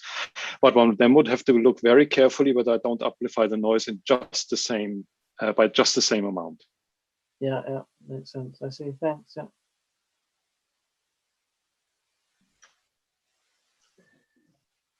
Okay. Martin, you can do the question. So I mean, okay, I assume that speakers can also ask. So I have a question for Angelo, Angelo Bassi, and it's a bit of a, yeah, I don't know, it's probably something obvious, but so you have these equations for fundamental decoherence, and you did experiments, and well, I mean, you didn't see anything so far. So let's say in some experiment we do see decoherence that is consistent with these equations of motion. Then, does it really mean that quantum mechanics is wrong, or does it merely mean that I happen to have missed in my description another particle like dark energy or something like that that interacts with our test system? So is there a way to discriminate that possibility from quantum mechanics is really fundamentally wrong? So far, yes, I'm unmuted. So far, the way the models are formulated, the answer is no. You cannot discriminate the two things, but still, I would say that would be a fascinating thing to discover something new. Yeah, sure. But, I mean, that would be great. But I mean, the question is, can we design an experiment that discriminates the two possibilities? So again, the way they are formulated, no. But still, I think that if there is a hint of something, then these models have to be developed, and they have to be developed in such a way that you can discriminate between the two. Now it's a matter of understanding what it means to discriminate among the two. It is a matter.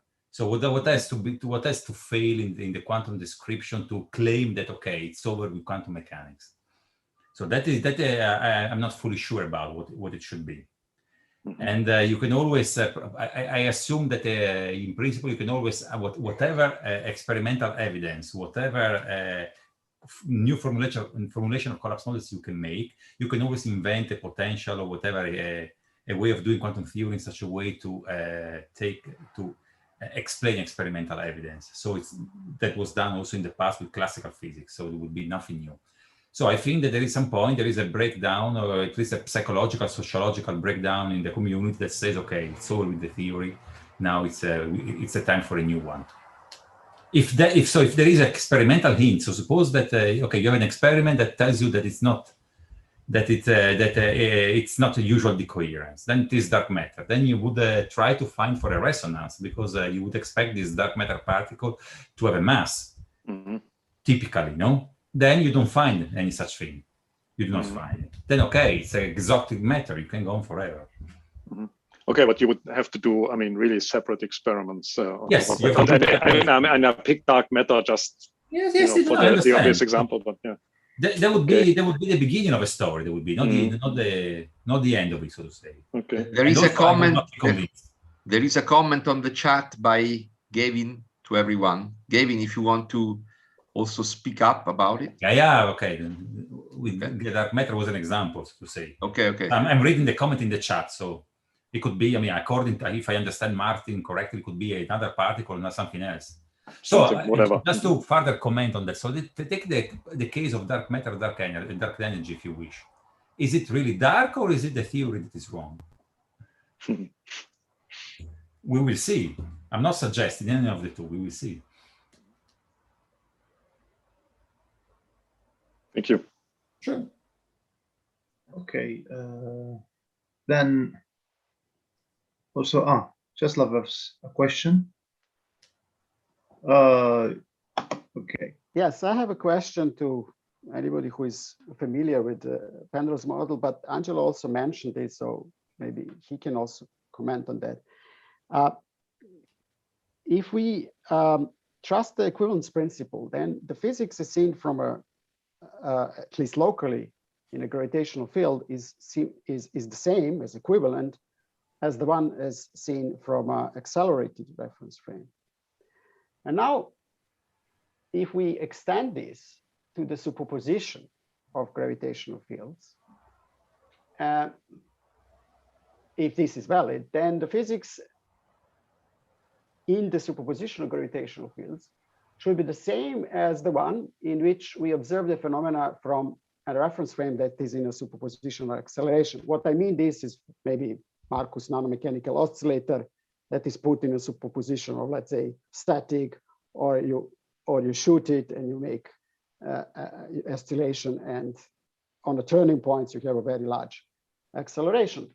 And so it seems to me the Penrose's model either should accept that superposition of acceleration must decay, the collapse, in order to be in line of the equivalence principle, or should deny the equivalence principle. I don't know whether anybody has seen anything in the literature or has thought about that or heard about it. I'm not in the best position to answer that, but I try a very naive answer. I hope it's not too wrong. Wouldn't a superposition of acceleration basically turn into a superposition of space, and so they would decay? Is that too cheap as an answer? I don't know. That's the question now. To what extent you should accelerate this, that it really, like a stress energy tensor, creates a new creates a space time. I'm not sure this is the same orders of magnitudes.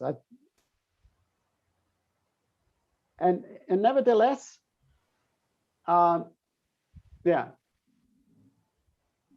it's different. Like when we have a one acceleration in a very large acceleration, we still talk about the same space time. Yes. So now, if we talk about acceleration 0 as one space time, and usually when it is a classical space, we talk about acceleration also in the same space time, then I would say the superposition of acceleration or acceleration is still in the same space time. And so I don't know whether this is really, I mean, this is, sorry? No, I mean, let's put it this way. With the superposition of acceleration, I would have taken that you have two physical systems that are accelerating differently. I would have taken, so not a mathematical frames, but physical frames of some people accelerating with respect to some object, whatever it is. Yeah, I think about this, but not two or one single. Yes, then one, okay, one in the superposition of two different accelerations. Then again, they would go in the superposition of different positions. So my naive claim would be that the superposition of accelerations are typically unstable. That would be my claim, according to Penrose. So I don't like so much to talk on behalf of other people. So first of all, we don't need to have a superposition of different positions. I can have on one position acceleration and non-acceleration. Yeah, but one second after? Well, second after, I'm asking. I will wait, and then after it comes back, and then I will just look at the situations when their positions are the same. So maybe I cannot continuously work, but I will always subselect all situations in which they are at the same position. I mean, one answer is correct. Then superposition of acceleration should decay. So this seems to be easier to test, and will be an agreement, in my view, for the equivalence principle. But well, I want to say that there is something very particular about the superposition of mass in this. Either you accept a full symmetry, and then you have to accept also this decay, or something which is really preferred in some sense, this model. Mm-hmm. No, I understand that, and I'm sure that what you're suggesting has not been fully explored. That I fully agree with. So yes, I cannot say much more than that. Thanks. Yeah, but I mean, in this regard, which is the relation between the classical formulation of the equivalence principle and the quantum formulation? I mean, starting from the quantum one, can you recover in some limit the classical one, and or I don't know. Yeah. He's on my right, so that's why. Well, it's in a very trivial way you recover. Like you say, well, let's assume that you have only one like the framework works also then when the acceleration is well defined, and then you get the normal transformations. In that's, or you can think about some decoherence that would destroy this coherence. But I think the framework is such that if it is a sharp value of acceleration, you get exactly what you expect to get. Just if you think about maybe the first example in which you have translations instead of accelerations, then if the quantum reference frame has a well-defined localization in space, you will just get back to your classical reference frame transformation. So in a sense, it's a special case of superposition. Okay, I see.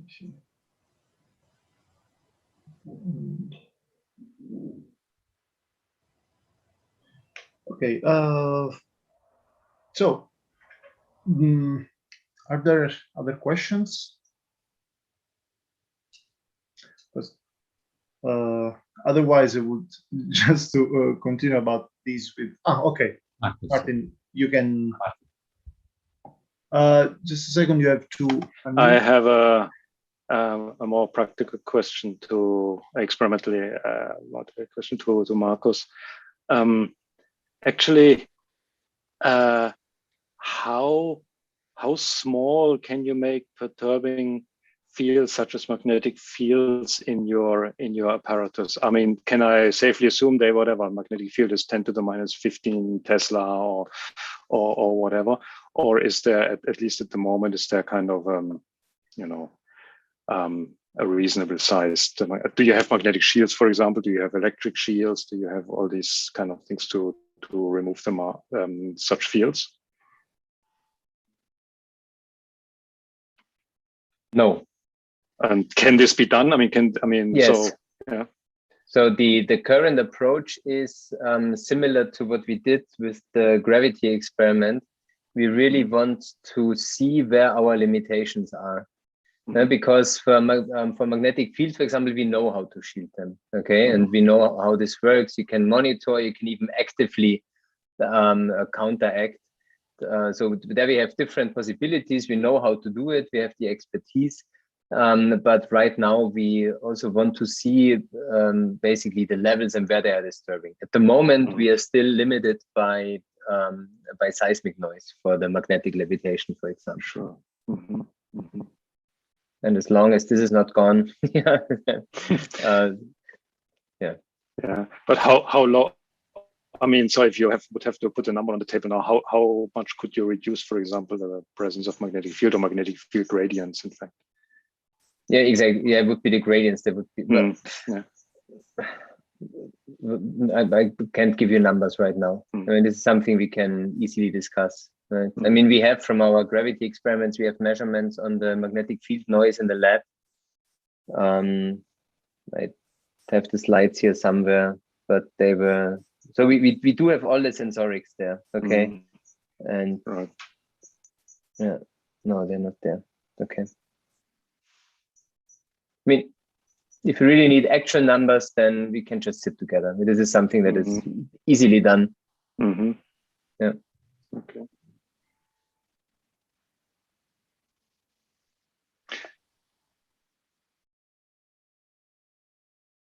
Do you still want to say something, Martin? Oh, no. So, I don't know how to switch that off. No, I don't know, because you were starting to. Okay. So now, okay, sorry. Okay. No, because I had actually a comment and a question, quite naive probably, to Caslav. Because when introducing the quantum version of the Hessian equivalence principle, you talk about the superposition of space-time, etc. So in a sense, it's as if we are also accounting for gravitational experiment in a sense. So wouldn't it be more correct to talk about strong equivalence principle rather than Einstein equivalence principle? I mean, this is just a fact of nomenclature, of course. This is just a side comment. But my other concern related to this question is that because there are some models which actually violate the strong equivalence principle. So the thing is, this sort of violation occurs in the classical sense, but what about the generalization? I mean, can it be that for some reason can be recovered this kind of fulfillment of the strong equivalence principle? Or I know it's it's quite probably too far, but it's definitely too far. Yeah, I'm also not familiar with this classical, but I think in our approach, it's rather the opposite. It's if something is satisfied in all classical situations, then it will be satisfied also in a quantum situation. Now, if you have some kind of violation in a classical, I don't think bilinearity that you will be somehow able to correct this, if I may say so. But of course, that's just naive view on that on the basis of a very particular model that we have there. Okay. Thank you. Okay. Are there any other questions? Oh, okay, Gavin. Hi again, Angelo. Nice work with the germanium experiments. What limits the signal to noise in that experiment? Could you just, is there anything to stop you just making the germanium larger and larger in order to have more X-rays? And, you know, is that just a practical limitation? And I think, yes, you make, well, larger and larger probably is difficult. You take data for a longer time, probably that's easier. And I think a better characterization of the detector itself in order to basically to account for more and more counts. I think that's the way to go, more than the mass, I would say, because probably, so I'm not an experimentalist, so it's always difficult for me to answer, but I assume that having larger and larger detectors are more difficult to handle experimentally. So you lose a proper characterization of the detector itself. So you have more counts, but you don't know where they come from, I suppose. So I'm really trying to half guess the answer. So when I speak to experimentalists, the typical answer they give me basically more time and a better characterization.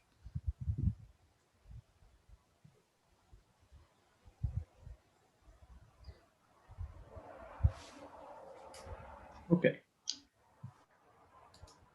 So, any further question for the speakers? Okay, Caslav. Yes, I do not have a really question, but maybe also provoked by this last question to me is that I can imagine that you have some validity of equivalence principle in classical situation and you don't have in quantum. And this is what I wanted to actually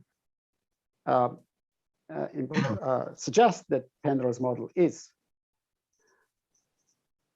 But if you believe in a full symmetry, then there is no reason for that. And so that you can then have validity both equivalence principle, both between the superposition of gravitational fields and the superposition of accelerated frames. But then even more than that, imagine that you have just two particles in the whole universe, of which one is much more massive than the other. And then like Earth, and then you have a particle that is in a superposition of two positions with respect to the center of this Earth. Now, in these situations, we apparently all agree that it's nothing very dramatic. We will have a particle in a superposition. People do experiments with this, like a cow experiment, Markus also, and in a well-defined space-time. But quantum reference frames suggest that there is a deeper symmetry between this situation and the situation where we will jump on a small particle, in which case the big particle will be in superposition with respect to the small one. And so from the point of view of a small particle, the big particle makes a superposition of gravitational fields. The Penrose model suggests that these two situations are not the same. I agree. And there is something very absolute in this assumption, which might be true. I mean, at the end, we have to do experiment. So there is, if one really believes in some kind of a relational quantum mechanics, now not more, especially now in sense of Rovelli, but also in that sense, then one should have an equivalence between these two situations. They are just our choices of reference frames, and both should end up in the description of the same physical phenomenon. It's not a question, but I was kind of provoked by the last, Luciano, by your question. So I tried just to complete this. Thank you. Yeah.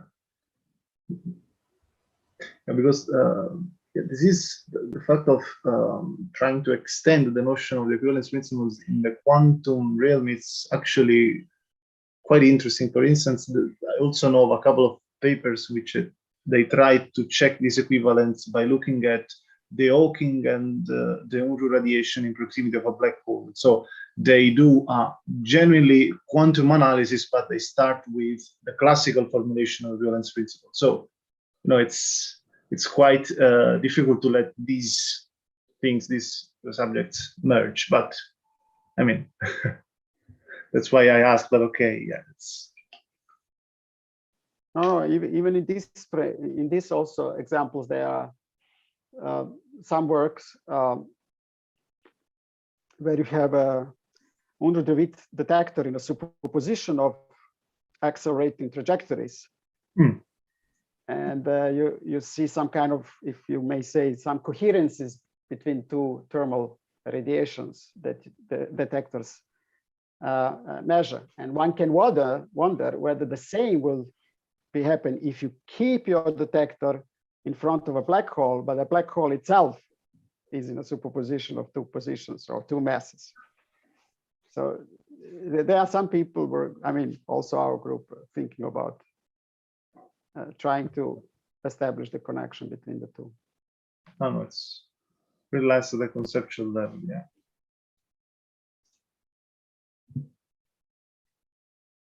Okay, then. So, are there any further question, observation, remarks?